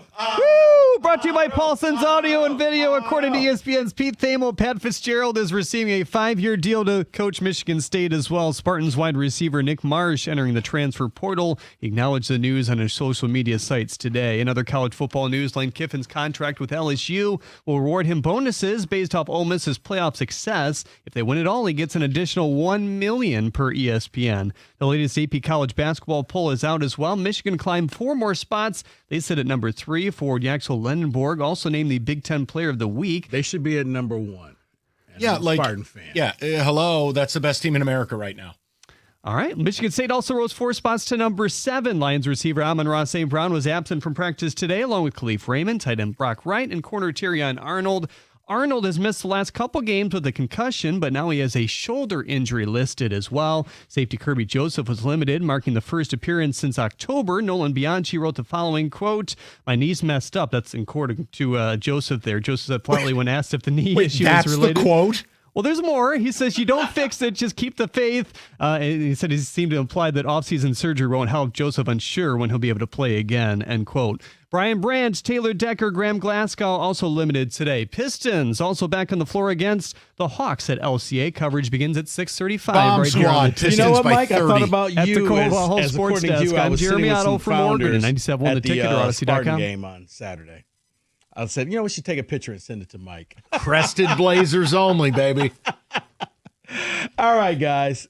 Can we say that Okay, Ole Miss 5 o'clock. should Good to let have you Lane Kiffin aboard. coach in the Can I college take one football moment? playoff? I know it's can we say that? Absolutely I know not. everything's in play. To hell with it. Lions, Michigan. No. Michigan State. First with of Pat all, Fitzgerald. I'm Miss going to Kirby go Joseph somewhere just else for a to moment. make the playoff. When You're in the Otto, playoff. who, by the way, we wanted Second to of all, support by cheering him on. This for guy that. It was is tremendous. an emotional What's your terrorist. favorite Otto? Look at how this story played out. If he wanted the LSU job, here's how you handle it. Straight Otto up. the Orange? Yeah, I'll be Syracuse? interested, but I got a team to coach. All right. The same way it's handled in the NFL. When the but then quote LSU coming would've out moved of on. it Too is bad. Quote, the point I'm making is, Yeah, my no, knee's you're not messed going up. to sit here knowing you're leaving, Very nuanced. knowing you're When openly from people poaching who my saw players, it, he would knowing take you're the taking rep and staff, look okay, get the hell but out of then here. would limp to the It was sideline. ridiculous. And shout out ESPN I'm not for even attempting to platforming solve all this nonsense. I am just with that trying to goofball Marty ascertain, Smith. do You know how we many get times to they see broke into Kirby games on Joseph Saturday play? for Lanegate? Oh, I got a lot of praying Now, to do. if he plays bull, Thursday, everybody knew you that's were a going to David Blaine LSU. magic trick. Lane Kiffin is the From what biggest Otto narcissist in the just history of did. this sport. Yeah, The and from sport looking can- at just some of the video footage that people took of him, I can't see that happening. Now, the other problem is this. No way am I going down the medical diagnosis path. Please, I'm a doorknob, not a doctor. But when you get into this world where Dan Campbell on our airwaves talked about, pain, something to the tune of, well, you know what? The pain is going to be a part of, long term. And then surgery won't fix it. That does narrow it down to what it could be. I'm not going there. I'm just on your own time. You can. That sounds awful. Hope I'm wrong. Sounds like, feels like. That's an uh-oh. It does. It sounds like every other injury that, a few weeks, we'll see what happened, and we're waiting. Davenport, is that you? Oh, nothing beats the Pascal Express. Oh, yes. He'll be back for week 1. Cutscene. He'll be back week 4. We're IRing him. Cutscene. Early December. Cutscene. Gone for the year. Yeah. Because his practice window expired. So, I just had to bring, because Otto provided a quality update there. Couple of notes. Lions, I think they're a coin flip. That's where you've put yourself. Rico is a little bit south of that, and I don't have a problem with it. I still think the talent is here for this team to go 4-1 down the stretch, but would I put my life on that? No, I would not. But I'm not writing them off. But this Thursday's everything.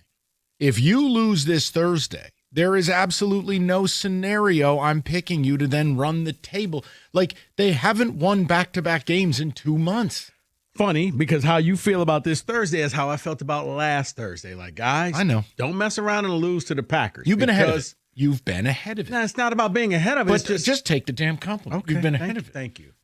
But yeah, it's just son of a. You lose to them, and now you're scoreboard watching. Now That's you the need problem. Now you need help because you just can't win. And this was a hat trick disaster because the Bears won Friday.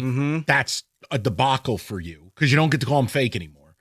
San Francisco wins impressively. Seattle got the Bob Brosmer experience. What was that? Hey, Minnesota. Here's a PSA. Minnesota in the chair facing the We've the searched TV. far and wide. We have found someone worse than J.J. McCarthy.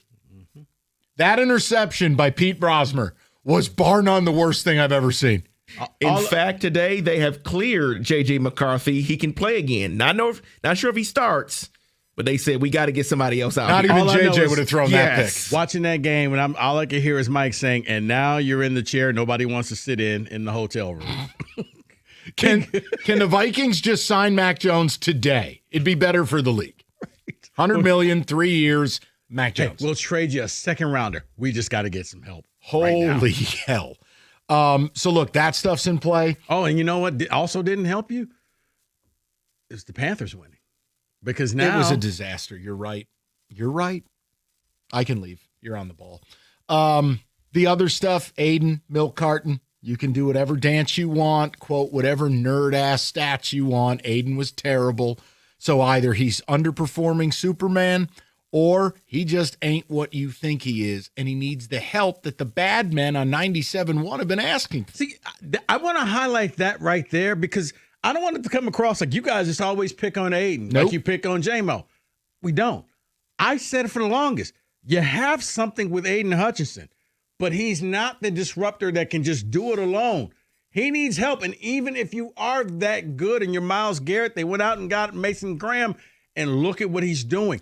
If you put somebody opposite of him, if you put somebody where now the offensive line has to pick their poison, we can't just double team one because the other's going to be open. It works for you, but you can't be so obtuse that you just say, we don't need anybody else. We got him, and you guys just want to have something to complain about. No, we're trying to help you out here because, believe it or not, contrary to what they believe in Allen Park, there is a window. There is a window for championships. Your window is not as wide open as it was a few years ago. I'm not saying it's closed, but it's not as open as it was. No, I'll tell you this, the Bear thing, any hope that Ben Johnson would go to the Bears and fall on his face, that's gone. Yeah, and then right, next year you'll get the Bears with like 7 or 8 draft picks and capital to go out and buy more players. And a quarterback still under his rookie contract. And Minnesota will have something better than J.J. McCarthy. Full stop. And Green Bay will just produce voodoo and magic. There's death taxes and the Packers being a pain in the ass. So, yeah, that's where we're at that. As far as Michigan OSU, look, I'm not mad that you got your ass kicked. I think I'm more annoyed by the performative BS. You are the Elizabeth Taylor of football. The guarding of the logo. You were the idiots who planted a flag last year and got mad that OSU got mad. So now they can't do to you what you did to them. And you're going to, quote, guard the M. Man, here, hold this L. That may have been the worst look ever. Because when I first saw the video, it's just like, why are they so... There's the worst look ever. Right there on your monitor, that thing. That's the worst look ever. Lane Kiffin at LSU. That's the worst look. You know what I need? All I need is him to hold up one of those cartoon bags with a dollar sign. No, he should be wearing that hat that says "ho" on it. As he says, his journey has been unique during the press conference. No, David, he just holds up one of those cartoon bags with the dollar sign on it like, I did it for this. No, Mike, when I'm watching Ohio State players in the stands, and I was like, that's a weird shot of all of these Wolverines. Like, why do you care that Ohio State is celebrating? They look like sad-ass MSU in 06 against Notre Dame. Yes. Well, guess what? Don't let Charlie Weiss sex you up raw, and you don't have to guard the Spartan head, Javon Ringer. But no, I'll say the same. Don't plant the flag at South Bend and then get aggrieved when somebody wants to do it in your stadium. The other question of the day was simple. Has Bryce Underwood developed at all? Magic 8 Ball says, hell no. He's not even the best freshman QB in the conference. That's Malik Washington. And the best one in America is that JKS kid out of Cal. They just beat number 15 SMU without a head coach. He threw the ball 42 times for 325, 4 touchdowns, and no picks.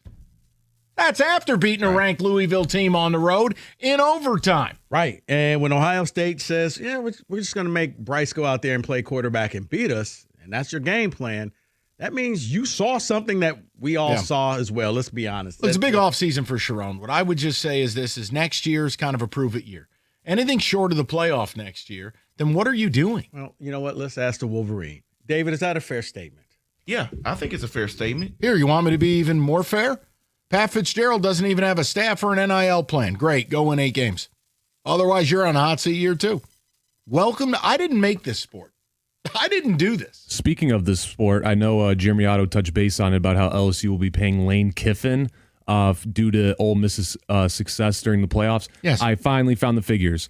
LSU will pay bonuses of $1 million for winning the SEC title game and a CFP structure that begins at $750,000 for a first-round appearance and increases to $3 million for a national title victory. The school also will cover the difference up to $500,000 between the purchase price of his home in Mississippi, which is $2.89 million, and a new primary home in the Baton Rouge area. First of all, no. How is there a $2.8 million home in Oxford, Mississippi? I've been there. You could buy 100 homes for $2.89 million. Right, he bought the entire county out. Yeah, That's congrats. what he did. Lane bought all of Oxford. Right. Who is wearing the hat that says Trick on it right now? Because right now, I think it's LSU. You know what we It should ain't do? Lane. After we leave the station, we would like ratings bonuses for the next show at Right. this station. Right. Even And- though we left the station. Right. And whatever the morning show gets as well. Yes. We want that. Yes. Right. I'd like $1 for every syllable John Jansen says when Michigan's in trouble. Oh, wait, that would be 0. 248-539. Every time Cookies gets smarmy, I get a check. That's perfect. The smarm tax. I'm still laughing at the tricks and hoes in LSU. Okay, It is, though. seriously. You know, you're like, yeah, he should have a hat on. No, LSU should be the one putting on the hat because he's working you. He's got you working the streets. He's got you up on the pole. Thank you for that drop. Come on, go Tigers. Lane's out there like Don Juan with his goblet. He's pimping LSU. Unbelievable. Nice sport. Lane and this sport deserve each other. We'll get to the phone calls. We'll take care of some business. We do have Lions Review coming up. FanDuel Sportsbook app, your home for all NFL bets, from yards to touchdowns to who the hell's going to win. FanDuel's got you covered. 30% profit boost tokens for Monday Night Football. 30% PBTs for Giants and Pats. Do whatever you like. I suggest a Travion Henderson anytime TD. Why? Because the Giants give up 5.5 yards a carry. FanDuel.com/ticket. Jackson Dart's playing. 21 present in Michigan. Opt-in is required. Bonus issued is non-withdrawable profit boost tokens. Restrictions do apply, including any token expiration or max wager amount. See terms. Sportsbook.fanduel.com. You got a gambling problem? Call 1-800-GAMBLER.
All right, you know how fast NFL game days move. One big play, everything changes, and, well, that's why live betting on FanDuel is a game changer. With FanDuel, you can bet in real time. So while the game unfolds, maybe the game just flipped, you can jump on a new spread or a new live total, or if you're gutsy, that live money line. So whatever it is, the action moves fast. FanDuel keeps up the pace. Nobody's got a better live betting platform than FanDuel. It's all there. It's fast, it's fun, and it's FanDuel. Your live bets move as quickly as the game does.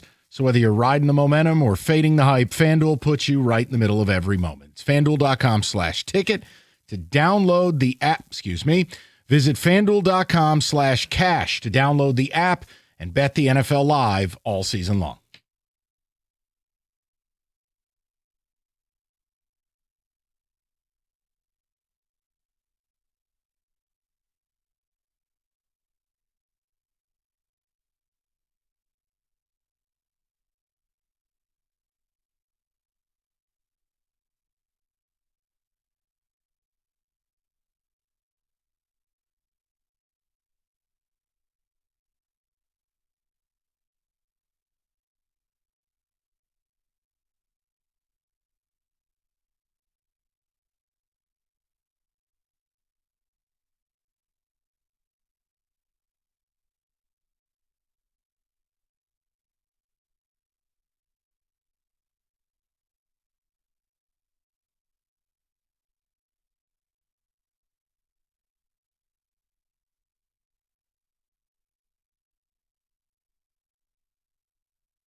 Straight to the people, shall we? We go to Dominic, who's up next, 97.1. Dom, how you doing, buddy?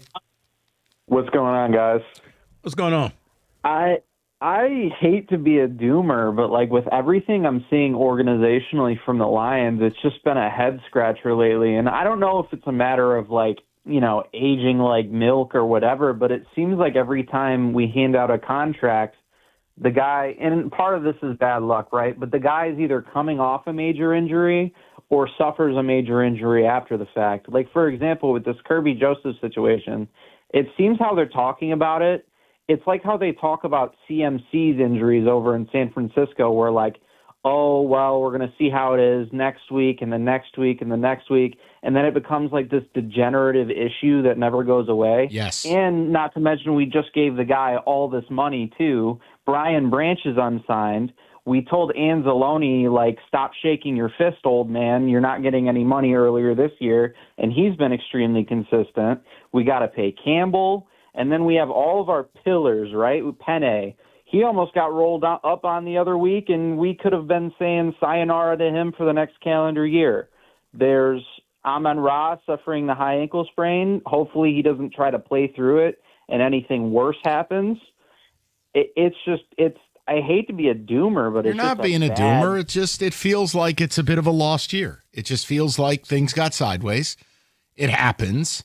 And look, yeah. I do think, Dominic, if this year provides them a reality check, we're not as sweet as we thought we were. We do need to make some alterations. I think you could be better off for it down the line. And look, this year's not over. They could get hot. I mean, look, my stupid team finished 9-7 and won a Super Bowl. Like, it came out of nowhere. No, I mean, absolutely, they can get hot. I mean, you look at the Dallas Cowboys, who were written off for dead at the beginning of the year, and now one of the hottest teams. And we keep making the excuse of our young O-line, when meanwhile the Patriots are doing what they're doing with the same young O-line.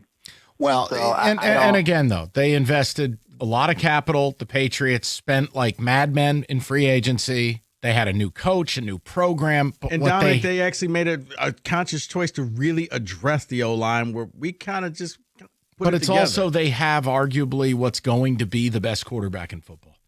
Drake May is ascending to a level that I'm sorry. Well, hold on, that ain't me liking. No. That's just no. I get it. Take that for data. So no, Dom, this is the problem, and we do this all the damn time at this station. And, oh, you're being a doomer. No, you're not. You're living in reality. I'm tired of the Kool-Aid in this town. It's ridiculous. This town does not want to hear anything but Go Lions. Dude, somebody called in and criticized Brad Holmes. I thought Gator's head was going to explode. I think it did. He was going nuts. There's gray matter all over the walls. He was going crazy. Yeah. Mike, make me and cookies for the pregame show, and people were like, you guys been too negative. You're doing Green Bay pregame. Like, no. Yeah, meanwhile, it's Lions laying 2.5. Right. Not 20, 2.5. And I kept like, dude, Micah Parsons versus your interior. I take Micah Parsons all day, every day, and he won multiple times, including the one time where Goff thought he had a clear lane, stepped up, and he was like, hi, it's me again. Can I ask a serious question? Yeah. I mean, why are we treating Lane Kiffin like the announcement of a new pope? ESPN has like 800 people live on LSU's campus. Why? Well, because there's nothing else going on. By the way, they pulled Dan Orlovsky to not do Monday Night Countdown. Right, that's what I'm saying. He's on campus. To do this. And newsflash, he's at the Chimes having cocktails. Right. What are we doing? LSU's not going to the playoffs. Right. I'm with you, but it's the big story because ESPN is telling you it's the big story, if that makes sense. God, I can't stand ESPN. Okay, David, if we keep saying how big of a story this is, people are going to buy in. They're going to tune in and look at us. And we've covered this from gavel to gavel. Gavel to gavel. Scumbag takes job. Wait, reported 11. No. Here's him leaving the plane, getting a bunch of middle fingers, leaving Oxford, and here's him landing in Baton Rouge to cheers. Malignant narcissist does narcissist things. Film at 11. Like, what is there to say? Okay, he took the job. You carried the press conference. Now you got these boners breaking down what? Who the hell's this guy? I quit. You know what? I'm just going to Jeremiah 97.1. Jeremiah, I'm sorry about that. I apologize. Not at all. Thanks for taking my call, guys. Of course, really appreciate man. it. Yes, you sir. guys are fantastic. Thank you. Hey, I really just more have a question because I'm trying to figure out this whole Bryce Underwood thing, and we got a whole season underneath this kid now. And to your point earlier, I see multiple freshman quarterbacks that seem light years ahead of this guy. I mean, I know we've seen flashes of how good he could be, but you don't see any consistency, and I don't see a ton of growth from the beginning of the year to where we are now. Does it look like we way overpaid for this guy, and is he even going to be what they think he should? Jeremiah, I think he can be what you think he was. I just think you opened the package too soon, and he wasn't ready. He should have redshirted, plain and simple, and I think that in year 2, in that redshirt freshman year, you would see a better product. But this is what I warn people about. If you play him instantly, it's going to be a lean year for him, and he's going to have to learn things on the fly. Here's the interesting part. I mean, Jeremiah, if you look at after Halloween, he had more turnovers and touchdowns.